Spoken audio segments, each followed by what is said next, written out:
Hey everyone, I sincerely appreciate your support. If you enjoy my audiobooks, I would be truly grateful if you could subscribe to the channel. And if you'd like to support even further, you're welcome to become a Patreon member, where you can access audiobooks of novels as long as they are freely available on the internet. Your kindness and support mean so much. Thank you. Sir, this artifact, I truly cannot repair it. I'm powerless in this matter. Qin Sang was sitting in the shop, sipping tea. He had waited for quite some time before the shopkeeper finally emerged from the back, holding the Chi dragon sword in his hand, looking utterly helpless. His eyes still lingered on the sword, filled with reluctance. Qin Sang wasn't surprised by this outcome. During this period, he had consulted several artifact forgers, including one whose ancestors had once been part of the prominent Zuling sect. Yet, without exception, the result had been the same. Do you know where I can find a master capable of repairing the Chi dragon sword? Qin Sang asked.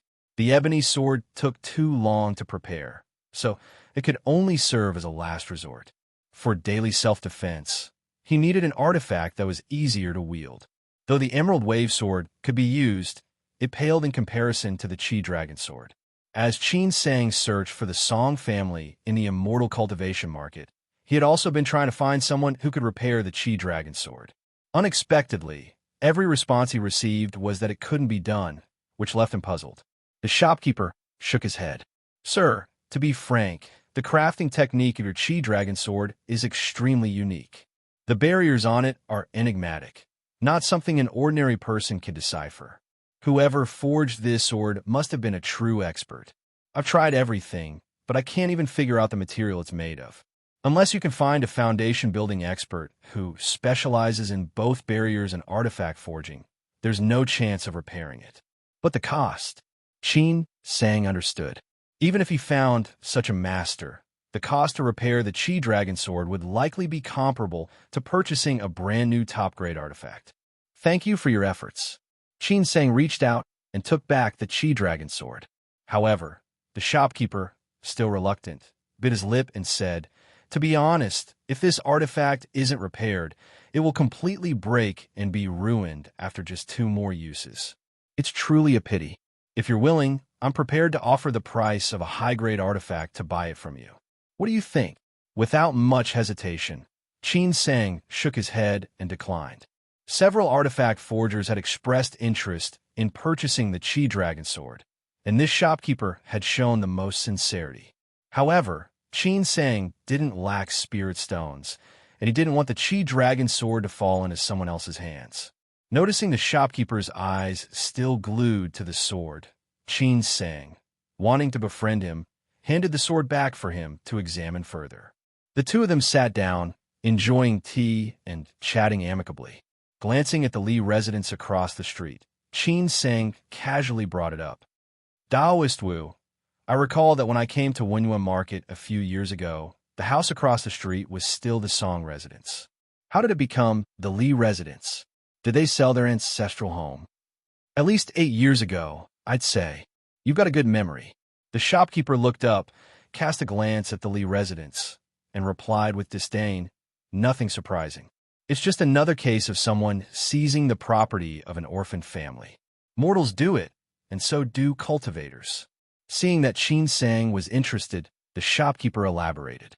The Song family was once quite prosperous, but they had few descendants and gradually fell into decline. Even so, just this ancestral home alone made them far better off than most wandering cultivators. I was familiar with the previous head of the family, but family matters are complicated, and no matter how much I disapproved, I couldn't interfere. The Song couple died young, leaving behind a son and a daughter. The boy was named Song Hua. He had decent talent and broke through to the 4th stage of the Qi refining realm when he was just a teenager. The girl, Song Ying, had no spiritual root and was immortal. As they say, life is unpredictable. Over 10 years ago, Song Hua went traveling alone, but never returned. The poor girl was left behind, a mere mortal, guarding such a valuable house. It didn't take long before others started coveting it. When a cultivator was away for more than 5 years without any news, it's usually safe to assume they wouldn't return. The children's aunt, originally from the Song family but married into the Lee family, used her seniority to take Song Ying in, supposedly to care for her. I heard that things were fine at first, but eventually the aunt's true colors showed. When Song Ying was only 15, she was forced to marry a sickly man. From that point on, the Song residence became the Lee residence. I heard the man she married later died of illness, and Song Ying was kicked out by her in-laws. I doubt she's faring well now. Qin Sang left the shop and went to the manager of Yuan Market to pay a sum of spirit stones, renting a small residence. He spent his time cultivating and gathering information. Yuan Market was large, but finding a mortal wasn't difficult. In just a few days, Qin Sang had located Song Ying and uncovered her life story. There were no reports of anyone from the Li family suddenly joining Shaohua Mountain. 6 months after Song Hua's disappearance, their aunt had taken Song Ying into the Li family's care. For the first few years, they treated her reasonably well. However, after 5 years of no news from Song Hua, the Li family ran out of patience. At that time, the Li family had ties with another family whose son had contracted a strange illness that even immortal cultivators couldn't cure.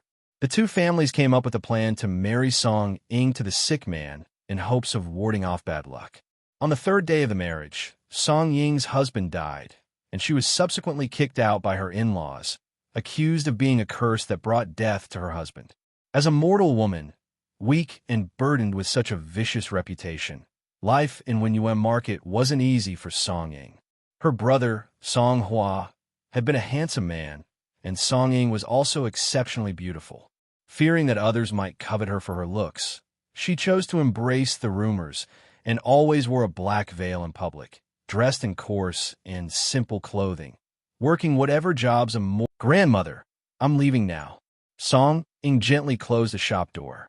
A coughing sound came from inside, followed by a frail voice. Be careful on your way. Song Ying responded with a soft, checked her veil, tightened her sleeves, then glanced down at her feet as she walked down the street. She quietly purchased some food and wine from a nearby shop before slowly making her way back home, sticking to the shadows of the walls. The Li family hadn't completely cut her off. They left her a small courtyard as a token of compensation. Song Ying cautiously glanced behind her as she pushed open the gate to her courtyard, closing it tightly after entering. Miss, you back. An elderly man with a weathered face opened the door. Leaning heavily on his cane, he walked with a trembling gait. Song Ying quickly rushed over to support him. Uncle Zhou, the weather's getting cold. I bought some wine to warm you up. The old man tightly gripped Song Ying's hand, his eyes welling with tears as he choked. I'm so worthless, letting you suffer so much, and yet you still think of me. In the future, I won't have the face to meet the master and the young master. Song Ying comforted him with a few words before entering the house.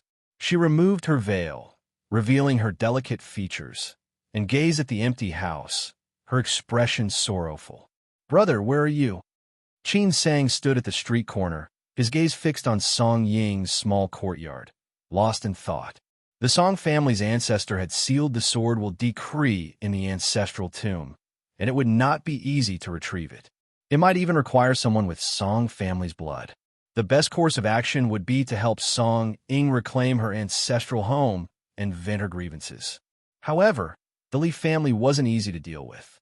They were fairly well known in Yuan Market, and their family had 2 cultivators at the 10th stage of the Qi refining realm. Qin Sang was not strong enough to confront the Li family directly. A carefree young man walked by, whistling.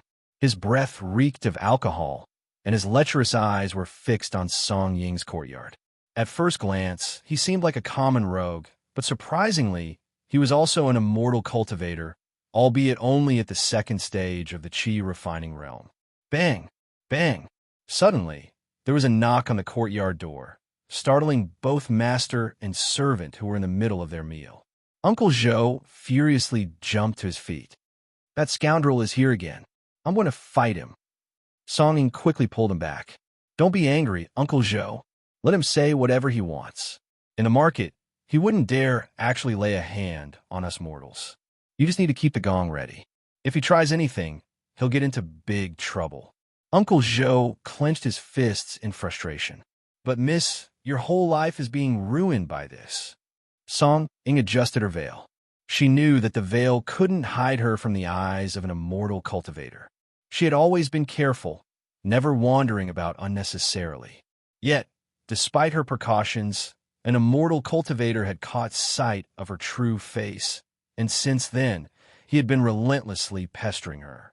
Fortunately, the rules of Shaohua Mountain were strict, and Song Ying's background wasn't ordinary. The man dared not cross the line. Still, Song Ying knew that this couldn't last forever. The divide between mortals and immortals was vast.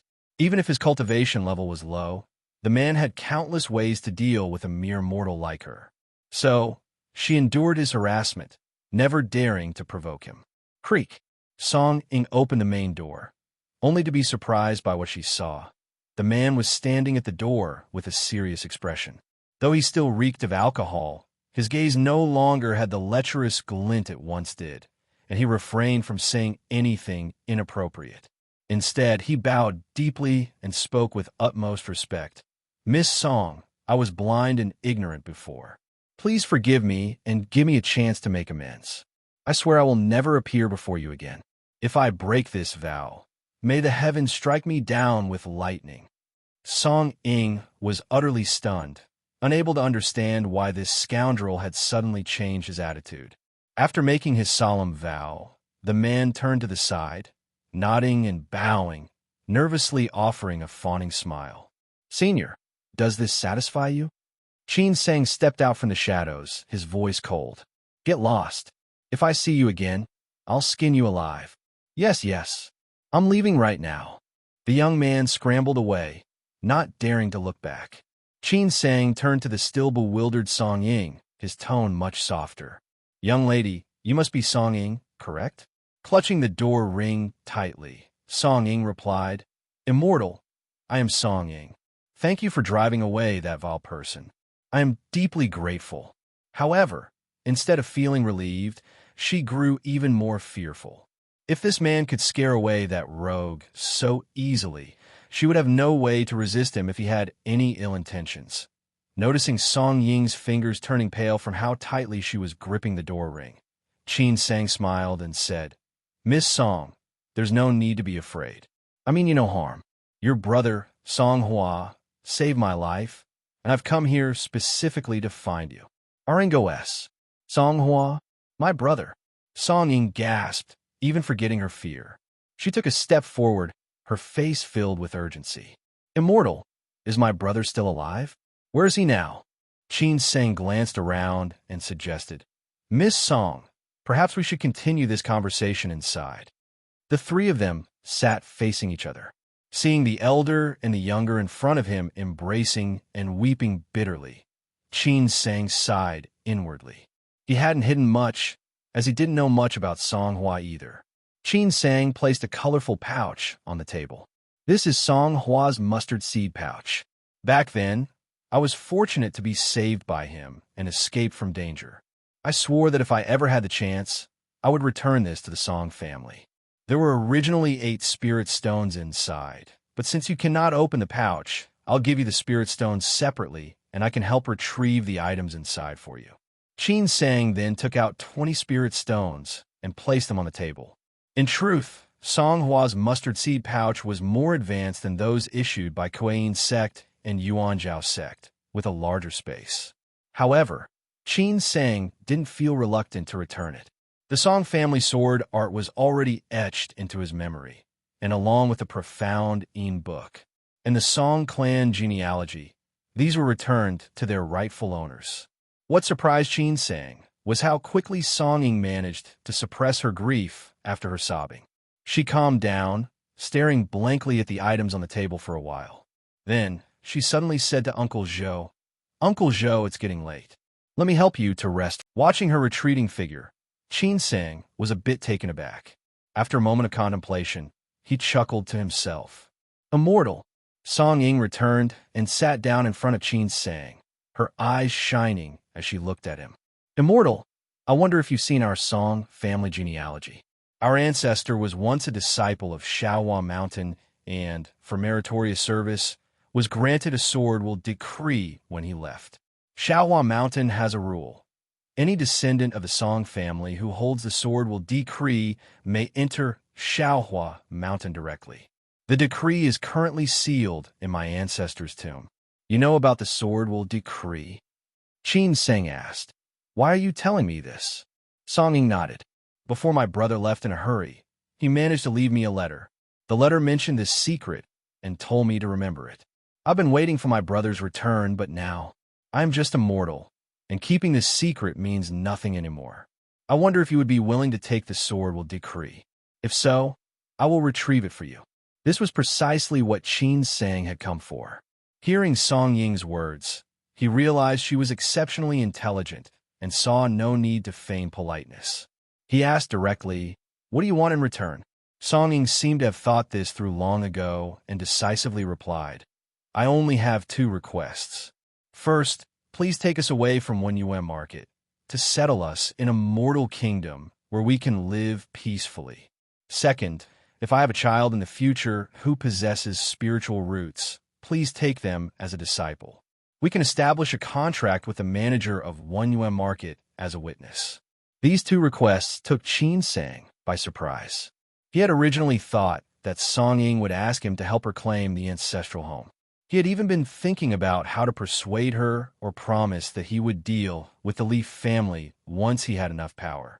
He never expected her to want to leave Yuan Market altogether. Once a mortal left, there was no coming back. Song Ying smiled bitterly. Even if you help me reclaim the ancestral home, what would that accomplish? For us mortals, possessing such valuable things only brings disaster. Could we really hold on to it? I've long understood that in the eyes of immortal cultivators, mortals are no different from pigs. But if I possess martial skills in the mortal world, I can at least protect myself and avoid being bullied. Some seeked immortality in vain, while others feared it as if it were a deadly tiger. Qin Seng sighed deeply and said earnestly, "These two things are not difficult. If your child has a good aptitude, and I am fortunate enough to break through to the foundation building realm, I will take them as my disciple. Introducing them to Shaohua Mountain will not be a problem either." 3 days later, Qin Seng led Song Ying and her companions to find a manager of Yuan Market. Among them was a young man who had privately pledged his life to Song Ying. He had a good character and didn't care about Song Ying's past. Previously, the two had only dared to express their feelings in secret, afraid of provoking the immortal cultivator. Now, they could finally be together openly, and the young man was willing to accompany Song Ying back to the mortal world. Under the manager's witness, the two set their contract, though the matter of the sword will decree was, of course, left unmentioned. The four descended the mountain and arrived at the capital of a prosperous and powerful kingdom below. Qin Seng took out all the gold and silver from his mustard seed pouch and handed it to Song Ying. With just this wealth, she could easily become one of the richest people in the region. After everything was settled, Song Ying followed Qin Seng back to Yuan Market, where they stood before the ancestral tomb of the Song family. To retrieve the sword will decree, it not only required the Song family bloodline, but also a unique spiritual talisman. Qin Seng took the talisman Song Ying handed him, drew a drop of her blood, and infused it with his spiritual power. The talisman floated up automatically and merged into the tomb of the Song family's ancestor. Moments later, the tomb split open and a green light shot into the sky. Qin Seng reached out and grasped the green light in his palm, discovering it was a small sword talisman. Is this the sword will decree of Shaohua Mountain? Qin Seng wondered, probing it cautiously with his spiritual consciousness. The sword talisman trembled slightly, bursting forth with a sharp, overwhelming aura. Qin Seng's face paled, and he dared not probe further. Holding the sword talisman, he turned to Song Ying and said, "Miss Song, may I trouble you to accompany me to Shaohua Mountain once more?" Qin Seng summoned the sky shuttle and together with Song Ying, they flew toward Shaohua Mountain's entrance. Previously, he had only observed it from afar, but now that they had arrived at the mountain gate, he saw that Shaohua Mountain was shrouded in clouds and mist, its array sealing the area. Unwilling to recklessly barge into the array, Qin Sang landed with Song Ying at the edge of the array and inserted the sword talisman into it, quietly waiting. Before long, a light streak shot out from the formation, pausing mid-air before heading straight toward them. In an instant, the figure of an elderly man with white hair appeared, a foundation-building realm cultivator. Qin Sang's heart tensed, and his expression grew more respectful. The white-haired elder gazed at them, his eyes finally resting on Qin Sang as he asked, "Was it you who sent in the sword will decree just now?" Qin Sang respectfully bowed and replied, "Yes, senior. It was me." The elder nodded. "Are you both descendants of the Song family?" "My name is Qin Sang. I am not a descendant of the Song family." Qin Sang raised his hand and gestured toward Song Ying beside him. "This young lady is Song Ying of the Song family's bloodline." The elder frowned slightly and addressed Song Ying. "Raise your hand." After verifying Song Ying's blood and the sword will decree, the elder's voice suddenly turned stern. "Miss Song, what is your relationship with him? Why are you allowing an outsider to use the sword will decree? Did he force you into this?" Qin Sang was taken aback and was about to speak, but the elder shot him a cold glance. The intense killing intent in the elder's eyes made Qin Sang break out in a cold sweat. He quickly lowered his head, not daring to utter another word. Song Ying respectfully bowed and said in a calm tone, "Immortal, Brother Qin did not force me. In fact, he helped me at 1 Market, rescuing me from a difficult situation. Now, I'm the only descendant of the Song family left, and I willingly give the sword will decree to Brother Qin." Qin Sang let out a silent sigh of relief. The elder, however, still seemed unconvinced. He spoke earnestly. "You need not fear or worry about anyone threatening you. Now that you are at the mountain gate, if you have any grievances, you can speak to me, and Shaohua Mountain will ensure justice is served." Song Ying shook her head firmly. "Immortal, everything I said earlier is true. I am willingly giving the sword will decree to Brother Qin." Only then did the elder's expression soften. "Since you are giving the sword will decree of your own free will, you may not regret this decision in the future. Do you understand?" Song Ying acknowledged, and the elder gently raised his hand, conjuring a cloud in his palm that transformed into an azure luan. "Ride this. It will take you down the mountain." Qin Sang cupped his hands in farewell. "Miss Song, until we meet again." After sending off Song Ying, the two entered the array. Once inside, the scenery changed dramatically. Before them stood a strange mountain peak, cleaved in half by a single sword, forming a narrow passage between towering cliffs. Both sides of the slope were covered with peach trees, their blossoms in full bloom, making the entire mountain look as if it had been draped in a red carpet. Peach petals fluttered through the air like butterflies, their fragrance filling the surroundings, creating a breathtaking view. Qin Sang followed the white-haired elder, passing through the cleft in the mountain. He saw several young women playing among the peach trees, their laughter ringing out freely. "They will be my senior and junior sisters in the future," Qin Sang thought to himself, noticing their light. The girls quickly restrained their laughter and curiously sized up Qin Sang before greeting the elder in sweet voices. "Greetings, senior Uncle One." The elder smiled kindly, a much warmer demeanor than he had shown Qin Sang. Once they passed through the mountain, the view opened up before them. Clear skies and white clouds stretched over vast waters. Dozens of sword-like peaks scattered across the horizon. Below, tranquil waters reflected the heavens, while flocks of celestial cranes soared through the air and numerous koi fish leaped from the water. Occasionally, cultivators could be seen flying on magical artifacts, exchanging greetings as they passed. As Qin Sang beheld the grand scene of Shaohua Mountain's gate, a verse from his previous life came to mind, perfectly capturing the beauty before him. "When asked of Penglai, I reply, clouds cling to the mountains, and waters meet the sky. The two landed on Shaohua Mountain's largest, yet most unremarkable peak, and entered a wooden hall. Inside, senior uncle Wen examined Qin Sang's spiritual roots and was somewhat surprised. You have 5 elemental spiritual roots? For your age, your current cultivation isn't bad, but the chances of you breaking through to the foundation-building realm in the future are extremely slim. Are you sure you want to waste this sword? Will decree. Qin Sang was stunned. Can I pass it on to my descendants? Senior uncle, when glanced at him. There's precedent for that. I can replace the Song family ancestors' blood in essence with yours. In the future, if one of your descendants has outstanding talent, they can use the sword will decree to join Shaohua Mountain. Qin Sang took a deep breath and firmly replied, Thank you, senior uncle Wen, but there's no need. I am solely devoted to the immortal path, unwavering in my pursuit. Seeing Qin Sang's resolve, senior uncle Wen no longer tried to dissuade him. He extracted Qin Sang's blood and essence and crafted it into a waste token, then summoned a disciple to arrange Qin Sang's formal entry into the sect. The entry procedures were quite similar to those at Yuan Zhao's sect. The senior brother in charge of his induction was surnamed Zhuang, and although only a year older than Qin Sang, his cultivation had already reached the 10th stage of the qi refining realm. He mentioned that he had already received the foundation building pill and was preparing to attempt the breakthrough to the foundation building stage. Shaohua Mountain had a special rule.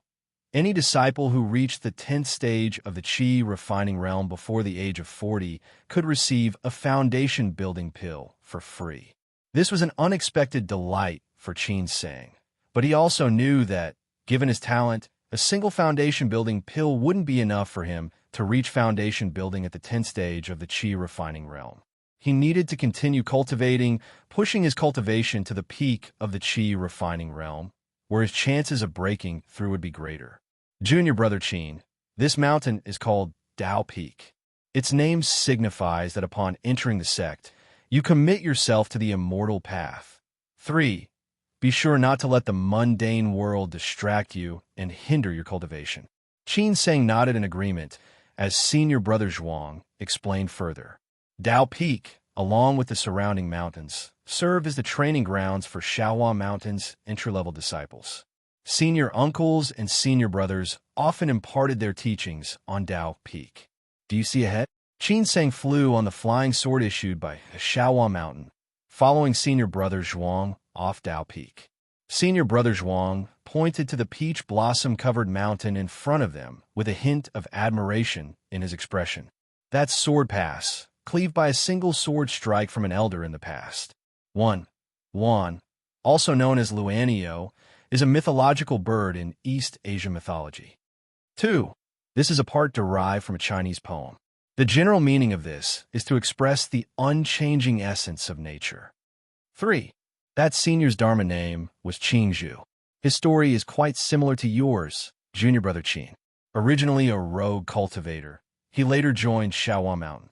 After Qingzhu achieved foundation building, he succeeded in forming his core in just 40 years, a record that remained unbroken in the sect.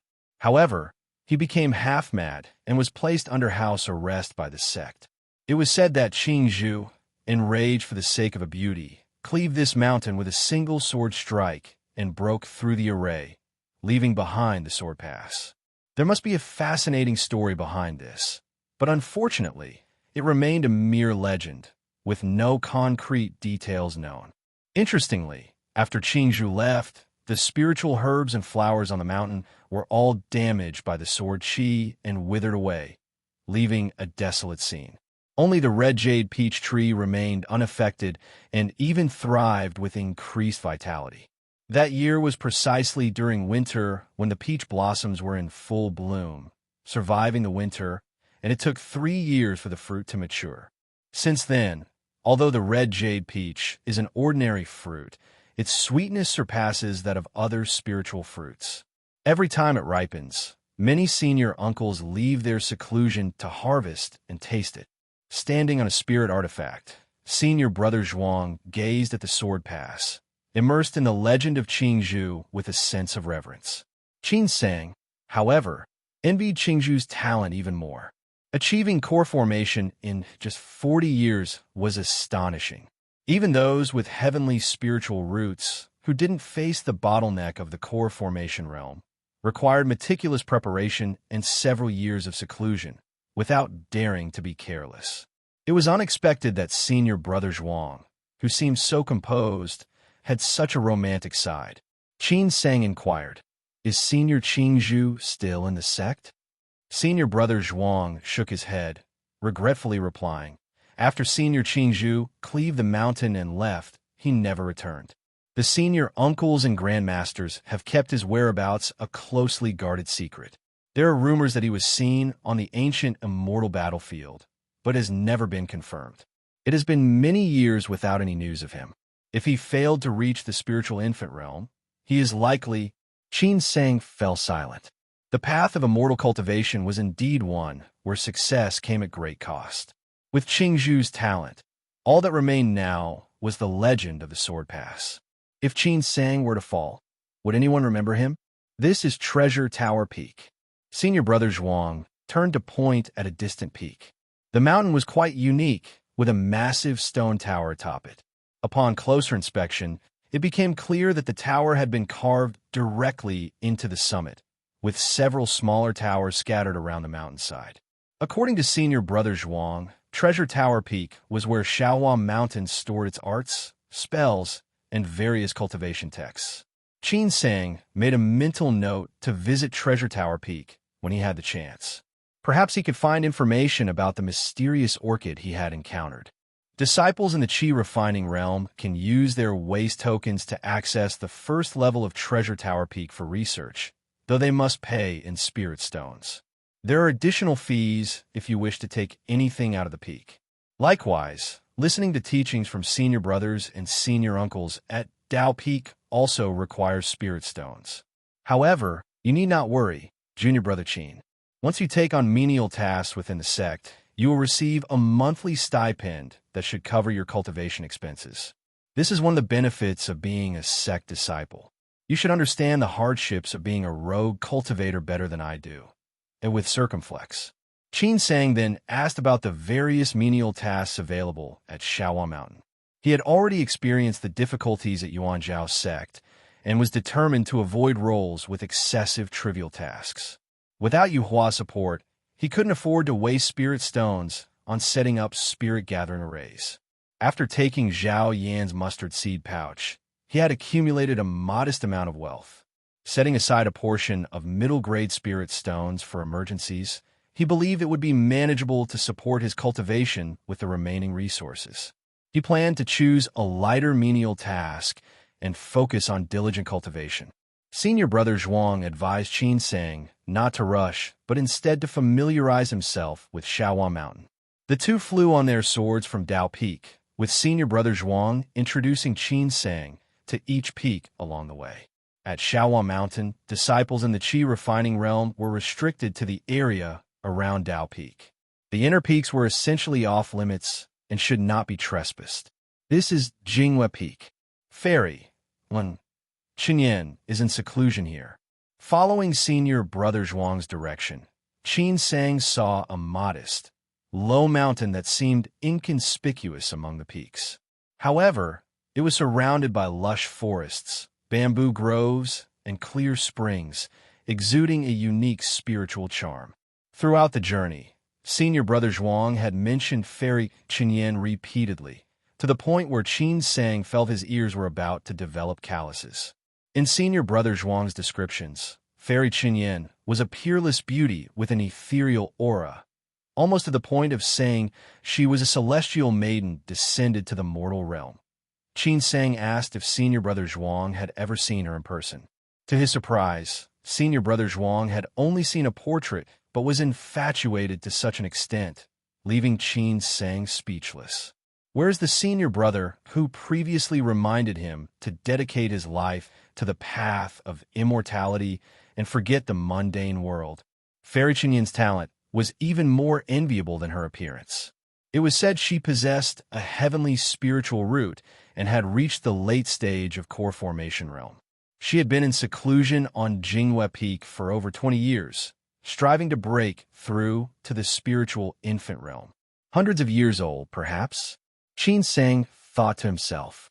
After wandering around for a while, they finally gazed up at Xiaohua Mountain from below.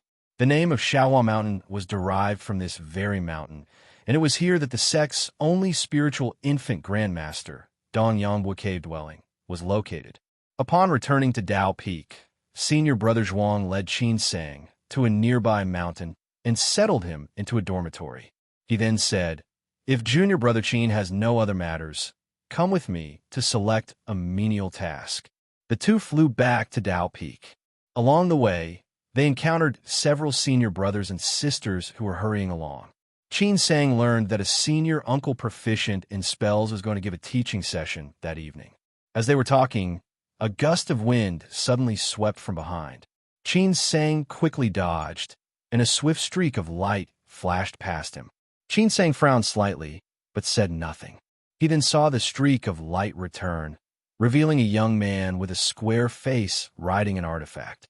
The young man looked at them, smiling as he said, "Ah, it's Junior Brother Zhuang. This junior brother here is unfamiliar to me. May I ask for your name?" "This is Senior Brother Sunda." "Senior Brother Sun, this is Junior Brother Qin Sang, who has just joined the sect and carries the sword will decree. Senior Uncle when asked me to guide him. It's normal that you haven't met before." Sunda's eyes lit up with understanding. "I was wondering why someone would join the sect at this time." "Junior Brother Qin, I was also hurrying to Dao Peak to listen to the Senior Uncle's teachings and nearly bumped into you. Please don't take offense." With that, he offered an apologetic gesture. Seeing this, Qin Sang naturally harbored no resentment and returned the gesture. "Senior Brother Sun, you're too kind." Sunda's eyes shifted, and he asked with a smile, "Since Junior Brother Qin has just joined, have you chosen a menial task yet?" Qin Sang shook his head. Zhuang Yin said, "I'm about to take Junior Brother Qin to Dao Peak to select one." "Junior Brother Qin, don't be fooled by Junior Brother Zhuang. If you don't lack spirit stones, definitely avoid those notoriously troublesome tasks, or you'll regret it later." Sunda laughed heartily, ignoring Zhuang Yan's protests and leaving with a wave. 1. The term fairy is used to refer to female immortals who are extremely beautiful. After Sunda had left, Qin Sang looked at Zhuang Yan with suspicion and asked, "Senior Brother Zhuang, what exactly are the notoriously troublesome tasks that Senior Brother Sun mentioned?" Zhuang Yin sighed lightly and shook his head. "Junior Brother Qin, the menial tasks within our sect are indeed varied. Some are tedious while others are relatively light, but they are generally fair. Heavier tasks come with higher monthly stipends, and some might even offer unexpected opportunities. However, they do take up time that could be spent on cultivation, which is why many senior brothers and sisters prefer not to choose them. But these tasks need to be done, and as a senior brother, I have been struggling with this issue. I've had to assign them to newly admitted junior brothers and sisters, which has led to quite a bit of criticism. Since we get along well, I'll give you a list. You can choose whichever task you want. Once you pick one, there's no backing out. You'll need to fulfill it for 5 years, unless you advance to foundation building. How does that sound?" Qin Sang knew that Zhuang Yan's willingness to accommodate him to this extent was already a sign of consideration. Persisting would be ungrateful, so he gratefully responded, "Thank you, Senior Brother Zhuang." As they walked and talked, Qin Sang learned that the sect's duties extended beyond the sect itself, reaching far into other areas. For example, the several major markets around the mountain gate had Xiaohua Mountain's cultivators stationed there to keep the unruly wandering cultivators in check. These duties were highly lucrative, and Zhuang Yin made it clear to Qin Sang that such positions were unlikely to be available to him unless he could gain favor with his senior uncle. There were also numerous mortal kingdoms under Xiaohua Mountain's jurisdiction, some governed by immortal cultivation families allied with Xiaohua Mountain, while others required Xiaohua Mountain to send representatives to oversee them. The primary goal was to prevent wandering cultivators from causing chaos and to stop demons and evil cultivators from wreaking havoc. Interference in the mortal realm was strictly prohibited, and any manifestation in the human world would be harshly punished. After careful consideration, Qin Sang decided to opt for a task outside the mountain gate. While searching for the Song family in the major markets, he also kept an eye out for any signs of malevolent yin qi and noted several remote locations that he hadn't yet had the chance to investigate. With a soul pill, his cultivation speed would not lag behind others, and being outside might even be more convenient. The spiritual qi might not be as rich as Shaohua Mountains, but the impact would be minimal. Returning to the wooden hall, Zhuang Yin handed Qin Sang a jade slip. As Qin Sang examined it with his spiritual consciousness, he immediately understood why many of the tasks were avoided. The first one was to be an apprentice alchemist at Nine Cauldron Peak. The jade slip described it in glowing terms, listing numerous senior brothers and sisters who had been taken in as disciples and had become grandmasters of alchemy. However, it briefly mentioned the drawbacks. One would need to guard the alchemical furnace and its ground fire for at least 6 hours a day. Qin Sang skimmed over the sect duties and turned to the latter part of the list, where he found a position for guarding the sunken cave. The description stated that the sunken cave was bottomless and filled with malevolent yin qi. Shaohua Mountain had set up a barrier to contain it, and disciples were required to constantly guard it. Any changes had to be reported immediately to prevent the leakage of malevolent yin qi, which could lead to calamity for living beings. Qin Sang was somewhat surprised. For Shaohua Mountain to be so cautious, does the malevolent yin qi in the sunken cave surpass that of the yin malevolent abyss? He retracted his spiritual consciousness and asked Zhuang Yin, "Senior brother Zhuang, are there any vacancies for the duty of guarding the sunken cave?" Zhuang Yin looked at him with a peculiar expression. "You chose this." When Qin Sang nodded, Zhuang Yin clapped his hands in delight and said, "Excellent. The sunken cave will be under your care from now on. I'll get your waste token changed immediately." As Qin Sang handed over his waste token, he asked with a frown, "Senior brother Zhuang, can you tell me the truth now? Is the sunken cave one of those notoriously troublesome tasks?" Zhuang Yin seemed to shed a huge burden. His demeanor relaxed as he smiled. "The sunken cave is indeed one of them. The cave is full of changes, and its true nature cannot be seen from outside the barrier. The cave dwelling is in the sunken cave, perpetually shrouded in darkness and cold. Those with unsettled hearts cannot endure it. But if you can tolerate the solitude, it is indeed one of the best tasks." Qin Sang nodded slightly. In his heart, he thought, among immortal cultivators, the ability to endure solitude was not lacking. Zhuang Yan's words certainly contained some exaggeration. Nevertheless, he was in need of malevolent yin qi, and, as long as it didn't pose a threat to his life, he could endure it. The two of them quickly settled on the duties, and Zhuang Yin then took Qin Sang to the Dharma Hall, where the senior uncle who was giving the lecture had already arrived. Since Qin Sang was new and exempt from spirit stone fees for the first month, he was allowed to join in and listen. Qin Sang was captivated from the moment he started listening. The senior uncle's reputation was well-deserved. His mastery of spells, especially the 5-elemental spell, was exceptional. Each sentence was profoundly enlightening to Qin Sang, far surpassing Yu Wu. Previously, Qin Sang had many doubts, but after an hour of listening, he gained significant insights and silently marveled. Just this alone made it clear that there was no comparison between rogue cultivators and sect disciples. He now understood why others were reluctant to go to the sunken cave. The sunken cave was located in a remote area and required constant guarding, which meant missing out on numerous opportunities to hear teachings from senior uncles. After the lecture, the disciples stood to respectfully see off the senior uncle. With a month left before his departure from Shaohua Mountain and currently being stuck at the 9 stages bottleneck, Qin Sang decided not to rush to the sunken cave and to stay a bit longer to listen more, hoping to avoid detours in the future. Which duty did junior brother Qin choose? As people began to disperse in small groups, Qin Sang heard Sunda's voice behind him. Turning around, he said, "Greetings, senior brother Sunday. senior brother Zhuang assigned me to guard the sunken cave. With a cute Sun said to Zhuang Yin, "You've managed to fool another one." Zhuang Yin, looking pleased, replied, "You can't blame me. Junior brother Qin chose it himself." Sunda looked at Qin Sang in surprise. Going to the sunken cave isn't too bad. It's just 5 years of hard work. When you plan to set out, we can travel together. Zhuang Yin turned to Qin Sang and explained, "Senior brother Sun oversees the herb garden on Peak Cloud Mountain, which is not far from the sunken cave. If you run into trouble outside, you can ask him for help. Senior brother Sun is known for his timely assistance here at Shaohua Mountain."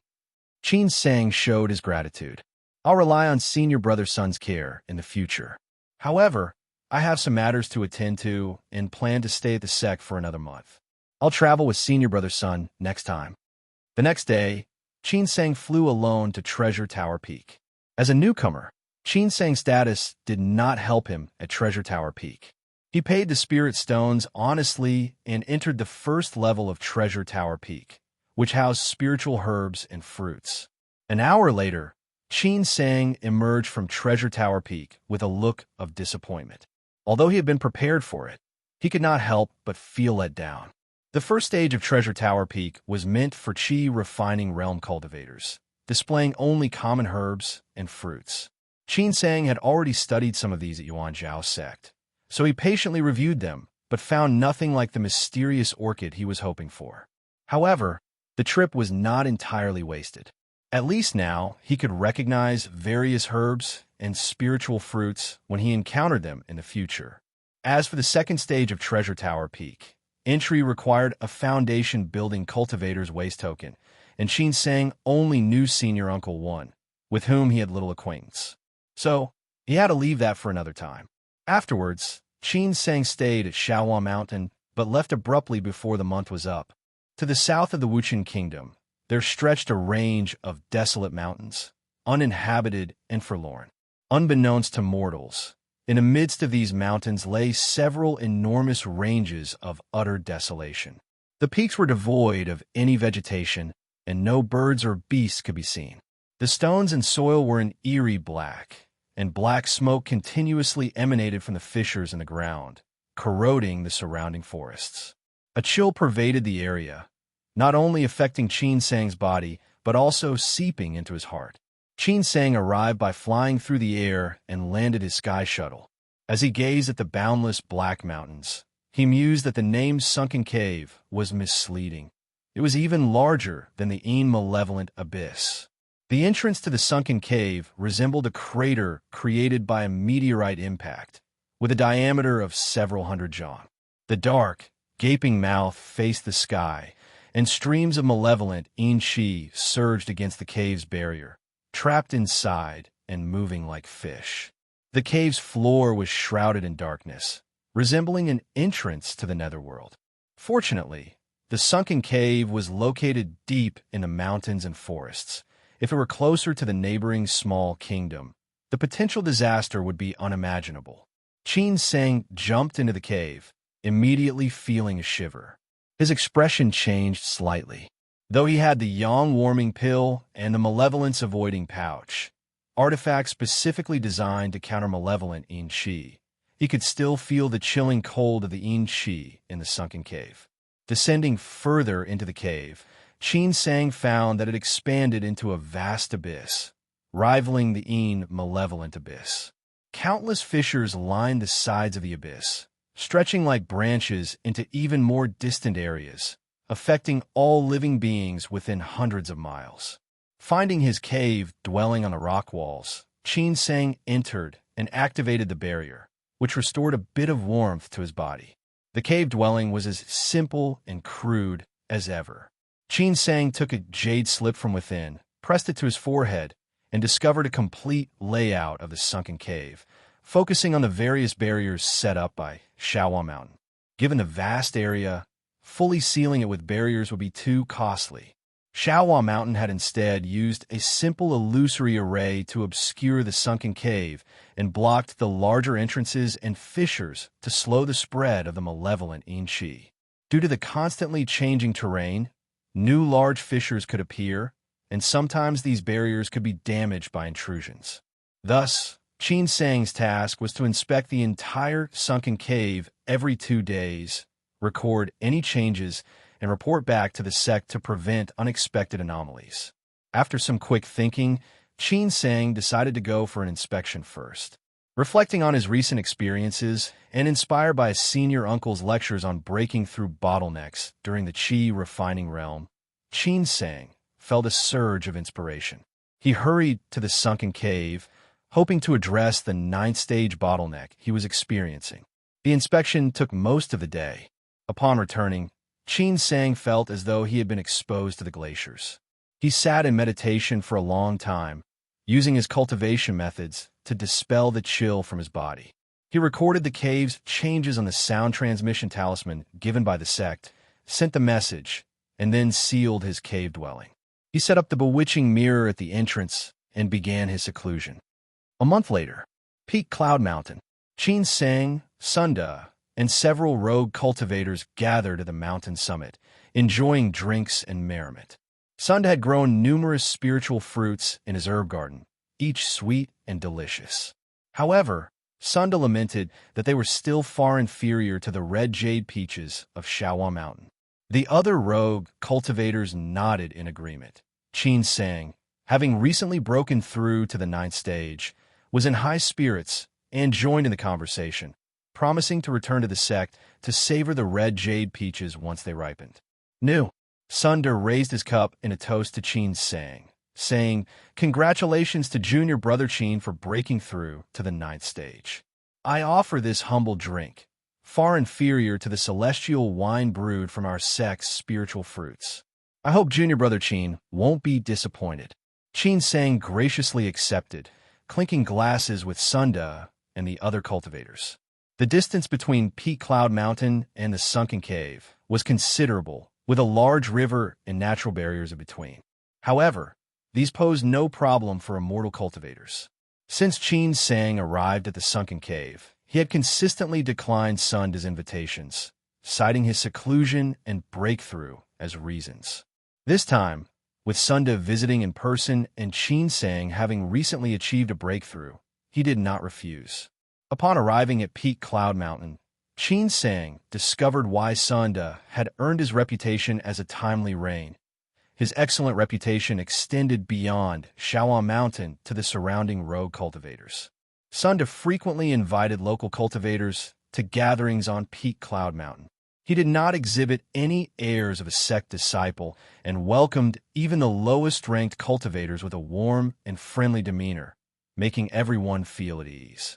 During the gathering, Sunda offered guidance to anyone who asked for it, showing no reluctance to share his knowledge. Qin Sang listened attentively, feeling the visit was well worth it. He admired Sunda and resolved to visit more often in the future.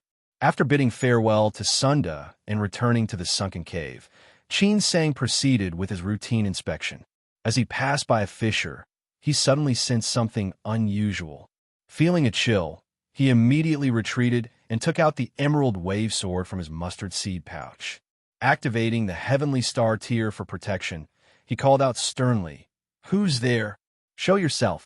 Moments later, a dark figure emerged from the fissure, repeatedly saying, "Taoist Qin, please don't be hasty. It's me. As the figure revealed himself, Qin Sang was surprised to see Taoist Hong. Taoist Hong was a scattered cultivator Qin Sang had met during the Peak Cloud Mountain gathering, named Hong Shan. They had parted ways only recently. Though their acquaintance was limited to a nodding acquaintance, Qin Sang remained cautious and questioned, "Taoist Hong, why did you not return to your cave dwelling after the gathering and instead trespass into the sunken cave?" Hong Shan chuckled awkwardly. "Taoist Qin, you may not know, but my self-forged protective artifact requires refinement with malevolent yin qi.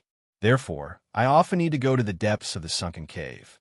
The previous guard, Taoist Wang, and Taoist Sun from Peak Cloud Mountain were aware of this. I intended to inform you during the gathering, but was too engrossed in the festivities to remember. If you don't believe me, you can ask Taoist Sunday. He can vouch for me." Although Shawa Mountain had sealed the sunken cave, It did not prohibit others from entering to collect malevolent in-chi. The various fissures allowed free access. Many scattered cultivators, unable to afford artifacts, crafted their own with varied and unconventional methods. The malevolent in-chi, being extremely cold, could enhance the potency of these self-made artifacts. Qin Sang, possessing several top-grade artifacts, had no need to forge his own. For safety, Qin Sang verified Hong Shan's claims with Sunda. Receiving confirmation through a sound transmission talisman, Qin Sang no longer obstructed him. He nodded and warned, "Taoist Hong, be sure not to disturb the restricted areas. If the malevolent in-chi erupts and causes harm, we'll both face severe consequences." "Understood, understood," Hong Shan replied, patting his chest. "Rest assured, Taoist Qin. I only need to find a fissure and collect a small amount of malevolent in-chi. I won't venture into the core areas." However, at the next gathering, Qin Sang did not see Hong Shan. Taoist Hong was not in his cave dwelling, and he didn't leave any message for his friends. "Taoist Liu and I had to force the door open, but inside, it's been lifeless for a long time. Either Taoist Hong had an urgent matter and left in a hurry, or something happened to him while he was outside." Two rogue cultivators who were close to Hong Shan returned to Peak Cloud Mountain in haste, their faces filled with exhaustion as they spoke. Both of them were deeply worried. They had always shared a strong bond with Hong Shan. After their last encounter, they hadn't seen him since and assumed he had gained some insight and was in secluded cultivation. But now, having missed a gathering that he never failed to attend, they realized something was wrong. Sunda furrowed his brows, glanced around, and asked, "Since the last gathering, has anyone spoken to Taoist Hong?" Everyone shook their heads. At that moment, Qin Sang arrived on his sky shuttle. As he descended, Sunda's eyes lit up, and he stood eagerly, asking repeatedly, "Junior Brother Qin, when you last saw Taoist Hong in the sunken cave, did he mention where he was planning to go?" As Qin Sang landed before the group, he noticed the peculiar looks everyone was giving him, and his brows furrowed slightly. After listening to Sunda patiently, Qin Sang immediately understood the situation.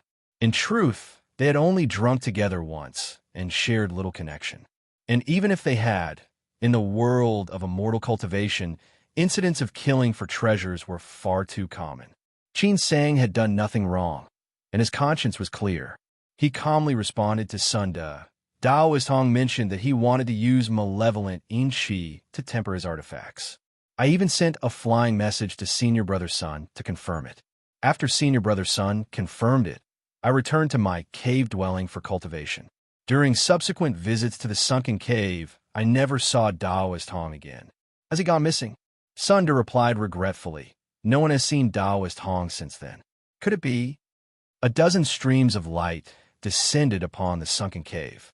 After Qin Sang pointed out several critical barriers, the group focused their search around a crevice Hong Shan had entered through.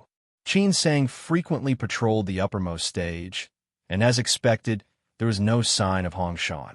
The other rogue cultivators, lacking strong cultivation, could not stay long in the malevolent in-chi. Only Qin Sang and Sunda ventured deep into the sunken cave.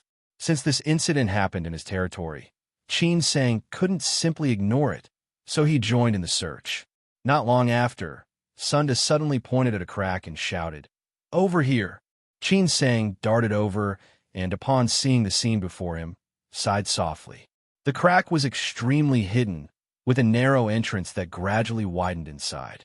At its widest point, a smooth stone platform stretched out, on which several array flags had been planted, likely to fend off the erosion of the malevolent in-chi. In the center of the array, Hong Shan sat motionless on the ground, his body rigid and his face darkened with a ghastly hue. There was not a trace of life left in him. His hands rested on an artifact that resembled an ice blade, which still gleamed faintly with cold light. A wisp of malevolent in-chi lingered over it. Sunda kicked aside the array flags and walked up to Hong Shan. After examining him, he shook his head and said, "The malevolent in-chi has entered his body, turning him into a block of ice."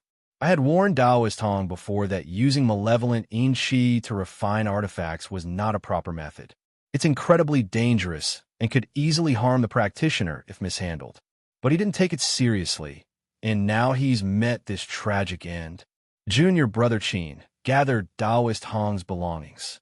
I'll take his body up and give him a proper burial. Together, they carried Hong Shan's corpse back up. Upon hearing what had transpired, the others fell silent. Sunda handed Hong Shan's ice saber artifact, array flags, and mustard seed pouch to one of his close friends and said, Taoist Bai, I remember Taoist Hong still has descendants. These are his belongings, give them to his family. Let me know when you plan to bury him, and I'll definitely attend to pay my respects. With the sorrowful news, the group lost all interest in their gathering and quietly dispersed in small groups. As he watched the others leave, Qin Sang felt uncertain and turned to Sunda, asking, Senior brother's son, should we report this matter to the sect? Sunda replied, Junior brother Qin, it's up to you to decide. You could report it or not. It doesn't really matter. No one seems to care. The senior brother who guarded the sunken cave before you, Senior brother Wang, also disappeared suddenly. His fate was even worse than Taoist Hong's. His body was never found. It's suspected he might have fallen into the depths of the sunken cave. The sect sent a senior uncle to investigate, but after a brief glance, he left it alone. Taoist Hong was just a rogue cultivator. Who's going to care? Qin Sang was surprised and asked, did the senior uncle not search deeper into the sunken cave? How could he? There's no way to find anything down there. Sunda shook his head with a wry smile and explained, beneath the sunken cave lies an earth malevolent yin vein. The malevolent yin qi on the surface is only the tip of the iceberg. It's formed from countless souls devoured by the earth demons, condensed into yin qi. Compared to earth malevolent qi, it's like the difference between clouds and mud. It's said that even a golden core realm ancestor from our sect once attempted to venture deeper, but didn't dare go too far. Instead, they set up barriers on the outside to seal it. That senior uncle would never risk going in. The earth malevolent yin vein is full of unknown dangers, perhaps even supernatural entities. You must be careful, junior brother Qin. After Sunda left, Qin Sang became lost in thought. No wonder the artifacts he carried couldn't withstand the cold within the sunken cave. It was said that the earth malevolent qi was among the most extreme malevolent qi in the world, and this sunken cave harbored an entire earth malevolent yin vein. With this in mind, Qin Sang no longer dared to venture deep into the sunken cave. He stayed cautiously on the uppermost stage, where the malevolent yin qi was abundant enough for his cultivation needs. He divided his time between patrolling the cave and cultivating. During rare moments of leisure, he returned to Shaohua Mountain to listen to the teachings of his senior uncle or attended gatherings at Peak Cloud Mountain. This focused cultivation made Qin Sang recall his time at the Queen's sect. He wondered about the fate of the Tan brothers and senior sister Shihong. Had they fled with the remaining members of the Queen's sect, or had they fallen back into the ranks of rogue cultivators? After everything he had been through, Qin Sang found it difficult to truly open up to others. Even with Sunda, despite attending so many gatherings together, Qin Sang still felt there was a barrier between them. After confirming which sword control technique the Song family sword art was derived from, he went to Treasure Tower Peak in exchange for the authentic sword art. This sword control technique was called the Zhishuan sword art. It contained intricate methods for nurturing and controlling a sword, greatly enhancing combat power. Many disciples of Shaohua Mountain chose to practice this sword art. The sword art had 3 stages. The first stage focused on nurturing and controlling the sword. Now that Qin Sang had grasped sword qi, he was in the second stage. Many disciples of Shaohua Mountain didn't have high-quality spiritual swords capable of withstanding the power of sword qi, causing them to be stuck at this point. The third stage involved transforming sword qi into a rainbow light, allowing one to ride the sword in flight. This required reaching the foundation building realm to use freely. The Song family sword art devised by the Song family's ancestor had many unnecessary additions. After Qin Sang went through the original Zhishuan sword art from start to finish, filtering out the superfluous elements, he found that his connection with the ebony sword became even closer, bringing a faint smile to his face. Once he broke through the 10th stage, he would no longer need to constantly rely on spirit stones to absorb spiritual qi. With just a thought, he could control his spiritual sword to slay enemies. Only then could he truly be called. Senior brother Sun, fellow Taoists, I might not be able to attend the next gathering, so I'm apologizing in advance. Qin Sang raised a cup of wine, offering a toast to the group. A swordsman in a green robe stirred slightly and leaned forward, asking, Taoist Qin, are you on the verge of a breakthrough? Qin Sang smiled and nodded, instantly drawing a round of congratulations and envy. Since joining Shaohua Mountain, he had never slacked off. Just a few days ago, he sensed the signs of breaking through to the 10th stage. He had paused his cultivation these last 2 days to adjust his state of mind and was planning to return tonight for secluded cultivation to break through. With this breakthrough, he would be able to return to Shaohua Mountain and receive a foundation building pill. However, Qin Sang had no intention of taking it immediately. Given his talent, using the pill too early would be a waste. He had been cultivating for so long, so he had the patience to wait until he reached the 13th stage. It was unfortunate that the Kuein sect had acted too soon. If he had a few more years, he could have obtained 2 foundation building pills. Sunda was also particularly delighted. Raising his cup toward the bright moon, he called out, Then let's wish Brother Qin an early breakthrough, so we can all celebrate your success. Returning to his cave dwelling, Qin Sang patrolled the sunken cave, sent a sound transmission talisman to report to the sect, and, as usual, set up the bewitching mirror in his cave dwelling. He then sat on a water-heart bamboo cushion, silently reciting the scripture of tranquility several times.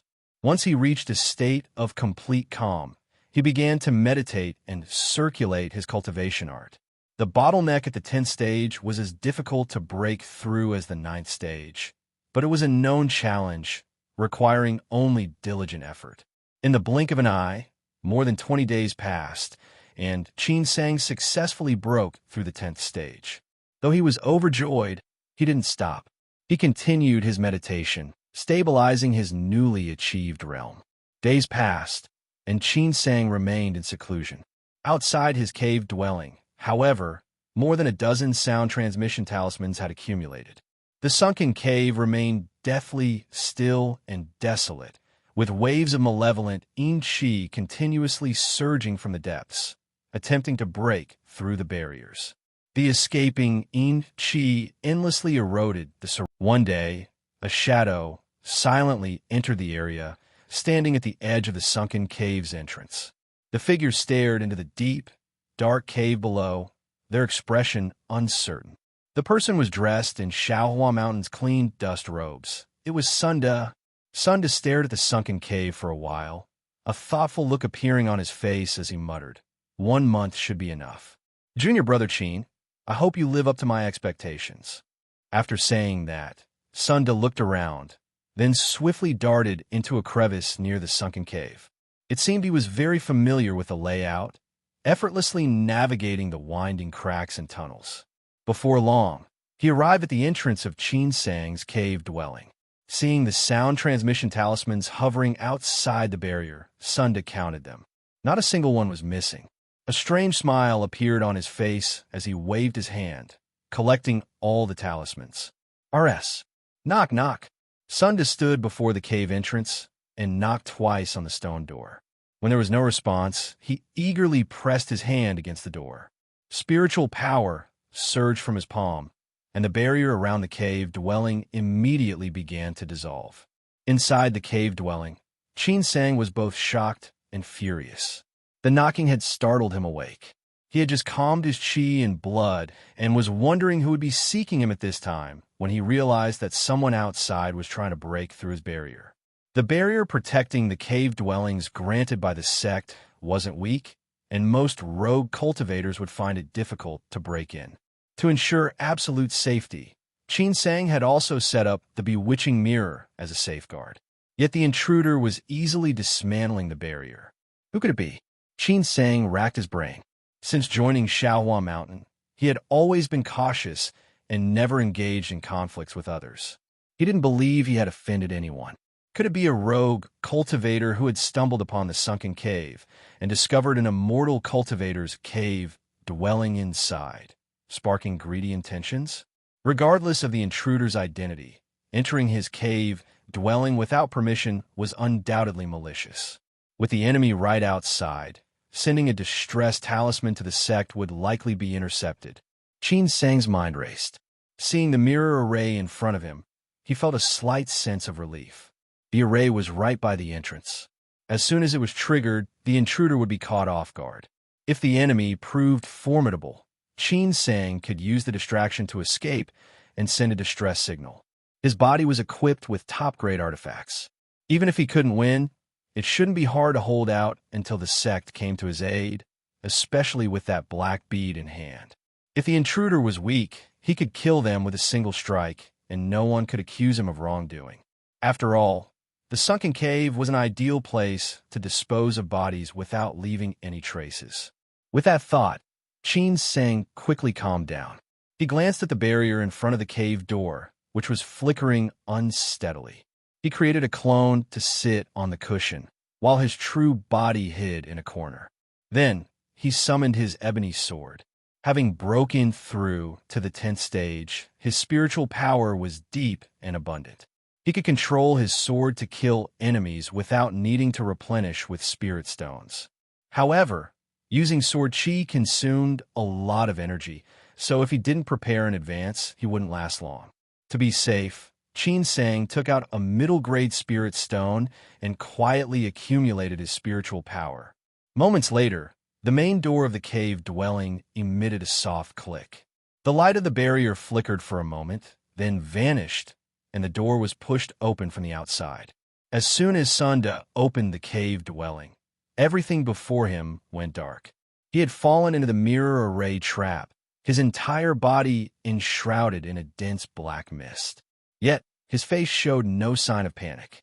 Instead, as he examined the swirling black mist, a smile tugged at his lips.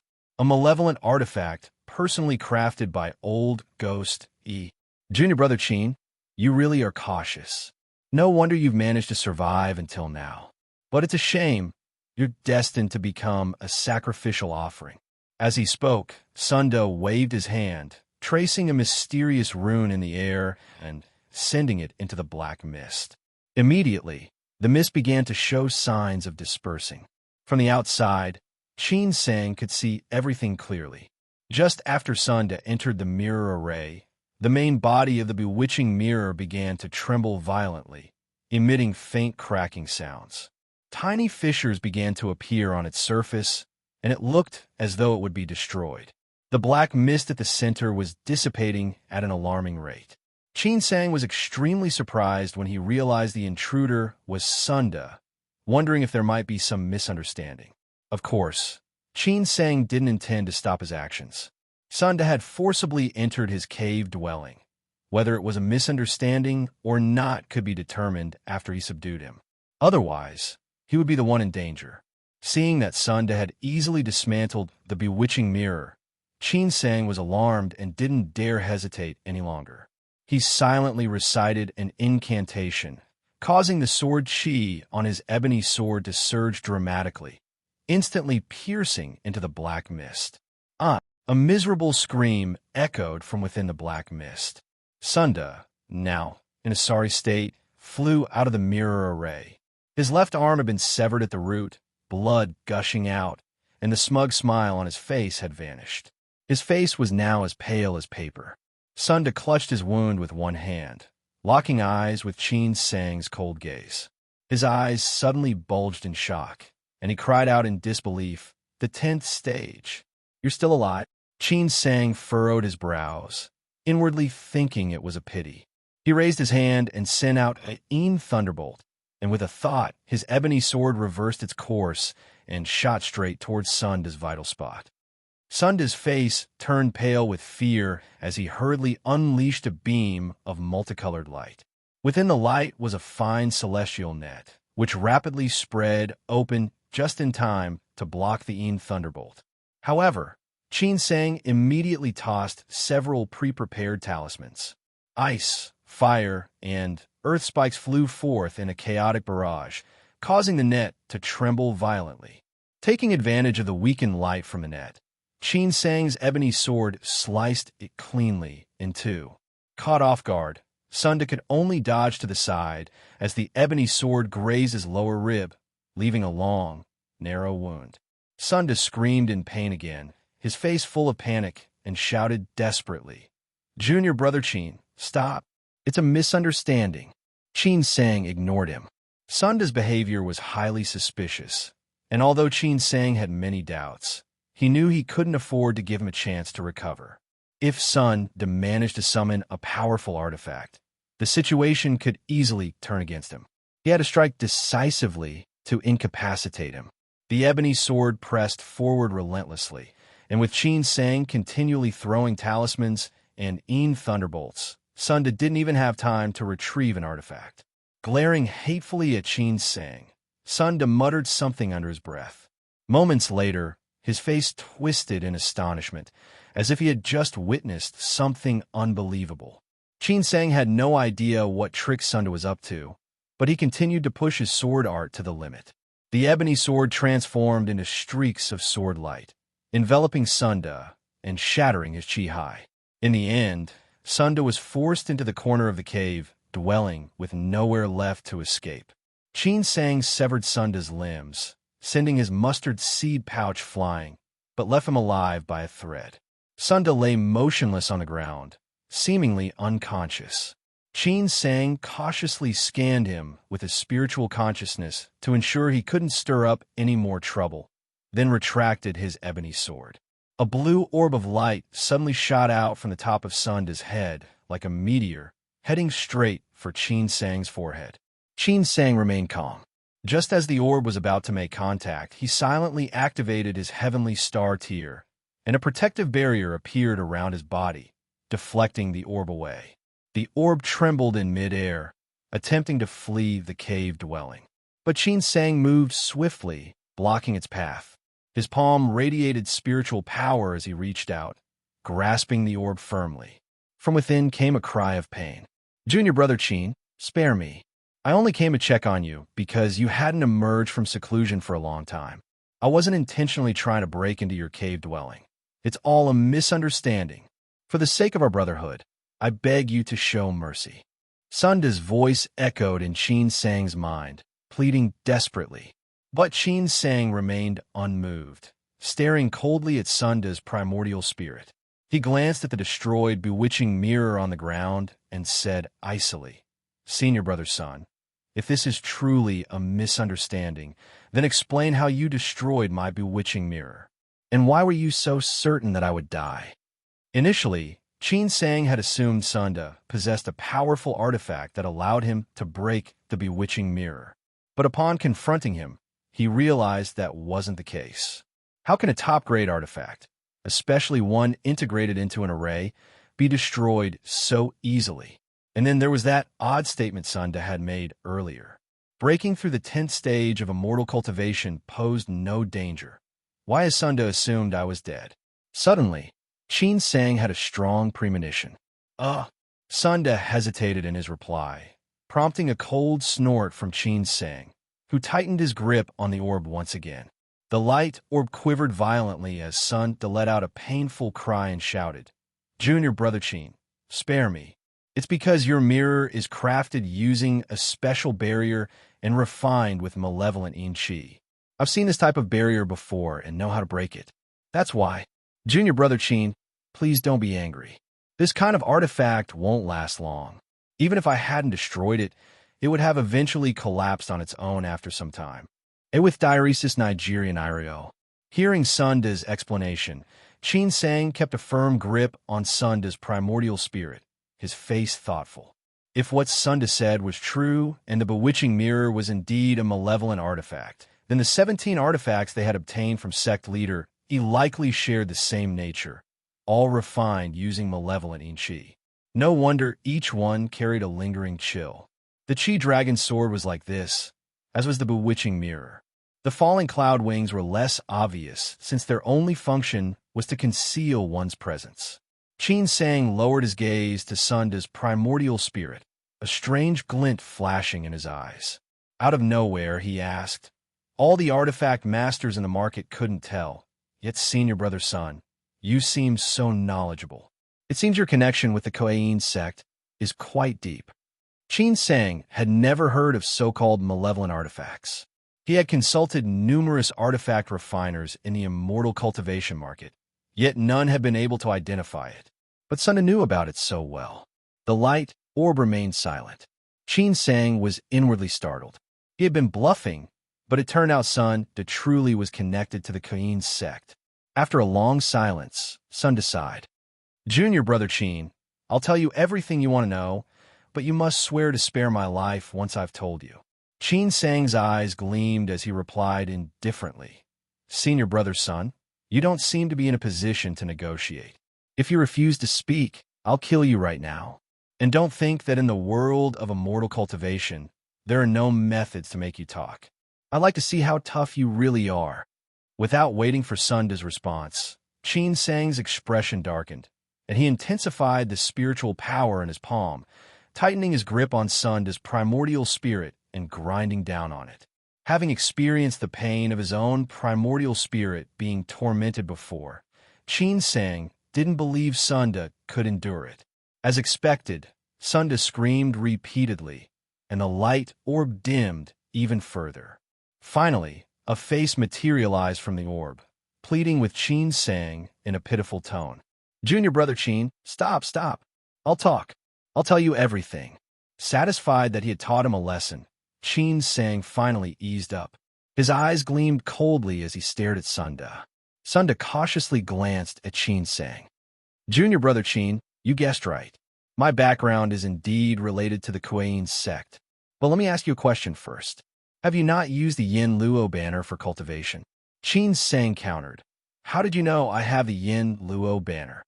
He had acquired the Yin Luo banner when he joined the Kuei-yin sect at the Yushan market, and even Yu Wu hadn't noticed it. "Junior brother Qin, you haven't forgotten about the heart-devouring insect in your primordial spirit, have you?" Sunda chuckled dryly. Seeing the displeased look on Qin Sang's face, he quickly dropped the pretense. The Kuei-yin sect's founder found some heart-devouring insect corpses in a 1,000-year-old glacier and developed a method to manipulate the corpses as venomous parasites to control others. This isn't a secret within the Kuei-yin sect. As far as I know, there aren't many heart-devouring insect corpses left. Most have been taken by sect leader E. Recently, he's been using them to infiltrate Yuan Zhao's sect with disciples. When I sensed the heart-devouring insect within you on Shaowan Mountain, I guess you had escaped from Yuan Zhao's sect. Sect leader Yi's trusted confidants wouldn't betray him. But those chosen from the Yin malevolent abyss are untrustworthy and controlled by the heart-devouring insect. Those disciples must carry the Yin Luo banner. I tested you slightly and saw that you had indeed chosen a menial task in the sunken cave, so I thought it was foolproof. I never expected you to resist the temptation of the Yin Luo banner and avoid using a soul pill for cultivation. Junior brother Qin, your willpower is admirable. I must admit, I've lost fairly this time." Hearing this, Qin Sang's suspicions deepened. "What happens if you use the Yin Luo banner for cultivation?" "You become a sacrifice," Sunda answered. Founder Kuei-yin's renowned astra was called the Yin Luo Array of 10 Directions. It was arranged using 10 Yin Luo banners, with an unpredictable and fearsome power. In the past, it caused righteous cultivators to tremble with fear, and even spiritual infant realm cultivators dared not challenge him lightly. Later, when Founder Cain was attempting to transcend his tribulation, 5 of the Yin Luo banners were destroyed by minor heavenly tribulations. 1. Before his passing, he distributed the remaining 5 banners to his disciples and passed down a method for crafting artifacts similar to the Yin Luo banner, which could be used even by cultivators at the foundation building realm and below. To craft this artifact, one needed to select an immortal cultivator whose cultivation level didn't exceed the 6th stage of the Qi refining realm. before their primordial spirit and physical body underwent a second transformation.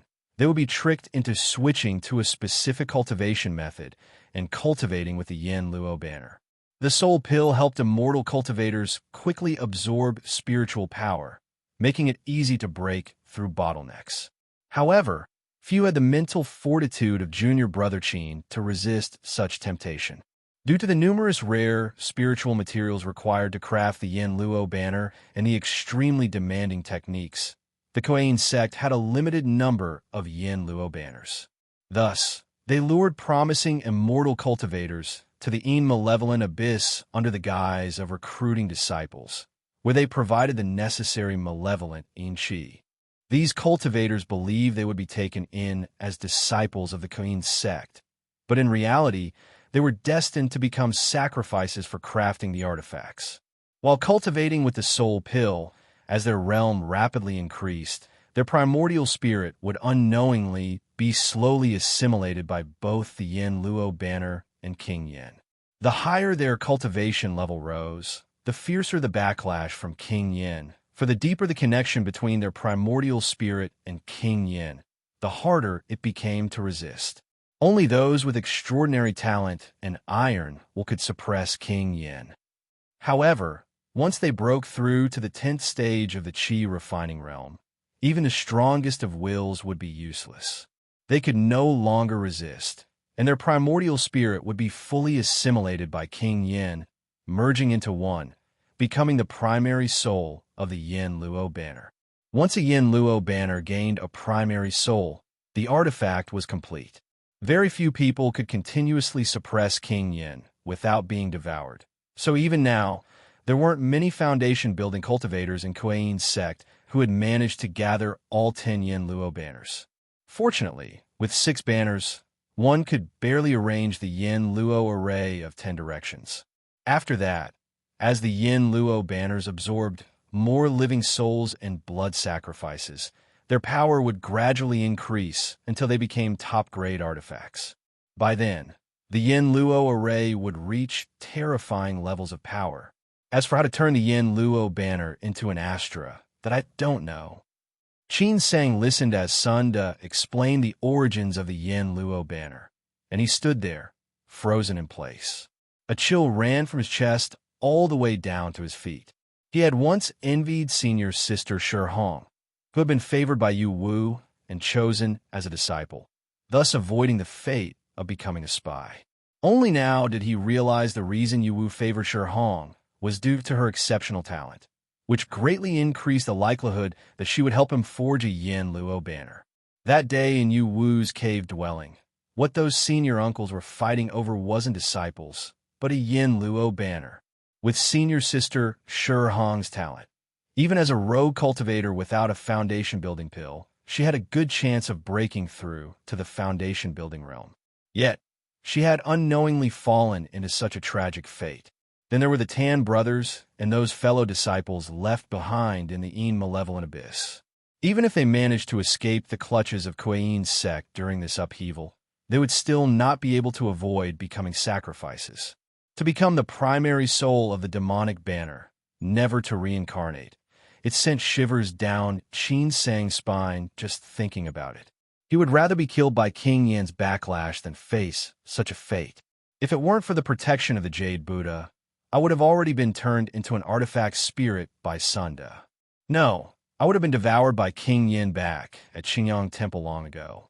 Arnui, is there a way to cultivate with the soul pill and avoid being assimilated by King Yin? Qin Sang asked Sunda. Sunda replied, as far as I know, no. Even the direct disciples of the Kuei-yin sect don't dare to cultivate with the Yin Luo banner. If they could, Founder Cain would have already led the Kuei-yin sect to dominate the small cold domain. What about those who have already started cultivating with the Yin Luo banner? How can they avoid being assimilated by Yin Luo? Sunda thought for a moment and said, unless they abolish all their cultivation and start over. Upon hearing this, Qin Sang couldn't help but smile bitterly to himself. How laughable. He had still been thinking of using the mysterious orchid to earn merits upon his return, but now he realized how naive that was. Returning would just be walking into a trap. He had once thought that Yuan Zhao's sect's practice of luring rogue cultivators to maintain the barrier of the 8 trigrams forbidden ground was the work of a demonic sect. But now he realized, compared to the true methods of a demonic sect, the Kuein sect had been established for hundreds of years, using its own disciples to forge demonic artifacts. How many souls had perished in the Yin malevolent abyss? How many souls had been imprisoned in the Yin Luo banner, never to reincarnate? It took Qin Sang a while to calm the storm in his heart before he spoke coolly. Senior brother son, you seem to know quite a few secrets. Your identity must be extraordinary, right? What's your real purpose for infiltrating Shaohua Mountain? A trace of embarrassment appeared on the face of Sun Disillusion. Junior brother Qin, don't misunderstand. I'm just like you, looking for a place to settle down in Shaohua Mountain and cultivate in peace. My father's master was Founder Kein's youngest disciple, but he never broke through to the Golden Core realm. My father was his only direct disciple, so his status in Kein's sect wasn't low. Then, for some reason, Old Ghost, he went mad and suddenly forbade anyone from vying for disciples in the Yin malevolent abyss, insisting on plotting against Yuan Zhao's sect. At that time, my father sensed something was amiss. I was still young, and my father happened to acquire a sword will decree from Shaohua Mountain, so he secretly sent me there. Looking back, my father's foresight was spot on. The foundation of Kuein's sect has been completely destroyed by old demon. Qin Sang stared at Sunda. Cultivate in peace. I'm afraid senior brother Sun's words contain more falsehoods than truths. Daoist Hong, who died in the sunken cave 3 years ago, was he really only refining artifacts with malevolent Yin Qi? Sunda let out an awkward laugh. Junior brother Qin, you are sharp. Before my father sent me here, he left me with a few Yin Luo banners. I did have some schemes, but unfortunately, these rogue cultivators were either of poor talent or too enamored with the mortal world, lacking the proper mindset. Under the watchful eyes of Shaohua Mountain, I couldn't be too blatant, and to this day, I've only managed to lure a few. I haven't even forged a single Yin Luo array. As for Hongshan last time, I had warned him to wait a few more years until you left the sunken cave.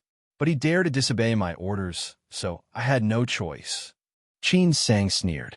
Were you waiting for me to become the primary soul of the Yin Luo banner? Sorry to disappoint you, senior brother Sunday. Sunda smiled sheepishly, not daring to respond. Qin Sang's gaze sharpened. Senior brother Sun still hasn't told me how to remove the heart-devouring insect. Earlier, Qin Sang had carefully questioned Sunda, learning that anyone who had learned the venomous goo art created by Founder Kein would be able to sense anyone infected with the heart-devouring insect as soon as they entered the range of their spiritual consciousness. At Qin Sang's current realm, his spiritual consciousness could only detect a few zhang around him. However, for foundation building and even core formation realm cultivators, their spiritual consciousness range was terrifyingly vast. If he were unfortunate enough to encounter leftover members of the Kuein sect, there would be no escape. It would be a major hidden threat. 1. A term in Taoism, tribulations from heaven to punish one's wrongdoings. Sunda's eyes flickered. Junior brother Qin, if you're not afraid of the heart-devouring insect consuming your primordial spirit, there is no need to rush. I have answered all your questions honestly, which shows my sincerity. Now it's time for you to show your sincerity. Find me a suitable body to possess, and once I am safe, I will definitely tell you how to remove the heart-devouring insect. Qin Sang's expression remained cold as his spiritual power surged wildly in his palm. His hand tightened into a fist. Sunda, caught off guard by Qin Sang's sudden decision to kill him, shouted urgently. Only the Kuein sect's foundation building stage cultivators know how to remove the heart-devouring insect from you. Spare my life, and I will ask my father to help you. Sunda's scream was cut short as his primordial spirit was crushed to fragments by Qin Sang, scattering into motes of light. You must be wondering why I can resist the heart-devouring insect's consumption, yet you never asked a single question. That's quite impressive. You wanted to turn me into the primary soul of the Yin Luo banner, knowing so many of my secrets and having such deep scheming. How could I let you go? As for the heart-devouring insect, I'll stay in Shaohua Mountain until I break through to the foundation-building realm. Kuei sect will be left with only an old golden core cultivator. Surely I won't be so unfortunate as to encounter him. Qin Sang clapped his hands and muttered to himself, leaving Sundo a breath to give him a chance for his primordial spirit to leave his body was intentional on Qin Sang's part. From the beginning, he had no intention of sparing Sunda's life. Qin Sang's gaze shifted, feeling that the chill in his heart had not yet dissipated. He had truly experienced the dangers of the immortal cultivation world. Without the assistance of the Jade Buddha, he did not know how many times he would have died. His eyes swept over Sunda's corpse and landed on the mustard seed pouch that had been knocked aside. He summoned it with a wave of his hand. Using his spiritual consciousness, he extracted the contents of the mustard seed pouch, filling the cave dwelling with a large assortment of items. Among the miscellaneous items and low-grade artifacts, Qin Sang's eyes were drawn to 7 black ghost banners. There were 7 ghost banners in total, 6 small and 1 large. The 6 smaller ones were the same size as his Yin Luo banner, but the ghosts depicted on them were even more ferocious and varied in form compared to his Yin Luo banner. Qin Sang mused that these must be the Yin Luo banners of 10 directions. Sunda actually had 6 Yin Luo banners of 10 directions, enough to form an array. No wonder he was so evasive and constantly tried to use artifacts during their confrontation. It was fortunate that Qin Sang hadn't given him a chance to catch his breath. The Yin Luo array of 10 directions left by Founder Cain was surely formidable. If Sunda had the opportunity to set up the array, the ebony sword might not have been his match. Qin Sang felt a sense of relief. He picked up the Yin Luo banners and found that their grade was somewhat inferior to the average high-grade artifacts and far from top grade. It seemed Sunda was indeed constrained in Shaohua Mountain and dared not act recklessly. These Yin Luo banners still needed to be refined before they could be used. Qin Sang collected them and took a look at the largest banner. His expression changed slightly. This banner was identical to the one Zhao Yin had used in Yuan Zhao's sect. It was an Astra. Could this be the genuine Yin Luo banner of 10 directions left by Founder Cain? Qin Sang muttered in surprise. Sunda just said that Founder Cain had left 5 Yin Luo banners of 10 directions to his disciples, and his father was one of those disciples. Remembering that Zhao Yin had been able to wield this Astra, Qin Sang's heart burned with excitement. If the ebony sword, as just a fragment of an Astra, was so powerful, then if he could wield a complete Astra, who could be his opponent in the same realm? However, Qin Sang quickly calmed down as he remembered Zhao Yan's use of the Astra likely involved the power of the sect leader's phantom within the 4-clouded divine seal. Otherwise, with his qi refining realm cultivation, it would have been impossible to use an Astra. Now that he had discarded the 4-clouded divine seal, he could only watch helplessly. Qin Sang let out a quiet sigh as he carefully stored the Astra away and continued his search. He soon discovered that Sunda's wealth was indeed substantial. Having a foundation-building Relfather was a considerable advantage. There were 5 middle-grade spirit stones and over 100 low-grade spirit stones. Some common spirit talismans that Sunda hadn't had the chance to use were now Qin Sang's gain. There were also bottles of spirit medicines that dazzled Qin Sang. Having become familiar with the immortal cultivation world, he could identify these medicines to some extent. Most were healing medicines, significantly better than those he had obtained from the Straw Hat Man. There were also medicines for restoring spiritual power during combat. Qin Sang sorted and stored everything, setting aside the unfamiliar items to research later at Treasure Tower Peak. When he flipped open a jade bottle, he suddenly gasped, and an expression of immense excitement appeared on his face. He grabbed the jade bottle and examined it closely. Inside the jade bottle were 2 blue bean-sized spirit pills that emitted a sharp scent, exactly as he had heard described. Foundation-building pills. And there are 2 of them. Sunda, not yet 40, had already reached the 11th stage of Qi refining realm. One of these pills was likely a reward from Shawa Mountain, while the other was probably left to him by his father. AO section. Sunda had likely planned to break through to a higher realm before using the foundation-building pills, increasing his chances of success. Qin Sang's hand tightly gripped the jade bottle, his heart racing even more than when he had just obtained the Astra.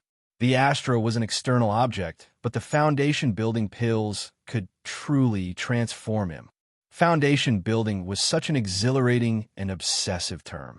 Successfully reaching foundation building would mean no longer being a small fry at mercy. The sect would value him more. More importantly, it was a significant step closer to the path of immortality. Qin Sang had been most worried about his poor aptitude and whether a single foundation-building pill would be enough for a breakthrough. He had even prepared to spend over a decade collecting them. Although the chances of success decreased after 40, as long as he remained healthy before 50, the impact wouldn't be fatal. Now, with 3 foundation-building pills beckoning to him, how could Qin Sang not be thrilled? Reluctant to put the pills down, Qin Sang examined them again and suddenly remembered something. He quickly sealed the jade bottle, afraid that the spiritual qi from the pills would dissipate and affect their efficacy, something he would deeply regret. Overcome with pride, a self-mocking smile appeared on his face, but he couldn't suppress the corners of his mouth from rising, nearly bursting into laughter. After calming his excitement, Qin Sang began to consider how to conclude the situation. As a genuine disciple of Shaohua Mountain, Sunda couldn't be disposed of as easily as a rogue cultivator. However, since Sunda had come secretly to collect the Yin Luo banners of 10 directions, he wouldn't have informed anyone. The sunken cave was an ideal place for destroying corpses and clearing suspicion, so it shouldn't be too difficult. With this in mind, Qin Sang immediately took action, gathering all the important items and carrying them along with Sunda's corpse deeper into the sunken cave. Once the items were burned to ashes and scattered into the sunken cave, Qin Sang felt relieved. The scenic beauty of Shaohua Mountain remained unchanged. Qin Sang maneuvered the sky shuttle, passing through Sword Pass as he flew towards Dao Peak. Suddenly, someone appeared in front of him. It was none other than senior brother Zhuang Yin. Zhuang Yin had originally planned to enter seclusion to break through to the foundation-building realm, but for some unknown reason, he had abandoned the idea. "Greetings, senior brother Zhuang." Qin Sang halted his light, respectfully saluting from a distance. Zhuang Yin controlled his sword and landed beside Qin Sang. Noticing the expression on Qin Sang's face, he asked with concern, "Junior brother Qin, you don't look well. Have you encountered something troubling?" Qin Sang shook his head, forcing a smile as he replied, "Not at all. I just noticed that the colorful clouds over Jingyue Peak have suddenly disappeared, and it puzzled me. Has something happened in the sect recently?" Jingyue Peak was not only full of spiritual energy, but was also adorned with clouds that lingered above, never dissipating, a very prominent feature. Zhuang Yin had mentioned before that this was an array set by the sect to prevent anyone from disturbing Fairy Chenyin during her seclusion. The last time Qin Sang had returned, he had seen the clouds. However, upon entering Sword Pass this time, he noticed that the clouds over Jingyue Peak had completely vanished. Zhuang Yin let out an "oh," glancing at the distant Jingyue Peak, and said, "Junior brother Qin, you've been in the sunken cave all this time, so you might not know. Fairy Chenyin recently came out of seclusion." "Fairy Chenyin is out of seclusion?" Qin Sang quickly followed up. Did she manage to break through to the spiritual infant realm? If Fairy Chenyin had successfully broken through to the spiritual infant realm, Shaohua Mountain would have 2 spiritual infant experts, elevating it to the ranks of the top forces in the small cold domain. As disciples of the sect, they would also reap countless benefits from such a development. Zhuang Yin's expression darkened slightly, as he shook his head without saying a word. Qin Sang sighed softly. Each step on the path of immortal cultivation was extremely difficult.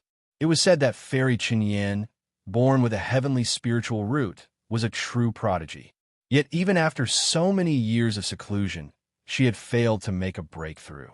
Thinking of this, Qin Sang couldn't help but reflect on his own situation, and his mood grew even gloomier. Senior brother Zhuang is senior uncle when currently at Dao Peak. Why is junior brother looking for senior uncle one? Zhuang Yan's tone faltered as he looked at Qin Sang, suddenly realizing something. His face lit up with understanding, and he quickly congratulated, "Congratulations, junior brother Qin, on breaking through to the 10th stage of the Qi refining realm. Are you here to collect your foundation building pill?" Senior Uncle One is indeed at Dao Peak. After parting ways with Zhuang Yan, the smile on Qin Sang's face quickly faded, replaced by a trace of concern. After erasing all traces of Sunda, Qin Sang hadn't hurried back to Shaohua Mountain to collect the foundation building pill. Instead, he decided to stay quietly in his cave, dwelling for a while to observe how the sect would handle Sunda's disappearance. In the end, the sect did not suspect him. Only his senior brother had come to the sunken cave after the incident, briefly questioning him before leaving in a hurry. The matter seemed to have been left unresolved. Relieved to have cleared himself of suspicion, and with 3 foundation-building pills soon within reach, this should have been a time of joy, even elation. But then, a piece of devastating news struck Qin Sang, plunging him into despair, and to this day, he remained shrouded in gloom. Before this, he had been consolidating his cultivation and hadn't noticed anything wrong with the Yin Luo banner. It wasn't until he resumed his cultivation that he discovered something was amiss. Although King Yin had not yet transformed into primary soul of the Yin Luo banner of 10 directions and could still produce soul pills, these soul pills had become useless to Qin Sang. He had tried everything, even replacing the Yin Luo banner, but the results were the same. This sudden change was like a bolt from the blue for Qin Sang. His natural talent was so poor that his cultivation speed could only compare with many cultivators born with true spiritual roots, or even those with dual spiritual roots, solely due to the support of the Yin Luo banner and soul pills. Without the assistance of soul pills, Qin Sang's cultivation speed was utterly disheartening. Oh yes, even though he possessed 3 foundation-building pills, if he couldn't break through to the 13th stage of the Qi refining realm and elevate his cultivation to its peak before the age of 50, the hope of achieving foundation building would be exceedingly slim. Qin Sang pondered deeply. Unless he could gather enough pills that could strengthen his foundation and nourish his vitality, or find another artifact or cultivation method similar to the Yin Luo banner, something that would rapidly enhance his cultivation, though it would pose significant risks to his primordial spirit. However, these were not easily obtainable. As a myriad of thoughts raced through his mind, Qin Sang unknowingly found himself standing before the wooden hall on Dao Peak. He quickly composed himself, donned a respectful expression, and knocked on the door. Senior Uncle One happened to be inside the wooden hall, dealing with some mundane affairs. Upon hearing that Qin Sang had come to collect his foundation building pill, Senior Uncle One looked a little surprised but smiled and said, "You've broken through to the 10th stage in such a short time since joining the sect? It seems that the spiritual fruit you consumed was quite extraordinary. Follow me."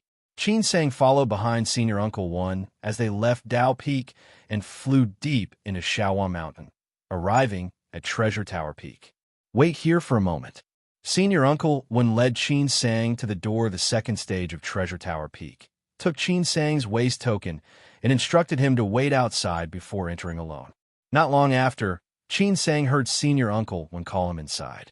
Adjusting his robe, Qin Sang lowered his head and entered respectfully, noticing that only Senior Uncle One and another elder, who appeared to be quite aged, were in the hall. "This is Senior Brother Yi," Senior Uncle One introduced, pointing to the elder. Qin Sang didn't dare show any disrespect and immediately bowed. "Greetings, Senior Uncle Yi." Senior Uncle Yi, dressed in a bluish-white Taoist robe, narrowed his small eyes with a slight smile as he sized up Qin Sang. If it weren't for the occasional flash of light in his eyes, Qin Sang might have thought he was merely a kind old man. "So, this is junior nephew Qin. Indeed, an impressive young man." Senior Uncle Ye's attitude was exceedingly kind as he smiled and said, You've indeed broken through to the 10th stage of the Qi refining realm, meeting the sex requirements. Please wait a moment while I fetch a foundation-building pill. Hearing the footsteps fade as Senior Uncle Yi left the hall, Qin Sang secretly let out a sigh of relief, glad that there had been no complications. However, before his heart could settle completely, Senior Uncle Wen suddenly waved his hand, setting up a soundproof barrier. After clearing his throat, an awkward expression appeared on his face as he spoke. Junior nephew Qin, Senior brother Yi has asked me to inquire. Would you be willing to sell your foundation-building pill? Qin Sang was instantly stunned upon hearing these words, his expression changing slightly. The foundation-building pill was crucial to one's path of cultivation. Unless one had completely given up on foundation building, who would ever sell their foundation-building pill? Junior nephew Qin, no need to be nervous. Senior Uncle Wen reassured him softly, clearly also in a difficult position. Senior brother Yi had taken an interest in Qin Sang as soon as he learned that Qin Sang possessed 5 elemental spiritual roots and had earnestly asked Senior Uncle Wen to mediate. Had it not been for the fact that Senior brother Yi had helped him with a minor favor in the past, Senior Uncle Wen would never have agreed to such a thing. If you're unwilling to sell, that's perfectly fine. Senior brother Yi is merely asking out of curiosity and will not pressure you. Should you wish to sell, we can negotiate terms regarding spirit stones, spiritual talismans, artifacts, or pills, whatever you need. Senior brother Yi is quite wealthy and won't let you suffer a loss. Qin Sang lowered his head and thought. What he desired most now were pills that could stabilize and strengthen his foundation. Though rare, they were still available for purchase. In contrast, the foundation-building pill was truly priceless, and even disciples of an immortal sect were lucky to receive one. For rogue cultivators, such a thing was entirely out of reach. Opportunities like this were fleeting. There was no need to deliberate. He wouldn't trade it. However, since the other party was a foundation-building realm cultivator, he couldn't refuse too bluntly. After some thought, Qin Sang put on a troubled expression and said, Senior Uncle Wen, I have always aspired to the path of immortality and have never wavered. If I don't at least try, I will never be content.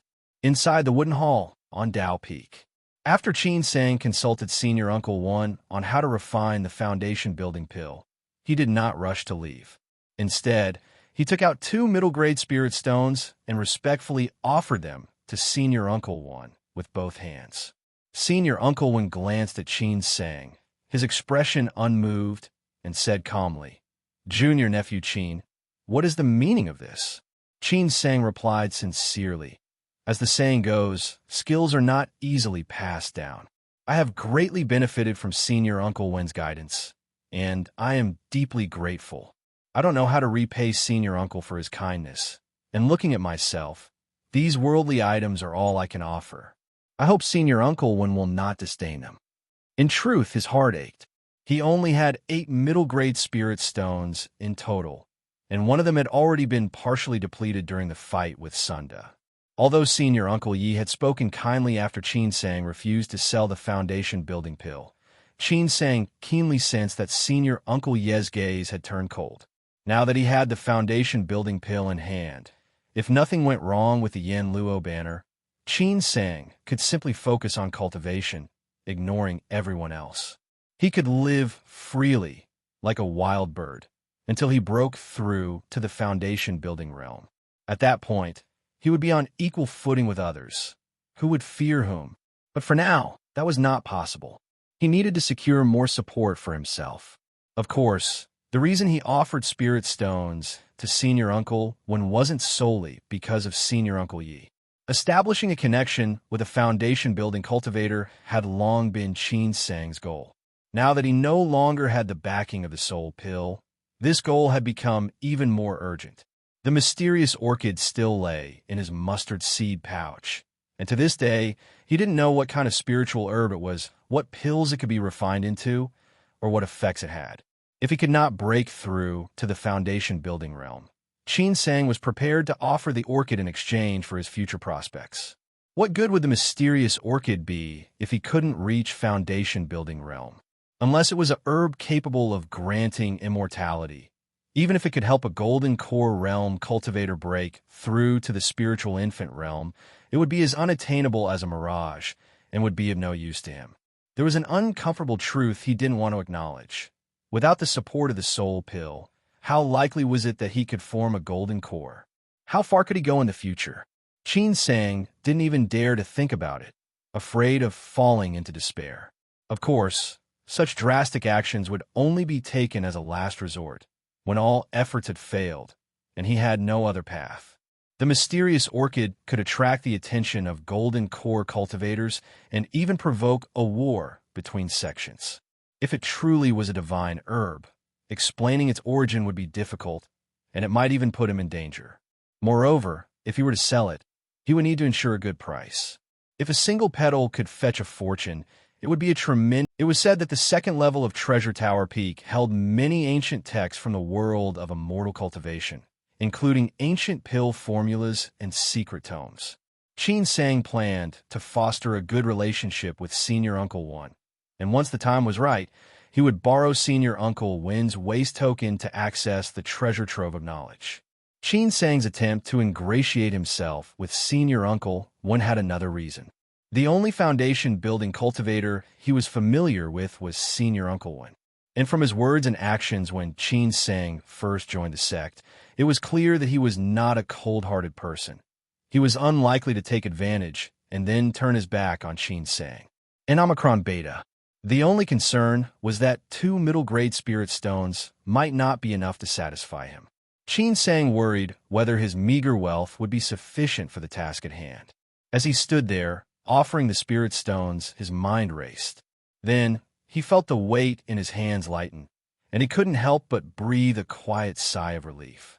Senior Uncle Wen nodded, clearly satisfied with Qin Sang's respectful attitude. He took the 2 middle-grade spirit stones into his mustard seed pouch and said, "Junior nephew Qin, is there anything else you would like to ask? Feel free to speak."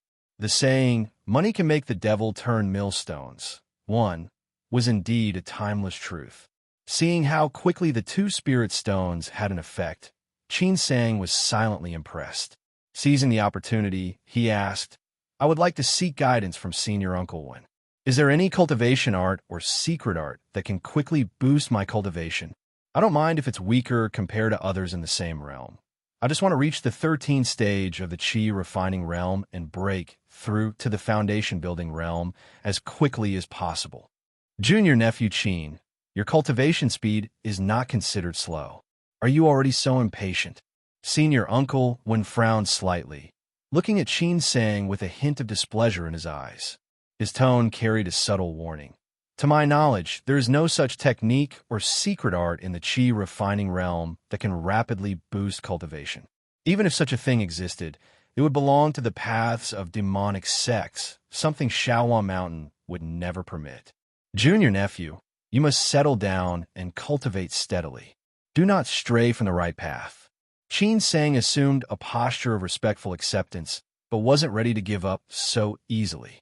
"Senior Uncle Wen, I've heard a few senior brothers mention the legend of Senior Qingzhu. It is said that although Senior Qingzhu's talent was not among the top, he managed to form a golden core within 40 years, surpassing others in cultivation speed. I was wondering if I could cultivate the art that Senior Qingzhu used." This information had taken Qin Sang quite some time to gather. However, his senior brothers were not well informed on the matter. Senior Uncle Wen was likely to know more. "It's not really a secret. Senior Qingzhu's cultivation art is actually an incomplete one." "That art?" Senior Uncle Wen paused. Qin Sang noticed a flash of fear in his eyes. Suddenly, Senior Uncle Wen shook his head forcefully and said firmly, "It has significant risks. Not everyone can cultivate it." The reason Senior Qingzhu became half-mad was due to cultivating this art. Moreover, it's an art only suitable for foundation-building cultivators. "You shouldn't." Before he could finish speaking, a deafening howl of a sword echoed from outside. Senior Uncle Wen's expression changed drastically, and in an instant, he disappeared from where he stood. The next moment, he was already outside the wooden hall. What incredible speed! Qin Sang's heart trembled. He hadn't even seen how Senior Uncle Wen moved, just a blur before his eyes, and he was already outside. This was the gap between their cultivation levels. Senior Uncle Wen, what happened? Qin Sang rushed to Senior Uncle Wen's side and followed his gaze toward the depths of Shaohua Mountain. Among the sea of clouds between the mountains, the grand outline of Shaohua Mountain could be faintly seen. At its peak, an immense white sword Qi shot straight into the sky, its imposing momentum shaking the heavens. The lingering howl echoed unceasingly, reverberating throughout the entire sect. What surprised Qin Sang even more was that upon hearing the howl, the ebony sword in his Qi began to tremble, as if in fear and submission. At that moment, beams of sword light suddenly lit up from various peaks, streaking across the sky like meteors as they rushed toward Shaohua Mountain, creating a magnificent scene. The sect leader's sword is summoning me. Junior nephew Qin, please feel free to go about your business. Leaving this message behind, Senior Uncle Wen transformed into a beam of sword light and hurried away. There were still so many questions Qin Sang hadn't had the chance to ask. Feeling helpless, Qin Sang summoned his sky shuttle and flew toward the mountain gate. As he traveled, he reflected on Senior Uncle Wen's words. The art used by Senior Qin Zhu was only suitable for foundation building cultivators, so there's no point in thinking about it for now. Senior Uncle Wen had mentioned that the art had significant risks. Qin Sang wondered what kind of risks. If they pertained to the primordial spirit, perhaps the Jade Buddha could help mitigate them. Once he broke through to the foundation building realm, he could look into it further. Ultimately, the most important task was to first break through to the foundation building realm to secure his future. Qin Sang sighed softly. After arriving at the sunken cave, he descended, closed off his cave dwelling, and cultivated quietly for a while. However, after some time, he noticed only a minuscule improvement in his cultivation, which left him feeling frustrated. He woke from his meditative state, staring up at the pitch-black stone ceiling above him for a long while. Finally, Qin Sang retrieved the 3 foundation building pills from his mustard seed pouch. 1. This is a direct translation of a Chinese saying, meaning that with money, Shaohua Mountain, Jinghua Peak. The moon lit up the scene, and the sound of water babbled through the stream. The flowing water merged into a crescent-shaped lake, splashing crystalline droplets that looked like stardust under the night sky. Floating above the lake was a beautiful octagonal pavilion, with light curtains billowing in the gentle breeze. A table set with sandalwood incense and fine tea stood inside the pavilion, where 2 people sat facing each other. One of them was a middle-aged man in a brocade robe. His face was square, with sharp brows and piercing tiger-like eyes, exuding an aura of authority without needing to display anger. He was none other than Dong Yangbua, the only spiritual infant grandmaster of Shaohua Mountain. Seated across from him was an elegant woman, as ethereal as a celestial fairy, untouched by the dust of the mortal world, appearing out of place in this tainted realm. She wore a veil and kept her head slightly lowered, gracefully brewing tea with delicate hands. Her gaze, like starlight, lingered on the rippling water in the teacup, emanating an aura of otherworldly tranquility and loneliness. Dong Yangbua placed both hands on the edge of the table and leaned forward slightly, his sharp eyes fixated on the woman in front of him. In a low voice, he said, "Ms. Chunyan, after your last failed breakthrough, your retreat path has been cut off. Time is running out, and you can no longer afford to cultivate slowly." The tea in Chunyan's hand trembled slightly, and a trace of heartbreaking confusion flickered in her eyes. Dong Yanghua ignored her reaction, his tone and expression carrying an unmistakable sense of pressure. Although his words seemed like gentle persuasion, there was a clear force behind them. This secret art indeed originates from a demonic sect, but arts themselves are neither righteous nor evil. Everything depends on how they are used. Moreover, this secret art has been proven to yield results. It only requires some preparation. If you're concerned about the risks or her reputation, I can handle the aftermath. I assure you, everything will be clean, and you won't be troubled. After a long silence, Qinyan slowly closed her eyes, her voice trembling, barely audible. "All right." Sunken cave. Suddenly, a series of heart-wrenching screams erupted from within Qin Sang's cave dwelling, as if a ferocious beast were trapped inside. Unbeknownst to anyone, those screams were coming from Qin Sang himself. He was clutching his stomach tightly, having already rolled off his meditation mat. His body was curled up like a shrimp, writhing on the ground. His facial features were contorted in extreme pain, clearly enduring agony beyond what any normal person could bear. His face was pale, devoid of any color, and the sweat pouring from his body had not only soaked his clothes, but also drenched the floor around him. The cause of this suffering was the foundation-building pill he had just consumed. He had spent a year diligently cultivating in his cave dwelling, yet the results were worse than what he had achieved in a single month before. At this rate, even by the age of 50, he wouldn't be able to break through to the 11th stage of the Qi refining realm, let alone the stages beyond. The snail-like pace of his cultivation had completely worn down Qin Sang's patience. In desperation, he decided to take one of the foundation-building pills to test his luck. After all, he had 3 of them. If by some miracle he succeeded in breaking through, his entire life would change. Of course, taking the foundation-building pill couldn't be done recklessly. He spent a few days adjusting his state and mindset to their peak, carefully preparing by placing healing pills and other items within reach. After reviewing Senior Uncle Wen's teachings, he cautiously swallowed the pill. Senior Uncle Wen had warned him that the medicinal energy of the foundation-building pill would cause the user's body to undergo a transformation, accompanied by some pain. However, Qin Sang had never expected the pain to be this intense, far worse than any bodily cleansing. At first, when the pill entered his stomach, the sensation wasn't too bad. But once its effects fully erupted, his dantian felt as though it were being violently squeezed, and his qi was on the verge of shattering.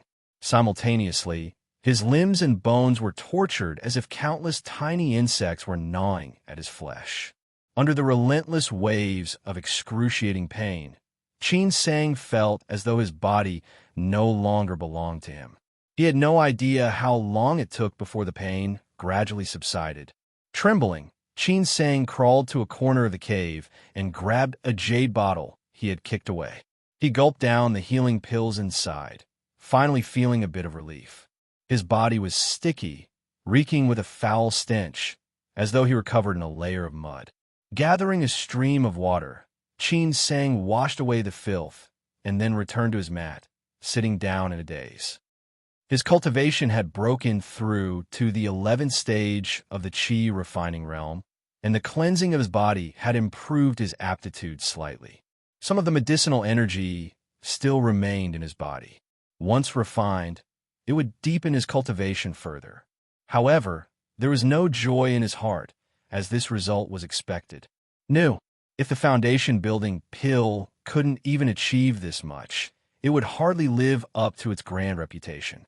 Qin Sang was troubled because, despite taking the foundation-building pill, he hadn't even glimpsed the threshold of foundation building, let alone achieved a breakthrough.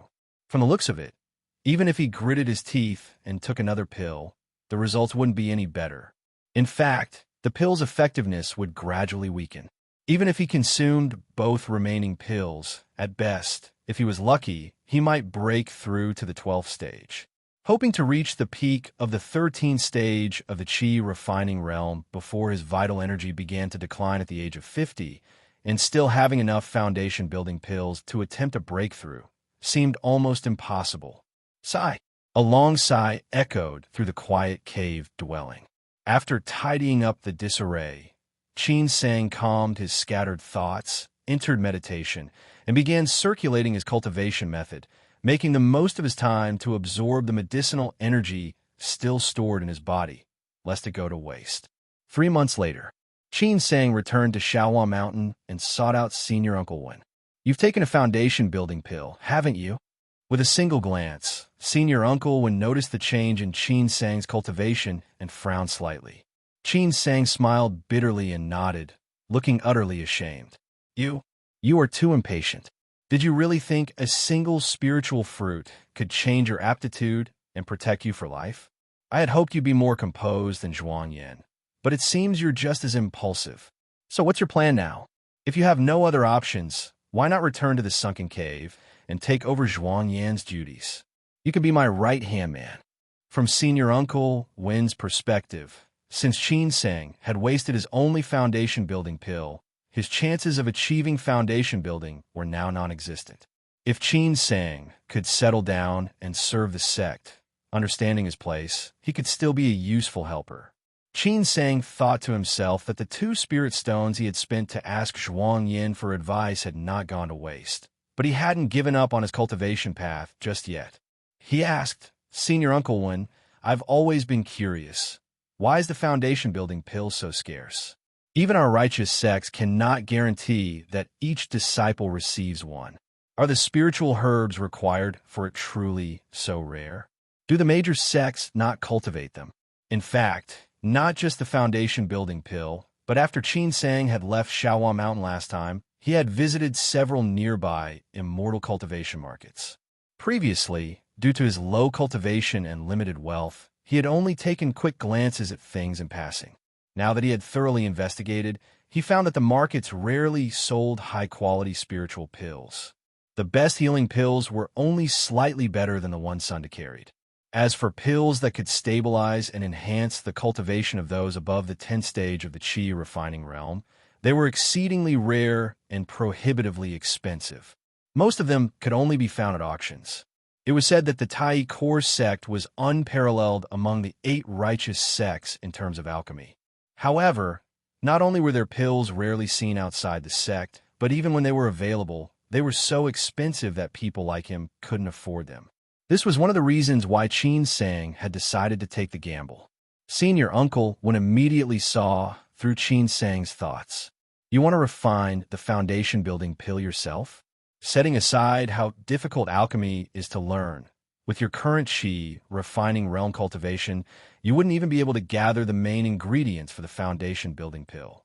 Not just the foundation-building pill, but many ancient pill recipes are stored in the sect's treasure tower peak.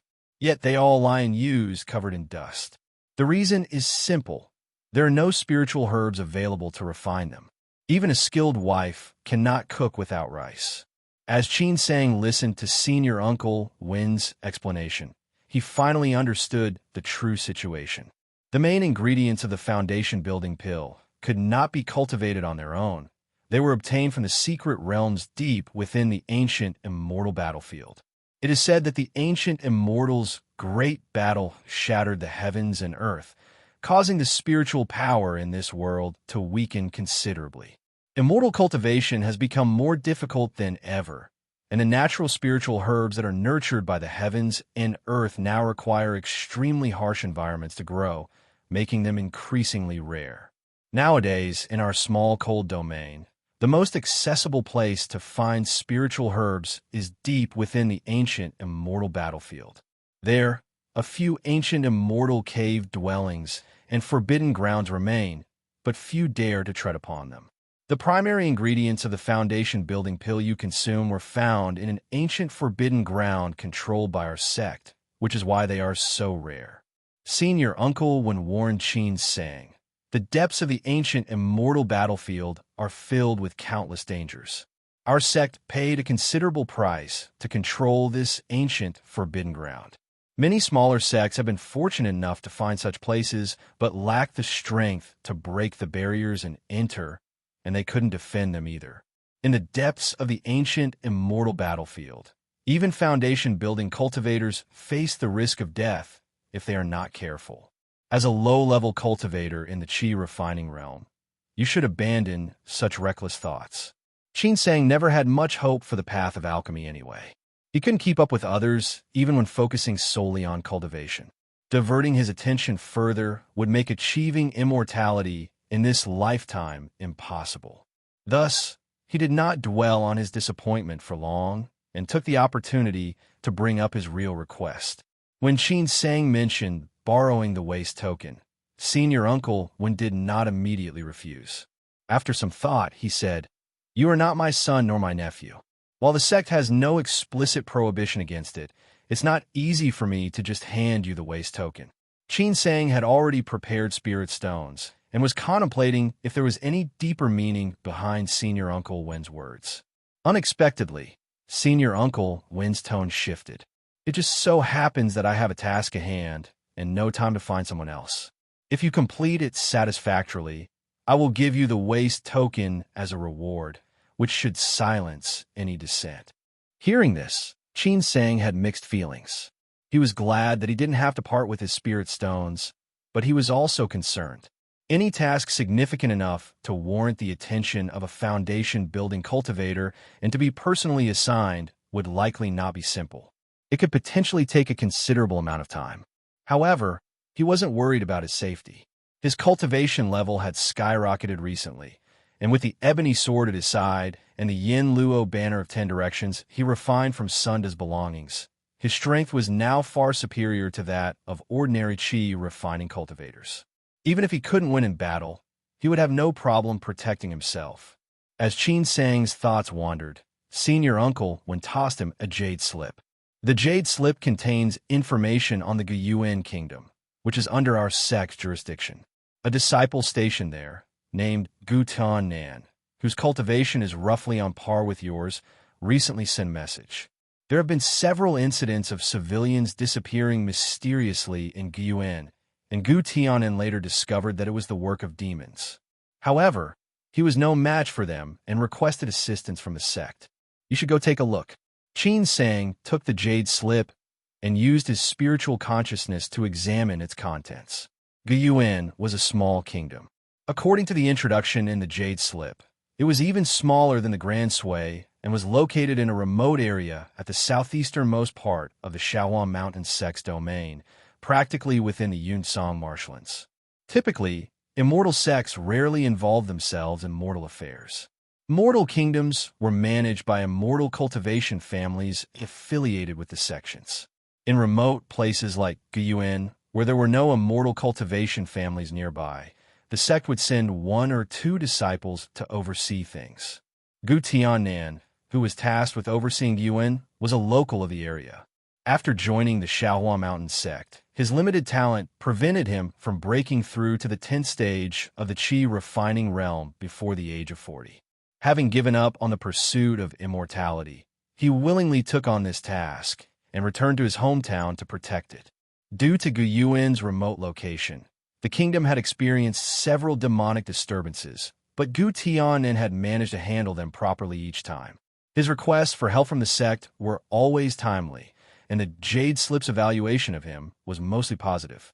After sending Qin Sang away, Senior Uncle Wen murmured softly, "If he is meticulous and handles things efficiently, he may become a valuable asset in the future." It was clear that Senior Uncle Wen had already decided that Qin Sang had no hope of reaching the foundation-building realm. The capital of Guyuan was called Zhe City. Suddenly returning from the secluded world of the immortal cultivation sect to the mundane world, Qin Sang couldn't help but feel a sense of disorientation and nostalgia as he observed the bustling crowds on the streets and the familiar aura of the mortal world. It dawned on him that it had already been 10 years since he had left the Great Sui. Taoist Master Jixin, Mingyu, Danyang Lady by Jianglan, Wu Chuanzong, the Water Monkey. One familiar face after another flashed through his mind. For mortals, 10 years was enough to turn children into teenagers and cause strong middle-aged men to go gray at the temples. Will I ever have the chance to meet them again in this lifetime? Qin Sang quickly collected his scattered thoughts, his gaze regaining its resolve. He stepped into the crowded street, found a steamed bun shop, and devoured several trays of pork buns before making his way toward the eastern part of Zhe City. Outside the eastern part of Zhe City, on Xianglong Mountain, there was a small Taoist temple called the Huilong Temple. Only a master and his disciple resided there. It couldn't be compared to the bustling temples filled with worshippers. Aside from the nearby villagers, few people knew of its existence. As Qin Sang walked along the mountain path of Xianglong Mountain, memories of his time at Qingyang Temple surfaced. Though these memories were somewhat plain, they were deeply etched in his heart, likely because they represented the most peaceful and serene period since his arrival in this world, something he now held precious. The temple had no visitors at the moment. Since this was the immortal residence of his senior brother from the same sect, Qin Sang followed proper etiquette and gently knocked on the door. Before long, the door creaked open, and a fair-faced young man peeked out. Qin Sang could tell at a glance that the young man was also an immortal cultivator, though his cultivation level was only at the 7th stage of the Qi refining realm. You must be senior brother Gu's disciple, Gu Yuan? My name is Qin Sang. The sect received senior brother Gu's letter and sent me here. Upon hearing this, the young man immediately swung the door open wide and respectfully saluted. Greetings, Senior Uncle Qin. My master is currently in seclusion, burning incense and meditating in his quiet chamber. Please, Senior Uncle, allow me to take you to the guest room for tea while I inform my master. Qin Sang had no objections and sat in the guest room for a brief moment. Soon after, he heard hurried footsteps and quickly stood up. An old Taoist with white hair rushed in, and when he saw Qin Sang, his eyes lit up. You must be Junior Brother Qin, yes? Senior Brother Gu, I am Qin Sang. Qin Sang cupped his hands in greeting, while discreetly observing his senior brother Gu Tianan. According to the Jade Slip, Gu Tianan was already over 100 years old. His hair was silver, and his complexion was so pale it was almost alarming.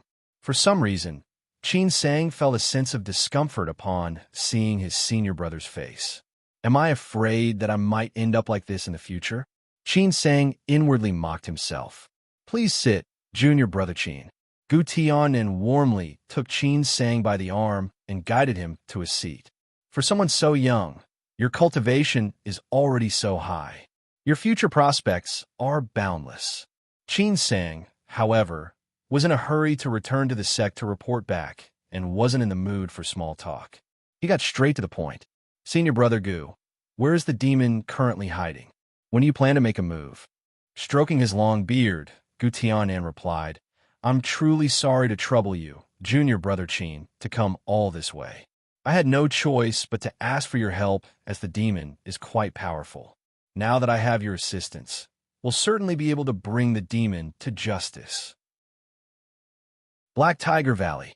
Qin Sang and Gu Tianan, along with Gu Tianan's disciple, descended onto the dirt path outside the village, concealing their presence as they approached. The village was almost entirely deserted, with 9 out of 10 homes abandoned. The silence was deathly, with a morning fog lingering and not a single wisp of smoke rising from any chimney.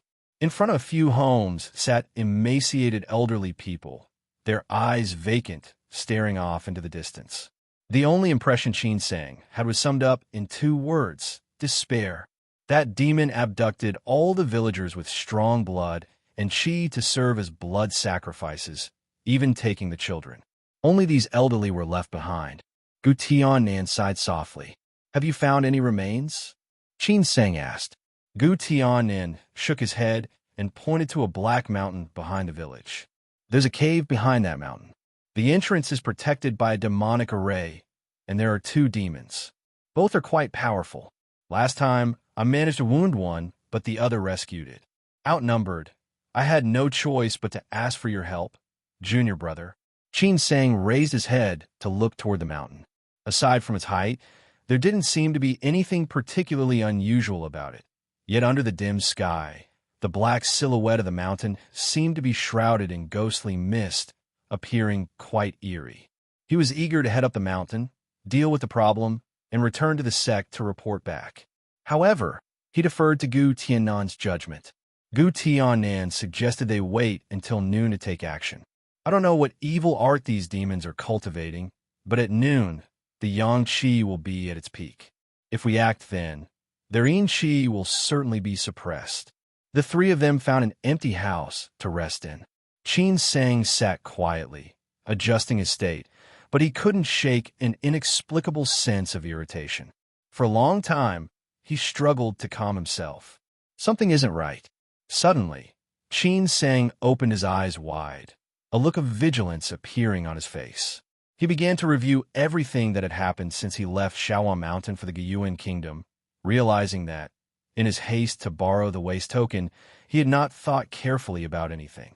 He had been blindly following others' lead, eager only to complete the task as quickly as possible.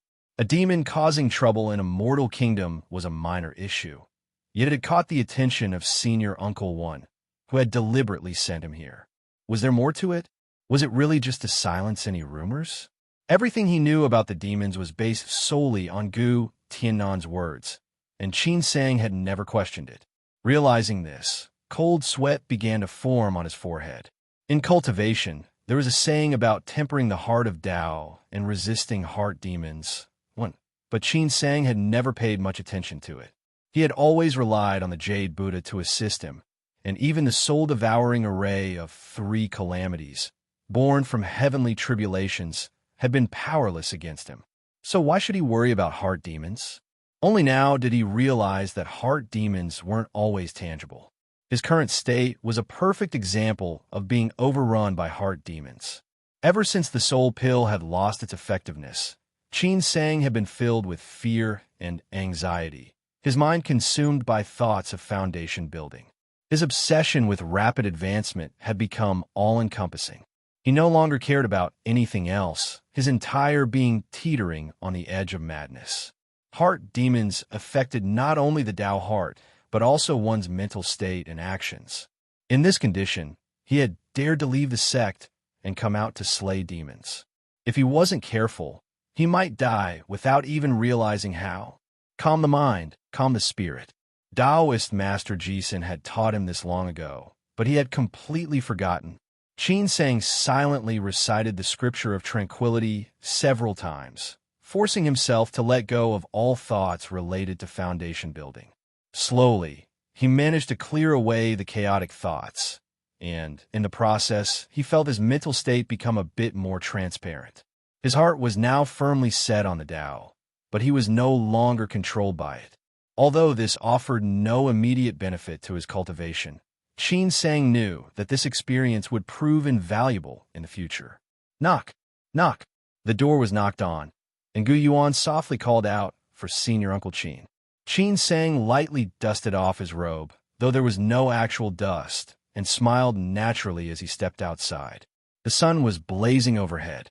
Qin Sang nodded slightly at Gu Tiannan and his disciple, changing his mindset as he quietly observed and speculated about Gu Tiannan. Recalling the records in the Jade Slip, it mentioned that demonic chaos erupted in Gyuan Kingdom every few years, and each time, Gu Tiannan handled it properly. His requests for help were always timely, and the issues were resolved with great precision. Such coincidences. Shaoan Mountain had Sunda. It's not impossible for there to be another. Looking at Gu Tiannan's deathly pale face, devoid of the slightest trace of blood, Qin Sang finally understood why he had felt uncomfortable. It was because Gu Tiannan's complexion resembled that of a corpse, something Qin Sang had seen countless times on the battlefield in Great Sway. However, Gu Tiannan was over 100 years old and a disciple of Shaoan Mountain. It would be rash to conclude he had any issues based solely on his appearance. Furthermore, Qin Sang hadn't sensed any demonic aura from him. Protect yourself and wait for the right moment. Qin Sang's mind raced, and he settled on this strategy. He focused his attention on the heavenly star tier and the ebony sword, always prepared for any sudden changes. At the same time, he readied a few talismans and that black bead, feeling confident that he was fully prepared. Then he followed behind Gu Tiannan and his disciple as they used an evasion method to ascend the mountain. The terrain wasn't particularly steep, and soon the 3 of them crossed the summit and reached the back of the mountain. The cave behind the mountain was very conspicuous, with an entrance several zhang wide. The pitch-black opening resembled a demonic eye on the earth, filled with a swirling black mist that made it impossible to see inside. The 3 of them hid in the shadows, observing the cave. The demonic chi at the entrance was swirling in a regular pattern, like a vortex. Qin Sang could sense the dangerous aura from within, and Gu Tiannan's mention of a demonic array covering the entrance seemed credible. Junior brother Qin, do you have a way to break the array? Gu Tiannan asked through sound transmission. Qin Sang furrowed his brows in thought. If he set up the Yin Luo array of 10 directions, it wouldn't be difficult to break the array with another array. However, he had decided to observe Gu Tiannan first and not reveal his trump cards prematurely. He drew out the Emerald Wave sword and replied, Senior Brother Gu, I mainly cultivate the path of swordsmanship. I'm capable in direct combat, but breaking arrays is not my strong suit. Gu Tiannan didn't doubt him and nodded. With a tap on his mustard seed pouch, 5 bright sword lights immediately flew out. Gu Tiannan muttered incantations and infused each sword light with spiritual power, making them shine even brighter. Upon closer inspection, Qin Sang noticed that each of the 5 sword lights encased a spiritual sword. He immediately recalled the famed spell from Shaohua Mountain called the 5-elemental breaking sword. It required 5-element spiritual swords and, through the incantation, drew upon the 5-elemental spiritual energy of heaven and earth, making it specialized in breaking arrays. Qin Sang had learned about this spell during a lecture from his senior uncle. It was not only time-consuming to cultivate, but also required appropriate 5-elemental spiritual swords. Since the opportunities to use it were limited, he had never practiced it himself. Judging by Gu Tiannan's skillful execution, it was clear that he had mastered the spell to an impressive degree. With a series of incantations, layers of inscriptions began to appear on the 5 spiritual swords, their sword lights growing brighter. Each sword began to channel the spiritual energy of heaven and earth. Go! Gu Tiannan's eyes flashed with sharp light as he coldly shouted the command. With a flick of his finger, the 5 sword lights shot toward the cave entrance in complete silence. The 5-element breaking swords disappeared into the demonic mist, but nothing happened. Gu Tiannan, however, remained completely unperturbed, watching the cave entrance with a faint smile. The next moment, the sound of swords humming echoed from within the cave, followed by a sudden surge in the surrounding spiritual energy. The sword lights pierced through the darkness, and the spiritual energy of heaven and earth was rapidly sucked into the cave. Then, with an explosive roar, the demonic mist inside the cave was instantly torn apart. 1. The Chinese raw for this can also mean evil within one's heart. Who's there? An angry shout echoed from the cave, and immediately 2 streaks of light, one black and one white, shot out. Before Qin Sang could clearly see the figures in the light, Gu Tiannan and his disciple reacted instantly. Gu Tiannan lightly raised his palm, and the 5 spiritual swords swiftly returned, hovering in front of him. His disciple, Gu Yuan, also drew out a fiery red short sword. Die, demon!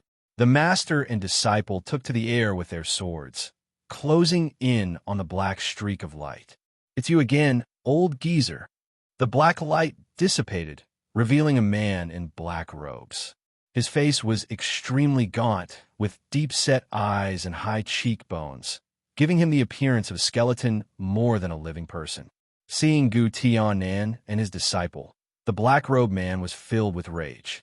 He opened his mouth wide, and a black needle shot out like lightning, heading straight for Gu Yuan's face. Gu Yuan seemed to have suffered from this before. The moment he saw the needle coming, he panicked and dodged. But the needle, as if it had a mind of its own, was incredibly fast and agile. In an instant, it bypassed Gu Yuan's short sword and was about to pierce him. Gu Tiannan saw this, but wasn't anxious. He calmly waited for the right moment before pointing his finger. The 5-elemental breaking sword suddenly sprang to life. The 5 sword lights merged into a single burst of sword chi, moving with lightning speed. Before the black-robed man could react, the sword energy struck the needle square in the middle. The needle spun wildly in midair, its glow dimming considerably. The black-robed man was alarmed and quickly summoned the needle back, inspecting it with great distress. After confirming that there was no serious damage, he finally relaxed. However, Gu Tiannan didn't relent. With a slight twist, the five-elemental breaking sword changed direction. Its speed surging as immense pressure made the black-robed man's face pale. In a hurry, he spat out a cloud of demonic chi, which enveloped the needle. The needle, now replenished by the demonic energy, regained its power. Trembling slightly, it transformed into a thin black thread and raced toward the five-elemental breaking sword. The tip of the needle clashed with the sword's edge, and the two forces were evenly matched. At the same time, the black-robed man flipped his palm, revealing a bull's skull no larger than a hand. It had no flesh, just two eerie eyes spinning wildly in the hollow sockets, exuding a sinister aura. The black-robed man glanced at Gu Tianan with a cold grin. Suddenly, he sliced his fingertip, forcing out several drops of essence and blood, which he fed to the skull. The skull greedily absorbed the essence and blood, its eyes growing brighter as the demonic chi around it surged. With a forceful flick of his hand, the black-robed man shouted, "Go!" The skull, surrounded by thick demonic chi, shot into the sky. Its pitch-black eyes locked onto Gu Tianan, emitting a chilling cackle. Like a shooting star, it sped toward him, its gaping mouth ready to bite into his body. Unexpectedly, Gu Tianan paid it no mind. He calmly retrieved a dried tree root from his mustard seed pouch, holding it in his hand while muttering an incantation. Just as the skull was about to reach him, Gu Yuan rushed to his side, wielding his short sword, which flared with a red glow. He barely managed to block the skull, but with each bite it took, the flames on the sword dimmed. Gu Yuan's face flushed red as he gritted his teeth, struggling to hold on. Just when Gu Yuan was on the verge of collapse, the tree root in Gu Tianan's hand suddenly underwent a transformation, releasing a blinding flash of lightning. The entire root turned into a brilliant silver-white color. Oh, beta! Boom! With a thunderous crack, a bolt of lightning shot out from the tree root, striking the skull with fierce force. Crack! The demonic chi around the skull fluctuated violently. Half of its face was instantly shattered by the lightning. The skull, as if it were alive, let out a pained scream and turned tail, biting down on the black-robed man's palm. No matter how furiously the man tried to command it, the skull refused to come out again. Gu Tianan's face showed a mocking smile as he held the tree root and pointed it toward the black needle still in the sky. Seeing this, the black-robed man's expression shifted slightly. He glanced at the intense battle nearby and, after a brief hesitation, swiftly recalled his flying needle, transforming into a streak of light as he attempted to flee. "Demon, today is the day you die," Gu Tianan shouted coldly, chasing after him on his sword. As he flew, he turned to Qin Sang and yelled, "Junior brother Qin, block that cat demon. I'll kill this devil first, and then come back to assist you." Qin Sang only responded with a short grunt of acknowledgement before swinging his emerald wave sword fiercely. 3 massive waves of water formed a triangle, completely cutting off the path of a white cat that had been about to aid the black-robed man, forcing it back. Indeed, his opponent was none other than a white cat. This white cat appeared no different from an ordinary feline. It was a late-stage, ordinary demon realm demonic beast. The white cat stood upright on its hind legs, holding an artifact made of bamboo in its front paws. The artifact's power was remarkable, emitting beams of azure light that even Qin Sang did not dare underestimate. However, this was mostly because he had not yet fought with his full strength. Qin Sang was still wary of Gu Tianan, suspecting this might be a trap, so he refrained from using all of his hidden cards. While engaging the white cat with his emerald wave sword, he secretly observed Gu Tianan's battle with the black-robed man. After a few exchanges, Qin Sang realized that both sides were fighting fiercely and mercilessly, clearly aiming to kill each other. It didn't seem like an act. Perhaps I'm being overly suspicious, Qin Sang thought to himself, as he watched Gu Tianan and his disciple chase after the black-robed man. They quickly disappeared from sight. They had already gained the upper hand, and victory was only a matter of time. Sang decided it was time to quickly deal with the cat demon in front of him and return to report back. A demonic beast in the ordinary demon realm hadn't yet developed full intelligence and wouldn't be difficult to defeat. With his mind made up, Sang was about to put away the Emerald Wave Sword and summon the Ebony Sword to finish the battle quickly. Unexpectedly, the cat demon changed its behavior, no longer attempting to flee. Instead, it stood upright on its hind legs, leaning on the azure bamboo and directly facing Sang. From its deep blue pupils, Sang suddenly sensed an intelligence equal to that of a human, leaving him momentarily astonished. Whoosh! The azure bamboo artifact suddenly emitted a serene light, enveloping the entire area around them. A sharp sense of danger rose in Sang's heart. He immediately summoned the Ebony Sword, which hovered protectively around him. As he cautiously observed his surroundings, he found nothing but green light filling the space.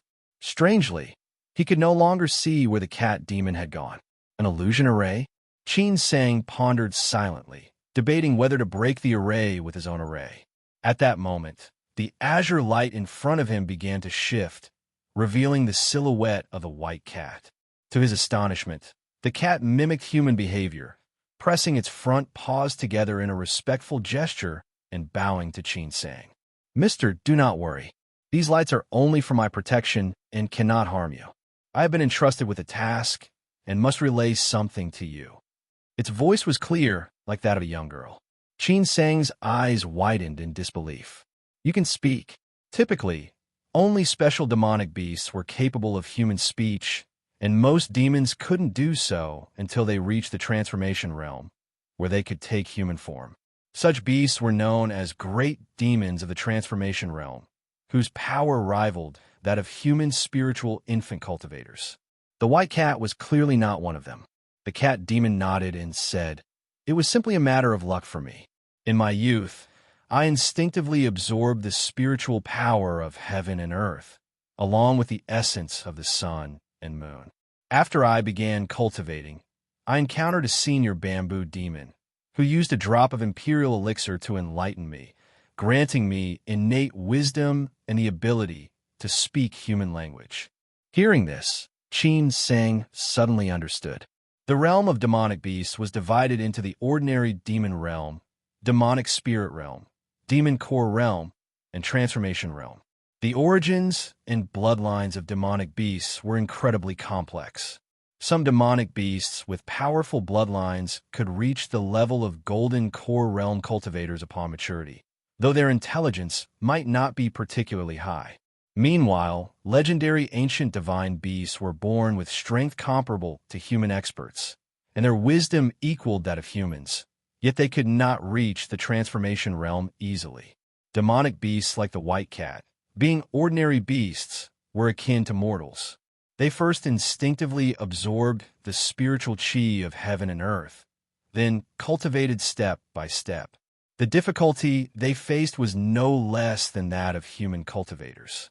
When demonic beasts in the ordinary demon realm advanced to the demonic spirit realm, they gradually awakened their intelligence, but they remained bound by their instincts. It was only after condensing a demonic core and entering the demonic core realm that their intelligence increased significantly. Eventually, they would undergo the tribulation of transformation and become great demons of the transformation realm, indistinguishable from human cultivators. Imperial elixir was a miraculous substance birthed by heaven and earth when a demonic beast underwent the tribulation of transformation. Records described it as resembling countless olives, strung together by golden threads and hanging down to the mortal world. Plants and trees that absorbed its essence could become demons. It was said that imperial elixir was indispensable for demonic beasts to transform and was immensely beneficial to human cultivators as well. It could also directly awaken the intelligence of ordinary beasts, making it a highly coveted treasure for countless demonic beasts. The white cat had been fortunate enough to be enlightened by the imperial elixir, which explained why its intelligence rivaled that of humans. For the bamboo demon to casually gift such a divine object, even if it was not a transformation realm demon, it must have an extraordinary background. Most great demons in the small, cold domain gathered in the western demonic territory at Heavenly Demon Hill. Are there also great demons secretly cultivating within Shawa Mountain? If they don't make a move, it's fine, but once they do, they have to be eliminated. Qin Sang grew more vigilant of the cat demon and asked sternly, "You and I are strangers. Who sent you? What do you have to report to me?" The cat demon did not answer. Instead, it nodded at Qin Sang and then waved a piece of bamboo. An azure light shot out, and after a while, it returned, carrying the silhouettes of several hundred people. The azure light deposited them in front of Qin Sang, sprawling them across the ground. Among them were young children, as well as men and women in their prime. Their clothing was coarse, their faces sallow. Clearly, they were all from impoverished families. These people, like the young man earlier, had sunken eyes and pale faces, though they weren't as emaciated. Each of them lay motionless on the ground with their eyes tightly shut, resembling rows of corpses. Qin Sang glanced at them indifferently, his voice chilling. "What is the meaning of this? Are you trying to threaten me with these mortals?" The cat demon looked sincerely at Qin Sang and said, "These are villagers from Black Tiger Valley at the foot of the mountain. None of them died after being taken up here.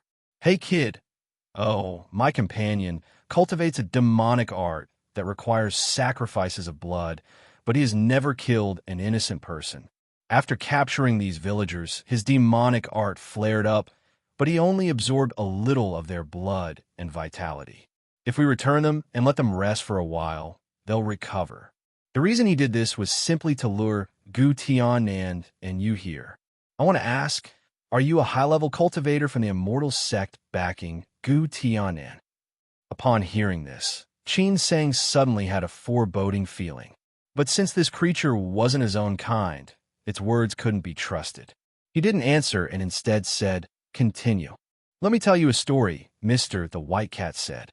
The scorching sun hung high in the sky, but the mountains were shrouded in eerie coldness. Surges of azure light towered into the heavens. From the outside, the azure light fluctuated violently, as if a fierce battle was raging inside. Within the azure light, there was one person and one cat, with hundreds of unconscious mortals lying between them. The cat spoke, while the man listened.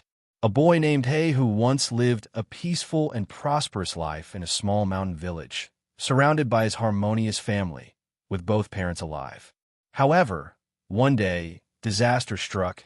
His entire family was slaughtered by a demonic cultivator, turning the whole village into a scene of hellish carnage. He alone narrowly escaped with his life, becoming an orphan. Later, he became the disciple of a martial artist, learning a set of combat skills, and made a name for himself in the martial world. Yet, he never forgot the deep-seated grudge of his family's massacre. He traveled across the Guyuan kingdom, seeking revenge against the demonic cultivator. Instead, he stumbled upon a legendary scroll of immortal cultivation. After practicing it, he realized in horror that the demonic art required the consumption of human souls, treating mortals as blood sacrifices.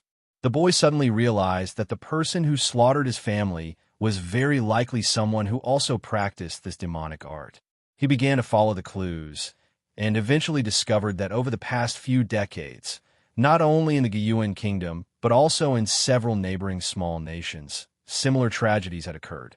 He finally uncovered a demonic cultivator's hidden cave dwelling. According to the last words left behind in the cave, his investigation ultimately led him to Gu Tianan. The White Cat spoke quickly and concisely, as if pressed for time. He knew he wasn't a match for Gu Tianan, and having fallen into demonic cultivation himself, even if he found other immortal cultivators, they wouldn't believe his words without proof. So, he decided to take revenge with his own life. After hearing the story, the first thought that popped into Qin Sang's mind was that it was a trap. The information the White Cat revealed shook Qin Sang. Gu Tianan's cultivation is at the 13th stage of the Qi refining realm. Despite having interacted with Gu Tianan for so long, he had never sensed anything unusual. The White Cat replied, "That's right. Not only Gu Tiannan, but even his disciples' cultivation isn't inferior to yours. If it weren't for the protective bamboo left by the senior bamboo demon, we would have been killed by them long ago. Last time, Hey Kid attempted to take revenge personally, but only then did he realize Gu Tiannan's true strength. He was caught off guard and severely injured. Though I managed to save him, the wounds were too grave.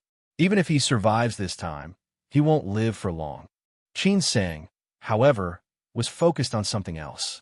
Did Gu Tiannan lure others into practicing demonic arts, and then devour them to boost his cultivation?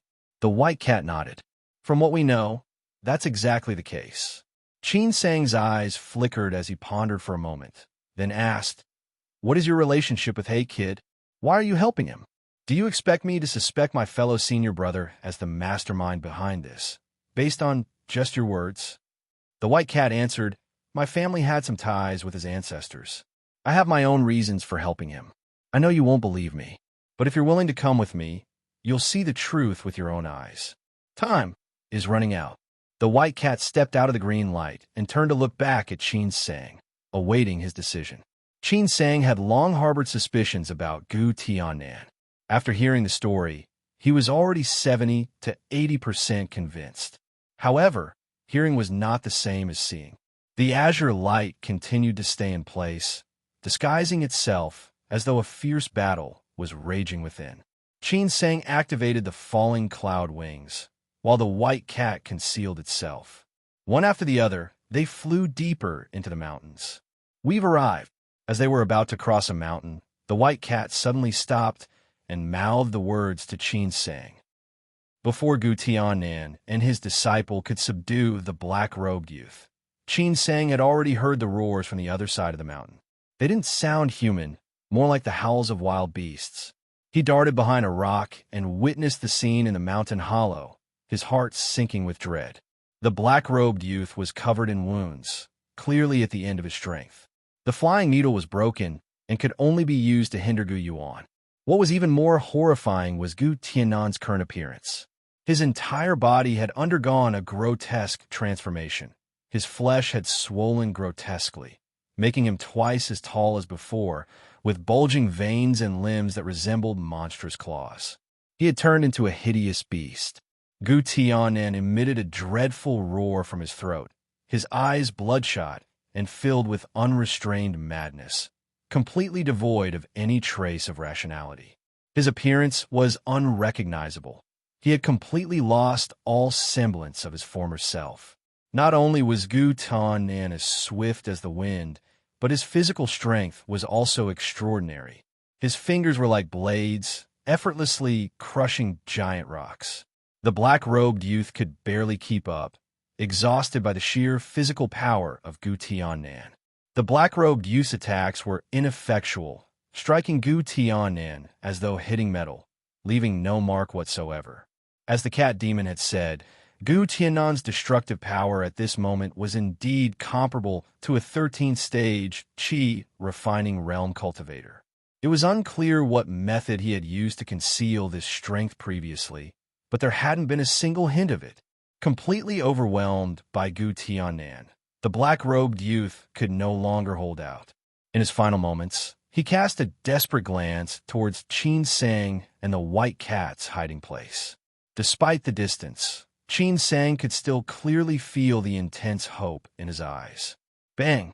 The black-robed youth was struck in the back by Gu Tiannan's claw, crashing heavily to the ground. As he tried to rise, Gu Tiannan grabbed his throat, snapping it with a single hand, ending his life. Huff, huff! Gu Tiannan hunched over, gasping heavily, his grip still tight on the black-robed youth's neck. His arm trembled violently, as if he was struggling to control his murderous instincts. Seeing this, Gu Yuan quickly retracted his short sword and darted behind Gu Tiannan. He threw several silver needles into Gu Tiannan's head, shouting, "Master!" Awakened to some semblance of sanity by Gu Yuan's intervention, Gu Tiannan's eyes gradually lost their bloodthirsty red hue, regaining a glimmer of clarity. His rationality eventually prevailed, and his body emitted a series of crisp cracks as he returned to his human form, now even paler than before. Gu Tianin wavered, almost collapsing to the ground, but was caught and supported by Gu Yuan. Cough, cough. Quickly. Gu Tianin coughed violently, his voice weak and urgent. Quickly. Retrieve the heart. Gu Yuan promptly complied, helping Gu Tianin sit down on the ground, then crouched by the black-robed youth's body. He reached into the youth's chest, pulling out the still-beating, blood-soaked heart, and handed it to Gu Tianin. The heart exuded a flow of bright red blood, yet it had an eerie bluish-black sheen. Gu Tianin clutched the heart with a greedy expression, his eyes burning with intensity. Suddenly, he coughed violently, his face changing dramatically. He concentrated his spiritual energy into his fingers and quickly tapped several times on the heart. The heart convulsed, and black demonic flames erupted, burning it into a dark liquid. The liquid then solidified into two pills, one large and one small. They resembled two pills. Gu Tianin tossed the smaller pill to Gu Yuan, who swallowed it eagerly. Gu Tianin, unable to wait, swallowed the larger pill immediately. After both master and disciple consumed the pills, a faint flush of color appeared on Gu Tianin's face. The previous weakness vanished completely, and his overall vitality improved noticeably. Gu Yuan, his face full of relief, asked with his eyes open, "Master, how do you feel?" Gu Tianin grunted in response, inspected his body, and nodded with great relief. Fortunately, we obtained this blood heart pill in time. Otherwise, the consequences would have been unimaginable. Gu Yuan, still angry, exclaimed, "That kid was incredibly troublesome." Gu Tianin snorted. If it hadn't been for that cat demon with such strange methods appearing out of nowhere, we wouldn't have had to chase him so many times. He wouldn't have been able to wreak havoc for so long. By the way, Gu Tianin suddenly looked towards the source of the commotion, where the azure light in the sky seemed to churn like a storm, indicating an ongoing fierce battle. "Has there been any movement from the Qin person?" "Don't worry, Master," Gu Yuan stretched his limbs and replied. "I've been keeping a close watch. That senior Uncle Qin seems to be of little power, but he has managed to keep the cat demon occupied. The azure light hasn't dissipated. They're still locked in battle without pause, so they wouldn't have noticed our actions." Gu Tianin nodded and glanced at the chaotic battlefield. "That's good. Clean up here to avoid leaving any traces. Don't underestimate him. This person seems to have a cunning mind and is likely not simple. We must not let any flaws be discovered." The master and disciple immediately got to work. Gu Tianin meticulously erased any traces left on the black-robed youth's body. Gu Yuan used his short sword to hack at the surroundings, obscuring the claw marks left by Gu Tianin on the battlefield. He cautiously asked, "Master, what about the situation over there? It seems that Senior Uncle Qin might end up dying the cat demon." Gu Tianin shot him a fierce glance. "This is Shaohua Mountain. No matter how careful we are, it's impossible to erase all traces. We almost encountered a mishap this time. Are you trying to invite trouble by targeting people from Shaohua Mountain?" Gu Yuan forced a smile. "Master, you mentioned earlier that we should find another place. It feels a bit unsatisfactory not to make any gains before we leave. If Senior Uncle Qin can indeed kill the cat demon, we naturally won't provoke him. But if the cat demon kills him, such things are common. It's simply a matter of skill. We can't be blamed for it. Besides, I think Senior Uncle Qin's background is not trivial. Without the protection of Shaohua Mountain, that sky shuttle could prove very useful." Meanwhile, a person and a cat quietly retreated. The white cat, still shaken, said, "The few times we faced Gu Tianin before, he wasn't as terrifying and insane as he is now. You should be convinced now. We don't ask for you to take action against him, only that you report everything to your sect. Any righteous immortal sect would not tolerate such a demon wreaking havoc among mortals, right?" Qin Sang, deep in thought, glanced at the white cat and replied, "None of the villagers from Black Tiger Valley died.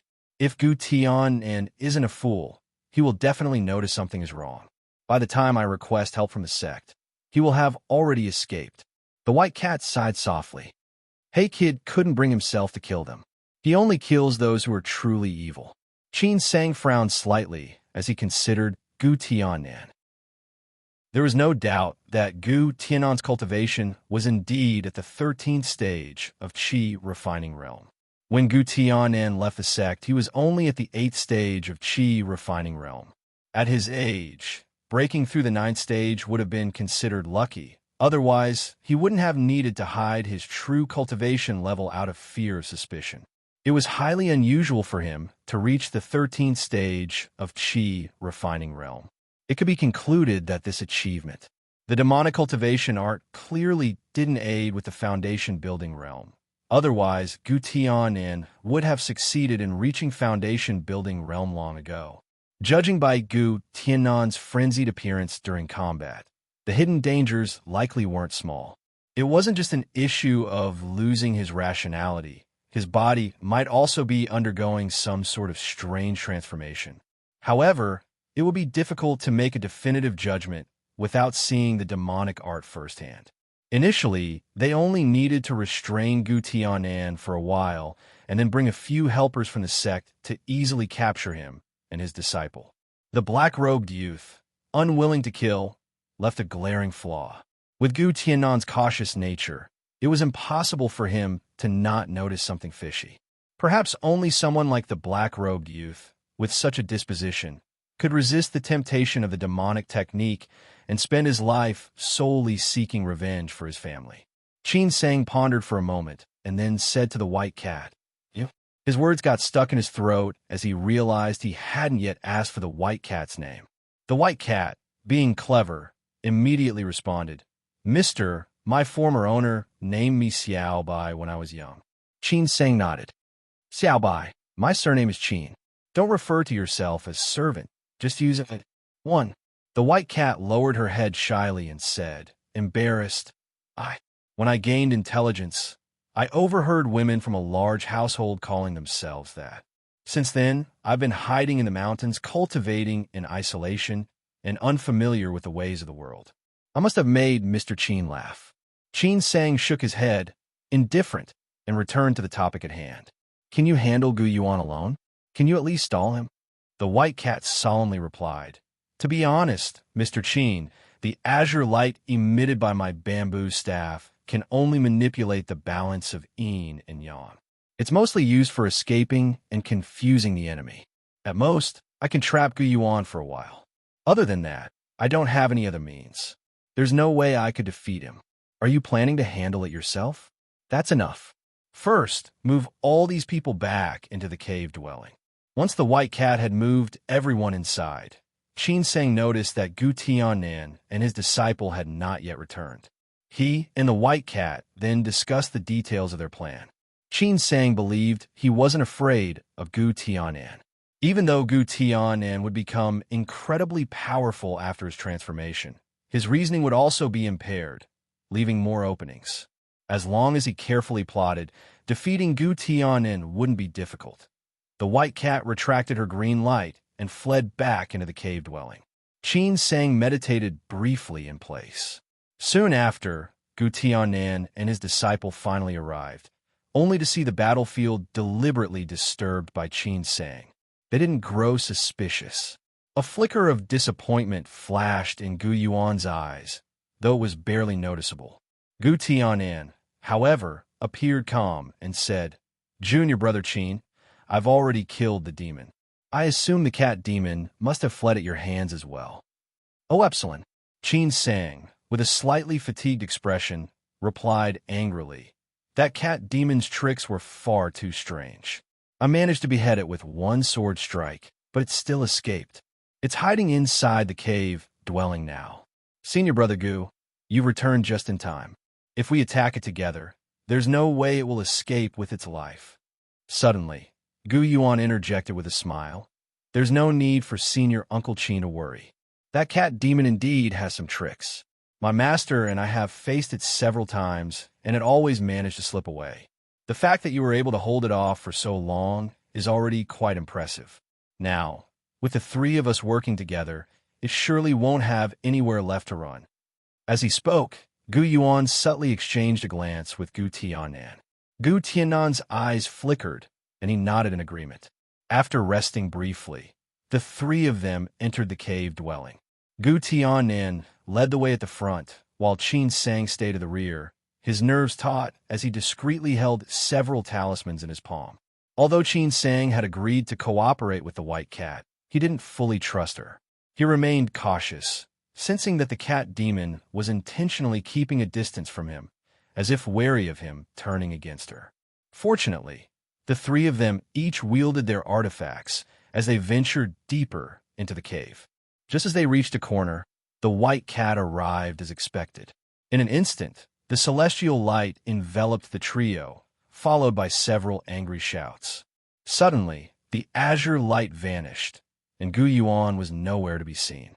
Gu Tiannan called out several times, his voice echoing through the cave, but there was no response from Gu Yuan. Just as he was about to use his movement art to chase deeper into the cave, Qin Sang swiftly moved to block his path. Gu Tiannan abruptly halted, a look of surprise crossing his face as he stared at Qin Sang. In a low, stern voice, he demanded, "Junior brother Qin, what is the meaning of this?" Qin Sang calmly replied, "Senior brother Gu, it's time to stop being stubborn and turn back. If you willingly bind your hands and follow me back to the sect to confess your crimes, I won't make things difficult for you." "I have no idea what you're talking about." Gu Tiannan's eyes widened in fury as he glared at Qin Sang. "Junior brother Qin, have you fallen under some demonic influence that you no longer recognize your own senior brother?" Qin Sang let out a soft sigh. "The Bloodheart pill. Senior brother, you deliberately spread demonic cultivation art, causing harm to the world. Do you still wish to deny it?" Gu Tiannan's expression changed drastically, and he gasped in shock. "How do you know? If you didn't want it known, you shouldn't have done." In an attempt to stall for time, Qin Sang spoke to Gu Tiannan, as if earnestly persuading him. "Senior brother Gu, you were momentarily confused and strayed from the right path. It doesn't have to be a death sentence. If you wake up now, there's still time." Gu Tiannan sneered coldly. "Do you take me for a 3-year-old child to be coaxed? Falling into the hands of those people would mean certain death.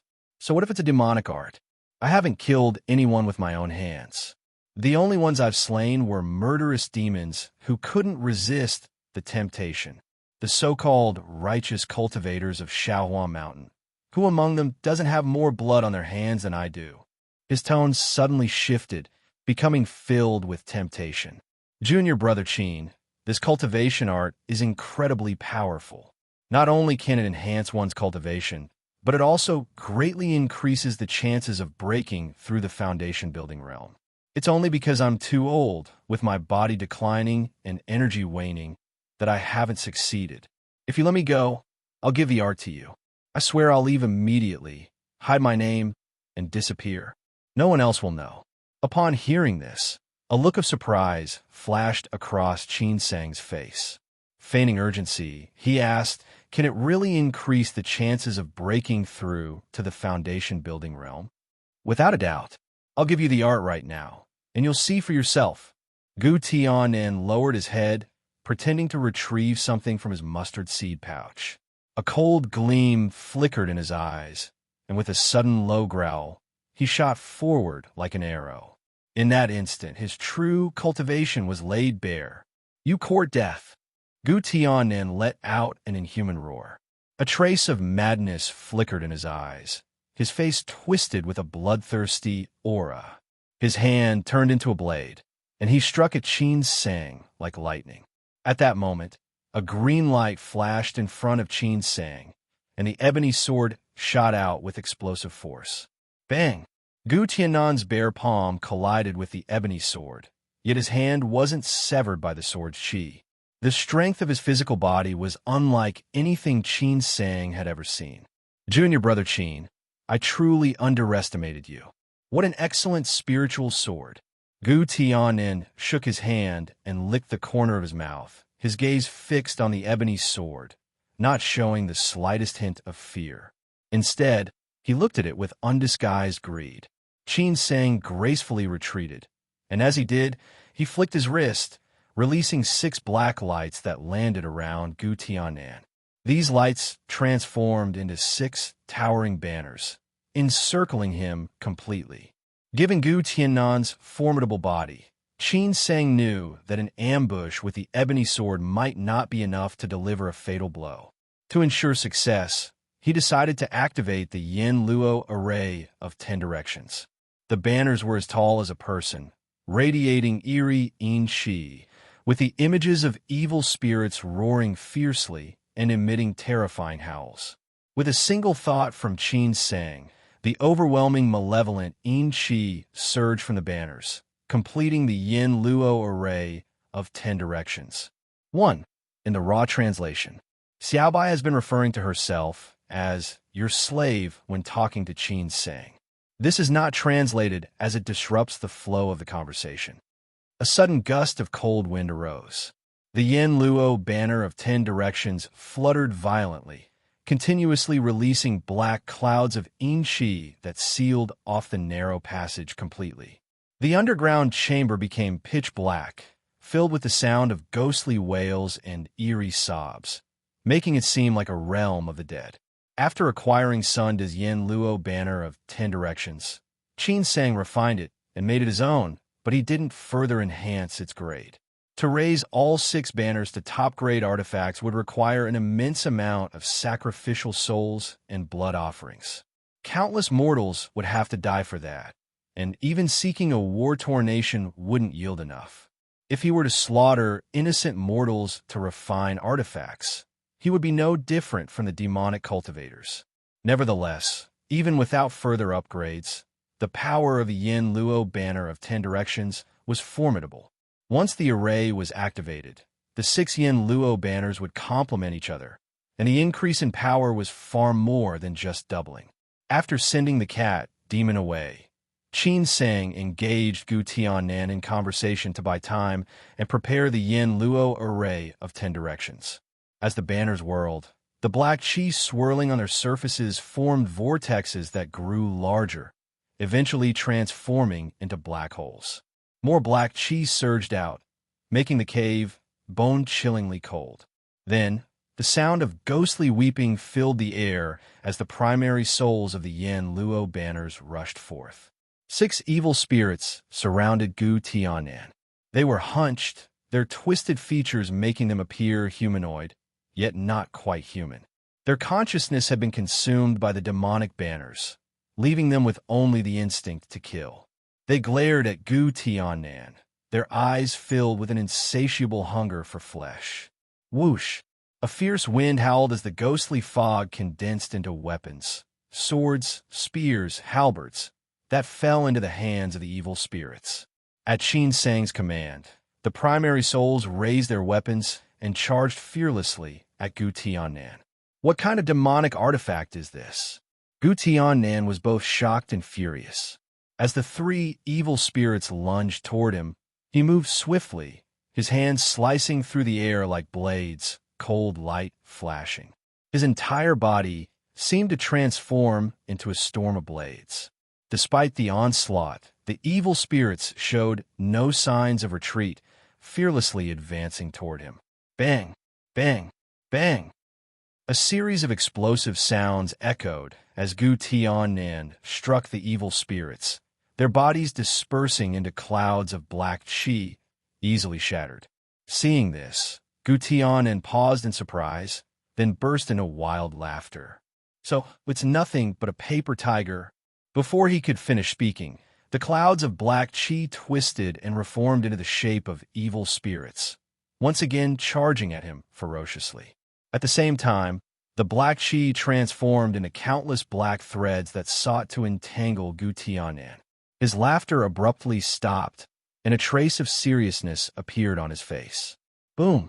The black chi surged as Gu Tianan continuously dispersed the evil spirits, only for them to regenerate again and again. Gu Tianan finally realized just how troublesome these evil spirits were. After being dispersed, they would instantly reform, as the endless flow of black chi from the Yin Luo array served as their nourishment. As long as the black chi continued, The evil spirits seemed incapable of death. Moreover, the continuous black threads that wound toward him radiated a bone-chilling qi that could not be ignored. Gu Tianan knew that if this continued, he would eventually be worn down and defeated. He let out a furious roar toward the sky. Break! The five-elemental breaking sword shot out from his mustard seed pouch, transforming into a streak of light as it stirred the surrounding spiritual qi, heading straight for the core of the Yin Luo banners. Qin Sang was well aware of the five-elemental breaking sword's effectiveness in breaking arrays and had long been prepared for this. As soon as he saw Gu Tianan summon the sword, he immediately activated his ebony sword, sending it into the array to intercept the five-elemental breaking sword before Gu Tianan could complete his incantation. The ebony sword's sword qi clashed fiercely, taking on five at once. Several streaks of sword light intertwined in the air like agile dragons, accompanied by the constant sound of clashing metal. Despite the power of the five-elemental breaking sword, its quality was far inferior to the ebony sword, and it was gradually suppressed. One of the blades even sustained a strike from the ebony sword, causing fine cracks to appear on its surface. Seeing that even the five-elemental breaking sword couldn't help him escape, Gu Tianan grew increasingly agitated. Qin Sang sharply noticed that Gu Tianan's rationality was being slowly overtaken by madness, and his body began to undergo a strange transformation. It was as though countless worms were wriggling under his flesh, causing his skin to bulge. His body swelled grotesquely, an unsettling sight that churned the stomach. The sanity in Gu Tianan's eyes continued to fade, leaving only an endless bloodlust. Once the transformation was complete, Gu Tianan's speed surged dramatically, and his attacks became even more ferocious. The claws that had transformed into blade-like beams rained down like waterfalls, tearing apart the evil spirits as soon as they reformed, while the black threads failed to even get close. Witnessing this, Qin Sang dared not delay. He fully activated the spiritual power within his body and poured it all into the Yin Luo banners. This action took a considerable toll on Qin Sang, his face turning pale. He quickly retrieved a pill that restored his spiritual power from his mustard seed pouch and swallowed it without hesitation. With the replenishment of Qin Sang's spiritual power, the 6 Yin Luo banners trembled, emitting a dazzling black light. Countless streams of black qi surged forth once more, flooding into the evil spirits' bodies, making them even more solid and vicious. However, instead of directly attacking Gu Tianan, they charged toward each other, ultimately merging into one. This newly formed evil spirit was just as large as Gu Tianan. Seeing Gu Tianan charging toward it, the spirit rushed forward fiercely, engaging him in close combat. The two clashed like wild beasts, shaking the underground chamber with constant tremors. Despite the evil spirit's power, Gu Tianan's strength was even greater. With a single claw strike, he left deep, gruesome wounds on the spirit's body. If not for the continuous supply of black qi, the evil spirit would have been completely dispersed by now. Qin Sang hadn't expected Gu Tianan's true strength to be so terrifying. He was likely among the elite, even within the 13th stage of qi refining realm. Fortunately, after his transformation, he lost his rationality and couldn't use any artifacts, relying only on the brute strength of his body. Otherwise, the Yin Luo array might not have been able to trap him. Qin Sang didn't dare hesitate any longer. He swallowed another pill and, once his spiritual power had recovered, immediately activated the Zhishuan sword art. Whoosh! The ebony sword's sword qi surged, joining the evil spirit in attacking Gu Tianan. Though the five-elemental breaking sword was powerful, it couldn't fully withstand the might of the ebony sword. Gu Tianan's formidable body began accumulating wounds, blood pouring out as his qi weakened. The evil spirit gradually gained the upper hand. The evil spirit roared to the heavens and, finding an opening, flipped Gu Tianan over and pinned him to the ground. Qin Sang's eyes lit up as he seized the opportunity, channeling all his power into the ebony sword. A blinding streak of sword light shot down from above, striking Gu Tiannan's heart with perfect precision. Blood gushed out. Gu Tiannan, who had been struggling violently, suddenly froze.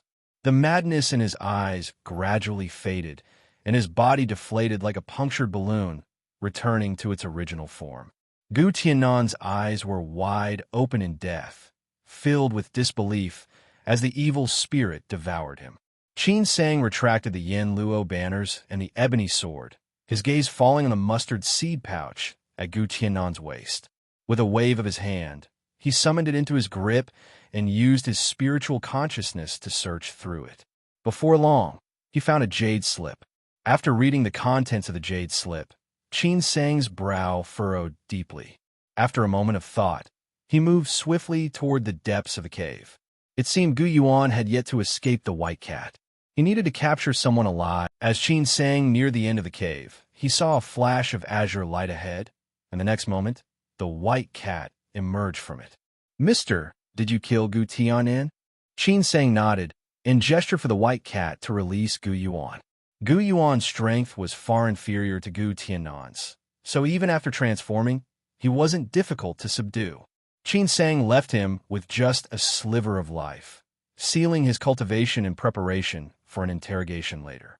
The white cat approached Qin Sang, bowed slightly, and said, "I thank you on behalf of Hey Kid for your righteous heart, avenging him. He can now rest in peace without any regrets." Qin Sang felt a pang of guilt in his heart. Glancing at the unconscious villagers at the end of the cave, he thought for a moment, then took out a bottle of healing elixirs and tossed it over, saying to the white cat, "Dissolve the pills in water and give it to them. It should replenish their depleted qi and blood. Wake them up and take them down the mountain. Although you are a demon, I don't sense any bloodthirsty aura from you, so I won't make things difficult for you. But be warned, conduct yourself well in the future. Otherwise, not even the bamboo can save your life." After issuing his warning to the white cat, Qin Sang grabbed Gu Yuan and turned to leave. "Mister, please wait." The white cat suddenly called out to Qin Sang. He turned around and saw a hint of expectation in the cat's eyes, which piqued his curiosity. "Gu Tianan is already dead. What more can she want? What is it now?" The white cat hesitated before saying, "Mister, you are kind-hearted. I would like to make a deal with you, if you are willing." "A deal?" Negotiating face-to-face with a cat in this dark cave felt rather strange to Qin Sang. He noticed the white cat's fur standing slightly on end, as though she were nervous. This stirred something in Qin Sang's mind. Does this cat demon have something valuable? "Let's hear it," Qin Sang replied non-committally. The white cat hesitated for a moment before softly saying, "Mister, are you familiar with a spiritual eye?" As soon as the words left her mouth, a trace of wariness appeared in her eyes. She subtly clutched bamboo closer to her chest, where it faintly emitted a soft azure glow, as if ready to flee at any moment. "A spiritual eye?" Qin Sang's eyes lit up instantly, and he pressed her eagerly. "Do you know where there is a spiritual eye?" In the world, spiritual power varied in concentration. In places where spiritual power was abundant, it gradually accumulated over time, eventually forming either large or small spirit veins. The spiritual power within these veins was far denser than in other areas, and most immortal cultivators' cave dwellings were located on such spirit veins. Small spirit veins could support the creation of several cultivation cave dwellings for immortal cultivators to use. Larger spirit veins, like the one at Yuanzhao Peak, can, with the right arrays, serve as the foundation for entire immortal sects, but these were exceedingly rare. There weren't many in the small cold domain, and it said that the spirit vein at Shaohua Mountain surpassed even Yuanzhao Peak. It with Diaresis Nuomacrombi. For this reason, when people heard that the supreme sect leader of Yuanzhao sect had decisively detonated their spirit vein, it seemed utterly incomprehensible. However, Yuanzhao sect later inherited the assets of the Koyin sect, so the loss was somewhat balanced. For an immortal cultivator, wealth, companions, the law, and land were essential, and what cultivators often refer to as land was mostly about the spiritual chi available in their cultivation cave dwellings. Those who could not find a spirit vein, but had wealth, could buy a courtyard in an immortal cultivation market or set up a spirit gathering array for their own cultivation. Poorer cultivators, however, were forced to endure the meager spiritual chi in regular areas, resulting in much slower progress in their cultivation. I was the focal point where the spiritual power of a spirit vein gathered. However, not all spirit veins produce spiritual eyes. Only the purest spirit veins, where spiritual power was concentrated to the extreme, gave rise to such extraordinary locations. These were incredibly rare and highly sought after, making them the ideal sites for establishing a cave dwelling that, if news of an unclaimed spiritual eye were to leak, it would undoubtedly provoke envy among countless cultivators, sparking inevitable conflict. No wonder the cat demon was being so cautious. Possessing something so valuable could lead to great peril, and the distrust between humans and demons in the world of immortal cultivation only exacerbated this. Previously, Qin Sang's cultivation level wasn't high, so he didn't have particularly stringent demands for spiritual qi. But now that he had broken through to the 11th stage, he was beginning to feel that the spiritual qi in his cave, dwelling in the sunken cave, was becoming insufficient. Even if he returned to Shaohua Mountain to cultivate the best cave dwellings, there had long been claimed by his senior brothers and uncles. The cave dwelling he would receive might not be much better than the one in the sunken cave. If he could find a spiritual eye, it would be incredibly beneficial to his future cultivation. Given his poor aptitude, he couldn't afford to miss any opportunity to accelerate his cultivation. But what kind of deal did this cat demon want to propose? Sensing the eagerness in Qin Sang's gaze, the white cat instinctively tucked her tail tightly, her fur standing more visibly on end. Her voice trembled with clear nervousness. After a senior enlightened me, they helped me find a spiritual eye. Since then, I've been hiding there cultivating. If you're willing to trade, I'm prepared to sell the spiritual eye to you. Qin Sang was taken aback. Do you realize what a spiritual eye represents? He couldn't believe the cat demon was offering to sell her own cave dwelling. For any cultivator, that would be an incredibly foolish decision. The white cat sighed softly. I know, but I have no other choice. I don't have any advanced cultivation arts, and I haven't made any progress in years. The senior who enlightened me said they'd return in a few years to take me away, but they never came back. The demons around me are all demonic beasts without intelligence, relying solely on instinct to cultivate and unable to offer any guidance. As a demon, I fear being hunted and killed, so I don't dare approach other cultivators. I have no companions to discuss matters with. Once, I encountered a rogue cultivator who deceived me, later trying to skin me and turn my fur into artifacts. I have no other way out. I've heard that Heavenly Demon Hill in the west is a sanctuary for demonic beasts. After hearing the white cat's story, Qin Sang finally understood her intentions. She was unwilling to let her path of cultivation come to an end and was willing to abandon her safe cave dwelling and risk traveling through human territory to seek enlightenment at Heavenly Demon Hill. This reminded Qin Sang of himself in the past. The cat demon was cautious. She knew that trust between humans and demons was difficult, and she had helped Hey Kid out of both ancestral ties and the hope of interacting with a righteous cultivator to make this deal. If Qin Sang had been in league with Gu Tiannan, the white cat wouldn't have even brought it up. Her plan was somewhat naive, but it was likely born out of desperation. Of course, Qin Sang wanted the spiritual eye, but he was fully aware of its value. Of the items he possessed, only the ebony sword, the black beads, and the Yin Luo banner of 10 directions were worth offering, but he couldn't part with any of them. What do you want? Qin Sang probed. The white cat seemed to have thought this through, and she quickly responded, I'm not greedy. All I want is a detailed map to Heavenly Demon Hill and a few artifacts for self-defense. Qin Sang nodded deep in thought. He had a geomantic map of the small cold domain on hand, but the artifacts were trickier. He wasn't sure if what he had would satisfy the cat demon's expectations. With the sky shuttle at his disposal, the empty wind, which could only allow him to hover 2 zhang above the ground, had become somewhat useless. He could give it to the white cat. Besides, since the white cat was a demon, she couldn't openly fly in areas controlled by human cultivators.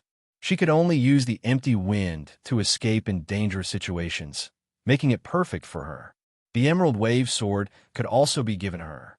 After all, Qin Sang now only used the Emerald Wave Sword as a decoy. If need be, he could switch to the Blood Saber later, and it wouldn't affect him much. It was unfortunate that the Bewitching Mirror had been destroyed by Sanda. Otherwise, the Bewitching Mirror, the Empty Wind, and the Emerald Wave Sword, these 3 artifacts, would have surely pleased the white cat.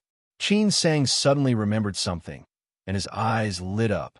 In a deep voice, he said, "I can give you an art to conceal your demonic qi."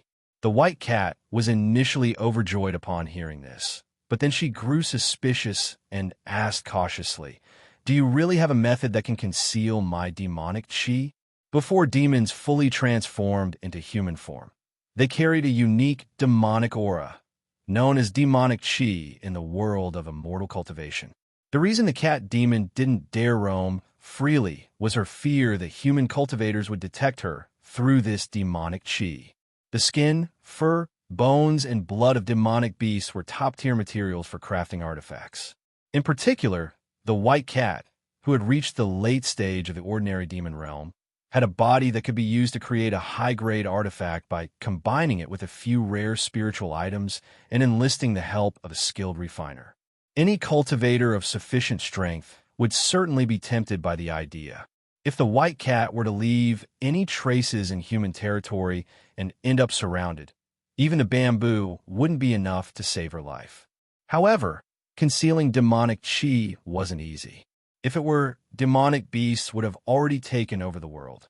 Even though the white cat's intelligence was on par with that of a human, she still struggled to completely suppress her demonic qi. Once she approached a human cultivator, her aura would inevitably give her away. Because of this, she didn't believe Qin Sang could have coincidentally come across an art suitable for demons that could conceal their demonic qi. Qin Sang smiled and said, "I'm not lying to you. This art is called the Spirit Evasion Art.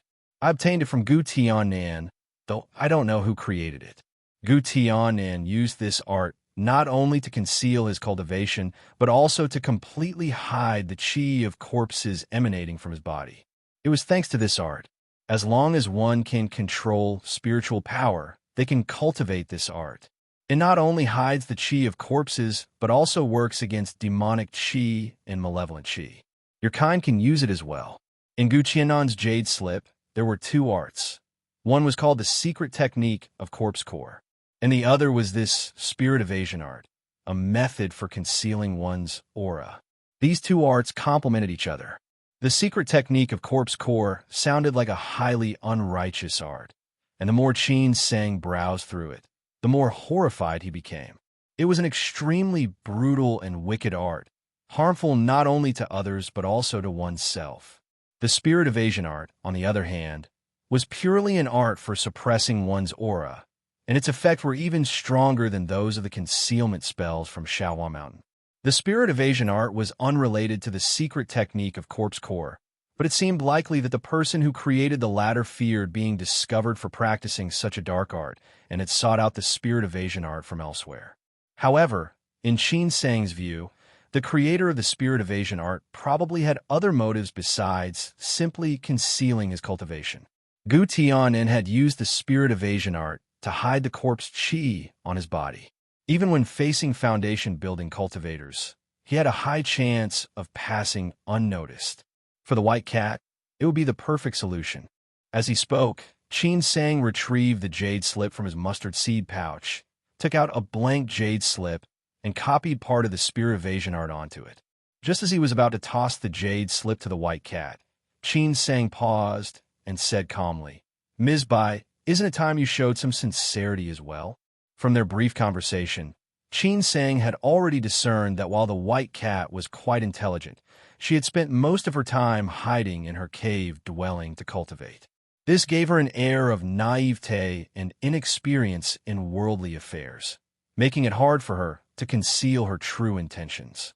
Most of what she had said was likely truthful. However, the spiritual eye was of great importance to him. To ensure nothing went wrong, Qin Sang decided to be cautious and avoid the possibility of the white cat taking the jade slip and fleeing. The white cat was naturally eager to obtain the spirit evasion art from the jade slip, but upon hearing Qin Sang's words, she hesitated and couldn't make up her mind. Qin Sang understood that his request was a bit excessive for the white cat. After all, the cave dwelling couldn't be moved. If Qin Sang learned its location and later reneged on his promise, gathering a group of accomplices, the white cat would be left defenseless and forced to abandon her home. ANG Beta, let's do this. You contributed to obtaining this art, so I'll give you 2 additional artifacts. Qin Sang took out the emerald wave sword and the geomantic map from his mustard seed pouch, then released the empty wind, handing them all to the white cat. He patiently explained their uses. This geomantic map is a rare collection from Shaowan Mountain. It marks the locations of various immortal sects' mountain gates, all the way to the borders of the heavenly demon hill. As long as you avoid the disciples of these sects, encountering a few rogue cultivators shouldn't pose much of a problem. This wind is called Empty Wind. It's a high-grade artifact. Once you refine it, you can ride the wind to escape in dangerous situations. Few cultivators in the Qi refining realm will be able to catch up to you. The Emerald Wave Sword is also a high-grade artifact, and you've already experienced its power. These 3 items, combined with the Spirit Evasion art, along with some healing pills and life-saving talismans I'll give you, should be enough to exchange for your cave dwelling, right? Qin Sang was doing everything he could. If the white cat still wasn't satisfied, he would have no choice but to give her all the talismans and pills he had. However, even if he had to give away everything, trading for a cave dwelling located on a spiritual eye was worth it, in Qin Sang's opinion. The white cat cradled the items in her arms, touching one and then the other. Unable to put them down, her eyes narrowing slightly as a purring sound faintly rose from her throat. After examining the jade slip of the geomantic map, she wagged her tail in delight and said, "This map is much more detailed than the one I had before. Its range is larger, and it even marks the dangers in the Yunsong marshlands. This is great. I'll take you to my cave dwelling now. I hope you're not tricking me." Before they set off, they didn't forget about the mortals. The white cat lifted the barriers placed on them, and Qin Sang condensed a ball of clear water, dissolving a spiritual pill into it. He then gave each person a few drops. The color quickly returned to the faces of these mortals, and with their vital energy restored, it wouldn't take long for them to wake up.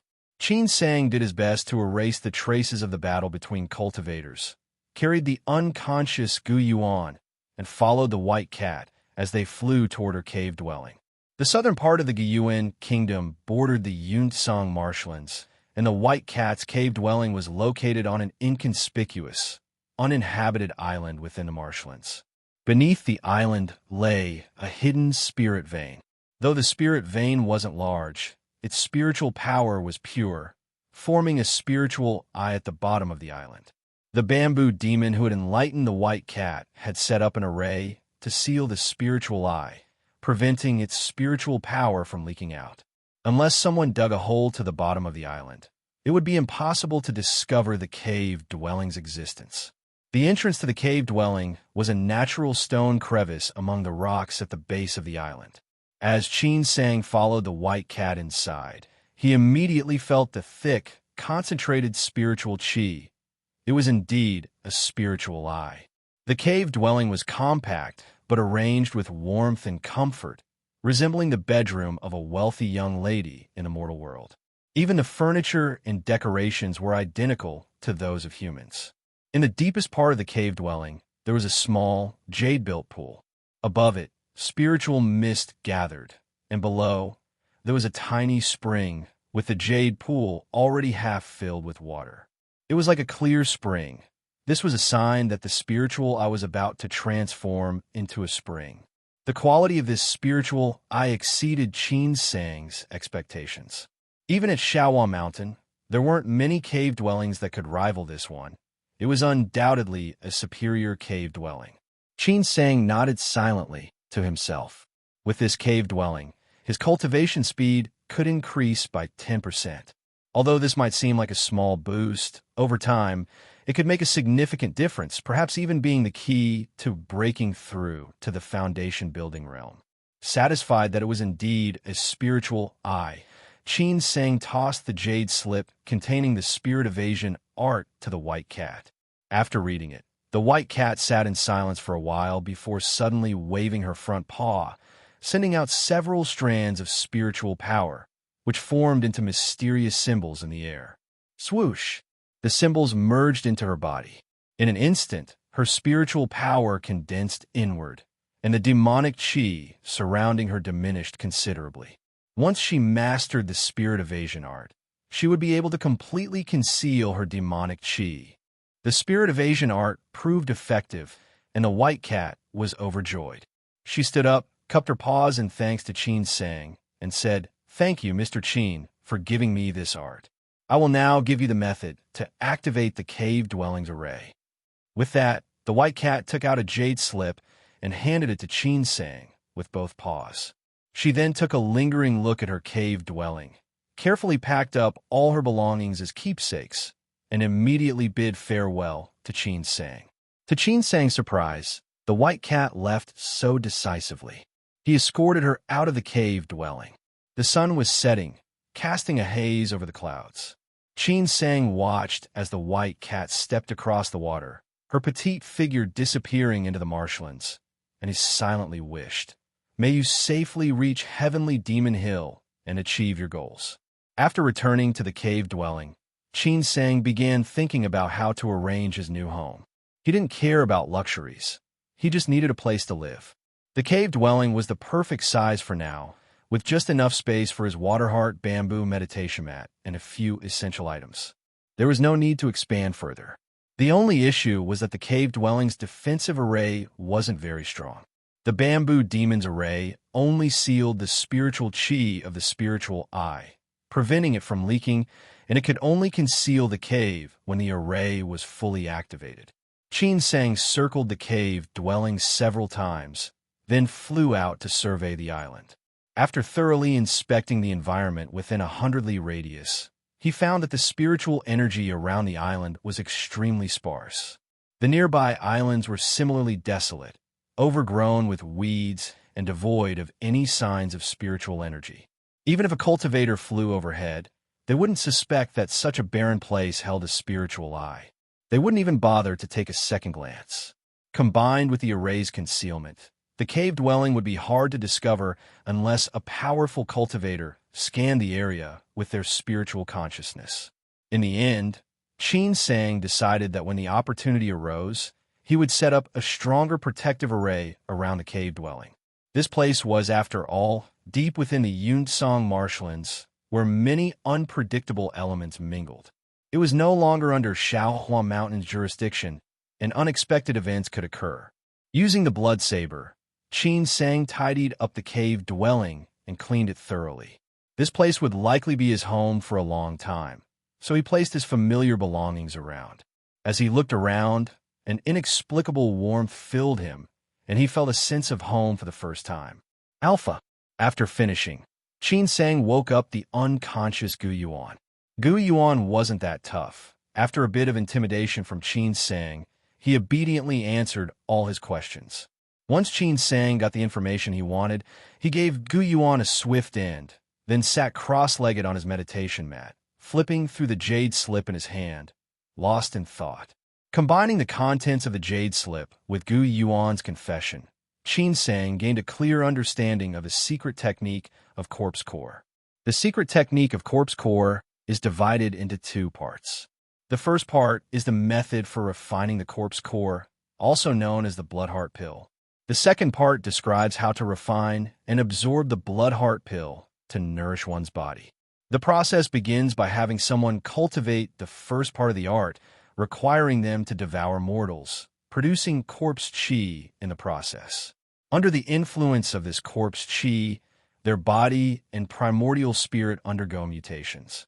This evil art used the person's body as a furnace and the corpse chi as the fire, refining that person along with the essence of the souls and blood sacrifices they had consumed into a blood heart pill.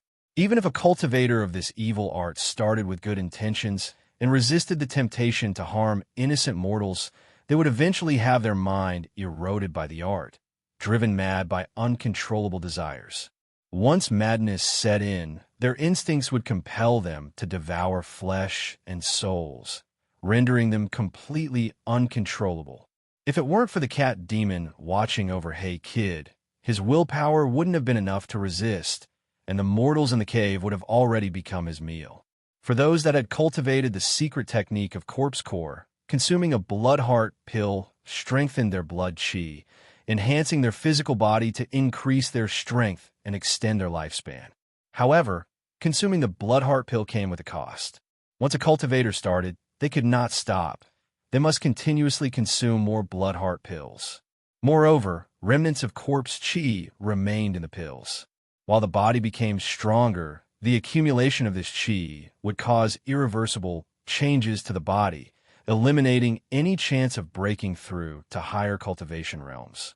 If they lacked a steady supply of blood heart pills or failed to suppress the corpse chi within them, they would immediately transform into a monster, losing their mind, just like Gutianin did in the end.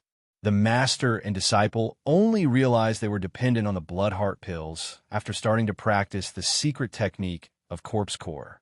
They sunk deeper and deeper into it and devised a poisonous plot to avoid being discovered by Shaohua Mountain. They didn't just plague the Guyuan kingdom, but had harmed other kingdoms as well. However, they acted carefully, kept a low profile, and always withdrew when they had enough. Moreover, they had the backing of Shaohua Mountain with the identities of disciples from one of the righteous sects, which kept suspicions at bay. Now that Qin Sang understood the secrets of the secret technique of corpse core, he completely abandoned any thought of practicing it. The Jade Buddha could only protect his primordial spirit, preventing his mind from being affected, but could not stop the corpse chi from eroding his body, unless he could find another Jade Buddha to protect his physical form. The consequences of being unable to break through to the foundation-building realm were unacceptable. Tossing the secret technique of corpse core aside, Qin Sang casually began practicing the spirit evasion art. This art concealed one's aura but didn't truly hide their cultivation. If the opponent's cultivation was too far above his, they could still see through it. Although it wasn't very useful now, it might prove helpful in the future. Sitting on his water heart bamboo meditation mat, he operated his cultivation art for a while, and indeed his cultivation speed was a bit faster than before. Qin Sang couldn't help but smile. After sorting through the belongings of the master and disciple, he thought about how to report the matter to Senior Uncle One, then sealed the cave dwelling and left, carrying Gu Yuan's corpse back to Shaohua Mountain. On the way, he made up his mind. After reporting back to the mountain, he would go to Treasure Tower Peak to investigate the effects and value of the mysterious orchid. Then, he would resign from his duties at the sunken cave. As Qin Sang passed through Sword Pass, he noticed that the peach blossoms had withered, leaving behind clusters of bright red peaches hanging in abundance, making for an eye-catching scene. Feeling a sudden urge, he descended from the sky and plucked a few ruby peaches. The peaches were indeed juicy and sweet, far superior in taste to the spiritual fruits grown by Sunda. These are nothing like ordinary fruits. Qin Sang left behind a few peach pits, planning to plant them in his cave dwelling in the Yunsong marshlands so he could enjoy the fruits regularly. Upon returning to Dao Peak, Qin Sang hurriedly greeted a few familiar senior brothers and sisters before hastily making his way to the wooden hall. However, Senior Uncle One was nowhere to be seen. Only Zhuang Yin was present. The two of them had a good relationship, so Zhuang Yin invited Qin Sang to sit down. With a teasing smile, Zhuang Yin asked, "Junior brother Qin, did you come back for the Gourd Illusion Realm as well?" "What is Gourd Illusion Realm?" Qin Sang furrowed his brow slightly.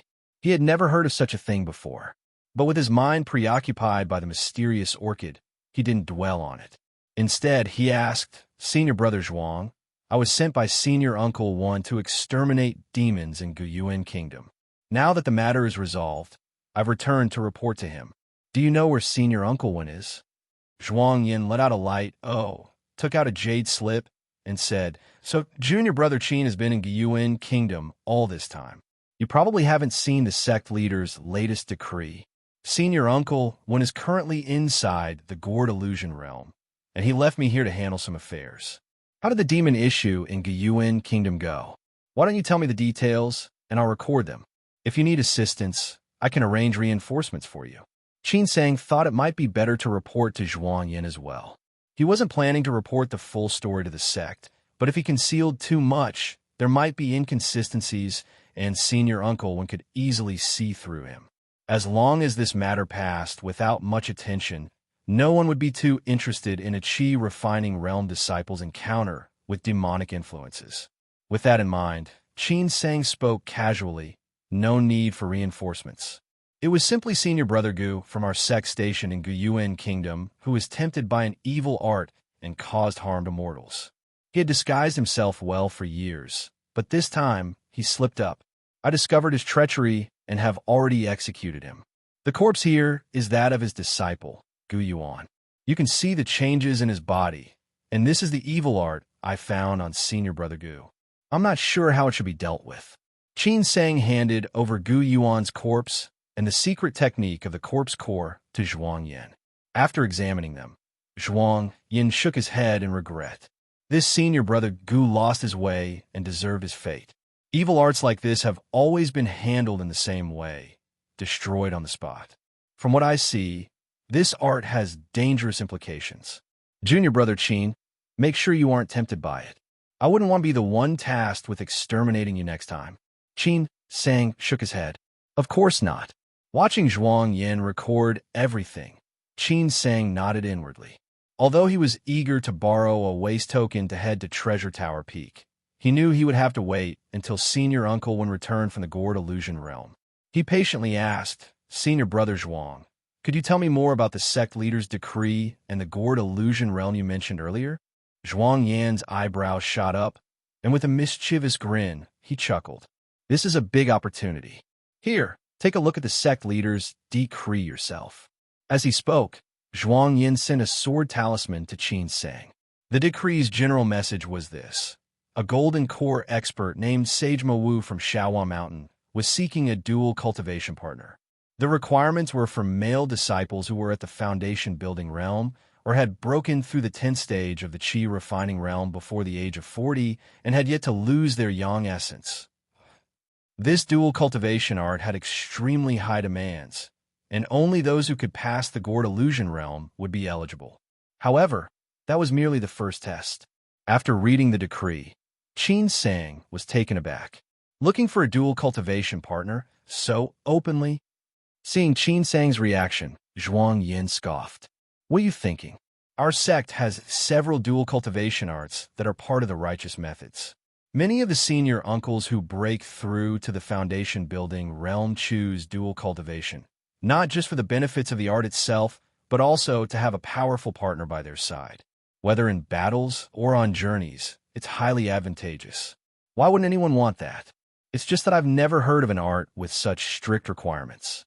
It must be an extremely profound secret art, and Sage Ma Wu had no choice but to have the sect leader issue this decree. Qin Sang nodded in understanding. Having been in the world of cultivation for some time, he was no longer a complete novice.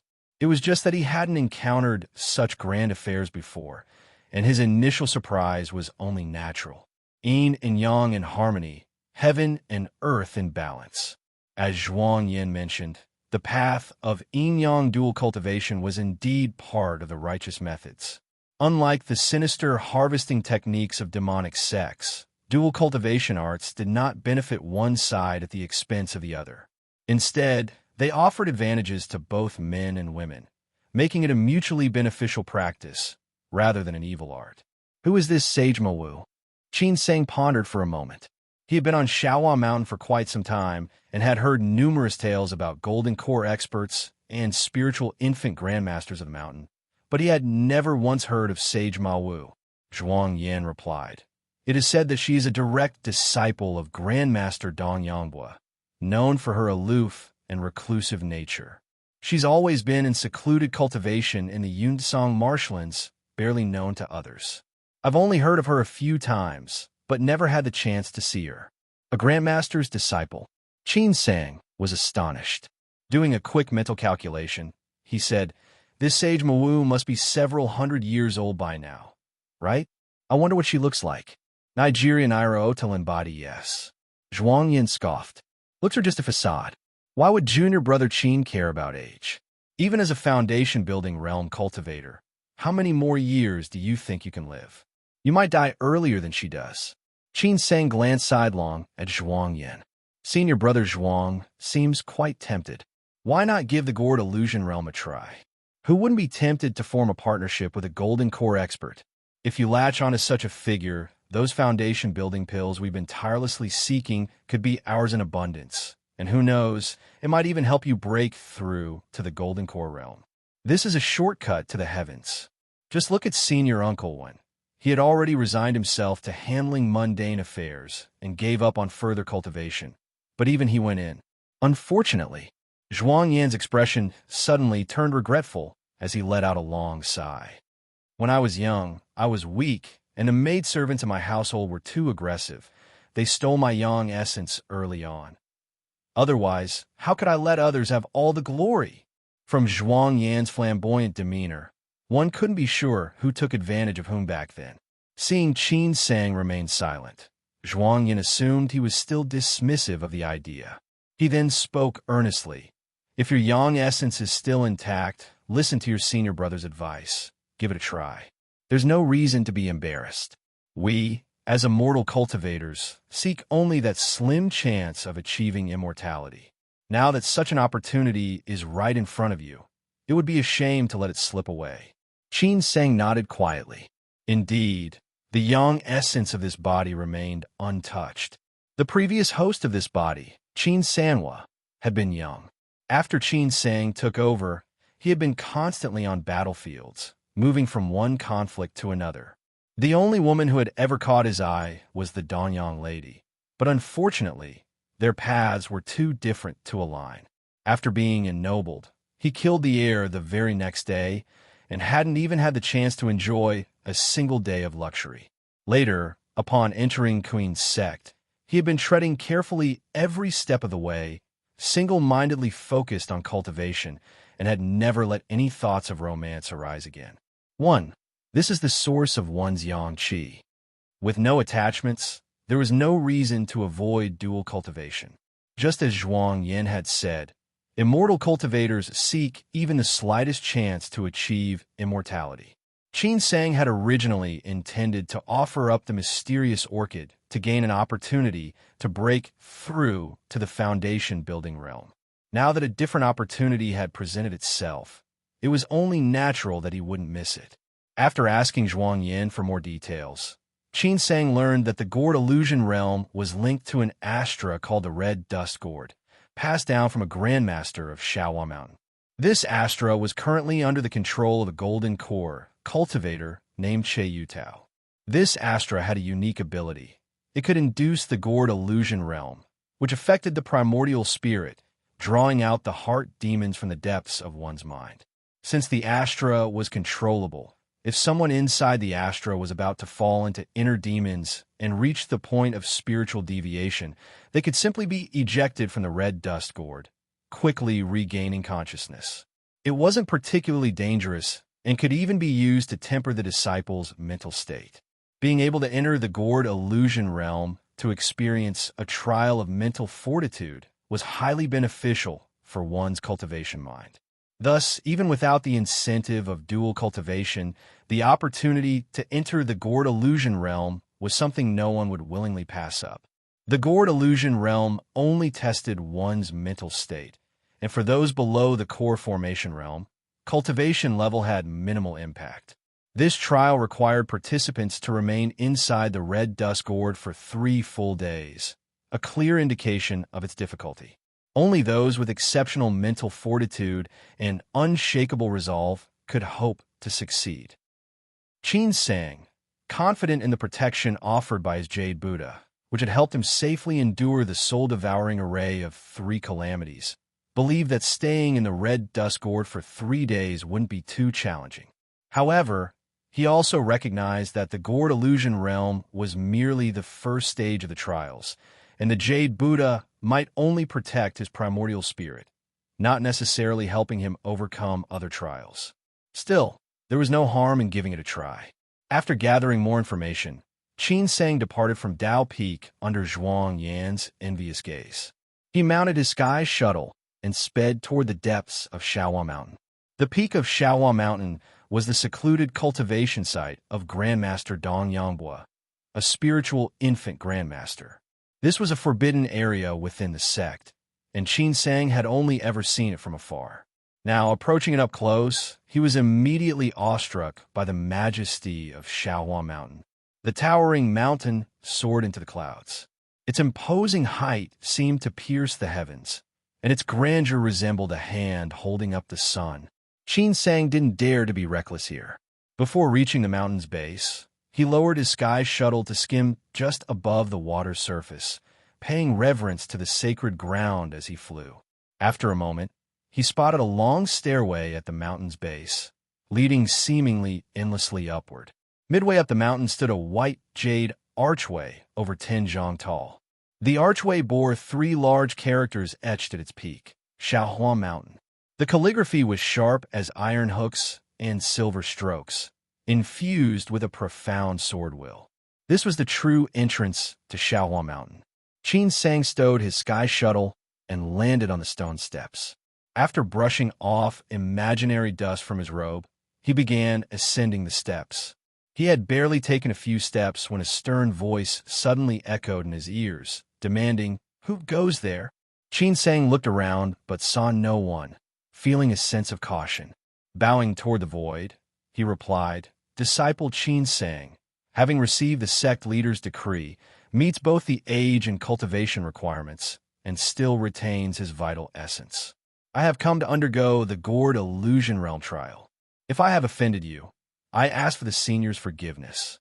There was a brief silence. Enter. Qin Sang's vision blurred, and when he blinked again, the scene before him had completely transformed. He now stood inside a vast, unfamiliar hall. Directly ahead was a high platform, and atop the platform rested a small red gourd, facing the grand doors of the hall. The red gourd was only the size of 2 fists, its mouth wide open. From within, the gourd spewed dazzling rays of multicolored light, swirling and flickering as they extended from the gourd's opening. As soon as Qin Sang appeared, the red gourd suddenly emitted a brilliant light. The multicolored radiance surged, and then it spat someone out. The person fell to the ground in a disheveled state, sweat pouring down his face. His green Taoist robe was soaked through, clinging tightly to his body. He looked utterly confused, his eyes dull and filled with deep anxiety, as if he still couldn't make sense of the situation. The scene was quite comical. Upon seeing the person's cultivation level, Qin Sang dared not show even the slightest hint of mockery. He quickly stepped aside and stood respectfully. The person was actually a foundation-building realm cultivator. "Junior Brother Feng, wake up!" A loud voice echoed from within the cave dwelling. The man on the ground suddenly jolted as if awakening from a dream. His eyes quickly cleared, and he stood up, a faint glow sweeping over his body, wiping away the sweat and dust. In an instant, he regained his immortal aura. "Thank you, senior brother, for your timely wake-up call." The man clasped his hands in thanks toward the 3 individuals standing nearby. "Senior brother, may I ask how long I was inside the red dust gourd?" One of the 3, a skinny, elderly Taoist with a goatee, his eyes particularly sharp, held a horsetail whisk in his arm. His bearing was otherworldly. He was none other than Uxin, the current sect leader of Shaohua Mountain. Hearing the question from the cultivator, surnamed Feng, "Sect leader," you responded, "Junior Brother Feng, you managed to hold out inside for an entire day. That is quite a rare feat, judging by your expression. It seems you've gained much from the experience." Feng let out a bitter laugh and said somewhat forlornly, "Old dreams are hard to wake from. I trouble you, senior brother sect leader, to send me down the mountain." Once the cultivator, surnamed Feng, disappeared, Qin Sang quickly stepped forward, bowed, and said, "Qin Sang greets the sect leader and the two senior uncles." Sect leader Yu waved his horsetail whisk, and a speck of spiritual power resembling stardust fell onto Qin Sang. Your young essence remains intact. You meet the requirements. Go ahead. Approach the red dust gourd, and it will naturally pull you into the radiance. Following his instructions, Qin Sang walked up to the platform. Suddenly, a flash of multicolored light swept across his vision, and he found himself in a vibrant, rainbow-colored space. Sneaking a glance around, Qin Sang saw beams of radiant light filling the air, dazzling and mesmerizing. Around him, dozens of figures sat in meditation. Among them were Foundation-building Realm Senior uncles and Qi-refining Realm Senior brothers, each enveloped in a multicolored glow. They sat motionless, the atmosphere around them eerily silent, devoid of any sound. Qin Sang suddenly felt a heavy force press down on him, forcing him to sit on the ground. Above him, a strand of multicolored light began to stir and shot down like a serpent, coiling around Qin Sang. Knowing that the trial of mental fortitude had likely begun, Qin Sang dared not reveal any weakness and quickly crossed his legs, entering a meditative state. Wrapped in the multicolored light, Qin Sang felt nothing. As he used his inner vision to examine himself, he noticed that the multicolored light had penetrated his body, creating strange ripples in the space where his primordial spirit resided. However, the faint yellow glow from his jade Buddha firmly blocked the intrusion. Upon witnessing this, a thought suddenly emerged in Qin Sang's mind. Both the soul-devouring array and the red dust gourd use external forces to induce my heart demons. But if I am fortunate enough to break through to the core formation realm, and later face the true heavenly tribulations during his spiritual infant formation, will heart demons still be triggered by external forces? If I allow the heart demons to enter his mind, once I am affected, will the Jade Buddha still be able to help him overcome them? Unexpectedly, just as this thought surfaced, the light emanating from the Jade Buddha suddenly flickered, a phenomenon Qin Sang had never witnessed before. He was immediately alarmed. To his shock, the ripples were allowed to pass through the Jade Buddha's protection and entered Qin Sang's primordial spirit. The scene before his eyes abruptly changed. Skyscrapers, bustling traffic, crowds of people. It was the world of his previous life. He saw the house he had bought for his parents in his past life. Unable to resist, he took a deep breath and began walking toward it. His heart was filled with anticipation, yet his mind remained utterly clear. It was as if he were a spectator watching a movie unfold, ready to withdraw at any moment. Parents, siblings, relatives, in the depths of Qin Sang's heart, what he cared about the most was the close family he had in his previous life. The identity of the enemy who wronged him didn't matter at all. He didn't care about that now. His only regret was the eternal separation between him and his loved ones, never to meet again. He had not yet fulfilled his filial duties to his parents, nor passed on his family line. There were still many things he hadn't had the chance to do. Even though Qin Sang knew it was all an illusion, he couldn't bring himself to leave. He stayed in the familiar home, watching his parents and elder brother discussing household matters, listening to his little sister Qin, Z, coquettishly whine. His heart was full of sorrow until the third day arrived and the red gourd kicked him out. His body suddenly felt light, followed by a heavy fall to the ground. Qin Sang opened his eyes. His loved ones had vanished, and he found himself staring at the great hall. A trace of sadness flashed in his eyes, but he quickly suppressed it, regaining his composure. He stood up from the ground with renewed determination. Qin Sang greets the sect leader. Qin Sang bowed respectfully to sect leader Yu, and as he glanced around, he noticed there were 5 others standing beside the sect leader. One was a young boy who appeared to be of small age, with a sword strapped to his back. His aura was as sharp as an unsheathed blade, and his expression showed blatant arrogance. He was only at the 10th stage of the Qi refining realm. The second was a man in his 30s, with a firm and resolute face. Standing there, his hands hung naturally by his sides, and his gaze was slightly lowered. His eyes were calm and unmoved, without the slightest ripple, and his entire being resembled an ancient tree. Qin Sang recognized both of them. The young boy was named Chu Wanjian, not only highly talented, but also a top swordsman among the disciples of the Qi refining realm. He was charming and renowned as one of the rising stars of Shaohua Mountain. The older man was much more low-key.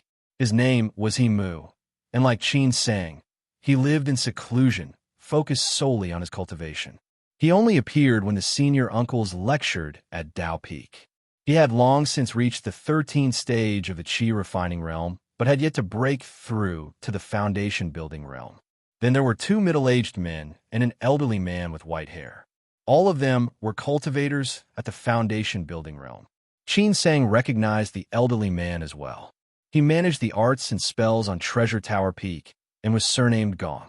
To have endured 3 days within the red dust gourd, your temperament is commendable. Sect leader Yu nodded in approval at Qin Sang, instructing him to wait by the side. One by one, more people were ejected from the gourd illusion realm, until only one elder from the foundation building realm passed the trial. In the end, a total of 7 people passed the trial of the gourd illusion realm. 3 from the Qi refining realm, and 4 from the foundation building realm. Sect leader Yu stepped forward, bowed deeply to the red dust gourd, and said, "Thank you, Senior Uncle Che. The candidates have been selected. I now ask Senior Uncle Che to retrieve the Astra." The red dust gourd immediately transformed into a streak of light, tearing through the sky and disappearing into the horizon. However, the Golden Core Master, Senior Che, never made an appearance.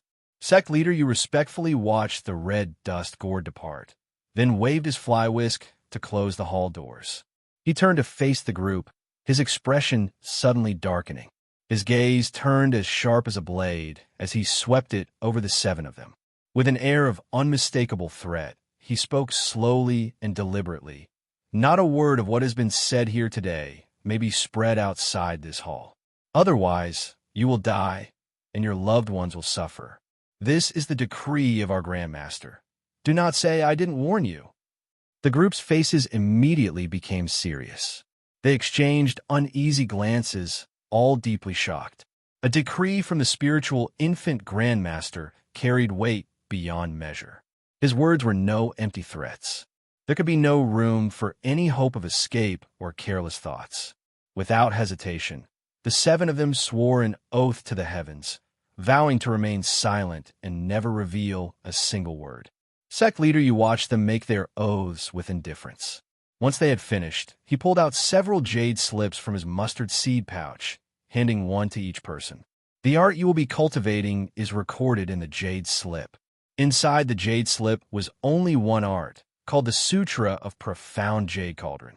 After reading the introduction to the art, Qin Sang couldn't help but frown in confusion. This Sutra of Profound Jade Cauldron seemed to be different from the legendary yin-yang dual cultivation arts. The art had 3 stages in total, and it was only suited for male cultivators from beginning to end. There were no methods for female cultivators to practice it, nor was there any mention of how it would achieve the balance of yin and yang or the intermingling of heaven and earth. Without a partner, how was one supposed to explore the Tao through dual cultivation with such an art? Just then, sect leader Yu spoke. "When you cultivate with this dual cultivation art, the vital energy within your body will deplete. However, there's no need to worry. The sect will provide you with a 9-yang pill to help you replenish your vital energy." Before he could finish, the Gong surnamed cultivator suddenly lifted his head, his face filled with rage as he glared at sect leader Yu. He shouted, "Senior brother, why do you not dare speak the truth? What rubbish dual cultivation art? Isn't this just an evil method of energy extraction? We've worked ourselves to the bone, and what's our reward? To become some cauldron? This is absurd, ridiculous." His words were like a bombshell, shaking everyone present. Sect leader Yu's expression shifted slightly. The others were hit with a sudden realization. Reflecting on sect leader Yu's earlier words, it was clear they were being treated as furnace cauldrons. Otherwise, how could a proper dual cultivation art from a righteous sect drain vital energy? Some among them had already sensed that something was wrong, but they hadn't expected the Gong's surnamed cultivator to be so blunt, exposing the hidden truth without a shred of respect for the sect leader. Chu Wenjian's brows furrowed sharply upon hearing this.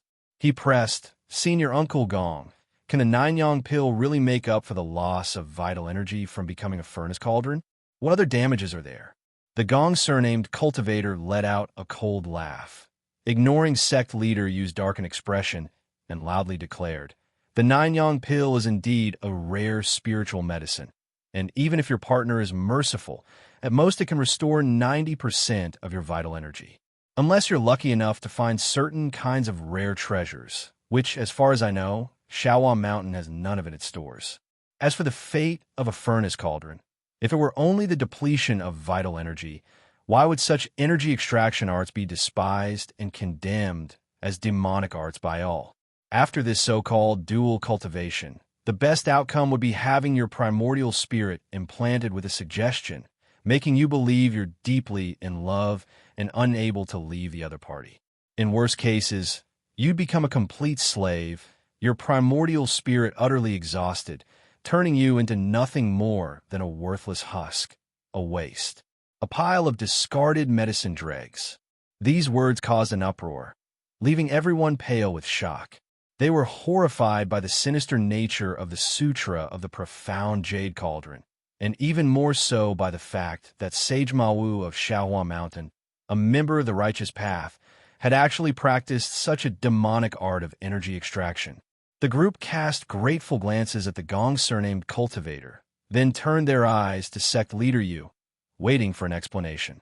"Junior Brother Gong, I understand your hatred for energy extraction arts ever since junior sister Lu was killed by a demonic cultivator in the ancient immortal battlefield," sect leader Yu said, suppressing his anger but allowing Gong to finish speaking before he responded.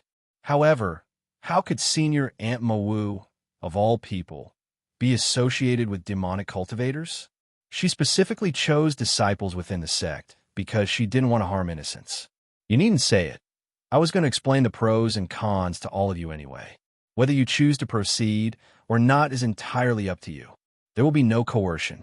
Though it's true that the Nine-Yang pill won't fully restore your vital energy, and your chi high will be somewhat smaller than those at the same cultivation stage, this will only put you at a slight disadvantage in combat. It won't affect your overall cultivation stage, and it's not something that can't be remedied in the future." The Gong surnamed cultivator sneered. "And what about the primordial spirit? If the other party imprints your primordial spirit during energy extraction, it could indeed pose endless risks. However, Sage Mawu would never do such a thing. After dual cultivation, there will only be a few emotional ties entangling your primordial spirit, which might trouble you. Along with the depletion of your vital energy, your future progress in cultivation could indeed be somewhat affected, making it harder to reach core formation or spiritual infant realm than it would be for others. But you will still be yourself, and the sect will provide additional compensation." With that, and without waiting for Gong to respond, sect leader Yu silently mouthed a few words. Gong's face froze, his eyes revealing a hint of hesitation before he lowered his head in silence, appearing to be swayed by what had been said. Another elder clasped his hands together in respect and asked in a hoarse voice, "Senior brother, if I agree to cultivate this art, will it benefit my descendants?" Sect leader Yu returned the greeting and replied solemnly, "If junior brother Zhao leaves behind any bloodline, the sect will certainly take care of them." He then transmitted some more words via sound transmission. The elder nodded slightly, but did not immediately express his stance. He Mu, who had been standing motionless to the side and remained expressionless even when the Gong surnamed cultivator exposed the secret of the energy extraction technique, suddenly spoke up. "Sect leader, having thoroughly studied the Sutra of the Profound Jade Cauldron, it seems that we Qi refining realm disciples will find it extremely difficult to cultivate to the third stage. Is it possible that I lack the insight to comprehend the subtleties of the art?" Sect leader Yu smiled warmly at Qin Sang and the other two, replying, "You're not mistaken. After you three reach the third stage, you will indeed encounter a bottleneck when attempting to condense the Jade Cauldron. Moreover, this secret art requires your dual cultivation partner to be at least at the foundation building realm. For this reason, whichever of you three can condense the Jade Cauldron first, the sect will fully support in advancing to the foundation building realm. This is part of the compensation we offer. In addition, we will grant each of you one more request. The hall fell silent. Everyone understood that sect leader Yu's offer was quite sincere. Otherwise, there would be no need for such an elaborate arrangement. Chu Wenjian suddenly straightened his back like an unsheathed sword, raised his head, and declared in a loud voice, "Please forgive me, sect leader. My heart is set on the Tao, and I am confident I can form a golden core on my own. I have no desire to become a furnace cauldron."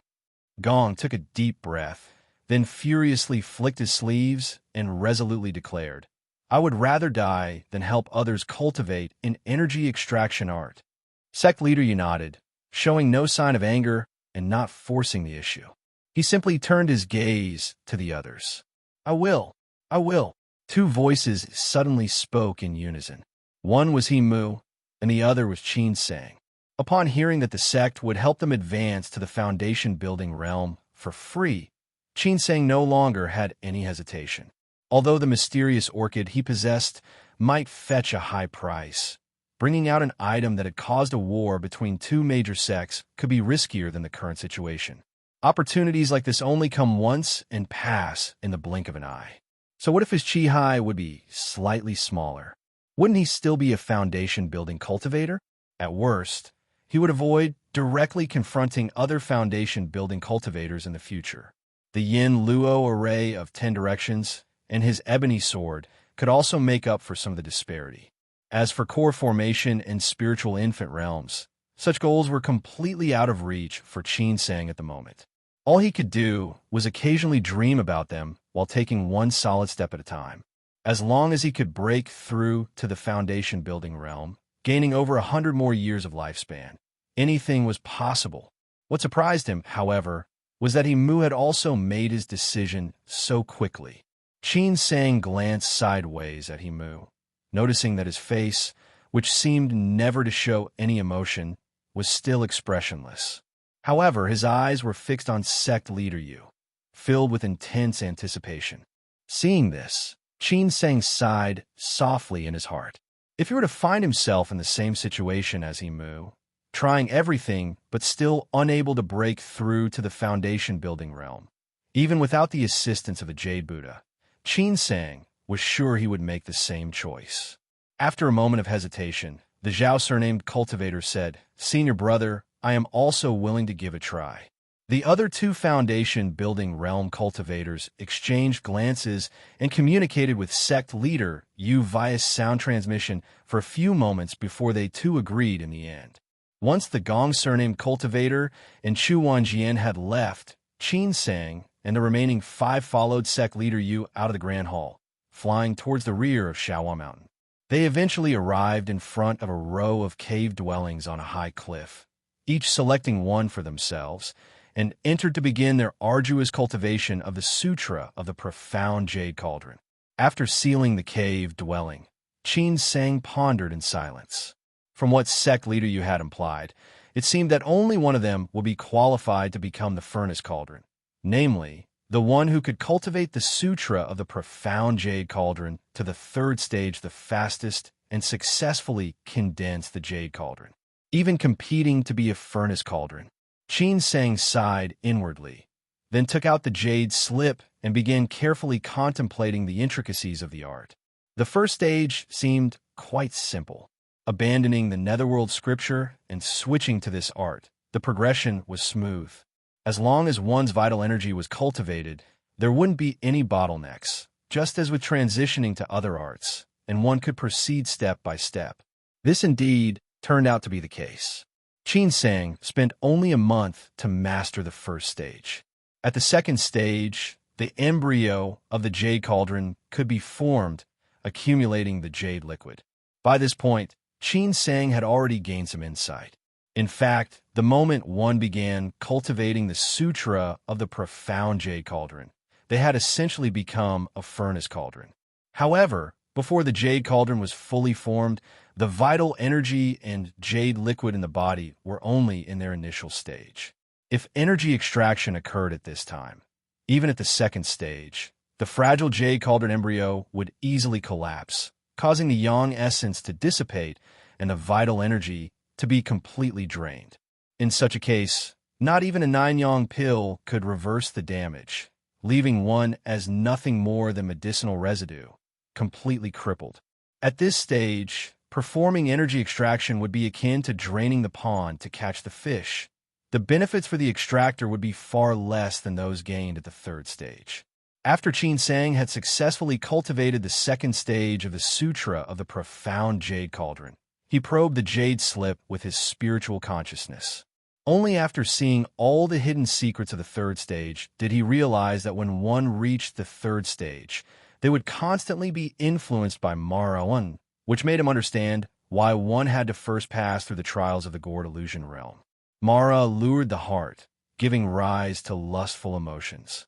It represented the most primal desires of a person, indistinguishable from heart demons.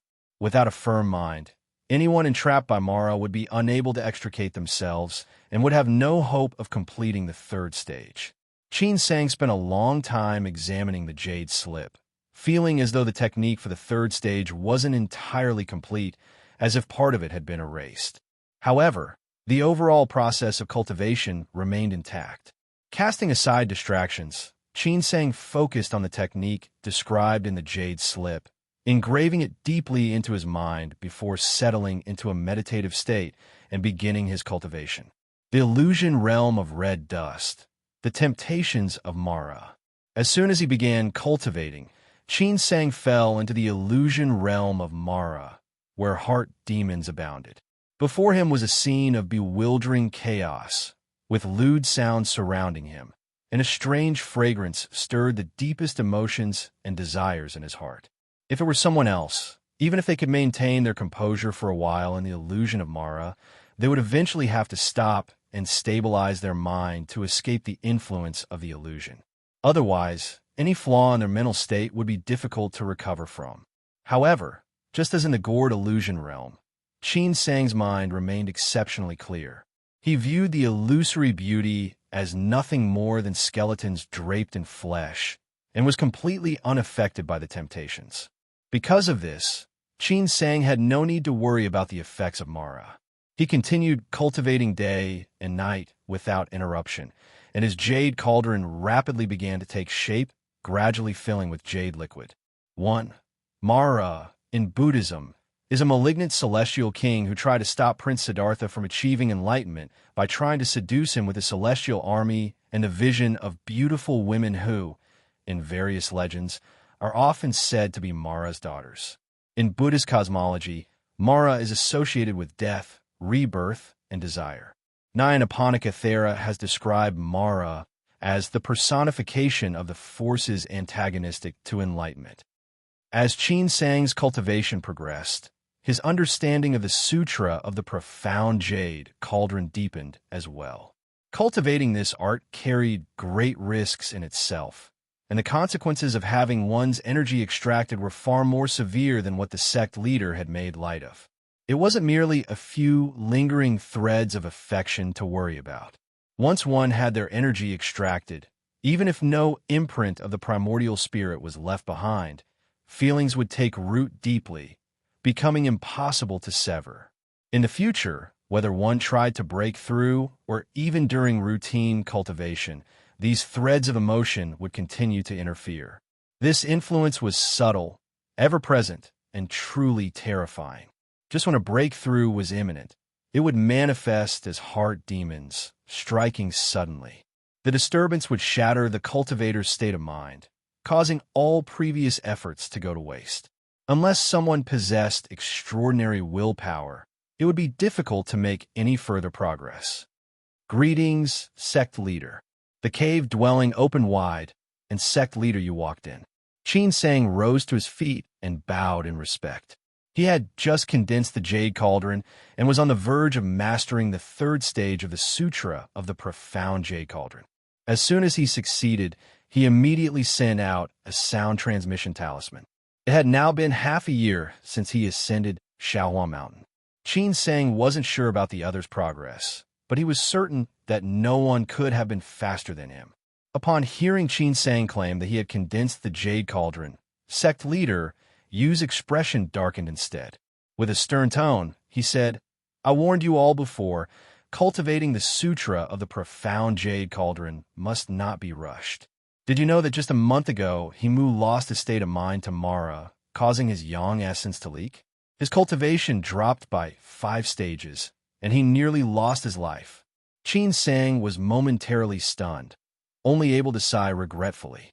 After a thorough inspection, sect leader Yu's expression finally softened a little. He looked at Qin Sang with some surprise and nodded. "I didn't expect you to be the first to condense the Jade Cauldron. Let me check your aptitude." 5 elemental spiritual roots. Qin Sang had naturally masked his aptitude again with spiritual herbs, but he did not dare to hide the fact that he had consumed a foundation-building pill with no effect whatsoever. Stealing a glance at sect leader Yu, Qin Sang noticed that his expression didn't look promising. A wave of unease surged in his heart, and his heartbeat quickened. He clenched his fists tightly in secret. It wasn't that he lacked composure.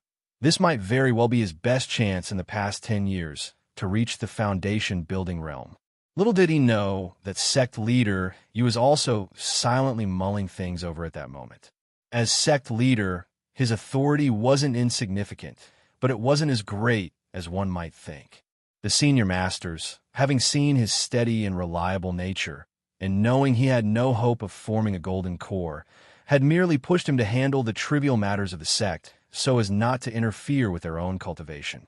All the major affairs of Shaohua Mountain had always been decided by the spiritual infant grandmaster or passed down after discussions among the golden core masters. The sect leader simply followed the orders.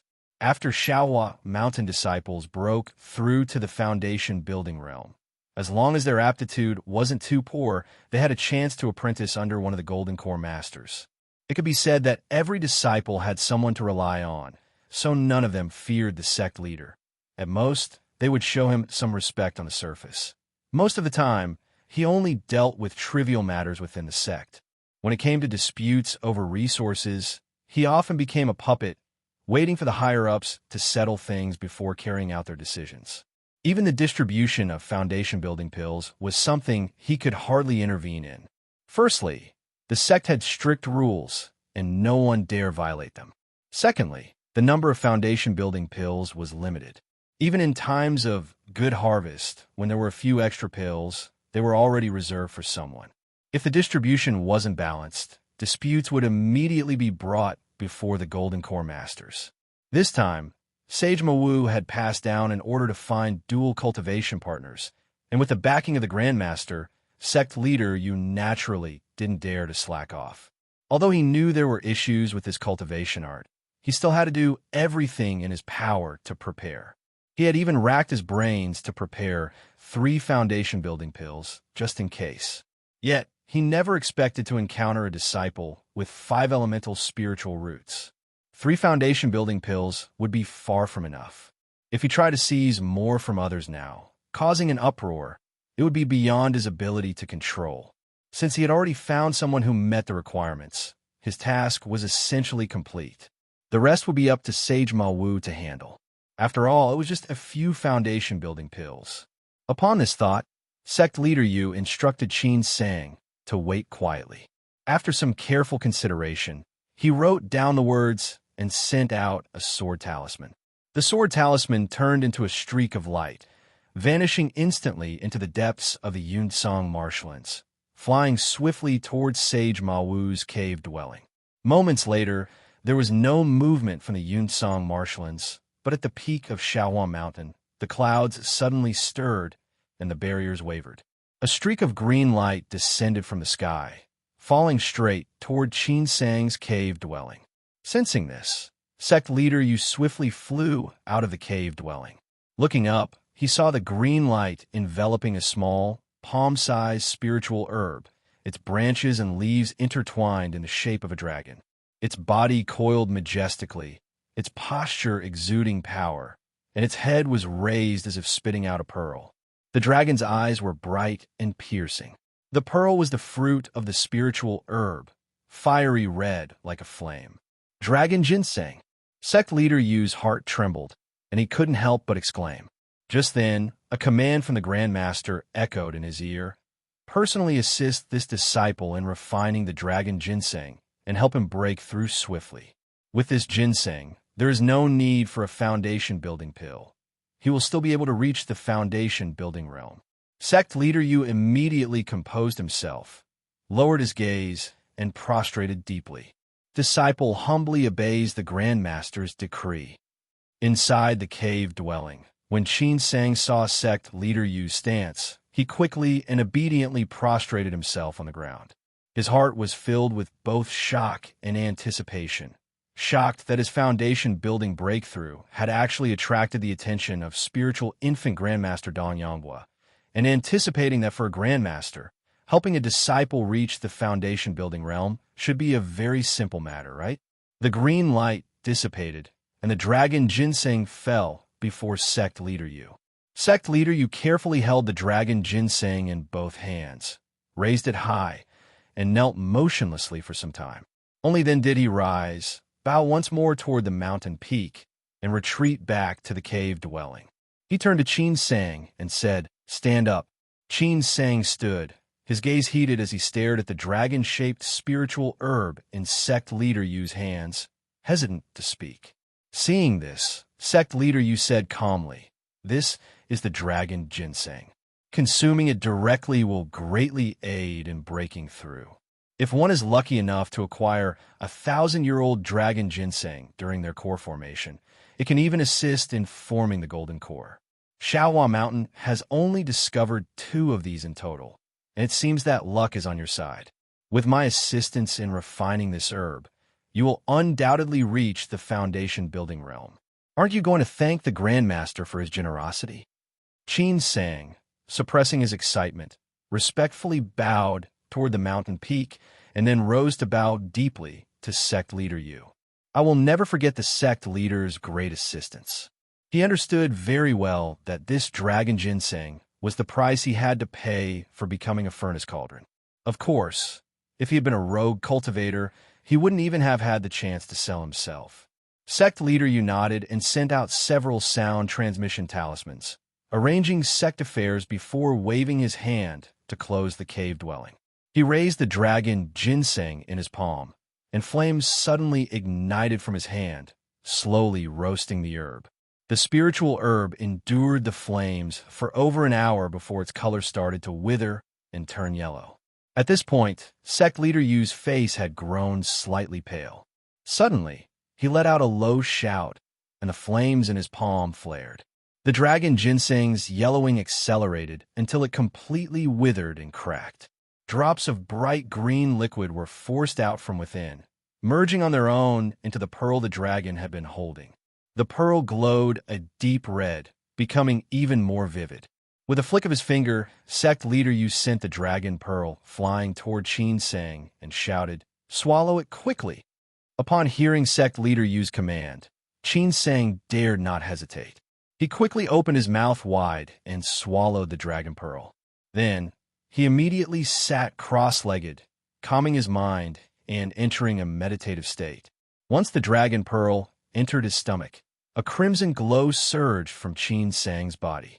He resembled a cooked prawn, his entire body turning red as his flesh and blood radiated intense heat, making the air inside the cave dwelling hot and stifling. As time passed, the red glow around him grew even more intense, and the air inside the cave seemed to ripple from the rising temperature. The features on Qin Sang's face gradually twisted, as if he were enduring unimaginable pain. Beads of sweat the size of pearls formed on his forehead, streaming down like rain, wetting the ground around him. Sect leader Yu stood to the side, watching coldly, showing no intention of intervening.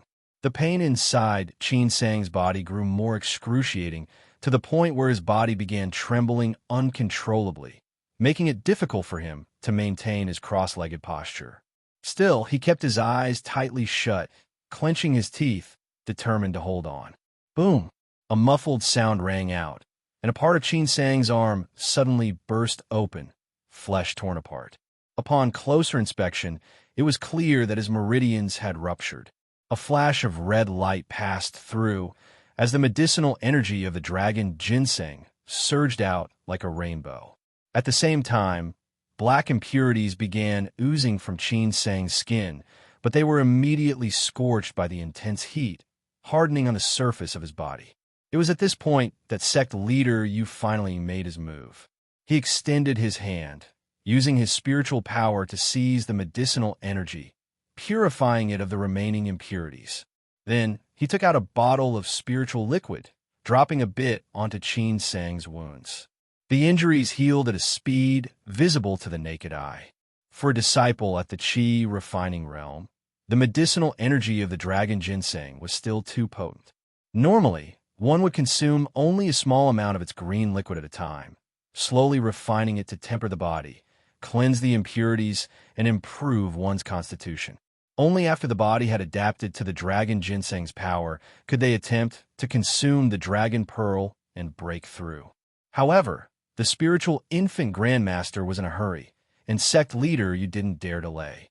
Thus, he decided to refine the entire herb and let Qin Sang consume it all at once. If Qin Sang could master the sutra of the profound jade cauldron, surely he could endure this level of pain, right? Moreover, with his personal supervision, no major mishaps would occur. Soon, a series of loud bangs echoed through the cave. Qin Sang's body was riddled with wounds, but each time sect leader Yu intervened just in time, using nearly half a bottle of spiritual healing liquid to help Qin Sang endure this ordeal. Qin Sang, on the other hand, felt as if he had been thrown into a furnace. It was as if his flesh, blood, and marrow were being scraped away by sharp blades, then seared by intense flames, scorching him both inside and out. Only the occasional cool sensation from the spiritual liquid dripped on his body offered him a brief moment of relief. Endure. This was his only chance in this lifetime. If he gave up halfway because he couldn't bear the pain, he knew he would never forgive himself. Finally, no more impurities seeped from Qin Sang's body. The crimson light gradually dimmed and receded into his body. Just as it was about to disappear completely, sect leader Yu directed the remaining medicinal energy into Qin Sang's body, repeating the process once more. Perhaps he had become numb to the pain, as Qin Sang's expression remained calm. Only when his meridians shattered did his body twitch slightly, and even then, the spasms grew smaller with each rupture. At last, Qin Sang's body completely stabilized. His breathing became slow and steady, as if he were simply in his usual state of cultivation. Sect leader Yu suddenly flashed to Qin Sang's side, sprinkling the remaining spiritual liquid over him. With a wave of spiritual power, he directed the energy throughout Qin Sang's body, ensuring that even his hidden injuries were fully healed. Seeing that Qin Sang's condition had finally stabilized, sect leader Yu nodded in satisfaction. Without a word, he pushed open the door of the cave dwelling and stepped outside. Turning back to glance at the cave dwelling, sect leader Yu's face revealed a trace of envy, not toward Qin Sang, but toward Sage Mawu. Having a strong backing truly made all the difference. Even a furnace cauldron's breakthrough was blessed with a spiritual infant grandmaster's gift of dragon ginseng, with someone like him, the sect leader, serving as a protector. Sect leader Yu sighed, feeling a pang of sorrow, before he mounted his sword and flew away 1 month later. After a whole month of silence, a burst of eerie laughter suddenly echoed within the cave dwelling. It started quietly, but in the pitch-black darkness, it sounded especially sinister. The laughter grew louder and louder, escalating into uncontrollable, maniacal laughter. The person inside the cave dwelling seemed to have lost their mind, laughing so hard they could hardly catch their breath. Tears and snot flew everywhere as they bent over, unable to stand upright, finally stopping only after breaking into a fit of coughing. There was a rustling sound. A luminous pearl lit up the cave dwelling, revealing Qin Sang, who climbed up from the ground and donned a brand new robe. His eyes were exceptionally bright. Finally, I have successfully reached the foundation building realm. Qin Sang used his inner vision to examine himself. The most noticeable change was in his chi high. During the breakthrough process, the spiritual power within his chi high, which had originally been in a gaseous state, had thickened and eventually liquefied at the moment of his success. Then, like a black hole, Qin Sang's body frantically absorbed the spiritual power from the cave dwelling. In the top-grade cave dwelling on Shaohua Mountain, the spiritual power continuously poured into him, filling his chi high once more before finally coming to a halt. The quantity and quality of spiritual power within him were leagues beyond what they had been during the chi refining realm, like night and day. Another significant change was that his primordial spirit had become more solid, and his spiritual consciousness had grown stronger. Not only did his perception range increase several-fold compared to when he was in the chi refining realm, but now his spiritual consciousness could leave his body without relying on external objects. Against weaker barriers, he could even break through them purely with his spiritual consciousness. No longer would he need to clumsily use the chi perception technique. A simple sweep of his spiritual consciousness was enough to detect the fluctuations of spiritual power in others and discern their cultivation level. In short, the come forth. With a low shout, a dark light flashed, and the ebony sword hovered before Qin Sang, trembling slightly, as if congratulating its master on his successful breakthrough. Feeling overjoyed, Qin Sang activated the Zhishuan sword art. A flash of green light appeared, and the ebony sword danced in midair, eventually transforming into a vibrant green lotus, which lingered for a while before dissipating. After all this, Qin Sang realized that only a small portion of the spiritual power in his chi high had been consumed. It was still full, and from now on, he wouldn't need to be so cautious about conserving his sword chi. However, his mastery of the sword was still lacking. He hadn't yet reached the point where he could transform sword chi into a rainbow or fly with his sword. After thoroughly enjoying himself, Qin Sang finally calmed his inner excitement. Once he regained his composure, Qin Sang was forced to return to reality. The smile on his face and the excitement in his eyes faded. Everything he had gained came from the deal he had made to become a furnace cauldron. He had accepted the benefits from powerful members of his sect, and there was no backing out of the agreement. Not only did he have to fulfill his role, but he had to do it well to ensure their satisfaction. Qin Sang didn't rush to inform sect leader Yu about his successful foundation building breakthrough. After a brief period of rest, he immediately began cultivating the Sutra of the Profound Jade Cauldron. He was only one step away. Once the jade cauldron took shape and the jade liquid filled it, his cultivation would be complete. He had long since prepared himself mentally for his role as a cauldron. Sect Leader Peaks, Great Hall. Sect Leader Yu was discussing sect affairs with several Foundation building realm stewards when a sound transmission talisman suddenly flew into the hall. After reading it, a look of joy spread across Sect Leader Yu's face. He gave orders to the others to continue with their duties before flying out of the hall on his sword, heading straight for Shaohua Mountain. By the time Sect Leader Yu arrived, the cave dwelling had already been opened wide. Qin Sang stood at the entrance, gazing into the distance, and for the first time, he was in the mood to carefully observe the vast Yunsong marshlands. The boundless marshlands stretched endlessly, with water and sky blending into one. Wherever the eye reached, there were no boundaries. Noticing a flash of sword light breaking through the sky, Qin Sang respectfully greeted from afar. "I pay my respects to Sect Leader." "Congratulations, J. Junior Brother Qin." Sect Leader Yu descended from his flying light, giving Qin Sang a once-over. He seemed even more delighted than Qin Sang himself as he said, "Junior Brother Qin, there's no need for excessive courtesy. According to the customs of the cultivation world, now that we are both foundation-building cultivators, we should treat each other as equals. I'm only a few years older, so if you don't mind, you could just call me senior brother. Greetings, senior brother. Qin Sang smoothly switched to the new title without hesitation, but his manner remained respectful. I owe my achievements today entirely to senior brother's guidance. Sect leader Yu stroked his beard with a smile, thinking that this young man was well-mannered and composed. All his efforts had not been in vain. Although Qin Sang had initially been sent to become a furnace cauldron, there was always the chance that Sage Ma Wu might take a fancy to him. If that happened, Qin Sang could turn his fate around and become a dual cultivation partner to a golden core master. And that sutra of profound jade cauldron. Qin Sang nodded and said, I have successfully completed foundation building for a while now, but didn't dare disturb you. I have also cultivated the third stage of the sutra of profound jade cauldron. Now, the jade cauldron is formed, and jade liquid is brimming. I await your instructions, and I will follow them to the letter. Sect leader Yu nodded approvingly. It's good that you have such intentions, junior brother Qin. Please wait a moment. I will report this to senior Aunt Mawu. With that, sect leader Yu released a sword talisman.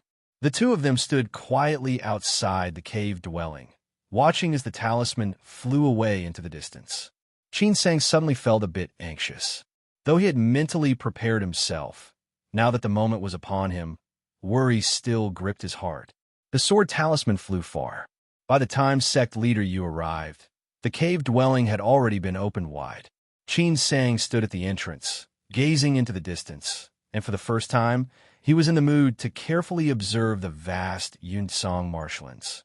The boundless marshlands stretched endlessly, with water and sky blending into one. Wherever the eye reached, there were no boundaries. Noticing a flash of sword light breaking through the sky, Qin Sang respectfully greeted from afar. I pay my respects to sect leader. Congratulations, J Junior brother Qin. Sect leader Yu descended from his flying light, giving Qin Sang a once-over. He seemed even more delighted than Qin Sang himself as he said, Junior brother Qin, there's no need for excessive courtesy. According to the customs of the cultivation world, now that we are both foundation-building cultivators, we should treat each other as equals. I'm only a few years older, so if you don't mind, you could just call me senior brother. Greetings, senior brother. Qin Sang smoothly switched to the new title without hesitation, but his manner remained respectful. I owe my achievements today entirely to senior brother's guidance. Sect leader Yu stroked his beard with a smile, thinking that this young man was well-mannered and composed. All his efforts had not been in vain. Although Qin Sang had initially been sent to become a furnace cauldron, there was always the chance that Sage Ma Wu might take a fancy to him.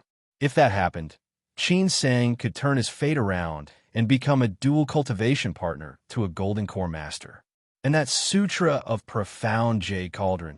Qin Sang nodded and said, I have successfully completed foundation building for a while now, but didn't dare disturb you. I have also cultivated the third stage of the sutra of profound jade cauldron. Now, the jade cauldron is formed, and jade liquid is brimming. I await your instructions, and I will follow them to the letter.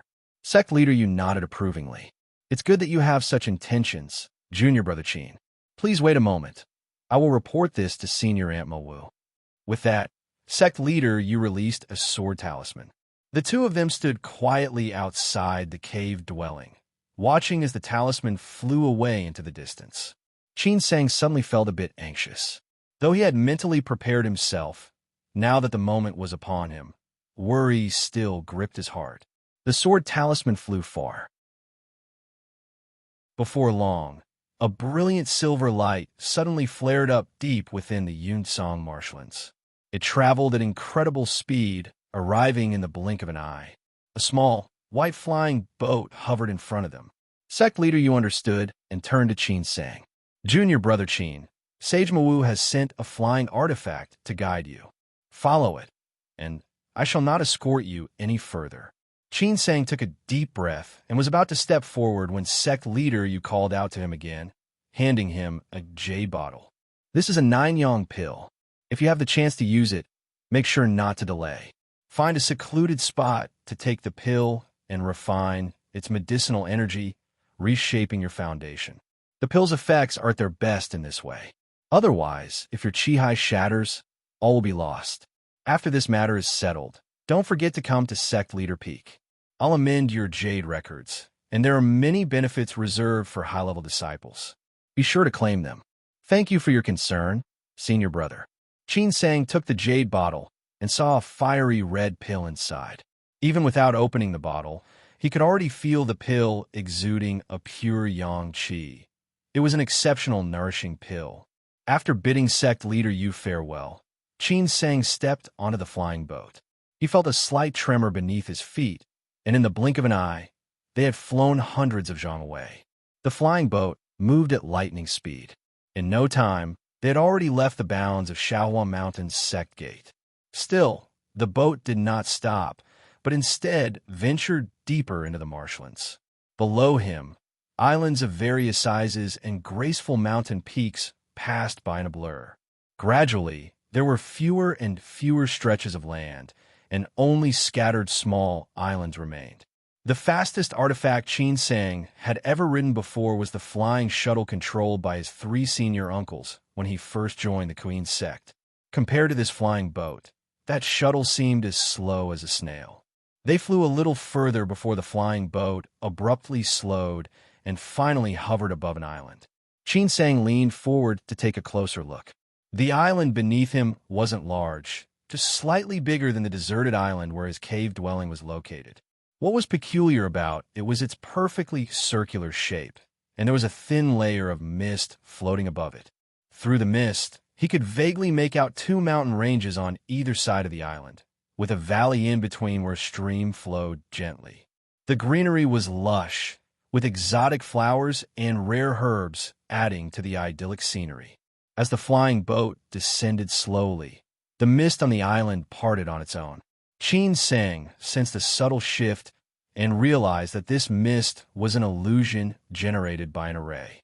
Even the faint trace of energy that had leaked out when the array was activated was enough to make Qin Sang uneasy, not daring to be reckless. Upon entering the island, Qin Sang immediately felt the overwhelming concentration of spiritual qi. He understood that this small island was far more than just a location with a spiritual. His own cave dwelling couldn't compare to this place at all. After all, it was the cave dwelling of a golden core master, something to envy but not replicate. Swoosh! The flying boat carried Qin Sang to a small thatched hut in the valley and gently set him down before swiftly flying away, catching him by surprise. Qin Sang glanced around.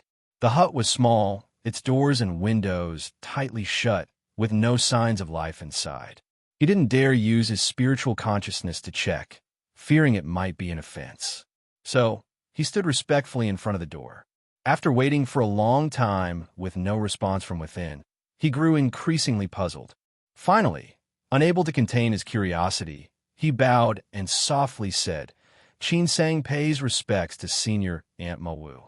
Still, there was no reply. Is there really no one inside? Qin Sang was filled with confusion, not knowing what was going on. Left standing outside, he didn't dare leave without permission, waiting through the entire night and another full day. Late at night, under the pale moonlight, suddenly, with a creak, the wooden door opened on its own, and a cold, clear voice came from within. "Come in." What a beautiful voice. A shiver ran down Qin Sang's spine. He hastily brushed off the imaginary dust on his clothes, composed himself, and walked inside. Under the candlelight, he saw a young woman seated calmly, as if she had been sitting there all night as well. "I pay my respects to..." Qin Sang was just about to bow when a glimpse of the woman's appearance made him freeze in place. He had heard the name of Fairy Chinyin countless times at Shaohua Mountain. Whenever someone mentioned her, they spoke with admiration, almost as if enchanted. Even the senior sisters, who were also women, were mesmerized whenever they saw her true appearance. Out of curiosity, Qin Sang had once asked Zhuang Yin for a privately circulated portrait of Fairy Chinyin, supposedly drawn by a senior brother renowned for his painting skills in the mortal world. In the painting, the woman was accompanied by clouds and celestial cranes, her robes billowing, exuding an air of ethereal beauty and elegance. Truly a peerless beauty, unmatched in the world. But now, seeing her in person, Qin Sang realized the painting didn't even capture a fraction of her charm. It wasn't her beauty that stunned him, though. What shocked him was that the person before him was Fairy Chenyin, not Sage Mawu as he had been told. Chenyin. Qin Sang opened his mouth, but the words seemed stuck. He suddenly realized he didn't know how to address her. Her background was shrouded in mystery, and within the sect, disciples only referred to her as Fairy, not following the usual convention of calling her senior. Qin Sang pays respects to senior Aunt Chenyin. Qin Sang steadied himself, bowed deeply, his eyes fixed on the flickering shadows cast by the lamp on the floor. Inside, however, his thoughts were in turmoil, unsure of what to make of the situation. At that moment, it hit him. Fairy Chenyin had gone into seclusion for 20 years to attempt reaching the spiritual infant realm. When Qin Sang first entered Shaohua Mountain, she had been in seclusion on Jinghua Peak, only coming out recently after reportedly failing to break through to the spiritual infant realm. Can it be that it wasn't Sage Mawu, but... The sky brightened. Qin Sang emerged, supporting himself against the wall. His eyes were hollow, his face a sickly yellow. Apart from the constant howling of the cold winds, there wasn't a single other sound. No disciple of Shaohua Mountain dared to disturb the Grandmaster in this place. Suddenly, a speck of starlight flew in from the distant horizon. Within the starlight was a palm-sized paper crane, struggling against the fierce winds as it made its way to the cave dwelling. The door to the cave opened silently, and a large hand formed of spiritual power reached out, pulling the paper crane inside. Inside the cave dwelling, soft-hearted, Dong Yanghua crushed the paper crane between his fingers, a playful glint in his eyes. Qin Sang had just stepped out of the wooden hut when the scenery before him suddenly shifted. Without any resistance, he was teleported outside the island. Moments later, he watched as clouds rose from the small island, enveloping it in an instant. Mysterious light flickered within the mist, and soon the entire island vanished from Qin Sang's sight. All that remained was the tranquil, rippling water. The island was nowhere to be seen. Qin Sang knew the island's owner had activated a grand formation, sealing the cave dwelling completely.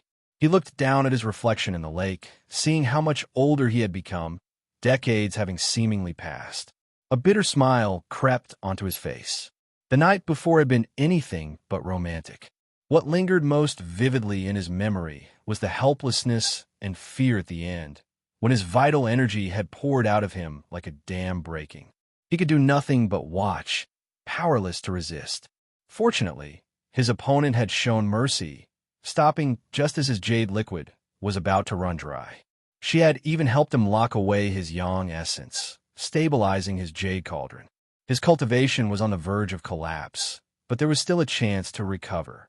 Feeling the tiny amount of spiritual power left in his chi hai and the overwhelming weakness throughout his body, Qin Sang barely managed to gather his remaining strength. He was just about to activate the sky shuttle and head to a desolate island to refine the Nine-Yang pill. A flash of silver light caught his eye. The flying boat from the night before had reappeared, hovering before him. Qin Sang's expression shifted slightly. Last night, when he realized that Fairy Chenyin had replaced Sage Mawu, he had sensed something was amiss. Even the sect leader didn't know the full details. As the only one who knew the truth, would he be silenced? Fairy Chenyin was a high-level cultivator on the verge of becoming a spiritual infant cultivator, capable of killing him with a single finger. Yet not only had she spared his life, but she had also kept her promise not to destroy his foundation entirely. If she had wanted to silence him, there was no need to go through such trouble. This thought slightly reassured Qin Sang, but he still didn't dare to gamble with his life. His plan was to find a secluded spot, take the Nine-Yang pill, stabilize his chi hai, and then retreat to his cave dwelling for secluded cultivation, observing the situation before making any decisions. But he hadn't expected the flying boat to be waiting for him outside the island. In his current state, he had no chance of escape. There was no time to think. He boarded the flying boat and returned to Shaohua Mountain. The boat dropped him off at his cave dwelling and then disappeared into the distance. Sect leader Yu arrived swiftly, like a cat that had caught the scent of prey. Upon seeing Qin Sang's face, he was startled and hurriedly said, "Junior brother Qin, you must quickly refine the nine-yang pill." Qin Sang's heart filled with suspicion as his gaze swept over the sect leader's face. Seeing no signs of deceit in his expression, he finally relaxed. Too exhausted for pleasantries, he weakly muttered, "Apologies."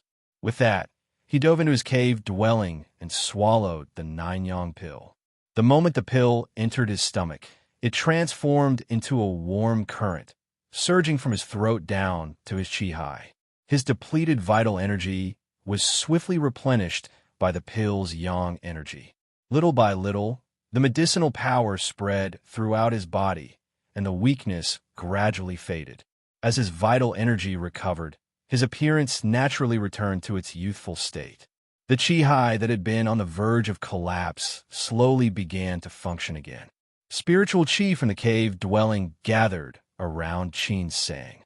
Sensing his cultivation gradually restoring, Qin Sang breathed a silent sigh of relief. He hadn't felt anything strange about his primordial spirit, indicating that the Jade Buddha had helped him avoid the greatest danger of becoming a furnace cauldron. His only lingering worry was that his hard-earned foundation-building cultivation might have regressed. Fortunately, the nine-yang pill didn't disappoint.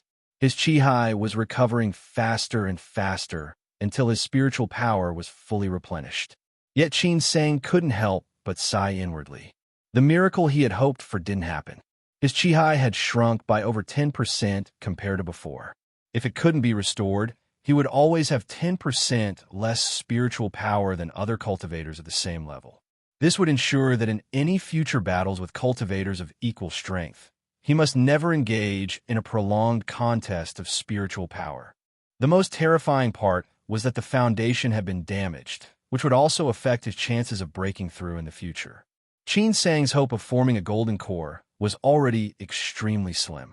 If he wanted to attempt core formation, he needed to seize every opportunity to increase his odds, eliminating any unfavorable factors. Naturally, the first step was to find a way to restore his foundation. However, based on what sect leader Yu and the cultivator with the surname Gong had said, restoring his foundation was going to be incredibly difficult. Qin Sang remained in his cave dwelling, isolated in seclusion. After 10 days, he finally stabilized his cultivation and nursed his body back to health. Nevertheless, he was still unable to cultivate. The Sutra of Profound Jade Cauldron could not serve as his fundamental cultivation art. He didn't yet have a cultivation art for the foundation building realm and would need to visit Sect Leader Peak to replace his Jade Tablet before he could qualify to enter Treasure Tower Peak to choose one. But he was completely clueless about the foundation building realm. He had no idea which cultivation arts were good or bad, and he had even less knowledge about which one would suit someone like him, with his inferior aptitude. Choosing the right cultivation art was crucial for an immortal cultivator. If he could select one that suited him, his cultivation would progress more smoothly, and he would have greater chances for success in the future. However, he had previously been just a small cultivator in the Qi refining realm. Among foundation-building cultivators, he only knew Senior Uncle 1, and now that he had suddenly succeeded in reaching foundation building, he hadn't had any opportunities to learn about these matters. Now, he faced two options. 1. Seek advice from other foundation-building cultivators, or 2. Hope that he might be accepted as a personal disciple by one of the sect's Golden Core Masters. Receiving guidance from a Golden Core Master would be ideal, as it would save him a lot of detours. But with his natural talent being so poor, and now his chi having shrunk by another 10th, how could any Golden Core Master, even without this recent setback, possibly be blind enough to take him in? Qin Sang smiled bitterly to himself, realizing that even though he had successfully reached foundation building, his future path remained full of thorns and obstacles. After fully refining the medicinal energy of the nine-yang pill, Qin Sang left his cave dwelling. It had been 10 days, and Shaohua Mountain seemed to have forgotten about him, with no one paying him any attention. After a moment of contemplation, Qin Sang summoned his sky shuttle. His first destination, naturally, was Sect Leader Peak, to replace his Jade Tablet. When he arrived at the Sect Leader's hall, he learned from a young disciple that Sect Leader Yu was currently away from the sect. Qin Sang waited for a while, but Sect Leader Yu still hadn't returned. After some thought, he decided to fly to Dao Peak instead. He was quite familiar with the place, and as he descended in a flash of light, he saw several young men walking out of the wooden hall, chatting and laughing. They were all Qi refining realm cultivators, and Qin Sang recognized them. Whenever Senior Uncle Wen gave lectures, Qin Sang would return from sunken cave to listen. Though he wasn't particularly close with his fellow disciples, he had at least become acquainted with them. Among these youths was a boy named Qian Yuanzhu, who had once discussed cloud evasion with Qin Sang.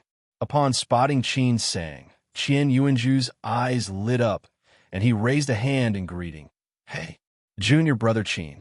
But before he could finish, Qian Yuanzhu was suddenly pulled back harshly by the youth beside him. That youth immediately bowed with impeccable formality and respectfully greeted. "Zhou Yin greets Senior Uncle Qin." The others followed suit, bowing and paying their respects in the same manner. Qian Yuanzhu froze in shock. It was only then that he realized Qin Sang had already become a foundation-building cultivator. The person he used to stand on equal footing with was now in a completely different league. His lips trembled slightly as he hurriedly bowed, his tone filled with nervousness. "I was rude earlier and offended Senior Uncle Qin. I beg Senior Uncle Qin to forgive me." Qin Sang, of course, didn't care about such trivial matters and casually said, "Brother Qian, there's no need for such formality between us."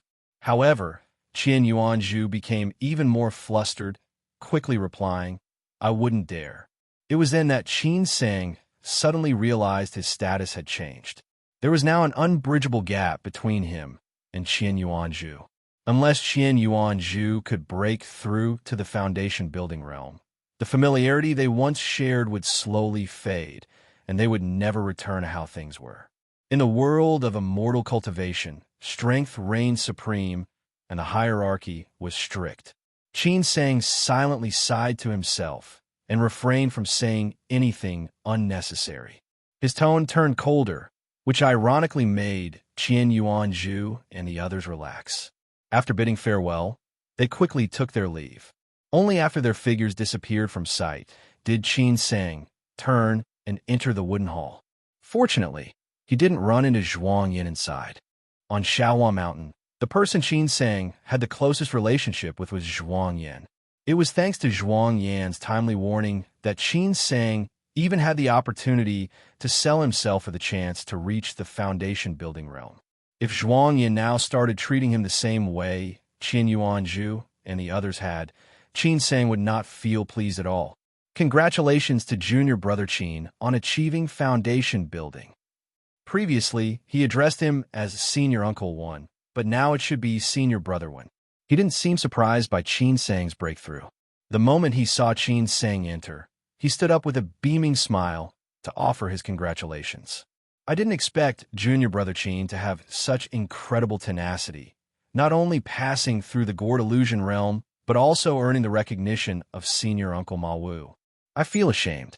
I barely lasted a few hours in the illusion before almost losing control. I'm far from being able to compare to junior brother Qin." Seeing the slightly flattering tone in Senior Brother Wen's words, Qin Sang was momentarily stunned, but he quickly understood. Aside from Sect Leader Yu and the 6 others who had passed through the gourd illusion realm, no one knew the truth. They all genuinely believed that Qin Sang had become the dual cultivation partner of Sage Ma Wu. This rumor had likely spread throughout all of Shaohua Mountain by now. No wonder Qian Yuanzhu's companions had looked at him so strangely earlier. Qin Sang knew himself well. There was no powerful backer supporting him. It was all just a transaction. Even Fairy Qinyin wouldn't care about the life of someone like him. But Qin Sang wasn't foolish enough to expose the truth. Firstly, he couldn't reveal the secret. And secondly, by borrowing the name of Sage Ma Wu, he could gain many hidden benefits without needing to explicitly state anything, as long as he didn't act too arrogantly and knew when to stop. He had initially intended to ask Senior Brotherwin for advice on a cultivation art, but now it seemed that wouldn't be possible.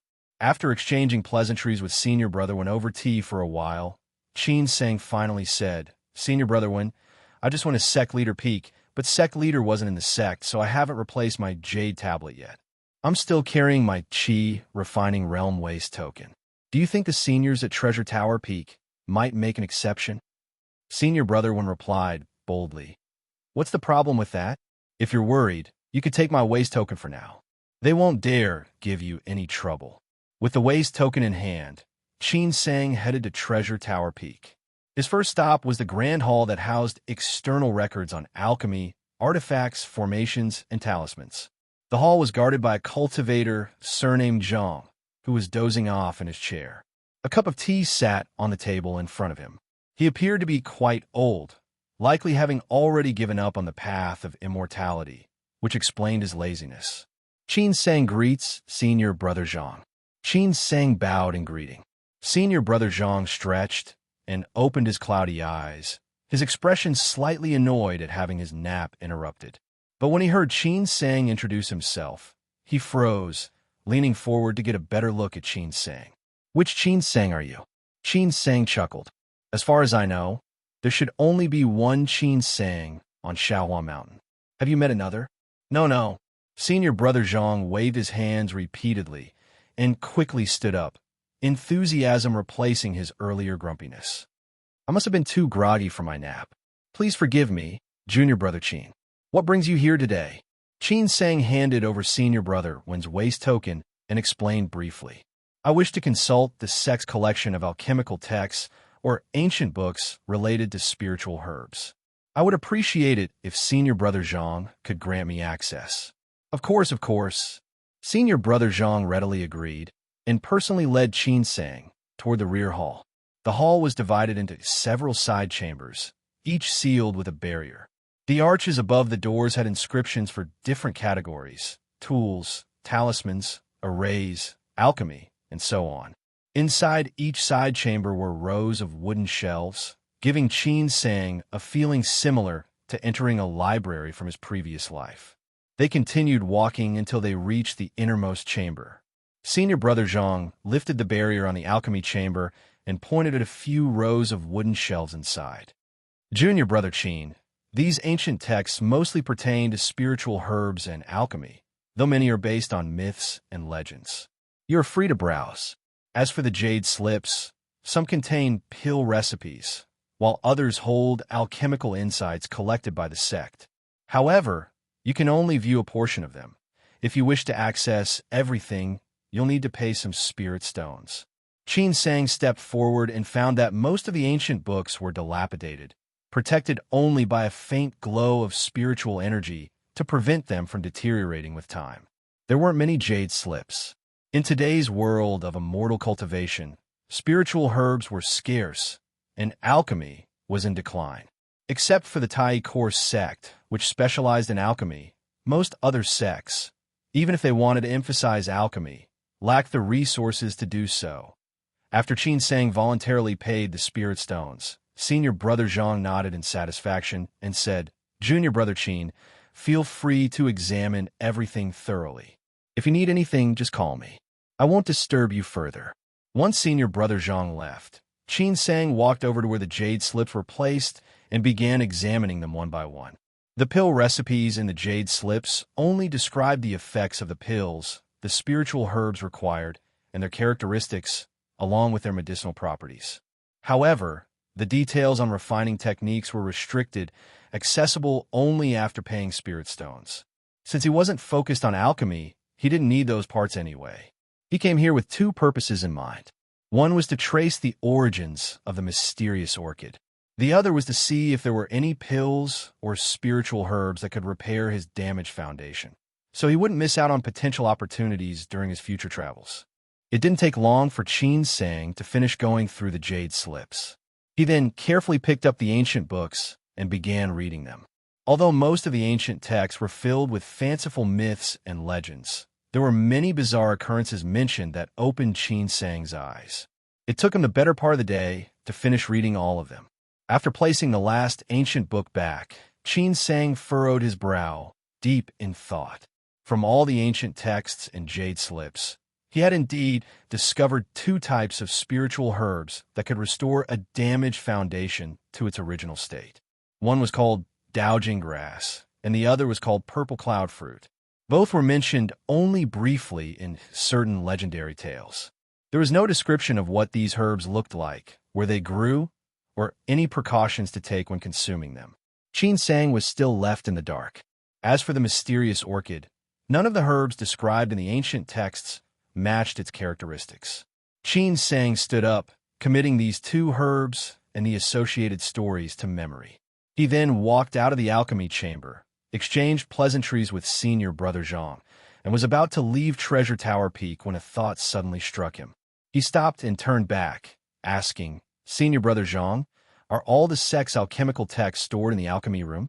Senior brother Zhang replied, "Most of them are kept here, but some rare pill recipes and important ancient books are stored in the inner hall. However, due to the secrets involved, disciples aren't usually allowed to enter freely." Qin Sang thought to himself that the inner hall might contain exactly what he was looking for. Zhang's evasive answer, along with his reluctance to speak openly, suggested he was expecting a bribe. Unfortunately, Qin Sang didn't have the patience to haggle here. His expression turned slightly stern, and he said in a low voice, "Senior brother Zhang, what are the requirements to enter the inner hall? Must one obtain a decree from a golden core master to gain entry?" Senior brother Zhang's expression changed, and he let out an awkward laugh, quickly saying, "Junior brother Qin, you've misunderstood. How could we trouble Senior Aunt Mawu for such a trivial matter? It's just that it costs a few more spirit stones than the outer chambers. If you're interested, I can help you open the inner hall right away." The jade slips and ancient books in the inner hall were far fewer compared to those outside. It didn't take long for Qin Sang to finish reading them all. As he left Treasure Tower Peak, his expression was somewhat complex.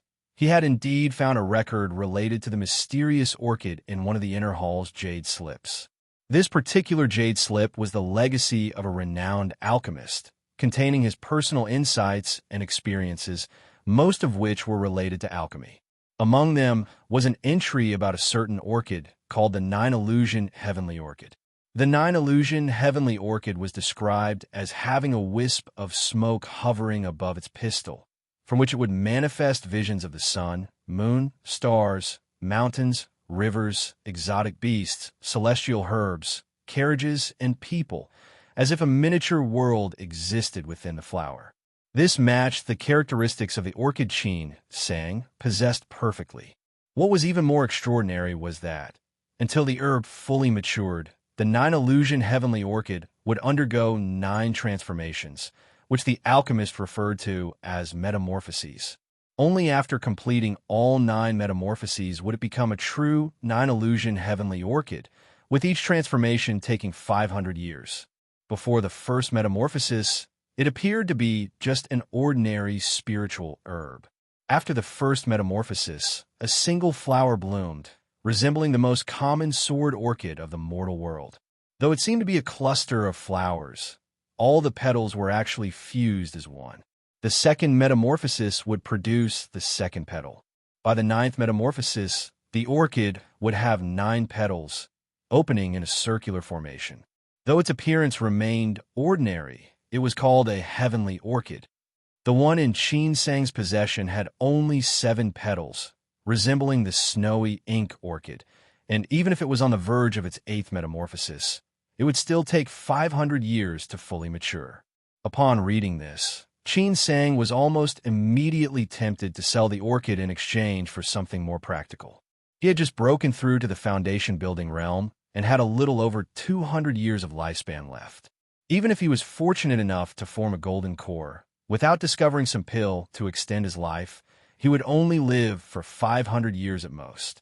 In other words, he might never live to see the orchid reach full maturity, and it would end up as nothing more than a family heirloom. However, one sentence written by the alchemist at the end made Qin Sang's eyes widen in shock. This type of rare heavenly treasure is incredibly scarce, and serves as the main ingredient for the legendary Dewey pill. For those on the verge of reaching the spiritual infant realm, consuming the Dewey pill can increase the success rate of achieving the spiritual infant realm by 20%. Reading this, Qin Sang's heart shook. For immortal cultivators, each breakthrough was a fight for the slimmest chance at success. He had already experienced the difficulty of reaching the foundation-building realm.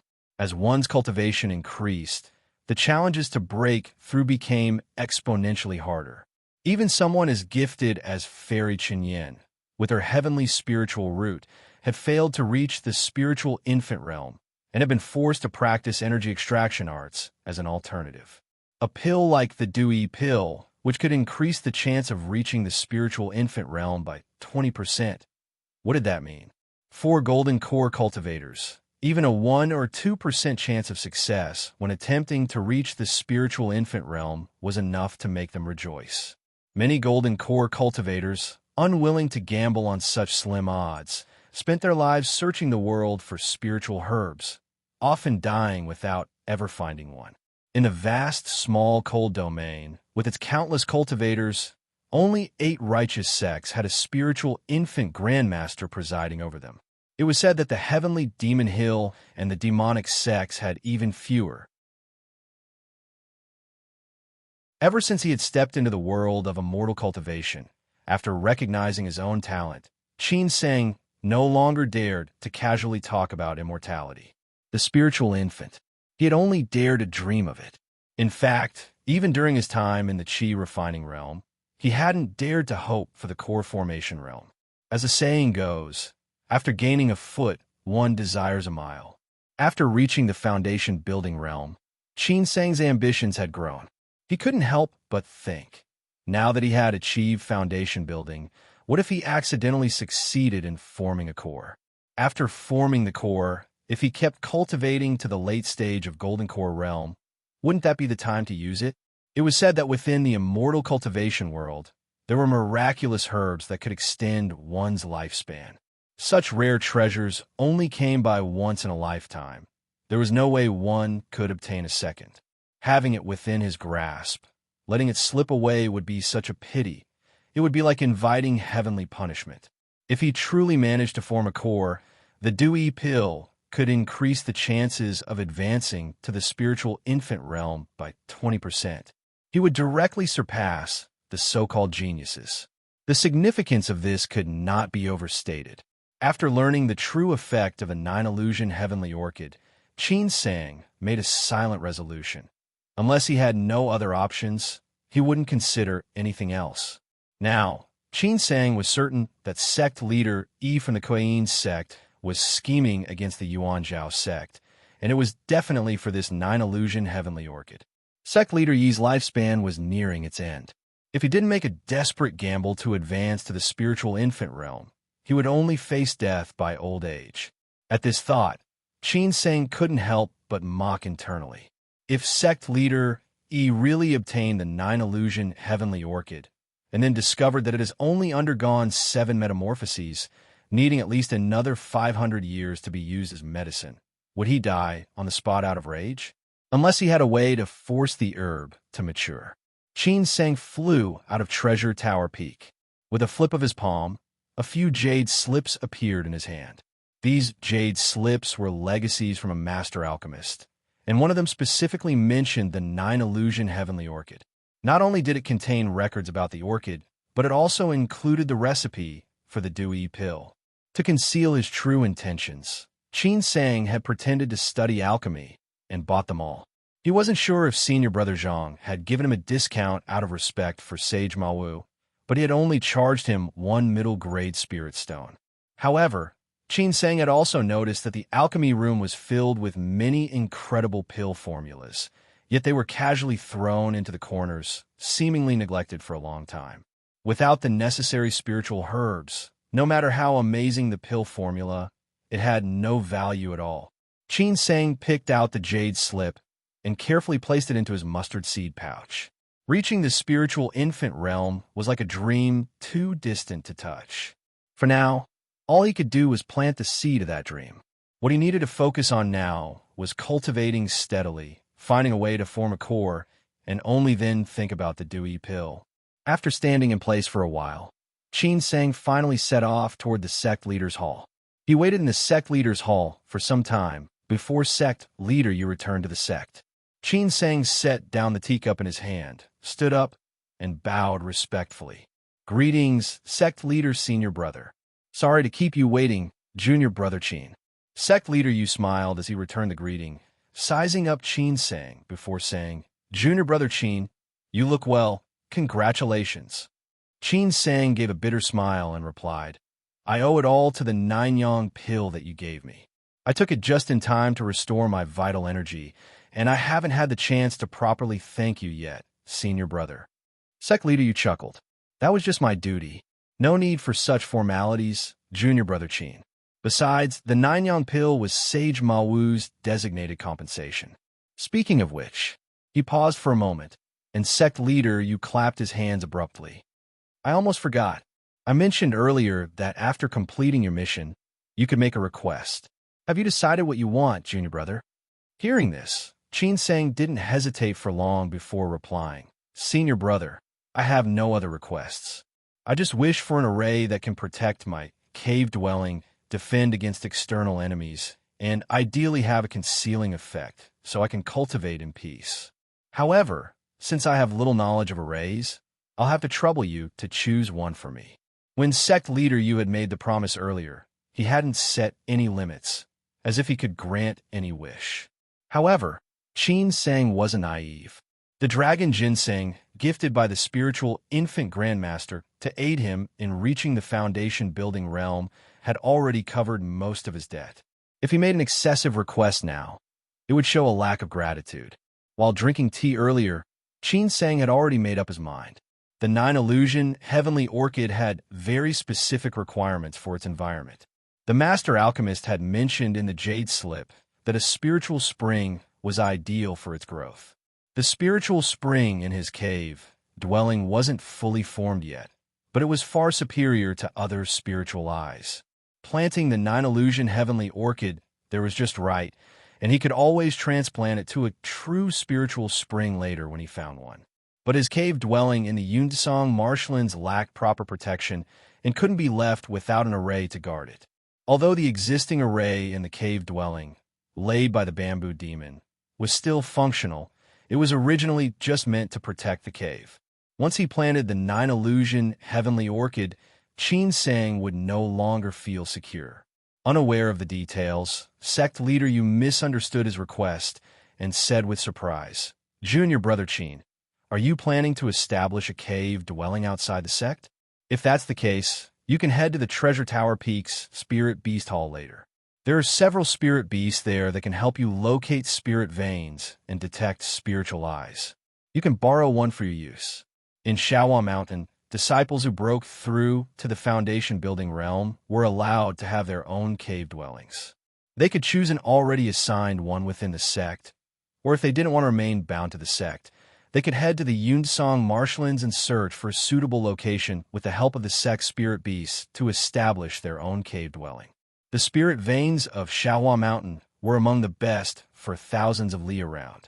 Even ordinary cave dwellings without spiritual eyes had purer spiritual energy than anywhere else. Setting up a cave dwelling outside would make it hard to find one better than those within Shawa Mountain, not to mention the safety concerns. Requesting an array to protect his cave dwelling was quite reasonable. Sect leader Yu, deep in thought, nodded silently. He had originally worried that Qin Sang, being young and impulsive, might make an overly demanding request. But now it seemed he understood how to behave appropriately, making things much easier. After thinking for a moment, sect leader Yu's eyes lit up. Junior brother Qin, you came at just the right time. The sect recently acquired a set of array flags called the Xianming Tortoiseshell Array. It's perfect for protecting a cave dwelling. Please wait for a moment. Sect leader Yu quickly left, and after Qin Sang had waited for a short while, he returned with several pitch-black small flags and handed them to Qin Sang. There were 7 flags in total, each adorned with shimmering water ripples. Upon closer inspection, the ripples seemed to be flowing, and within the waves, a black tortoise appeared and disappeared, floating in and out of sight. As Qin Sang gripped the flagpole, he felt a slight chill seep into him, realizing that the coldness came from the qi of Xianming swirling around the flags. Junior brother Qin, this Xianming tortoise-shell array is no ordinary array. It was left behind by a cultivator from the Yuanshan sect, who was a master of arrays. Once set up, the array generates qi of Xianming, which has a concealing effect.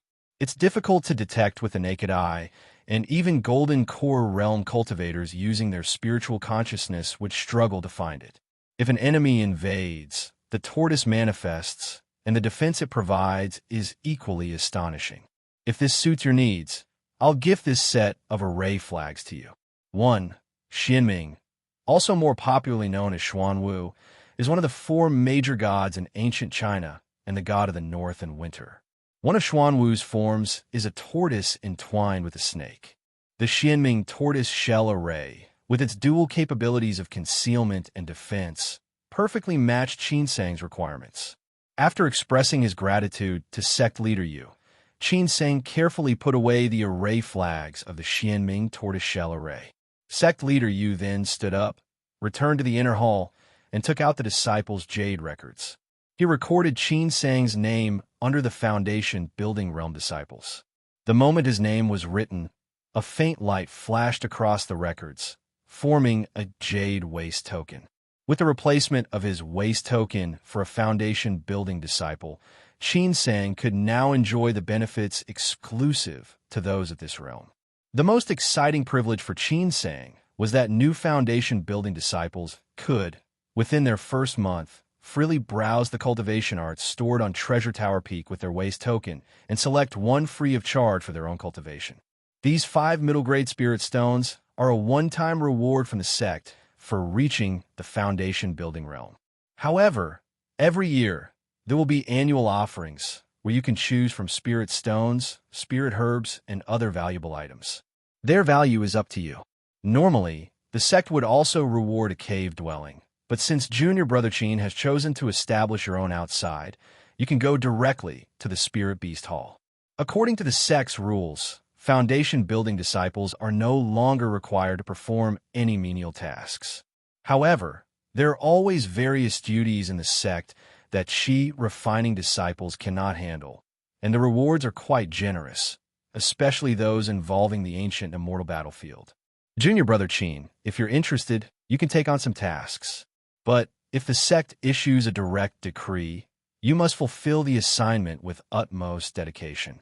Refusal for any reason will be treated as betrayal of the sect, so be cautious.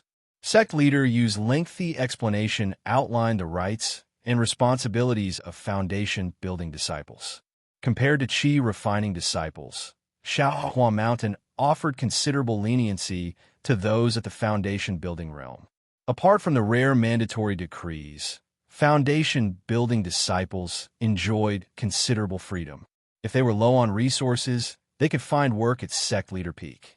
If they wished to focus on cultivation, they could close off their cave dwelling, and no one would disturb them. When it came time to attempt core formation, the sect would even provide free assistance with spiritual materials for forming the core. Although these were not the finest materials, they were still things that rogue cultivators could only dream of obtaining. The stark difference between the 2 realms in terms of status made Qin Sang sigh in admiration. After chatting for a while longer, Qin Sang had gathered enough information. Since sect leader you already knew him well, Qin Sang decided to drop his pretense and cupped his hands, saying, "I didn't mean to keep bothering you, senior brother, but I lack experience and know very little about cultivation after the Foundation Building realm. I am unsure which cultivation art to choose. I humbly ask for your guidance." Sect leader Yu asked in return, "Junior Brother Qin, do you have any ideas of your own?" Qin Sang had naturally thought about it already. The Jade Buddha protected his primordial spirit, and although the energy extraction technique had damaged his foundation, restoring it was something he had to do. Otherwise, he could forget about ever reaching the core formation realm.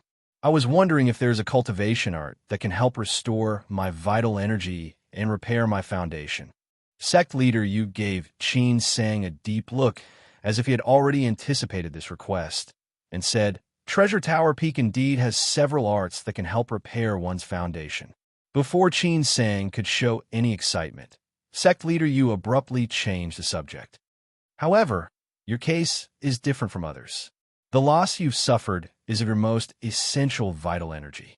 Only natural treasures born of heaven and earth can restore it. These arts would be less effective than a 9-yang pill. Junior brother Qin, it's best not to waste time on them. Hearing this, Qin Sang's expression faltered, and he shook his head with a bitter smile. He had expected this, but the disappointment still stung. Senior brother, you're well aware of my aptitude, but I'm not willing to give up. Is there an art that could at least help me reach the threshold of the core formation realm in my lifetime? Sect leader, you offered some comforting words and then said, since you have this desire, you should choose an art that allows for relatively fast progress. However, most of these arts lack defensive techniques. Without other means to defeat enemies, you'll inevitably suffer during duels and be forced to avoid opponents of the same realm. While this might not be a problem during regular times, if you're out on an expedition and find yourself competing for opportunities only to be outmatched due to lack of strength, you will regret it. If you can accept this, Treasure Tower Peak has arts like Vital Core Art and Thoughtless Art that would suit you. Upon hearing this, Qin Sang frowned slightly. He already had a damaged foundation, with his chi shrunk by 1/10 compared to other cultivators at his realm. If he chose such an art, how could he ever hope to fight on equal footing with others? The world of immortal cultivation wasn't just about secluded cultivation. Battles were often unavoidable. For instance, when it came to forming a core, aside from exceptional prodigies with heavenly spiritual roots, most cultivators ventured out for years, fighting for rare opportunities to improve their chances of success. Am I supposed to be a coward in the face of challenges, letting valuable opportunities slip away? However, Qin Sang wasn't naive. He understood that arts with powerful defensive techniques and advantages in battle came with high cultivation difficulty and likely weren't suitable for him. Qin Sang suddenly had a thought and asked, Senior brother, ever since my first day at Shaohua Mountain, I've often heard legends about Senior Qingzhu. It's said that Senior Qingzhu didn't have the most exceptional talent. Yet not only was his cultivation speed remarkably fast, but his strength was also on par with others. Do you know which cultivation art Senior Qingzhu practiced? You're referring to that art. To Qin Sang's surprise, sect leader Yu, like senior brother one before, showed a hint of apprehension when mentioning Senior Qingzhu's cultivation art. That art is called Primordial Spirit, Sword Nourishment. Other than Senior Qingzhu, no one else at Shaohua Mountain has successfully cultivated it. This isn't just because the art is incomplete, but mainly due to its terrifying requirements for the cultivator. Requirements no ordinary person could meet. Junior brother Qin, if you visit Treasure Tower Peak, you'll understand why. Hearing this, Qin Sang became even more intrigued. Especially with the words primordial spirit in the art's name, his heart raced with excitement and imagination. After spending a long time talking with Sect Leader Yu at Sect Leader Peak, the jade records on the table remained still without any sign of activity. Sect Leader Yu glanced at Qin Sang with a strange expression, then said in an awkward tone, No core formation masters are willing to accept you as their disciple, and Senior Aunt Mawu hasn't responded either. But Junior Brother Qin, don't be discouraged. There are many fellow disciples who cultivate on their own. As long as you work hard and persevere, you'll eventually stand out, and the masters will take notice. Every core formation master's cave dwelling had one of these jade records. When a foundation building disciple's name was written on the jade records, other records would also receive the information. If a core formation master happened to see it and thought the disciple had promising potential, they might take them under their wing.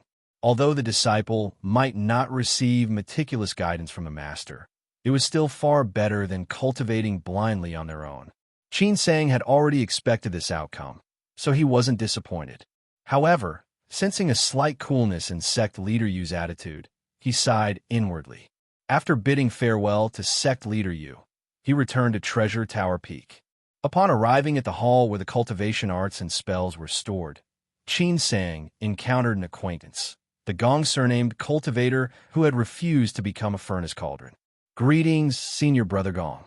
Qin Sang bowed respectfully. "It's you." Senior Brother Gong clearly still remembered Qin Sang. His expression turned complex as he spoke. "Junior Brother Qin, are you here to select an art? You are free to browse any of the arts for the second level. You can choose one for free. However, if you wish to cultivate a spell, you will need to exchange spirit stones for it, and its cost will depend on the power of the spell." Upon entering the Grand Hall, Qin Sang immediately noticed how different the interior was from the alchemy room. In the hall stood dozens of jade pillars, each with a glowing orb floating above it, while the walls at the back were lined with jade slips. He approached one of the jade pillars nearby and glanced at the characters inscribed on it. To his surprise, it happened to be the thoughtless art. Sweeping his spiritual consciousness over the orb, Qin Sang carefully examined it. As expected, the thoughtless art was a cultivation art that directly aimed at the spiritual infant realm. However, just as the sect leader had mentioned, it had only one divine ability during the foundation building realm, and that ability was meant for escaping. If one chose this art, they could forget about engaging in direct combat without powerful artifacts. And to gather top-grade artifacts would require an immense amount of effort. Even though Qin Sang possessed several top-grade artifacts, they were rare even among foundation building cultivators. Withdrawing his spiritual consciousness from the orb, Qin Sang began to wander around the hall. Each glowing orb contained a different cultivation art, but the core portions of these arts were sealed behind barriers. Only after selecting an art could he request Senior Brother Gong to pass it on outside. The arts were filled with various mysteries, broadening Qin Sang's horizons. Many were incomplete, though there were also complete arts that led directly to the divine transformation realm. For some reason, it had been countless years since a divine transformation cultivator had appeared in the small cold domain. Numerous brilliant talents, like Founder Keen, had all ended their lives at the spiritual infant realm. Qin Sang dared not think that far ahead. Whether or not an art was incomplete didn't matter to him. As long as the foundation building realm part was complete, that was all he needed. He also reviewed the few arts recommended by sect leader Yu. Just as the sect leader had said, with his talent, he could only choose from the thoughtless art or similar ones. Even so, the hope of forming a golden core remained slim. The sect leader had subtly advised him. Only a rare few foundation building cultivators can form a golden core.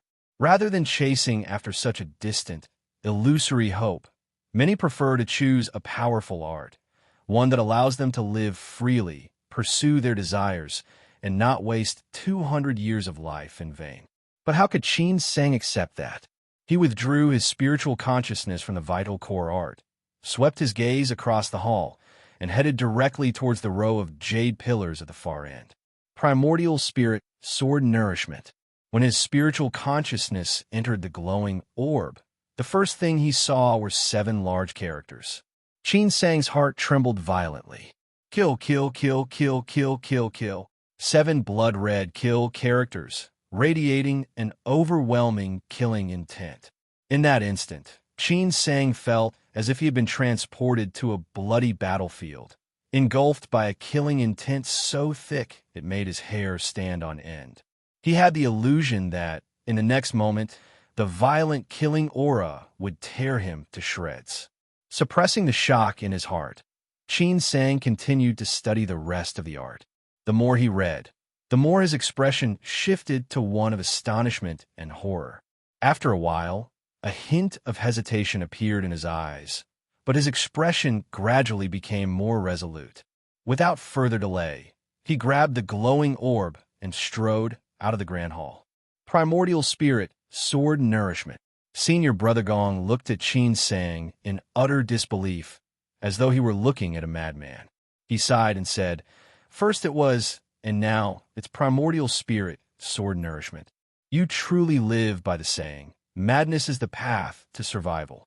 You must have heard of this art through the legend of Senior Qingzhu, right? But do you know how Senior Qingzhu cultivated the primordial spirit, sword nourishment? Please enlighten me, senior brother. Qin Sang was indeed filled with curiosity. This art was an incomplete one, its origins unknown, and it only contained the first 5 stages, allowing one to cultivate up to the early stage of the Golden Core realm. The name Primordial Spirit, Sword Nourishment was given by later generations, based on the characteristics of the art itself. As the name implied, this art was not a conventional sword cultivation method, where one would nurture their spiritual sword with their spiritual consciousness in the Dantian. Instead, it was about truly nourishing the sword with the primordial spirit, allowing the spiritual sword and primordial spirit to merge. Qin Sang, having cultivated the Zhishuan sword art, had gained some insights into the sword cultivation path. Yet, he had never heard of anything like this. If it weren't for the undeniable rumors within the sect that Senior Qingzhu had indeed cultivated this very art, he would have suspected that the primordial spirit sword nourishment was a hoax meant to deceive people. The spiritual sword was an extremely sharp weapon, and sword chi was razor-sharp to an extreme degree. Before reaching the spiritual infant realm, a cultivator's primordial spirit was incredibly fragile. According to the art, cultivators had to pierce their primordial spirit with their spiritual sword, forcing themselves to endure the constant agony of sword chi gnawing at their spirit. This pain originated from the depths of the soul, a level of torment unimaginable. But that was not all. Primordial spirit sword nourishment had an even more terrifying requirement. While cultivating this art, one had to visualize the killing symbol described within it, drawing the intent of slaughter into their primordial spirit. The final step was to condense the killing symbol into the sword itself, nourishing the sword while refining it at the same time. With the primordial spirit constantly subjected to the influence of slaughter, if one's mind was overwhelmed by it and they could no longer maintain their true nature, there would only be one outcome: being dominated by the intent to kill, losing all sense of self, and turning into a mindless killing machine. As one's cultivation progressed, the condensed killing intent from the symbol would grow even stronger. No matter how resolute one's mind, the erosion of their consciousness would be inevitable. There should have been a secret art within this cultivation method, one that allowed the primordial spirit to resist the killing intent and keep one's mind clear. Without it, there would be no way to cultivate this art at all. How had Senior Qingzhu managed to practice this incomplete art? It's said that Senior Qingzhu used a secret art to directly split his primordial spirit in half, using one half to nourish the sword. This mitigated some of the inherent dangers of the art, but even then, he ended up half-crazed. If you're worried about your foundation, you needn't take such a huge risk. Tai Core Sect is the top authority in alchemy, and they may have ways to restore your foundation. Junior Brother Qin, are you sure you want to cultivate primordial spirit sword nourishment? After speaking, Senior Brother Gong gave Qin Sang a deep, penetrating look. Qin Sang was left speechless. He had thought he was already harsh enough on himself, but when faced with Senior Qingzhu's actions, he couldn't help but feel inferior. A foundation-building cultivator could indeed split their consciousness and control multiple artifacts at once, but that was only splitting their spiritual consciousness. To split the primordial spirit in half, survive, and even form a golden core within 40 years, breaking the sect's record, what kind of immense willpower was that? Qin Sang took a deep breath and nodded. Please pass on the art, Senior Brother. Senior Brother Gong's earlier reminder had only come from a place of concern upon seeing Qin Sang. Seeing that Qin Sang had made up his mind, he refrained from further persuasion. Placing his hand above the glowing orb, he activated the barrier. A beam of light shot out from the orb and entered Qin Sang's forehead. The complete cultivation art now appeared in Qin Sang's mind. With just a brief glance, he saw the core of the art, the killing symbol, and immediately felt a sharp pain stabbing at his spiritual consciousness. At that moment, Senior Brother Gong suddenly spoke up. I won't hide it from you, Junior Brother Qin. I once considered risking everything to cultivate this art, so I studied it for some time. Based on my observations, This art requires an extreme level of killing intent. Simply visualizing the killing symbol won't be enough. You must walk the path of slaughter to truly comprehend it. I hope you will take care of yourself. After bidding farewell to senior brother Gong, Qin Sang made his way to the spirit beast hall. Within the hall, many domesticated demonic beasts were kept, each with its own unique utility, serving as excellent tools for immortal cultivators, helping them resolve many issues with ease. As soon as Qin Sang descended from his light, a Qi refining realm disciple approached him. "Greetings, senior uncle." Qin Sang nodded and handed over his waste token, explaining his purpose. The disciple respectfully returned the waste token with both hands and asked, "Does senior uncle Qin wish to establish a cave dwelling on land, or in the Yuntsang marshlands?" Qin Sang understood that different demonic beasts adapted to different environments, so he replied, "In the Yuntsang marshlands." The disciple nodded. "If it's the Yuntsang marshlands, I recommend either a xianling bird or a golden-eyed snake, both of which are highly sensitive to changes in spiritual qi. Among them, the golden-eyed snake is the best at detecting underwater spirit veins, but it must dive deep into the water and is not adept at water-evading techniques. Its strength is only slightly above that of a mortal beast, so unpredictable dangers may arise. When going underwater, please be extra cautious, senior uncle. Taming demonic beasts required considerable resources and effort, and each spirit beast was extremely valuable." Qin Sang naturally agreed, following the disciple as they flew away from Treasure Tower Peak, arriving at the mountain where the spirit beasts were kept. He took with him a xianling bird and a golden-eyed serpent. Although the jade box was sealed with a barrier to lock in spiritual qi, several years had passed since the 9 illusion heavenly orchid was picked, and it had begun to show signs of withering. To replant it, it would need to absorb sufficient spiritual power to regain its vitality. This process would be long, and even in a spiritual spring, it would take at least a year. Even the best spiritual eyes would only slow down its withering process slightly. Once its life force was completely exhausted, there would be no way to save it. Without the full medicinal properties of the 9 illusion heavenly orchid, it would be impossible to refine the Du-Yi pill, which would be a great pity. While the white cat's cave dwelling was hidden enough, both the white cat and the bamboo demon knew of its existence.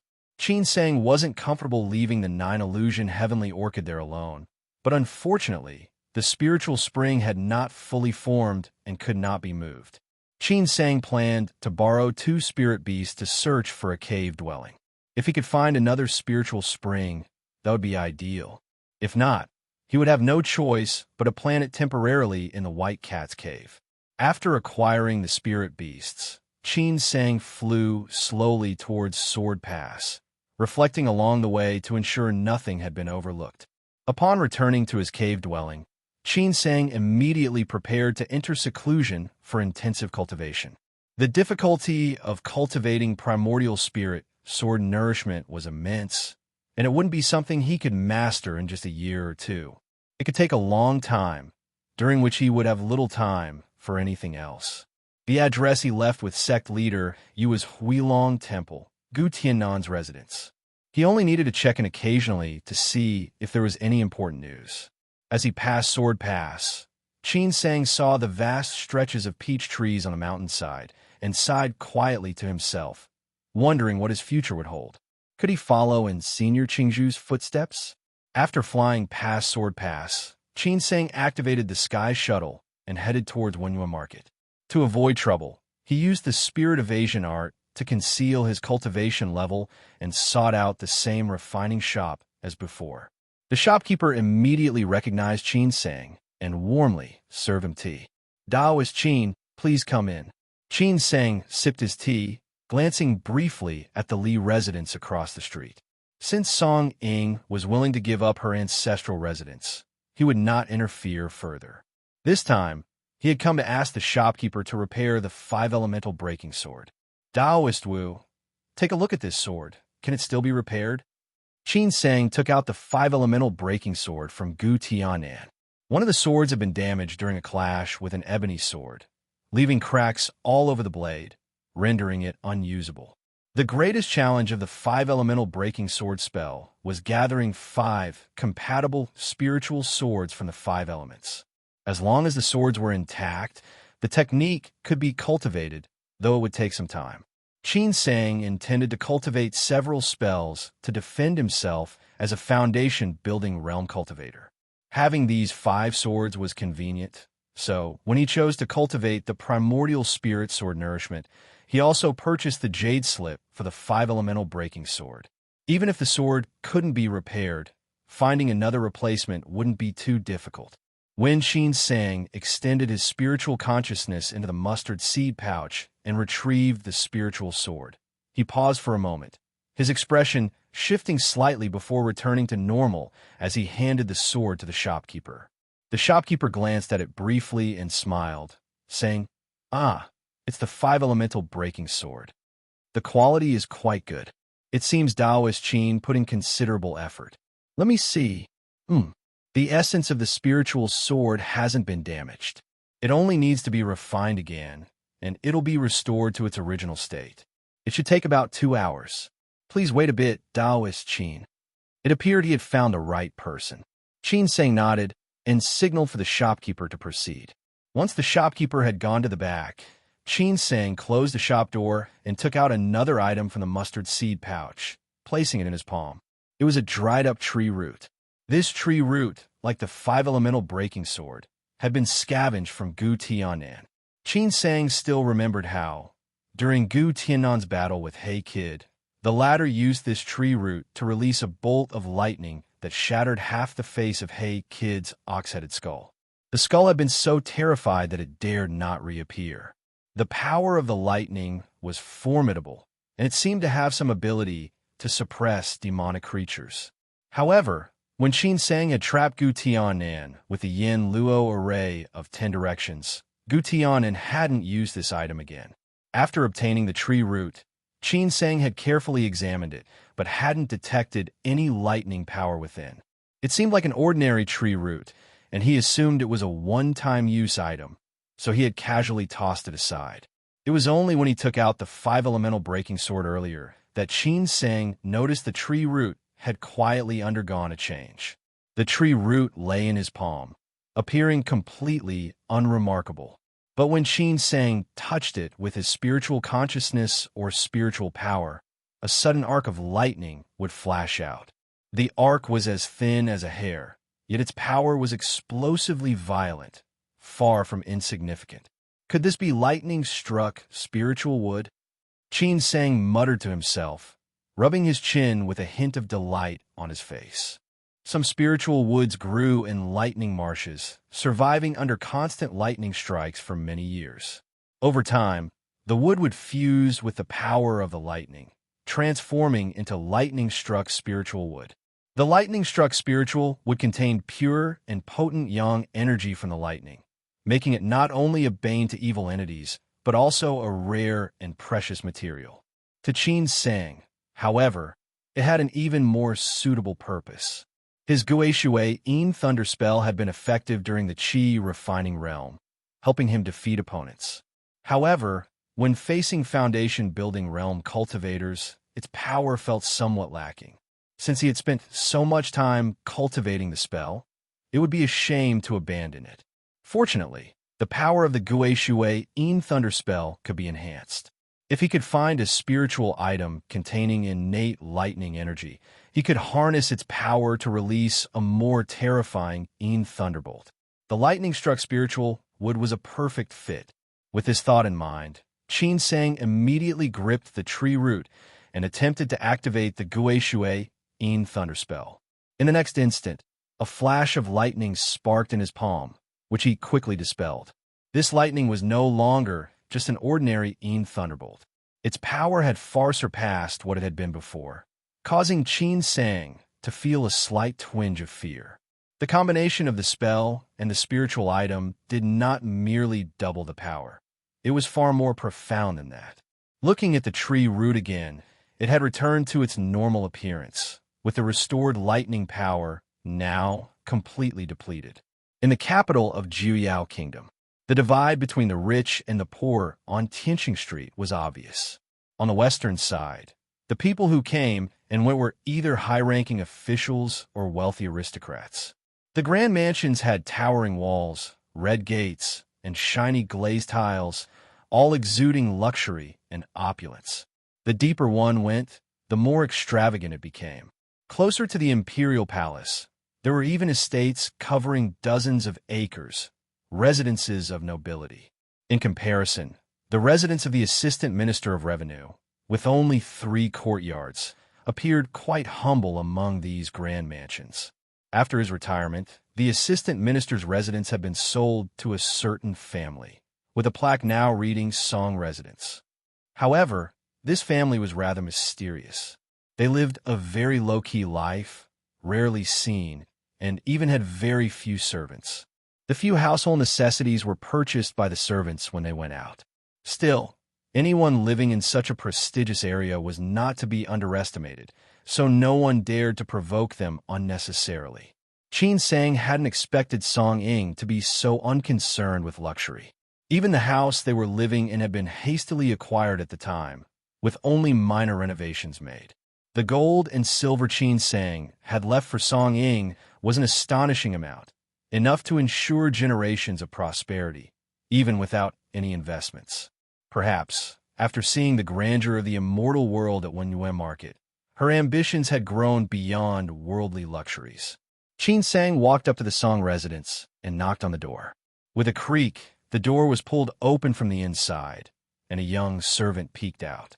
Upon seeing Qin Sang, whom he didn't recognize, he asked cautiously, "May I ask who you are looking for, sir?"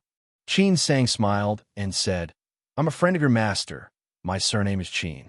Please inform her that an old friend has come down from the mountain to visit." The young servant gave Qin Sang a suspicious look before replying, "Please wait here, sir." Soon, hurried footsteps could be heard from inside. Song Ying rushed out, her face lighting up with joy when she saw that it was indeed Qin Sang. She quickly opened the main gate. "Greetings, Mr. Qin." Qin Sang glanced at Song Ying, noticing that she looked much healthier and more radiant than when he had first met her at Wenyuan Market. Her figure had filled out, and her demeanor was more poised. It was evident that she had given birth. As they chatted while walking towards the guest hall, a sudden sound of babbling came from the inner courtyard. A little boy, no more than 2 or 3 years old, dressed in a small sleeveless top, came stumbling out, followed closely by a frantic wet nurse. "Mother! Mother!" The little boy rushed into Song Ying's arms, his voice soft and childlike, looking curiously at the unfamiliar Qin Sang. The wet nurse looked terrified. "Please forgive me, madam. The young master, Song Ying shook her head, signaling for the servants to withdraw. She affectionately picked up the little boy, then turned to Qin Sang with a hopeful look in her eyes. "Mr. Qin, this is my son, my husband, and I named him Song Chengxian." "Chengxian, greet the gentleman." The more Song Ying urged him, the more the boy pursed his lips and remained silent. Qin Sang chuckled, unfazed. He understood what Song Ying was hoping for, and he had come here to fulfill his promise.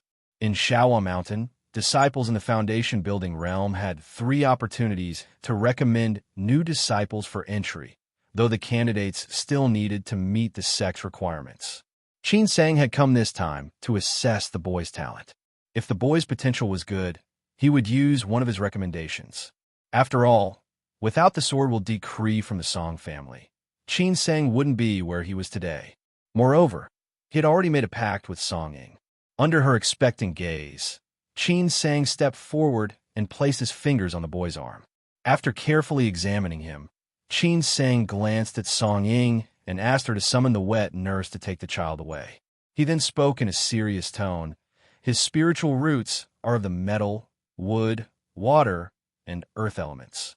Upon hearing this, Song Ying's expression was a mix of joy and sorrow, and her gaze dimmed slightly.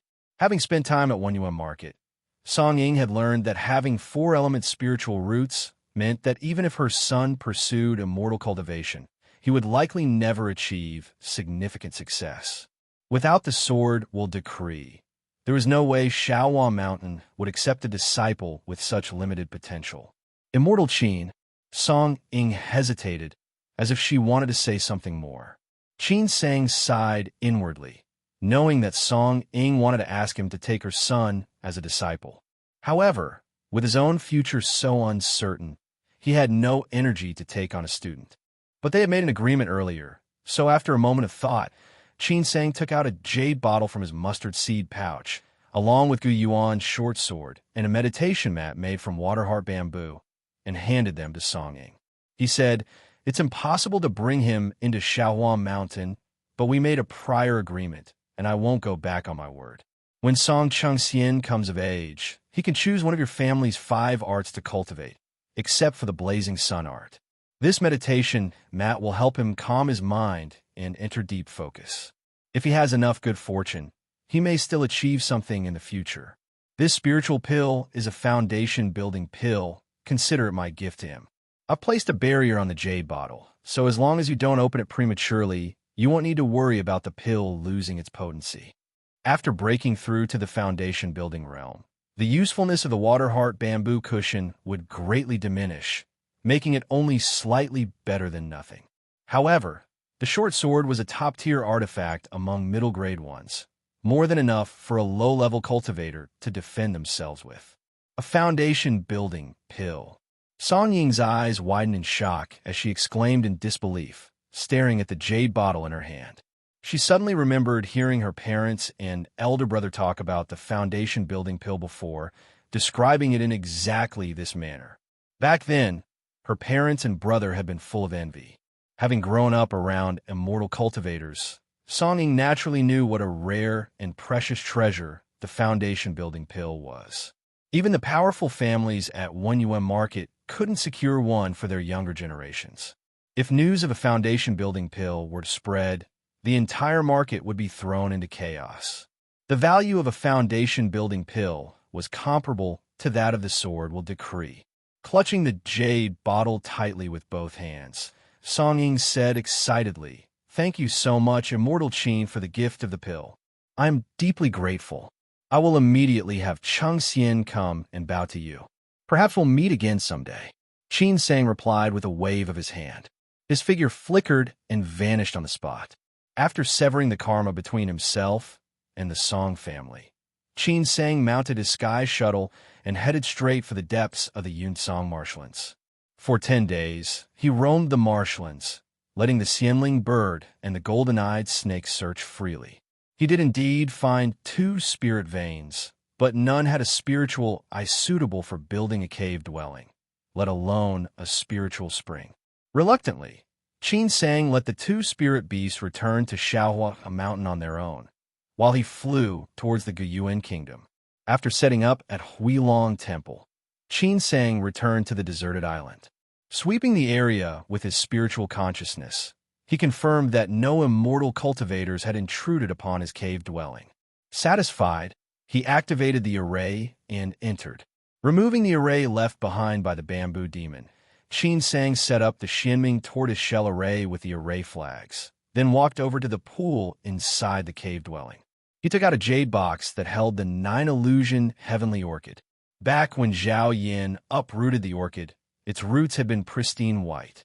Now, they were faintly tinged with yellow, and its leaves and petals had started to curl. Qin Sang reached out and carefully removed the orchid from the jade box, gently dipping its roots into the spiritual spring. As soon as he did, he felt a sudden heaviness in his palm as the orchid naturally sank into the water. The spiritual spring had only a thin layer of liquid, but the orchid spread its roots wide, covering much of the pool. Immediately, the leaves of the orchid unfurled, and its petals regained a bit of their luster. Qin Sang set up a barrier to prevent any leakage of the medicinal energy. Squatting beside the pool, he observed it closely, a smile of hopeful anticipation appearing on his face. After planting the 9-illusion heavenly orchid, Qin Sang sealed off his cave dwelling and took out his 5-elemental breaking sword. Once he had refined it, he set it aside, withdrew his spiritual consciousness, and began studying the primordial spirit sword nourishment. The primordial spirit sword nourishment, a fragmented art, consisted of 5 stages. The first stage guided the practitioner through the process of drawing the sword into the primordial spirit, nourishing the sword with the primordial spirit, and visualizing a killing symbol. The path of true cultivation only began with the second stage. The second through fourth stages corresponded to the foundation building realm, while the fifth stage corresponded to the early stage of Golden Core realm. Beyond that, the art was incomplete. Just reading through the process for the first stage was enough to make one's scalp tingle. Qin Sang read through the entire method. Although he had the protection of the Jade Buddha, which prevented his mind from being eroded by the intent of slaughter, he still felt uneasy. To draw the sword into the spirit, the primordial spirit first had to endure the excruciating pain of being cut by the spiritual sword. When the sword was lodged in the primordial spirit for nurturing and began to merge with it, the pain of the sword chi devouring the spirit had to be constantly endured. During cultivation, one needed immense willpower to stay calm and focused. Only after condensing the first killing symbol would the control of the sword chi become smoother over time. Nurturing the sword with the primordial spirit was also a process of refining the sword. At each stage of the art, one had to visualize the killing symbol within the art, drawing in the purest intent of slaughter into the primordial spirit. Using the primordial spirit as a furnace, this slaughter intent would temper the spiritual sword until the killing symbol was engraved onto the sword's body. Once the killing symbol was successfully engraved, the sword chi of the spiritual sword would carry an intense killing intent. In battle, when the spiritual sword was unleashed, its killing intent would explode, causing a terrifying psychological effect. Opponents with weak resolve could even be frightened to death, losing the fight without a single strike. In addition to this, the killing symbol could assist the cultivator in drawing spiritual chi into the body, thus increasing the cultivation speed. This was the primary reason Qin Sang had chosen this art without hesitation. Due to his limited talent, he needed to seize any opportunity to improve his cultivation speed. One killing symbol might not be enough to compensate for his lack of talent, but as his cultivation level increased, condensing 2 or 3 killing symbols might allow his cultivation speed to rival that of true spiritual root cultivators, something he had never even dared to imagine before. It was no wonder that Senior Qingzhu had progressed so rapidly in his cultivation. Though his talent was not as poor as Qin Sang's, the enhancement from the killing symbol allowed him to surpass even true geniuses. However, the price he paid was the splitting of his primordial spirit, leaving him half-mad. His current fate was unknown. Moreover, the primordial spirit's sword nourishment had another requirement for its cultivators. They needed a high-quality spiritual sword that could merge with the primordial spirit, becoming their life-bound spiritual sword. The killing symbol was the ultimate condensation of slaughter intent. Since the symbol would be engraved on the body of the spiritual sword, the sword itself had to be of exceptional quality. If the material or strength of the sword was insufficient, the sword would collapse under the pressure of the symbol before it could even finish forming. For most people, this would mean selecting an appropriate top-grade or high-grade artifact, but Qin Sang intended to use his ebony sword.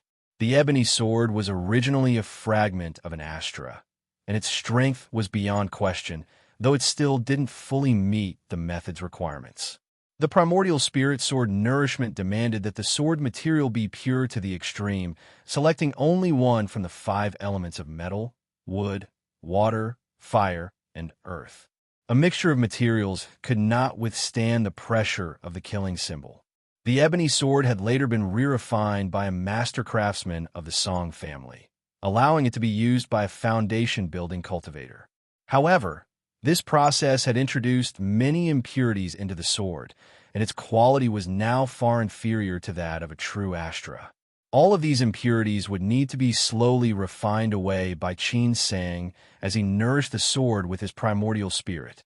Based on Qin Sang's estimation, the ebony sword should be able to withstand at least 2 killing symbols, which would support his breakthrough to the middle stage of foundation building realm.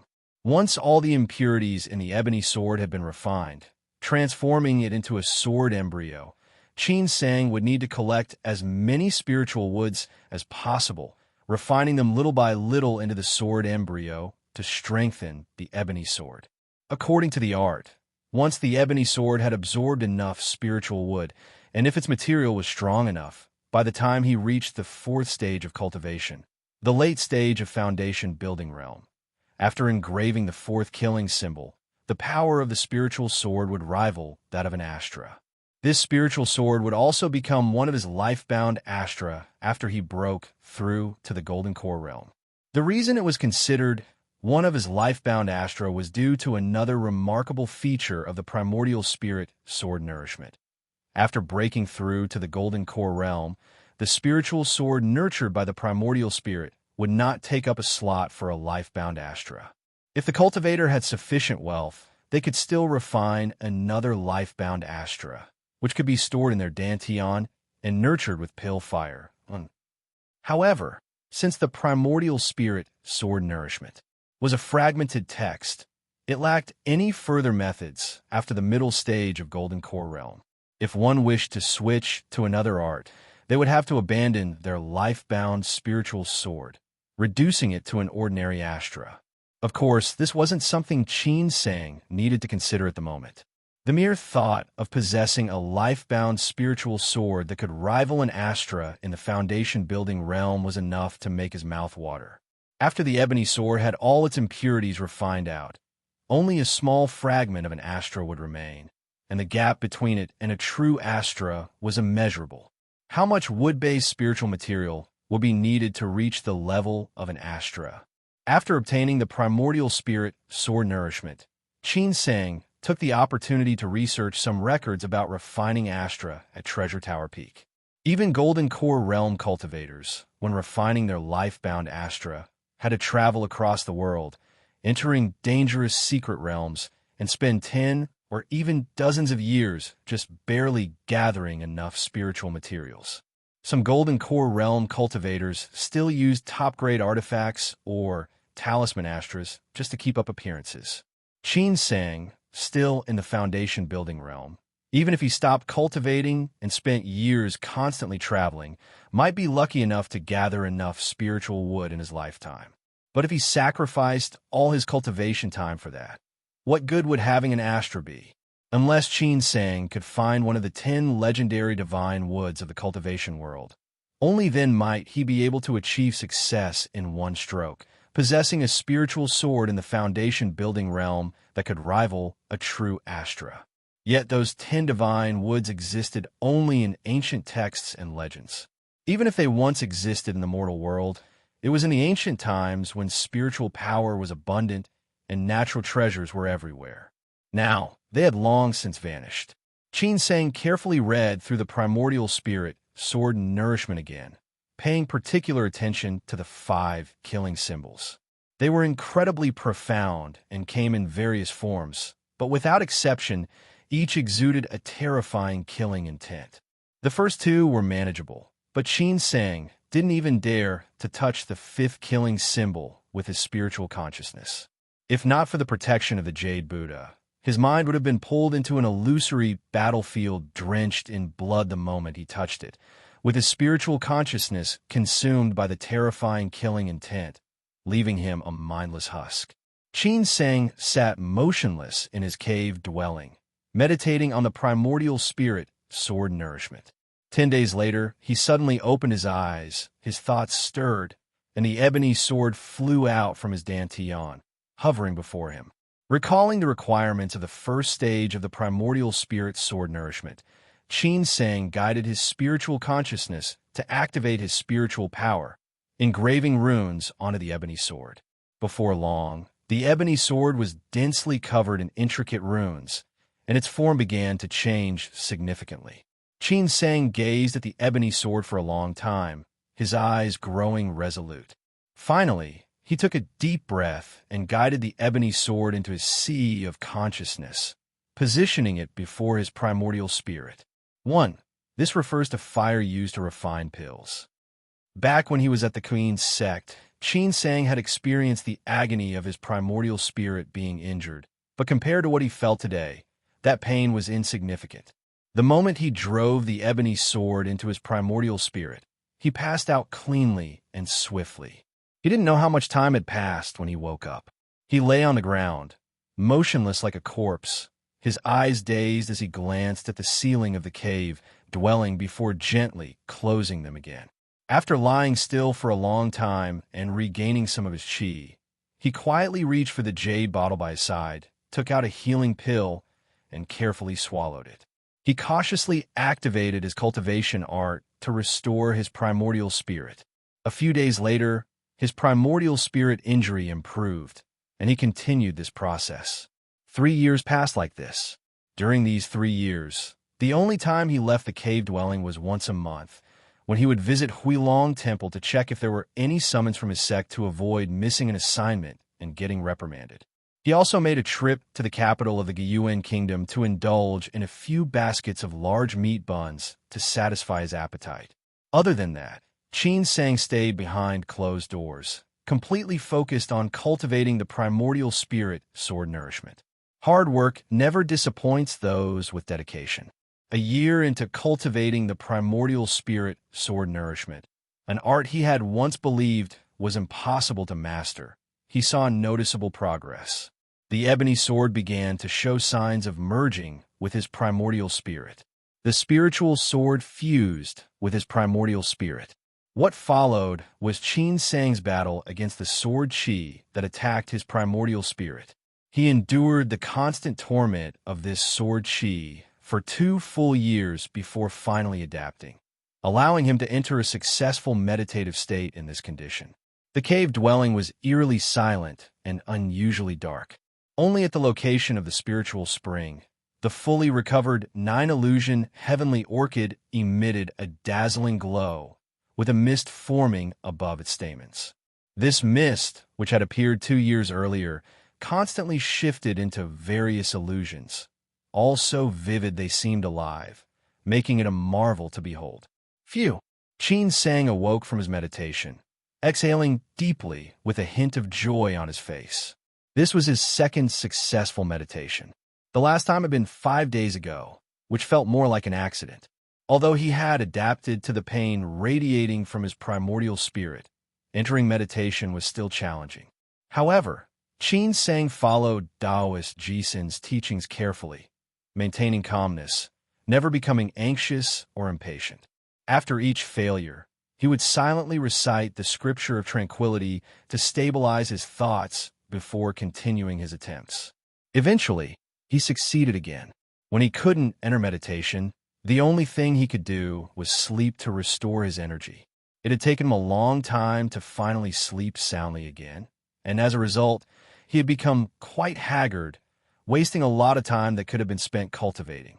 Now, at least, he no longer had to worry about this issue. Qin Sang pressed his 10 fingers to his forehead, a habitual action by now.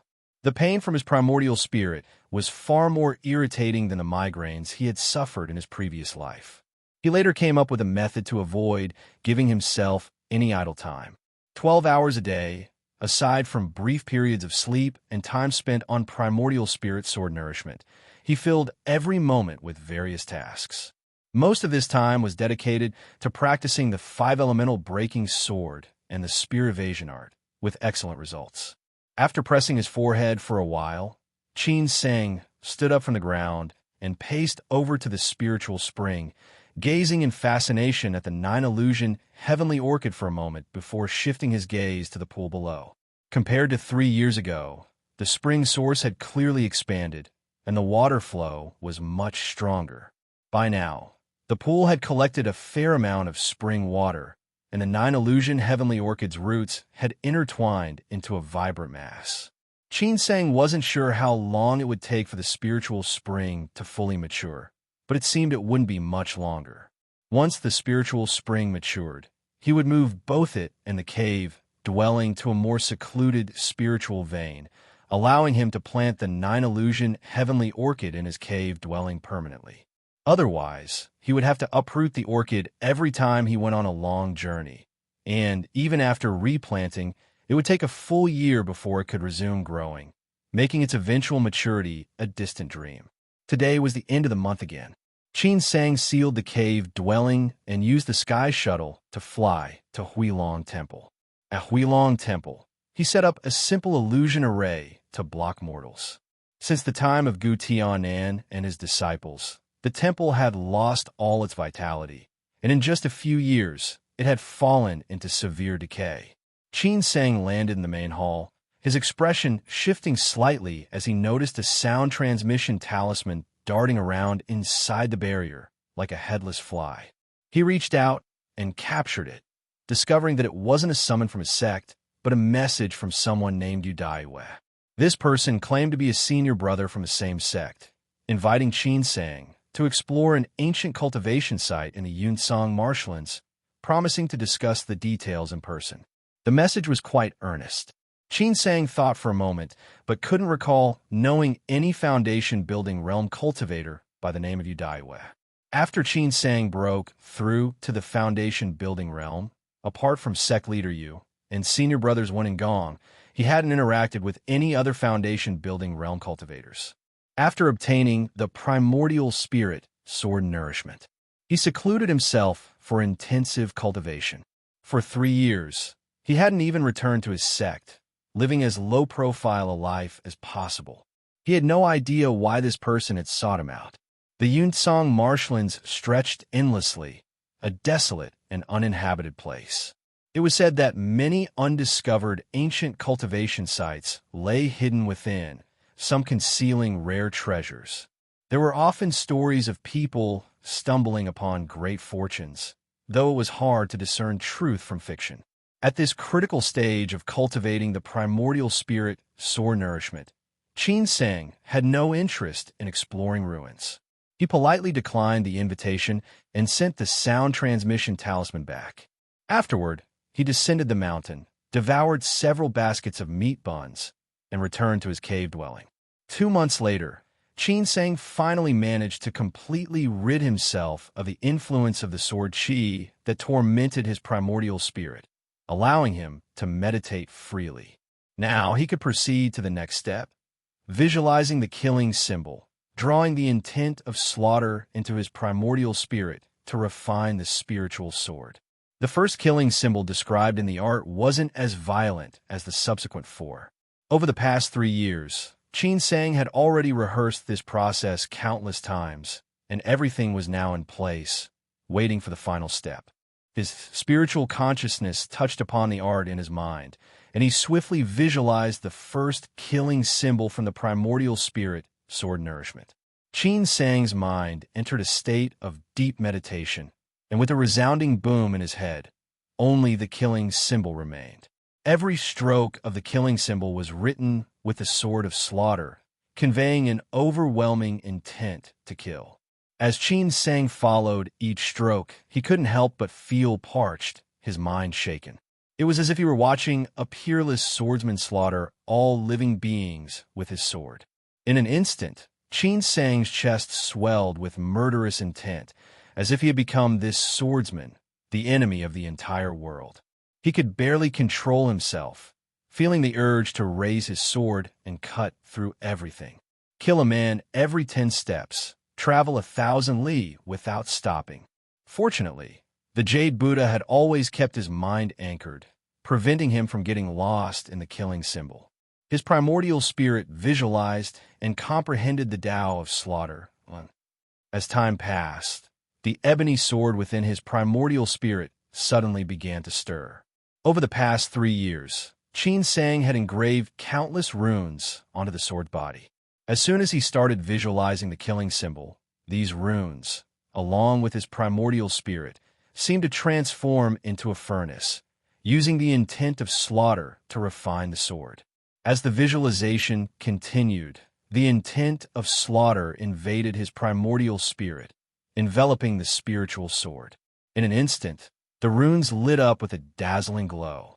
Suddenly, a crisp crack echoed, and a nearly imperceptible fracture appeared at the end of the sword's hilt.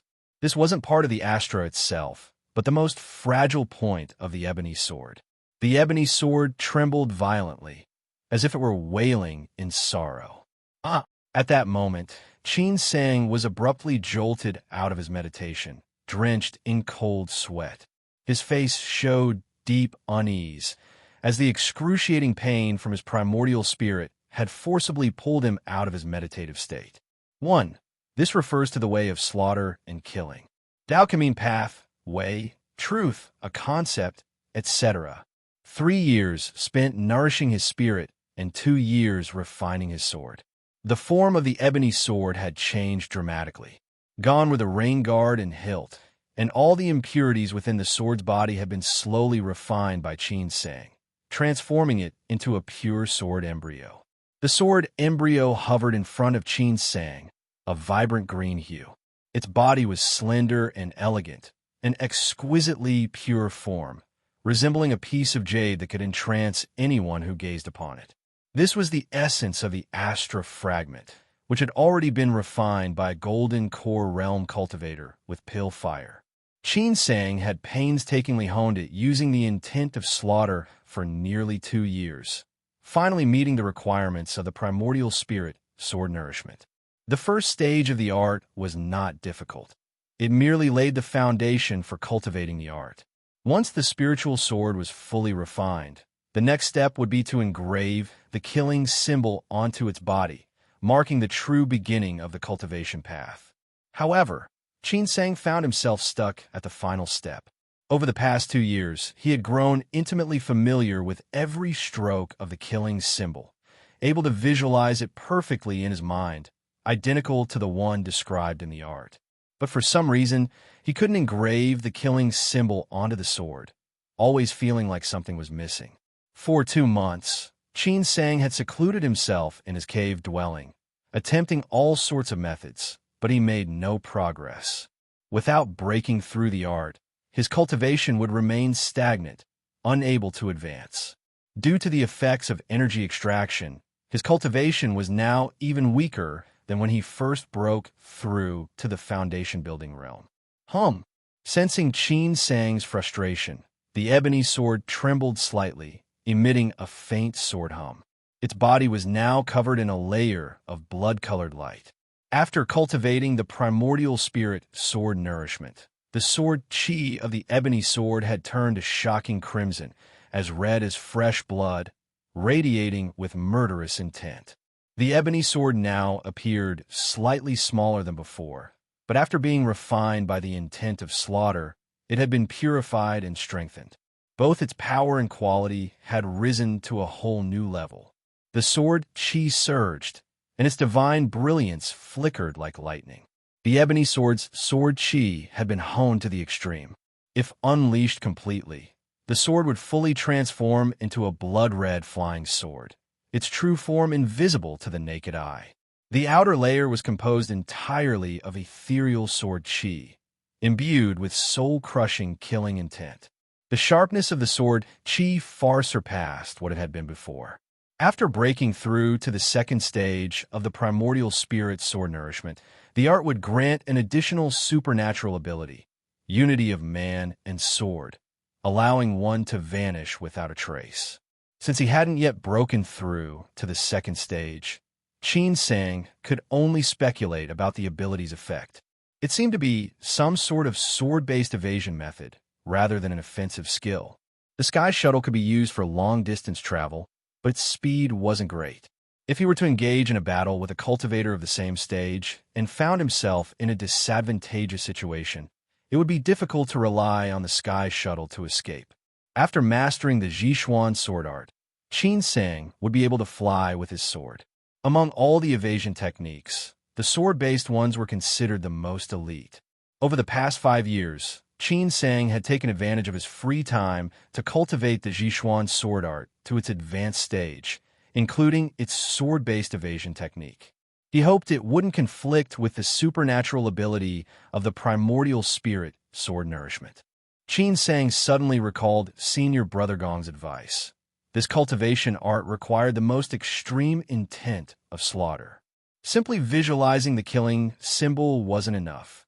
One had to immerse themselves in the Tao of slaughter to gain true insight. Qin Sang vaguely understood now. Mere visualization was like theorizing without practice. There was always a barrier. Can it be that only by experiencing the Tao of slaughter in battle will I be able to forge a true killing symbol? After careful consideration, Qin Sang decided to leave seclusion and test his theory.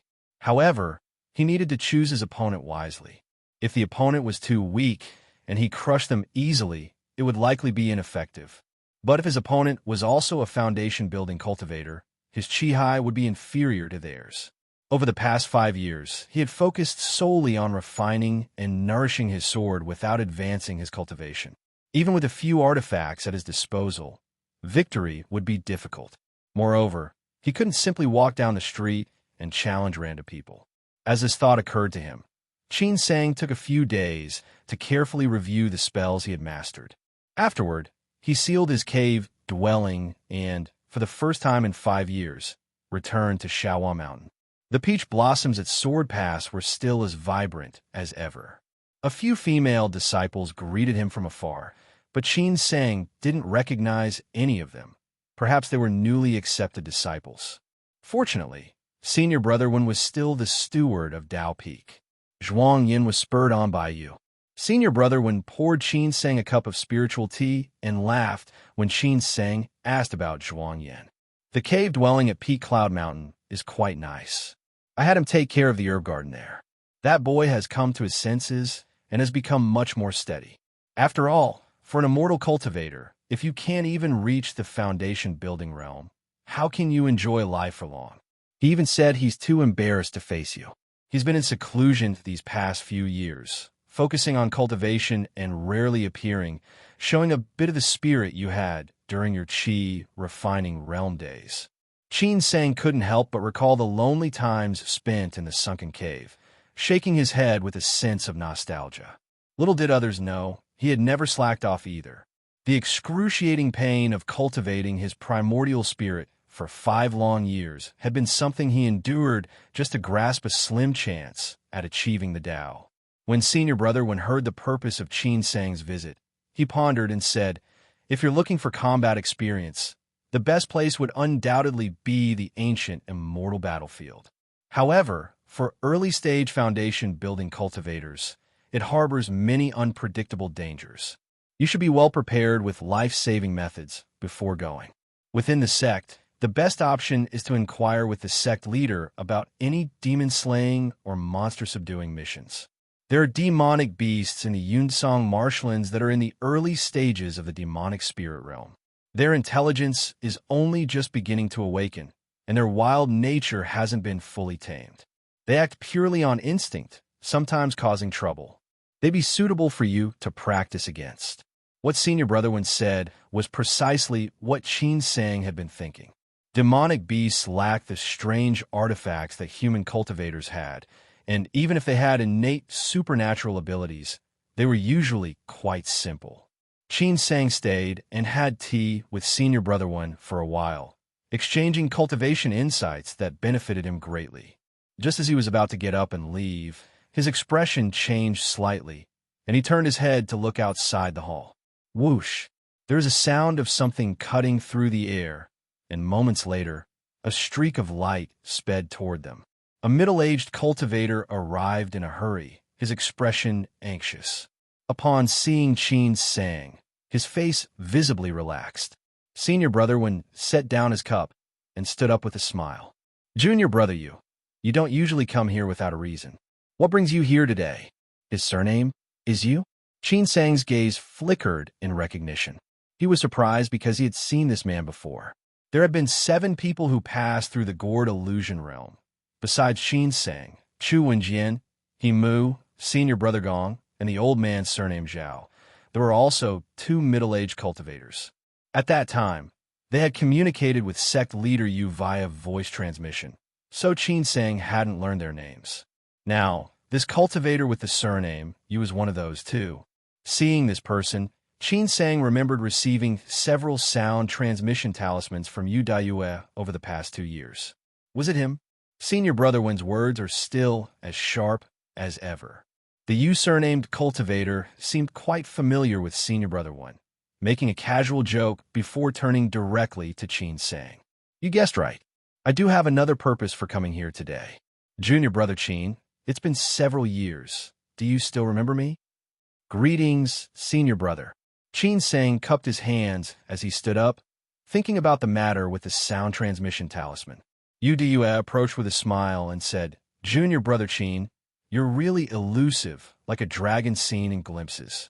Over the past 2 years, I've left several sound transmission talismans for you, and even visited Huilong Temple once, but I still couldn't meet you. If I hadn't happened to hear from a disciple at Sword Pass that you had just returned to the mountain, I would have missed you again. Hearing this, Qin Sang's expression was one of surprise as he asked in confusion, Those sound transmission talismans were left by you, senior brother? Uduf furrowed his brow slightly, realizing something was amiss. Junior brother Qin, you don't recognize me? Qin Sang's face showed some awkwardness, and he glanced over at senior brother One. Senior brother One had already understood the situation and, seeing Qin Sang's embarrassment, shook his head with a laugh. He then pointed at Udayue and said, Junior brother you, I've told you to come to Dao Peak and give more lectures, but you complain about not earning enough spirit stones to bother. Junior brother Qin might really not recognize you. He entered the sect close to the 9th stage of the Qi refining realm. After receiving a sword will decree. After joining, he has been cultivating arduously in the sunken cave, only returning to the mountain briefly when a few of her junior brothers came to Dao Peak to give lectures. If I weren't the steward of Dao Peak, I probably wouldn't see him even once a year. And after he broke through to the foundation building realm 5 years ago, it's been even worse. He spent all 5 years cultivating in seclusion in his cave, dwelling without returning to the sect once. The cloud mist tea I left for him is almost moldy, so that's how it is. It's because he can endure such solitude and focus solely on cultivation that junior brother Qin was able to pass the trials of the Red Dusk Ord while still in the Qi refining realm. With such determination, junior brother Qin's future is boundless. Udua said with admiration, cupping his hands toward Qin Sang. Thinking about the sound transmission talismans where he had deliberately mentioned his name, Udua couldn't help but laugh. It doesn't matter that we didn't know each other before. Knowing each other now is just as good. You already know my name, Junior Brother Qin, and the reason I sought you out today is regarding the matter mentioned in the sound transmission talismans. I wonder if you have some time to visit my cave dwelling for a cup of tea so I can properly play the host. Since he had come directly to see him, and they were fellow disciples, it wouldn't be appropriate to refuse outright. Qin Sang didn't directly reject the invitation. After saying his goodbyes to senior brother One, he followed Udayue as they flew toward Yu's cave dwelling. Along the way, Qin Sang thought back to the few sound transmission talismans left by Udayue. The content was mostly the same, all inviting him to explore an ancient cultivator's relic site in the Yunsong marshlands. It has been 2 years now, has he not set out? Why has senior brother Yu specifically chosen me, and why was he so persistent? Although Udua was also in the early stage of the foundation building realm, the fact that he had passed through the Gourd illusion realm and seemed to have wide connections suggested he wasn't lacking in strength. If even someone like him needed help and had prepared for so long without making a move, the ancient relic must not be simple. Qin Sang was confident in his life-saving abilities, but his cultivation was far inferior to those established foundation building realm cultivators. In the event of a crisis at the ancient relic, he would likely be in the most danger. And even if they did find treasures at the site, it wasn't guaranteed that he'd get a share. His priorities were clear. 5 years was long enough. He needed to quickly engrave his first killing symbol and begin cultivating it. Everything else could take a back seat. With his decision to decline Yu Dayue's offer settled, Qin Sang relaxed as they approached Yu's cave dwelling. Yu Dayue's cave dwelling was situated on an unremarkable peak within the sect, but it was close to Shaohuan Mountain, and from its front, the archway of Shaohuan Mountain could be faintly seen. Although there was no spiritual eye within the cave dwelling, it wasn't inferior to other spiritual eye cave dwellings outside the sect, which was a testament to the strength of the spirit veins beneath Shaohuan Mountain. My cave dwelling is rather crude. Please don't laugh, Junior Brother Qin. Yu Dayue opened the barrier and invited Qin Sang inside. Qin Sang's cave dwelling was as simple as a mountain cave, while Yu Daiyue's was much more refined. The furnishings were elegant, including tables, chairs, an incense altar, screens, and calligraphy paintings, all exuding a sophisticated air. Yu Daiyue brewed some fragrant tea, and after the two exchanged a few pleasantries, he got to the point. Regarding the matter mentioned in the sound transmission talisman, I wonder what thoughts you have, junior brother Qin. Qin Sang set down his teacup and asked in confusion, Senior brother Yu, I don't mean to belittle myself. You were present that day after the red dust gourd illusion, so you must know my foundation was damaged, and my strength is far inferior to yours and the others. There are many foundation-building realm cultivators in Shaohuan Mountain, all of whom surpass me in cultivation. Why did you choose me? Junior brother Qin, you are naturally invited because you have exceptional qualities. Yu Daiyue pointed to his own sea of consciousness.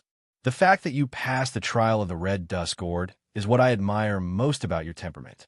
You may not know, but the outer area of that ancient cultivator's relic site is surrounded by a barrier of wind. Inside, there's a constant demonic sound that assaults the mind. This sound is peculiar, as if it directly echoes within the sea of consciousness, affecting the primordial spirit. Ordinary artifacts are completely ineffective against it. Because of this, only those with unwavering resolve can pass through the barrier. Such a strange barrier exists. Qin Sang thought to himself that it made sense why Yu Daiyue would seek him out. I remember there were also senior brothers Gong and Zhao on that day. Why didn't you approach them? There are many others within our sect who didn't participate in the red dust gourd trial. I've already approached them. Yu Daiyue smiled bitterly. Beyond that demonic sound barrier, there's also an array barrier that is extremely formidable. It can't be broken by just one person. Not only you, junior brother Qin, but I've also reached out to others, including senior sister Qingting. Junior brother Zhang was summoned by the sect and has gone to the ancient immortal battlefield. Senior brother Gong, claiming he's too old and has given up on the path of immortality, decisively refused my invitation. Senior brother Zhao has retired to his homeland to live as a wealthy landowner, and I've lost contact with him. While there are plenty of foundation-building realm cultivators within the sect, most are as elusive as you, and I don't know their temperaments well. At the moment, I've managed to invite junior brother Wei Yuesheng, but we're still short on people. Senior sister Qingting is going as well. Hearing this name, Qin Sang's expression changed slightly. He knew her. Back when he was still in the Qi refining realm, he often listened to lectures at Dao Peak. Senior sister Qingting was one of the lecturers he enjoyed most. Back then, he had to address her as Senior Aunt Qingting. Although senior sister Qingting's appearance was plain, her personality was kind and approachable, which earned her much respect. It was said that senior sister Qingting had a tragic past. A dual cultivation partner of hers had died suddenly in an accident. But then again, which foundation-building realm cultivator didn't have a story? Daiyue nodded and said, To be honest, the lead on that ancient relic site is something I purchased at an auction at Tianhen House in Wenyuan Market. Senior sister Qingting was also there at the time, and we both saw that there was something special about the lead. So, we each contributed half the spirit stones and worked together to investigate the Yunsong marshlands for over a year before finally confirming the location. However, we didn't expect the outer barrier to be so troublesome, so we had to return to figure out a solution. Right now, senior sister Qingting is preparing the items needed to break the array, while I'm tasked with gathering the team. Yu Daiyue remained quite open as he recounted how he and senior sister Qingting had purchased the clue about the ancient cultivator's relic at Tian'an House. He did not hide anything. If junior brother Qin agrees to join forces with us to break through the array and enter the ancient ruins, as per the usual customs in the immortal cultivation world, any treasures you find on your own will belong to you. As for anything we discover together, regardless of what it may be, we will distribute it based on its value. Senior sister Qingting and I will have the right to select one item first, but no matter what, you will still receive a share. Since we are from the same sect, it's best to lay out the rules early to avoid any misunderstandings. After hearing this, Qin Sang remained silent, deep in thought. Senior sister Qing Ting and Yu Daiyue were clearly recruiting help from within the sect, and the ancient relic was likely real. Moreover, the terms they offered were quite sincere. They had spent spirit stones to buy the clue, invested time in finding the location, and invited assistance. It was only reasonable that they should get the first pick of the treasures. However, Qin Sang knew that his strength was inferior to theirs, and in the face of danger, even protecting himself could prove challenging. The Yin Luo array of 10 directions was indeed powerful, and after his breakthrough to the foundation-building realm, its power had reached a new level. It was currently his strongest method of defense before he mastered the supernatural ability from the primordial spirit sword nourishment. However, the array required some preparation time.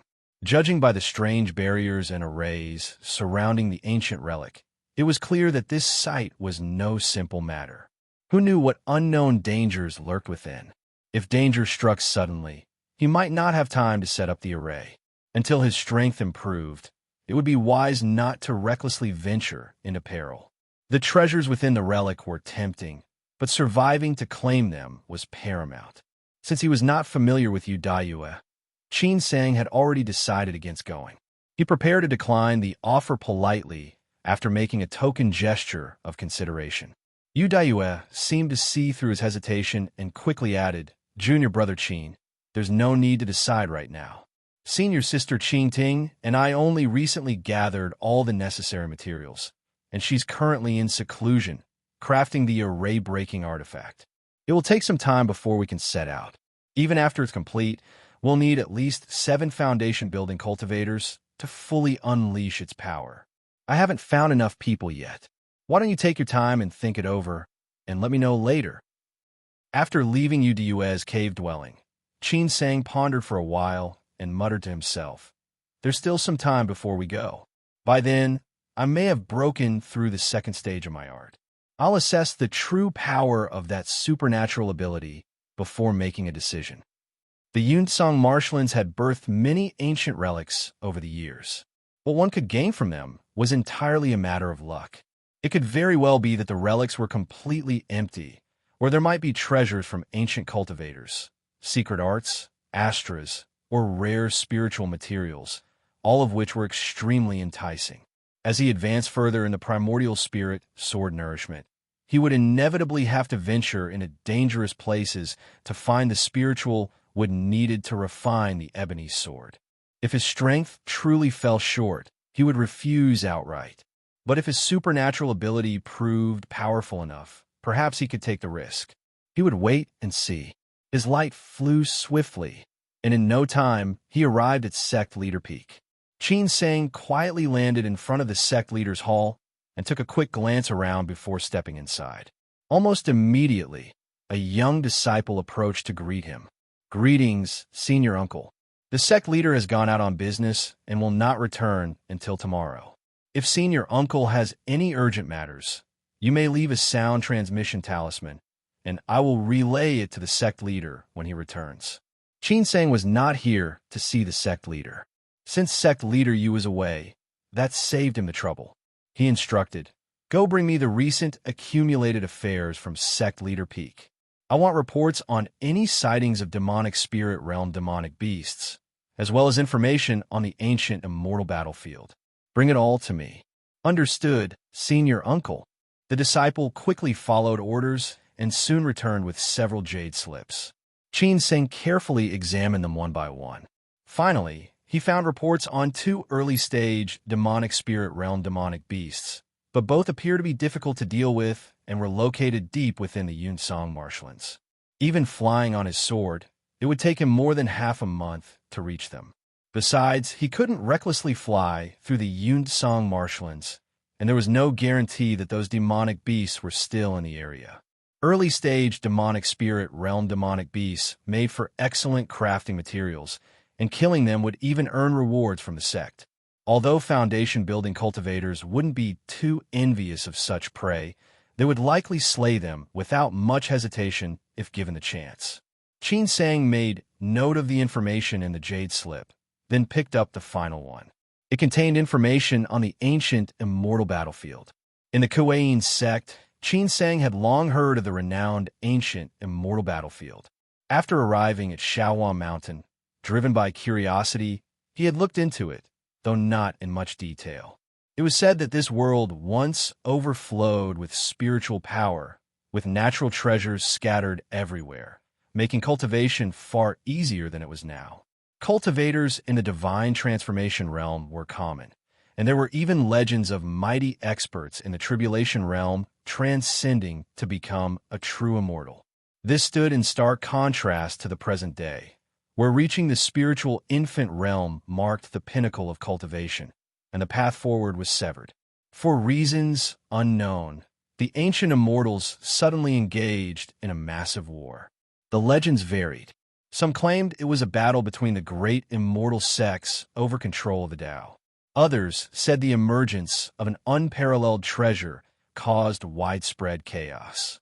Yet others spoke of a demonic invasion, with the ancient immortals sacrificing themselves to protect the living beings of this world from an external threat.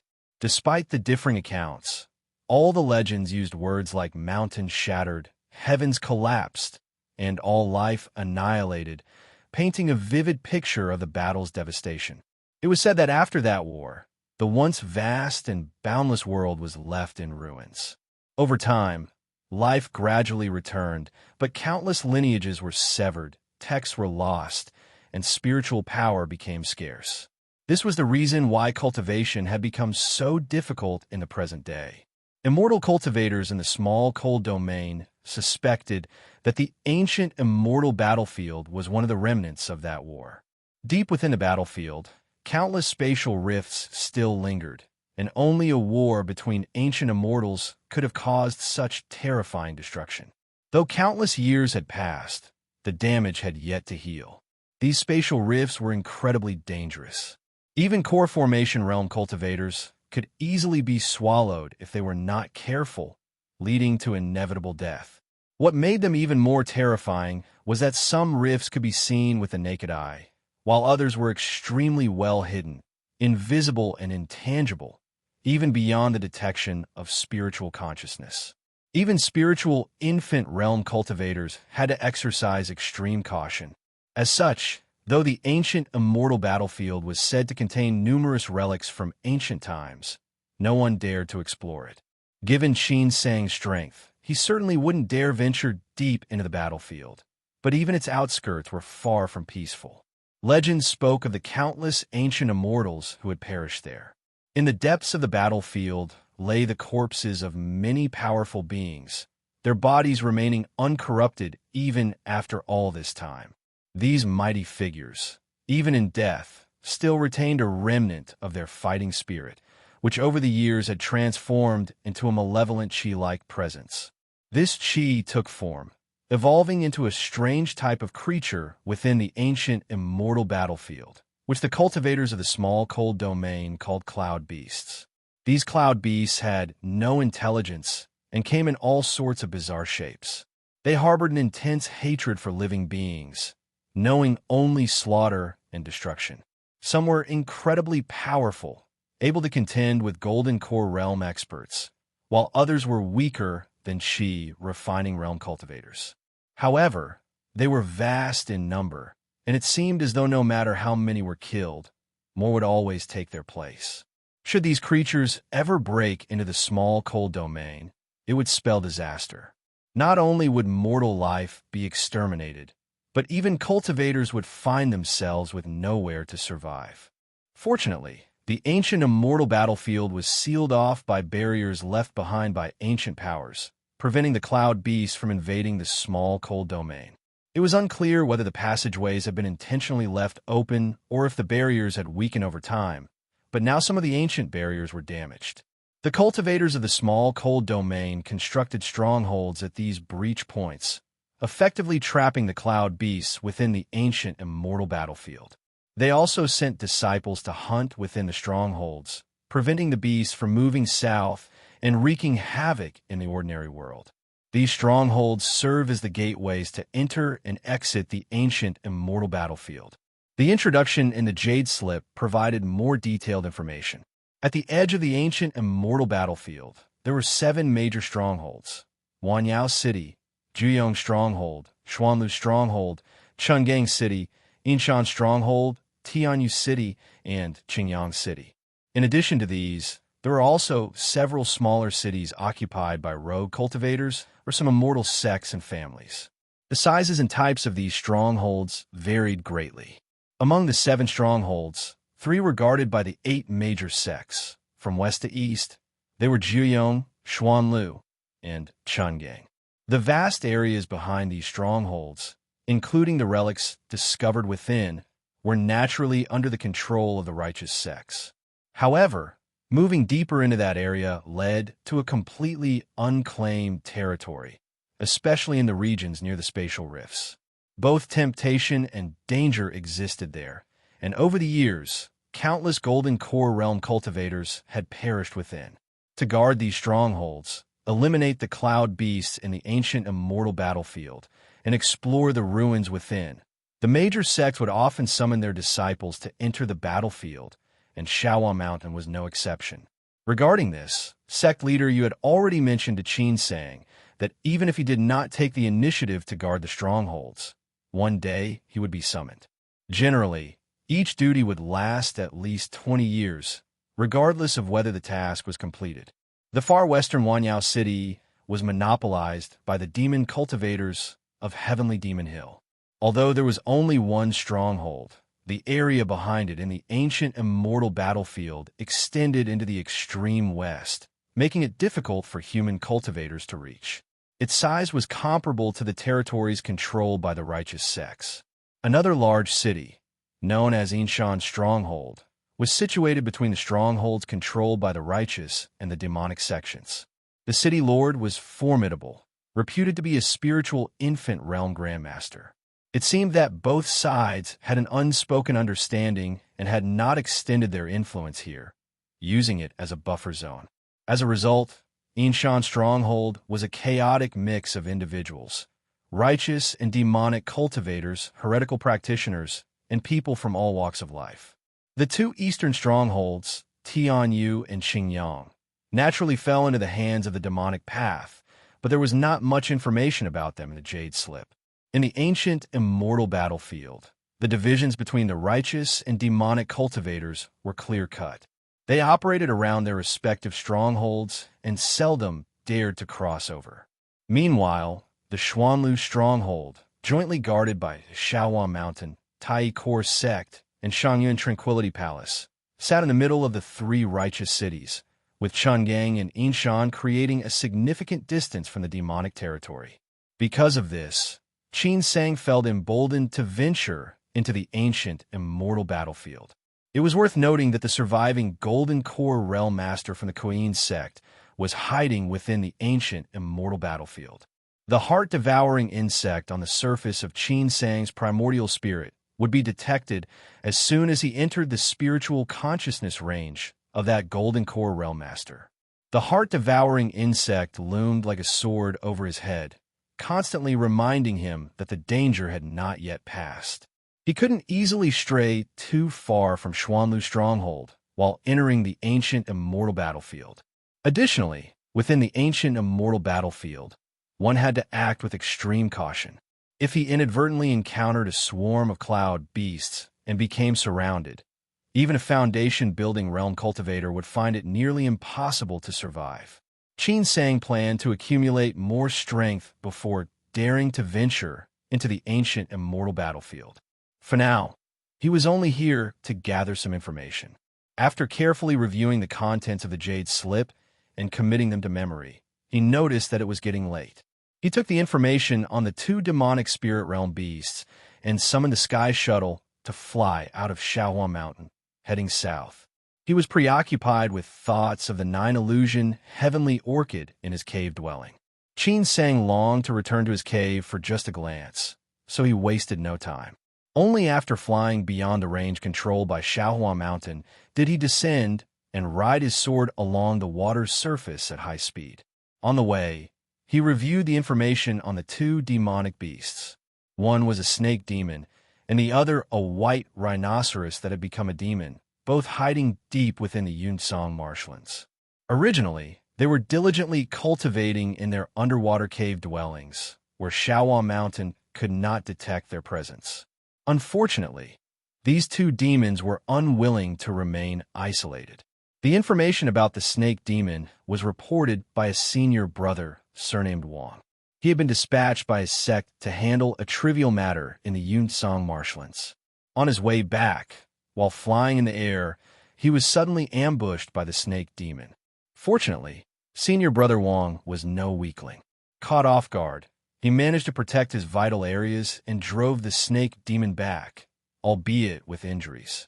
However, the demon was elusive and skilled in water evasion techniques. After pursuing it into the water, he soon lost track of it. Eager to report back to the sect leader, senior brother Wang had no choice but to let it go.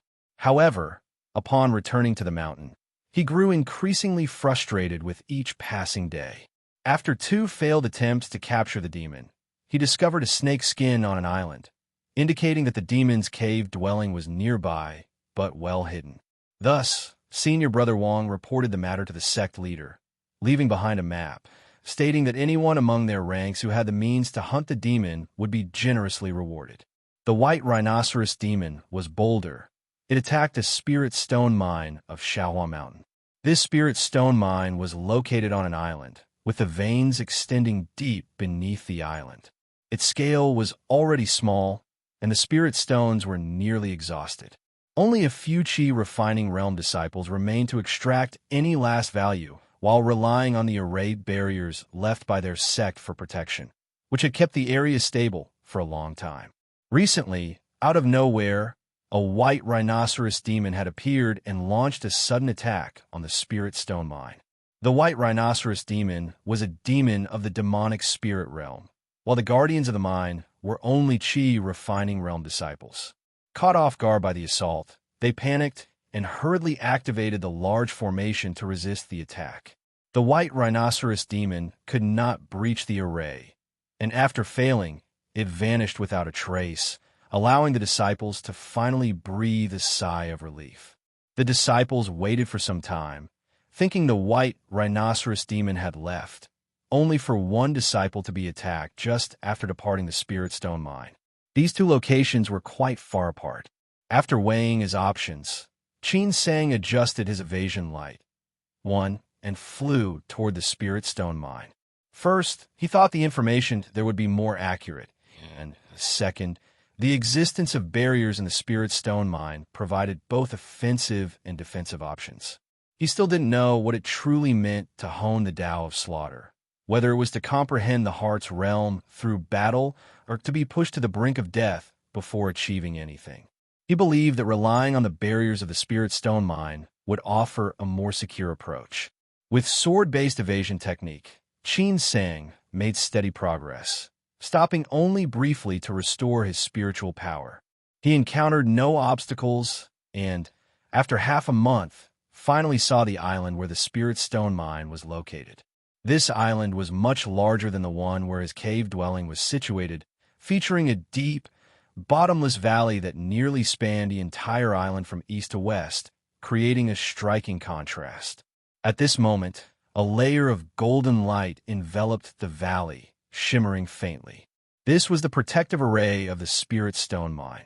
He could vaguely make out the figures of cultivators sitting cross-legged beneath the light shield. This is a light used during evasion techniques.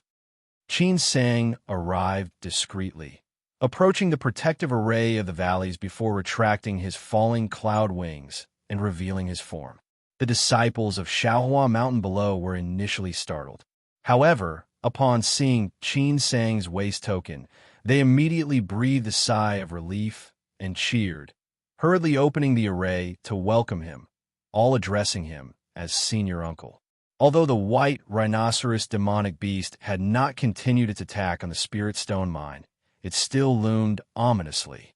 The disciples feared it might launch a surprise assault, so they did not dare lower the array, remaining tense and on edge, forcing all activities in the spirit stone mine to come to a halt, which became quite unbearable. I am Qin Sang, sent by the sect leader to exterminate demons. Where's the person in charge? As Qin Sang scanned the spirit stone mine, he noticed around 20 disciples. The two with the highest cultivation were only at the 12th stage of Qi refining realm, one a middle-aged man and the other an older man who looked to be in his 50s or 60s. Originally, the spirit stone mine had had disciples at the foundation building realm station there. But now that the mine was nearly exhausted of resources, Shaoan Mountain no longer wasted its manpower. The disciples stationed there had little hope of breaking through to the foundation building realm. The older man hurried out and bowed before Qin Sang, respectfully saying, "Disciple Shun Yudao pays his respects to senior Uncle Qin. I am responsible for overseeing the spirit stone mine." Qin Sang nodded and instructed, "The rest of you continue to maintain the array. Shin Yudao, tell me about that white rhinoceros demonic beast." Shin Yudao had limited knowledge about the white rhinoceros demon and, due to his strength, had not dared to confront it directly, remaining tucked away inside the formation. When the white rhinoceros demon attacked the spirit stone mine, it revealed an aura characteristic of the early stage of demonic spirit realm. Its horn could unleash water arrows that were not only swift, but also powerful enough to nearly penetrate the protective array of the spirit stone mine. He wasn't sure if this was its innate supernatural ability. Aside from that, Shen Yudao could only describe the demon as having tough skin. Their artifacts barely left a scratch on it. There is already a significant gap between the Qi refining realm and foundation building realm, and some demonic beasts had particularly robust physiques. This was one of the advantages of demonic beasts, and it was normal for them to be unable to inflict damage. "Do you know why it attacked the spirit stone mine?" Qin Sang casually inquired. After demonic beasts broke through to the demonic spirit realm, they would gradually awaken their intelligence, but were still primarily driven by instinct. However, they developed an awareness of seeking good fortune and avoiding danger, especially after encountering peril. Their intelligence grew rapidly, allowing them to understand the importance of arduous cultivation and pursue the path of advancement. Unless there was a significant temptation or a grudge, demonic beasts typically did not leave their cave dwellings. Those that were truly vicious, bloodthirsty, and driven by gluttony were mostly low-level demons of the ordinary demon realm. Ordinary demon realm was also the most precarious period for demonic beasts, as their circumstances were dire on human cultivators' territory. Not every demonic beast was as fortunate as a white cat, able to be enlightened by the imperial elixir. The spirit stone mine was on the verge of exhaustion, with only a few barely extractable branches remaining, and had nearly been abandoned by a Shaohua mountain. Why would it attract the white rhinoceros demonic beast, and why was it so persistent? Could it be that there was some treasure within the spirit stone mine that the white rhinoceros demonic beast had sensed? When Shun Yudao caught a glimpse of Qin Sang, he broke into a sweat and quickly said, reporting to senior Uncle Qin, "We suspect that the spiritual eye's aura from the spirit stone mine has leaked, drawing it in. Some time ago, we were mining below the spirit vein and accidentally caused a cave-in that nearly destroyed the accompanying spirit vein of the spirit stone mine, resulting in the aura leaking. Although this spirit vein is small, it contains a spiritual eye. Originally, a senior uncle was guarding the spirit mine and had established a cave dwelling here. If senior Uncle Qin accompanies me, you can see for yourself." The two walked to the entrance of the cave dwelling. After scanning with his spiritual consciousness, Qin Sang stepped inside and found it was indeed a spiritual eye. However, he could clearly sense that the spiritual power within the cave was thinner than that of a normal spiritual eye cave dwelling, with the ground covered in cracks, indicating it was quite new.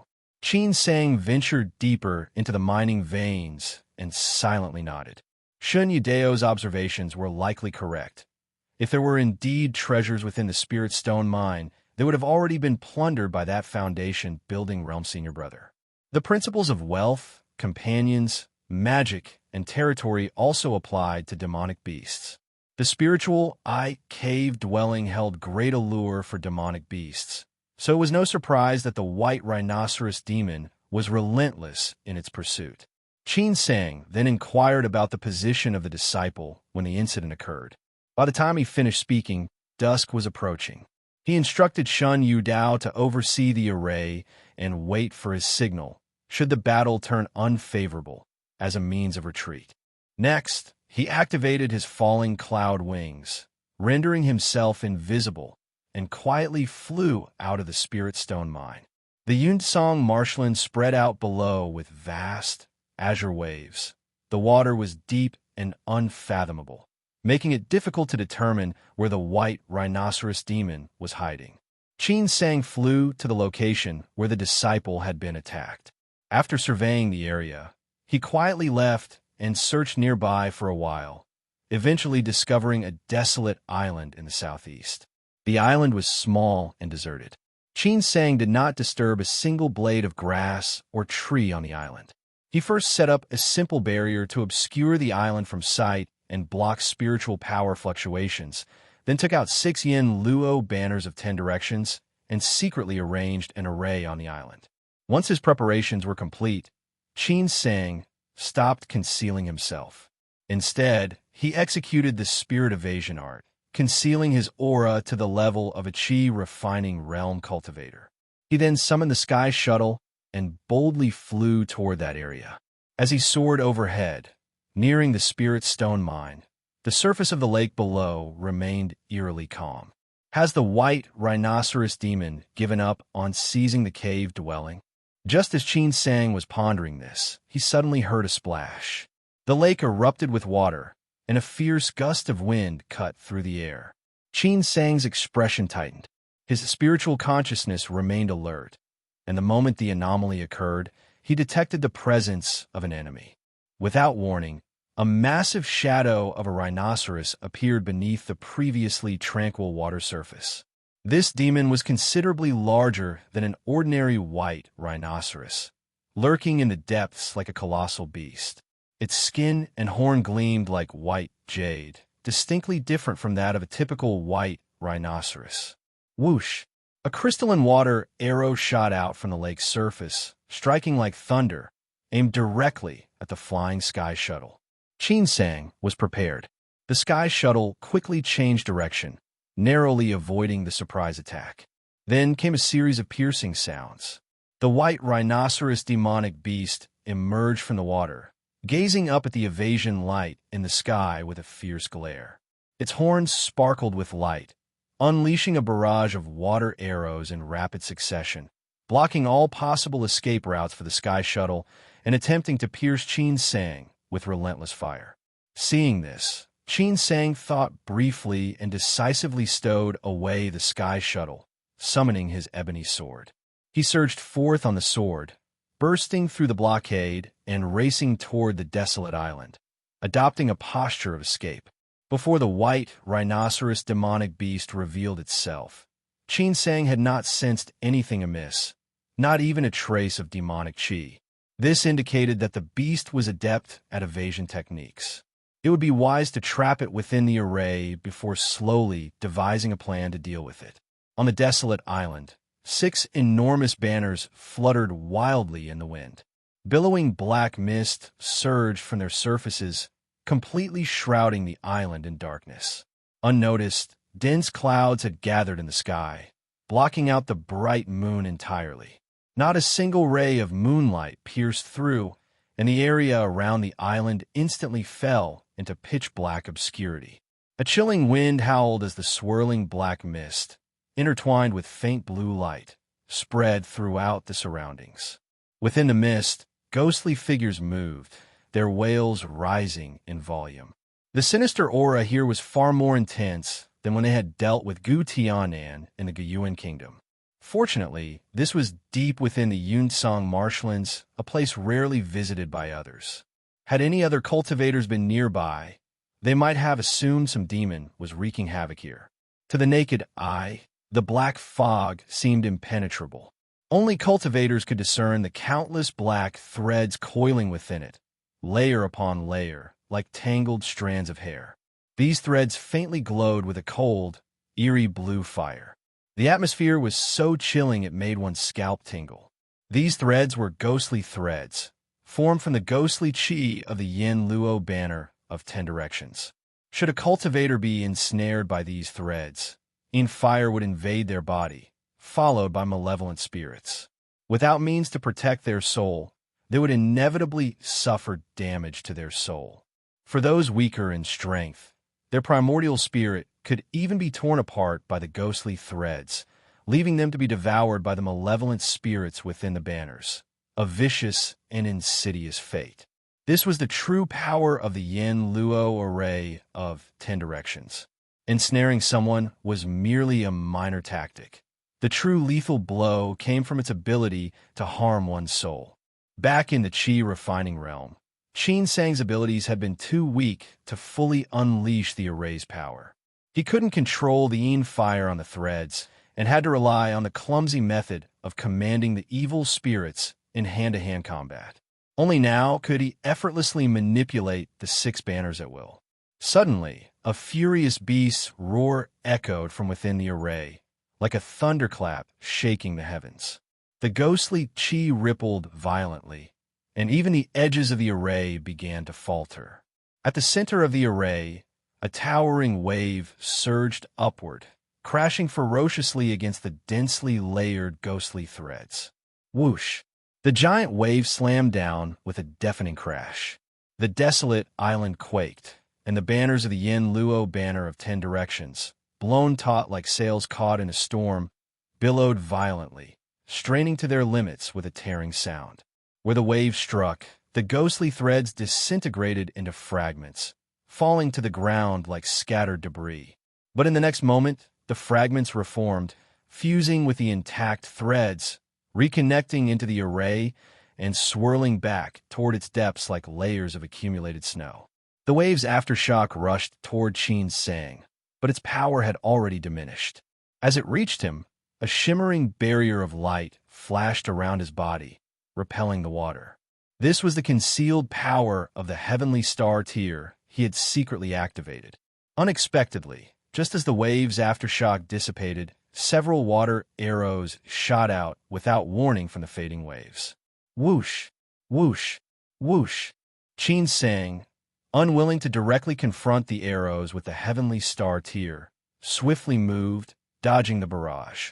He marveled at how the demonic beast employed such a cunning strategy, using deception to catch him off guard.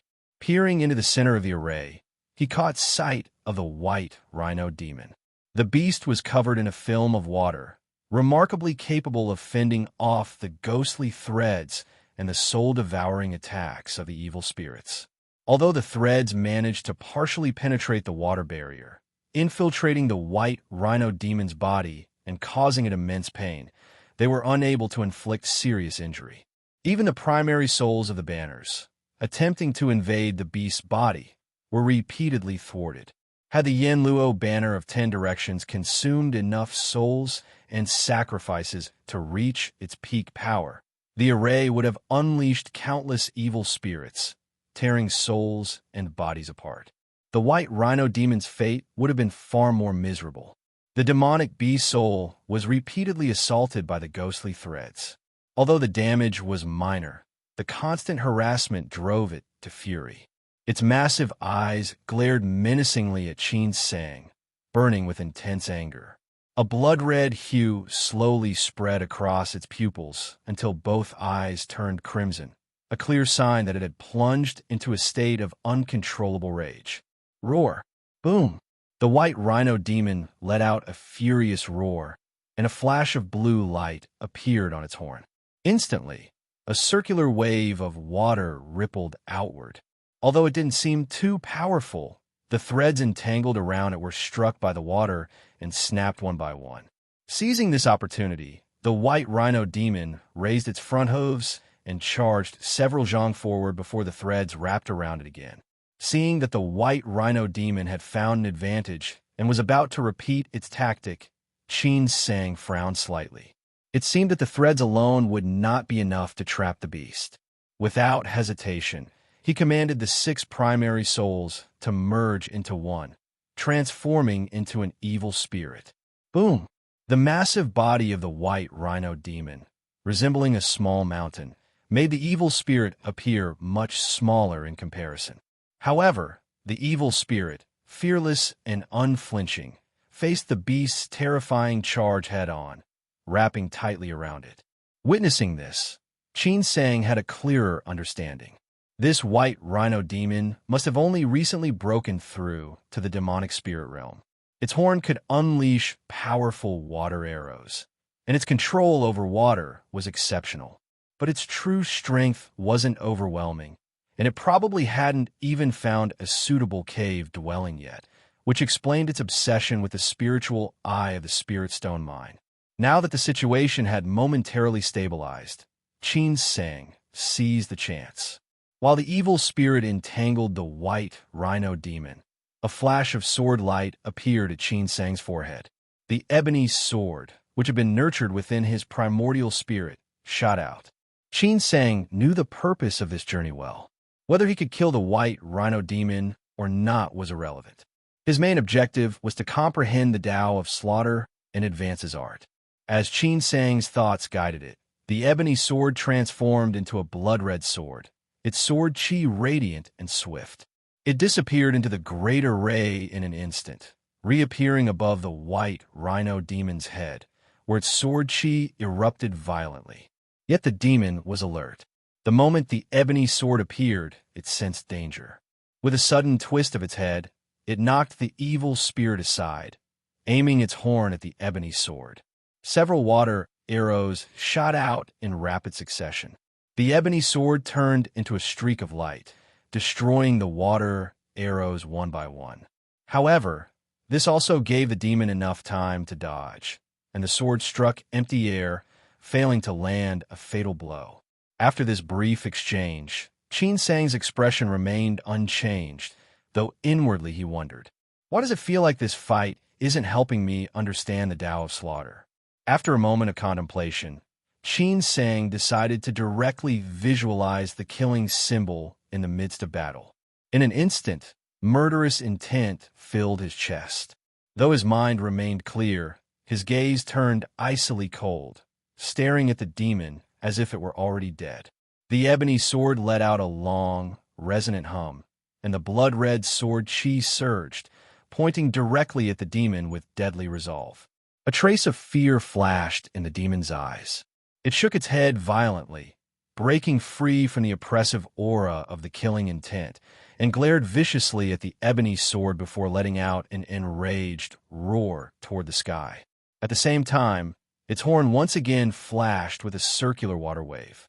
But unlike before, this time the water wave condensed into a sharp blade the moment it appeared, stabbing fiercely toward the ebony sword.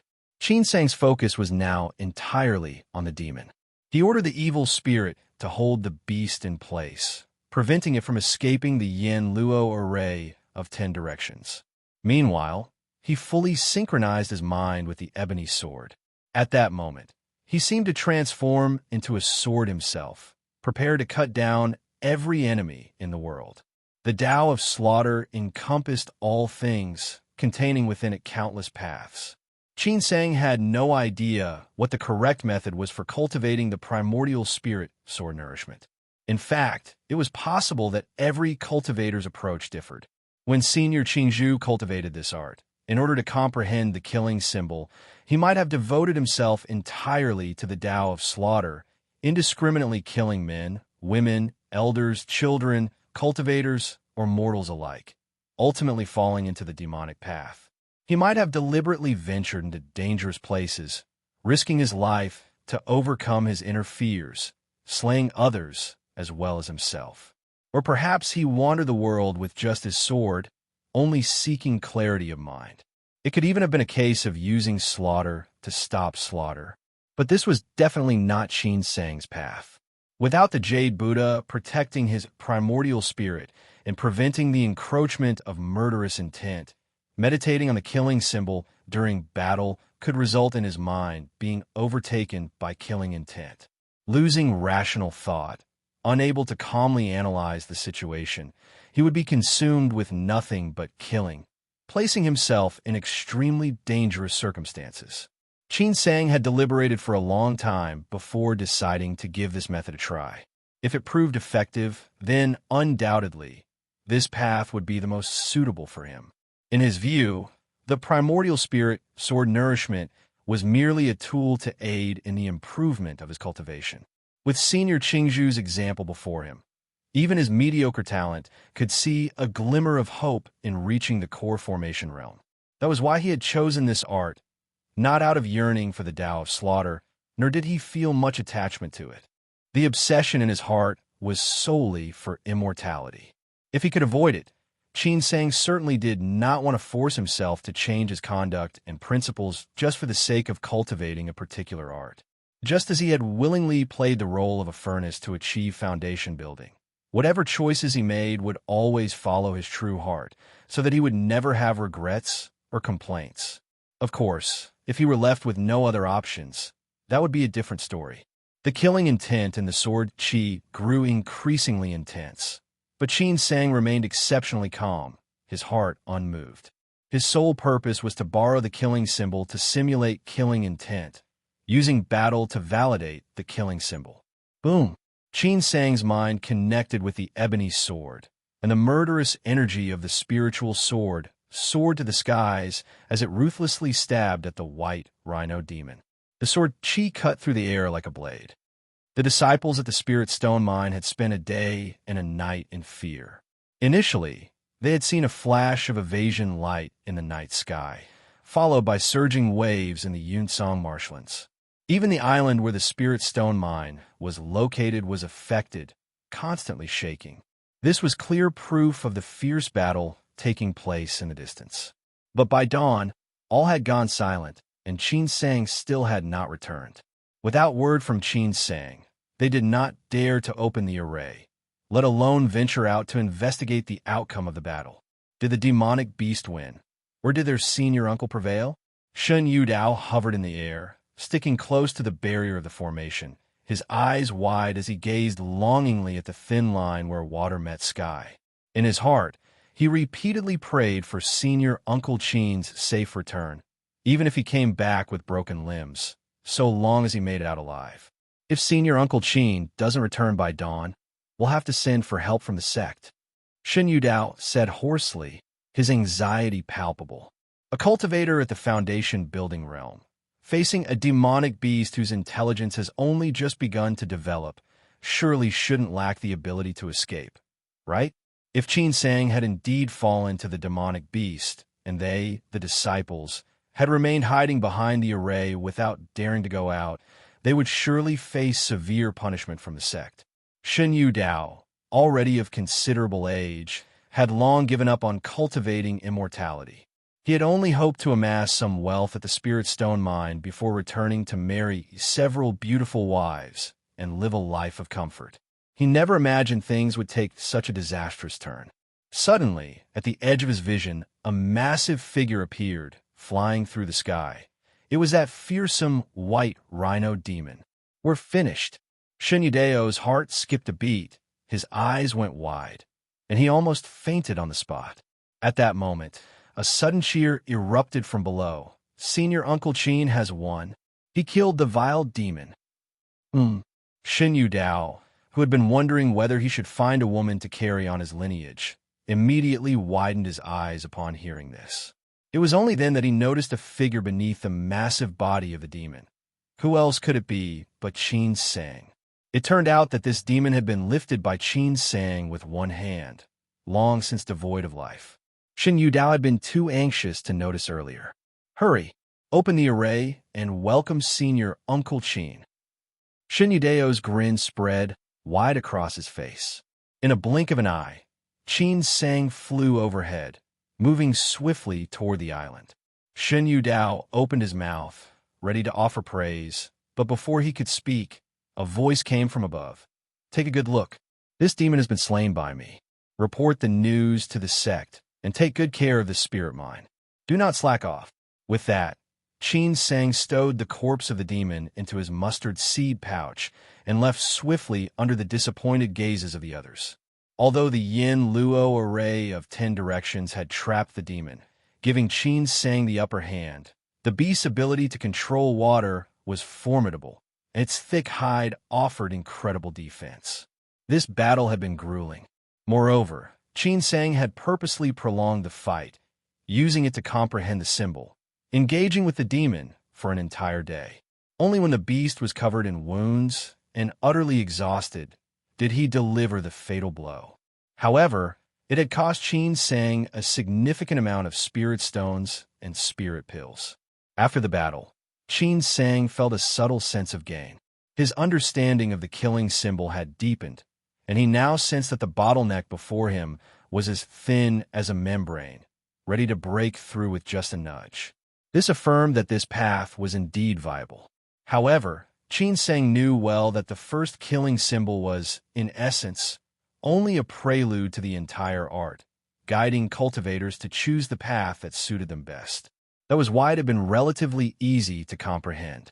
The subsequent steps would not be so simple. As his evasion light streaked through the sky, Qin Sang was heading toward the location of the snake demon's cave dwelling. The corpse of the white rhino demon had been sealed by Qin Sang using a barrier to preserve its blood and qi. He had not yet harvested its materials, as he intended to use the body as bait to lure the snake demon out. To a demonic beast, the corpse of another beast in the demonic spirit realm was a great supplement, especially a fresh corpse brimming with blood and qi. It was an irresistible temptation. Several days later, Qin Sang's figure quietly appeared on a treacherous peak. The peak jutted out from the water like a blade, sharp and imposing. Qin Sang's figure flashed, and he appeared inside a massive cave on the peak, the same cave where Senior Brother Wang had discovered the snake's shed skin. Even after all this time, the cave still reeked of a lingering, foul stench. Qin Sang pondered for a moment, then set up the Yin Luo array of 10 directions at the entrance of the cave. He took large amounts of the white rhino demon's blood, scattering half into the water and continuing to trail it into the cave. Finally, he placed the corpse at the entrance, using a crude water barrier to cover the cave dwelling. Immediately, the aura of the demon dispersed into the surroundings. With that, Qin Sang slipped into hiding, waiting in silence. Splash! Suddenly, water splashed violently below the peak as a giant wave surged out of nowhere, crashing against the rocky cliffs. The surface of the water then returned to calm, and a faint glimpse of a long white shadow flashed before disappearing back into the depths. It wasn't until the white rhino demon's aura had spread for more than half a day that the snake demon finally showed itself. The creature was incredibly cautious, not rushing into the cave dwelling directly. Instead, every 1 or 2 hours, it stirred up the water with small disturbances. This snake demon seems to have quite a high level of intelligence. Qin Sang remained still, observing silently, his mind deep in thought. Half a month later, at Wenyuan Market, Qin Sang, familiar with the place, walked into the shop of the owner surnamed Wu. Unfortunately, there were customers inside, so he sat in the corner, waiting for Wu to finish with them. Daoist Qin, it's been a while. Your cultivation has grown even more profound. Shopkeeper Wu approached with enthusiasm and poured tea for Qin Sang. Daoist Wu, your business seems to be flourishing. Qin Sang smiled and sipped the tea. He activated the spirit evasion art, knowing that Wu couldn't truly gauge his cultivation level. It was just a polite compliment. I came today to ask for your help, Daoist Wu. If I provide you with the corpse of a demonic beast, would you be able to refine it into artifacts? He had been secluded in his cave dwelling, dedicating himself to cultivation, rarely interacting with others. Of those he knew, Wu was the only one skilled in artifact refinement. From their previous interactions, it was clear that shopkeeper Wu had considerable expertise in artifact refinement, and their cooperation had always been pleasant. Therefore, after returning from the Yunsong marshlands and reporting back to his sect, Qin Sang headed straight for Wenyuan Market. The corpse of a demonic spirit realm demonic beast could be sold for a good price, but Qin Sang was more interested in refining a few artifacts to enhance his self-defense capabilities. The materials were limited. Other than the demonic beast's corpse, he didn't have any other valuable resources. Hiring one of those famous artifact refinement masters would be expensive, and the quality of the artifacts might not necessarily be much better. A demonic beast corpse? Wu's eyes lit up at the mention, but remained cautious. Daoist Qin, rest assured, if I dare to run a shop in this market, I naturally have a few tricks up my sleeve. However, the quality of the artifacts depends on the type of demonic beast. Qin Sheng glanced around. Wu got the hint, stood up, and closed the shop's door. He also opened the barrier at the entrance, then gestured. Daoist Qin, please follow me. The shop had a spacious backyard, with the door to the back chamber tightly shut and sealed with a barrier. This was likely where Wu did his artifact refinement. Upon reaching the backyard, Qin Sheng gently touched his mustard seed pouch, and in an instant, a massive beast corpse and several other items flew out, crashing heavily onto the ground amidst Wu's astonished gaze, filling the air with a pungent stench. The beast corpse was naturally that of the white rhino demon, while the other items included a snake tail about a zhang long, 2 broken venomous fangs, and a few snow-white scales, most of which were cracked, though some were intact. The snake demon was far superior to the white rhino demon, which had just broken through to the demonic spirit realm. The snake demon was far more cunning and, sensing danger the moment it fell into the Yin Luo array of 10 directions, decisively severed its tail to escape the array. Moreover, this snake had the bloodline of a Jiao, making its scales extraordinarily tough. Qin Sheng had tangled with the snake for a long time, using his ebony sword, but couldn't kill it. In the end, he only managed to break 2 of its venomous fangs by using a lightning-struck spiritual wood to cast the Gui Shui Yin Thunder spell just before the demon used an evasion method to flee. This severe injury meant that the snake demon would take over a decade to fully recover. The scales, fangs, and severed tail were all excellent materials for artifact refinement. A demonic beast in the demonic spirit realm. Shopkeeper Wu's voice turned dry with amazement. Being an expert in artifact refinement, Shopkeeper Wu could naturally tell that the demonic corpse was recently deceased. Killing a white rhino demon, let alone severely injuring a snake demon, could only have been achieved by a cultivator at the foundation building realm. This meant that Qin Sheng was either hiding his strength or had a foundation building cultivator backing him. I just happened to come across 2 demonic beasts battling and took advantage of the situation, Qin Sheng casually said, not caring whether Shopkeeper Wu believed him or not. He could sense that Shopkeeper Wu's demeanor had become noticeably more respectful, which might work in his favor when it came to the artifact refinement. One is a white rhino demon, and the other is a snake demon with Jiao bloodline. Daoist Wu, please take a look and see what kind of artifact can be refined. Wu took a deep breath to calm himself and approached the demonic corpse, carefully inspecting it for a while before murmuring, "Does Daoist Qin have any additional spiritual materials?" Qin Sheng shook his head. The lightning-struck spiritual would still needed to be used with the Gui Shui Yin Thunder spell. Shopkeeper Wu seemed a little disappointed. Artifact refinement has always required multiple spiritual materials to bring out the full potential of the item. If only the demonic corpse is used, it may fall short. The corpse of an early-stage demonic spirit realm demonic beast alone would likely yield a few middle-grade artifacts. Alternatively, we could focus on one main material from the corpse and use the rest as supplementary. Circling the corpse, Shopkeeper Wu tapped the beast in various places, explaining as he walked. The horn and hide of the white rhino demon can serve as the main materials. The horn is rich in water-based elemental energy and could be used to craft a powerful water-based offensive artifact. I've heard of a war drum astra made from the hide of a rhino demon, which almost reached the transformation realm, where the drumbeat could shake the heavens and scatter the souls of enemies. We could imitate that and refine a war drum artifact. Additionally, if we focus on the snake's venomous fangs, we could craft a poison sword or a similar weapon. Using these 3 as the main materials, I can craft a fine high-grade artifact, and there's even a chance it could reach top-grade quality. However, even within top-grade artifacts, there's a vast difference in quality. Just high-grade artifacts. Qin Sheng felt a bit disappointed. He didn't understand much about artifact refinement and hadn't realized how demanding the process was. Right now, he didn't have the energy to go on a journey to search for additional spiritual materials. The artifacts he currently possessed were all quite powerful, especially the ebony sword and the Yin Luo banner of 10 directions, both comparable to high-end top-grade artifacts. As a result, he found high-grade artifacts less appealing.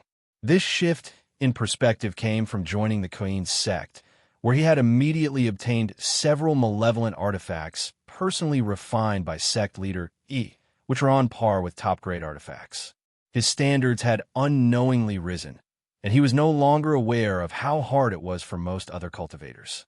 For most foundation-building realm cultivators, only a rare few could possess a talisman astra, and it took years of effort to acquire a well-matched top-grade artifact. Noticing Qin Sang's hesitation, shopkeeper Wu quickly added, "If high-grade artifacts don't meet your standards, I could also refine a one-time use artifact. Though single-use, such artifacts possess immense power and could be life-saving in a crisis. The Rhino Demon's Horn, filled with water, elemental energy, and wild spiritual power, will be perfect for such a creation." Qin Sang's eyes flashed at this, reminding him of the bead he had taken from Zhao Yan. "Are you referring to the type that can self-detonate, like a thunderclap?" Shopkeeper Wu nodded. "That's one possibility, yes. There are also defensive variants. Although they are powerful, few cultivators are willing to use valuable materials for single-use artifacts. Of these, the Zuling Sect Shuqian Thunder is the most famous, an extraordinary item capable of seriously injuring even a Golden Core master. It's one of the sect's most prized treasures and extremely difficult to refine.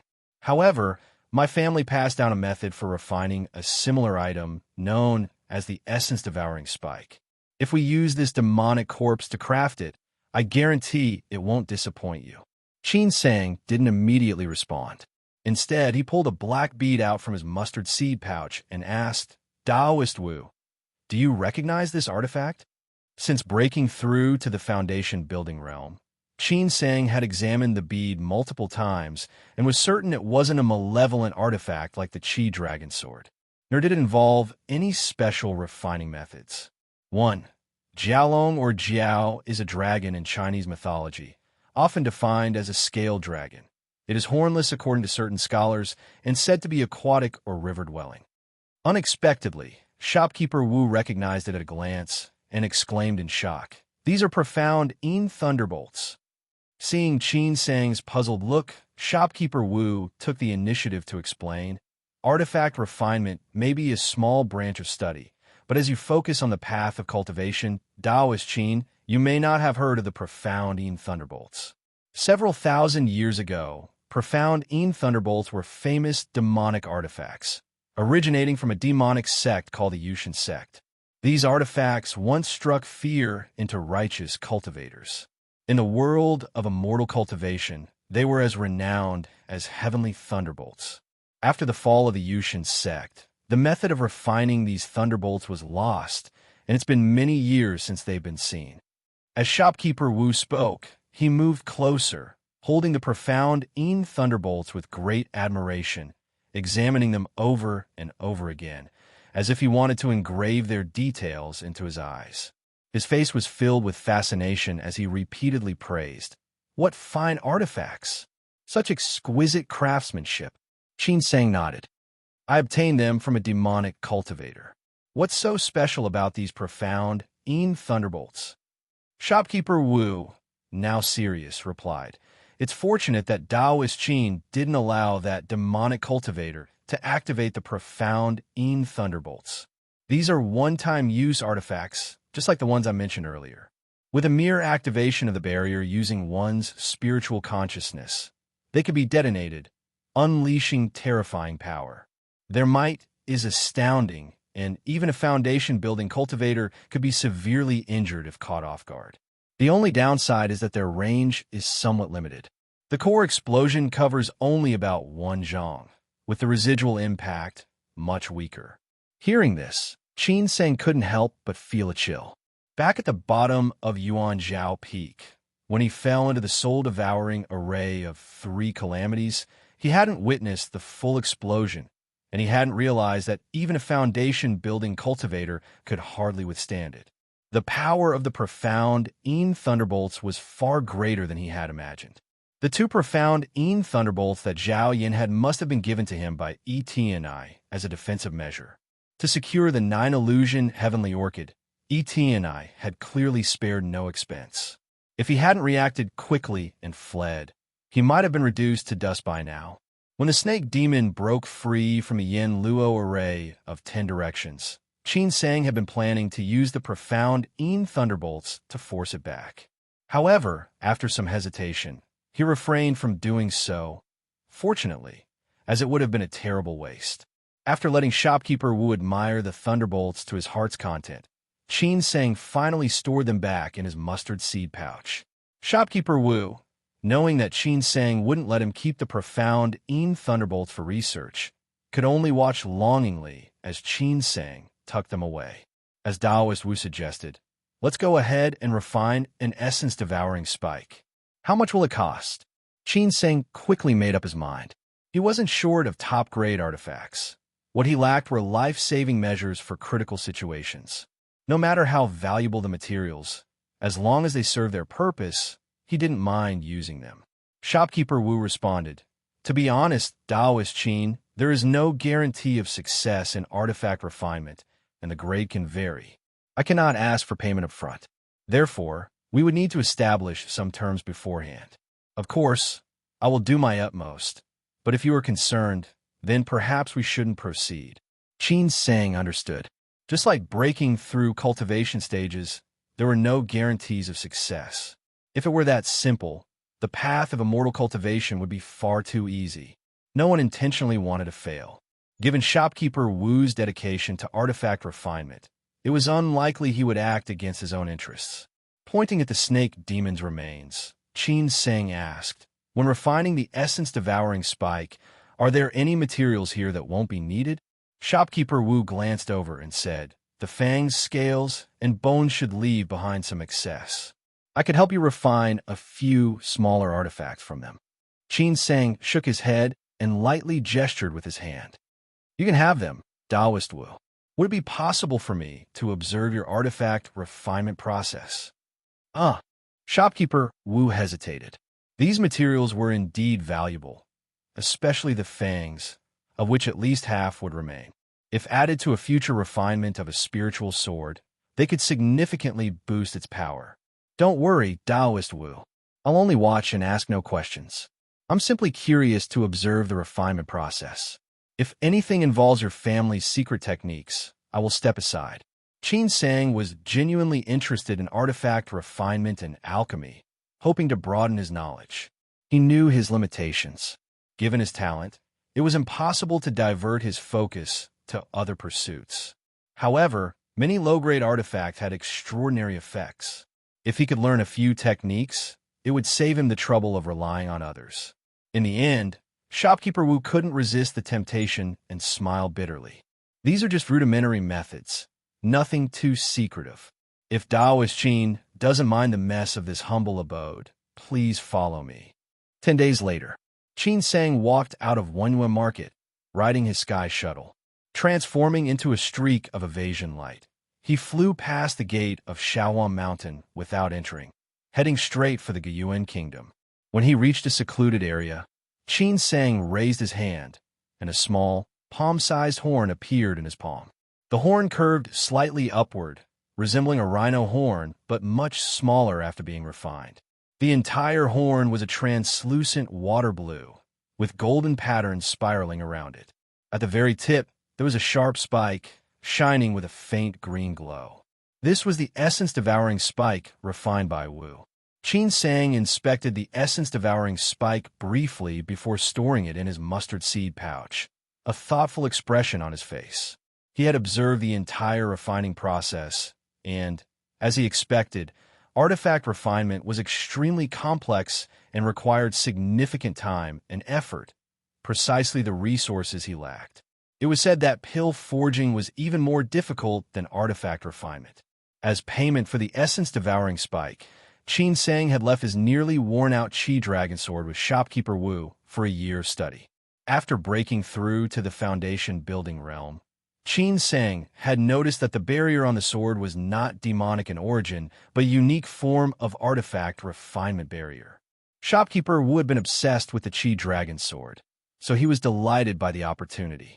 In return, he gifted Qin Sang a book of artifact refining insights, which might prove useful in the future when Qin Sang attempted to craft his life-bound Astra.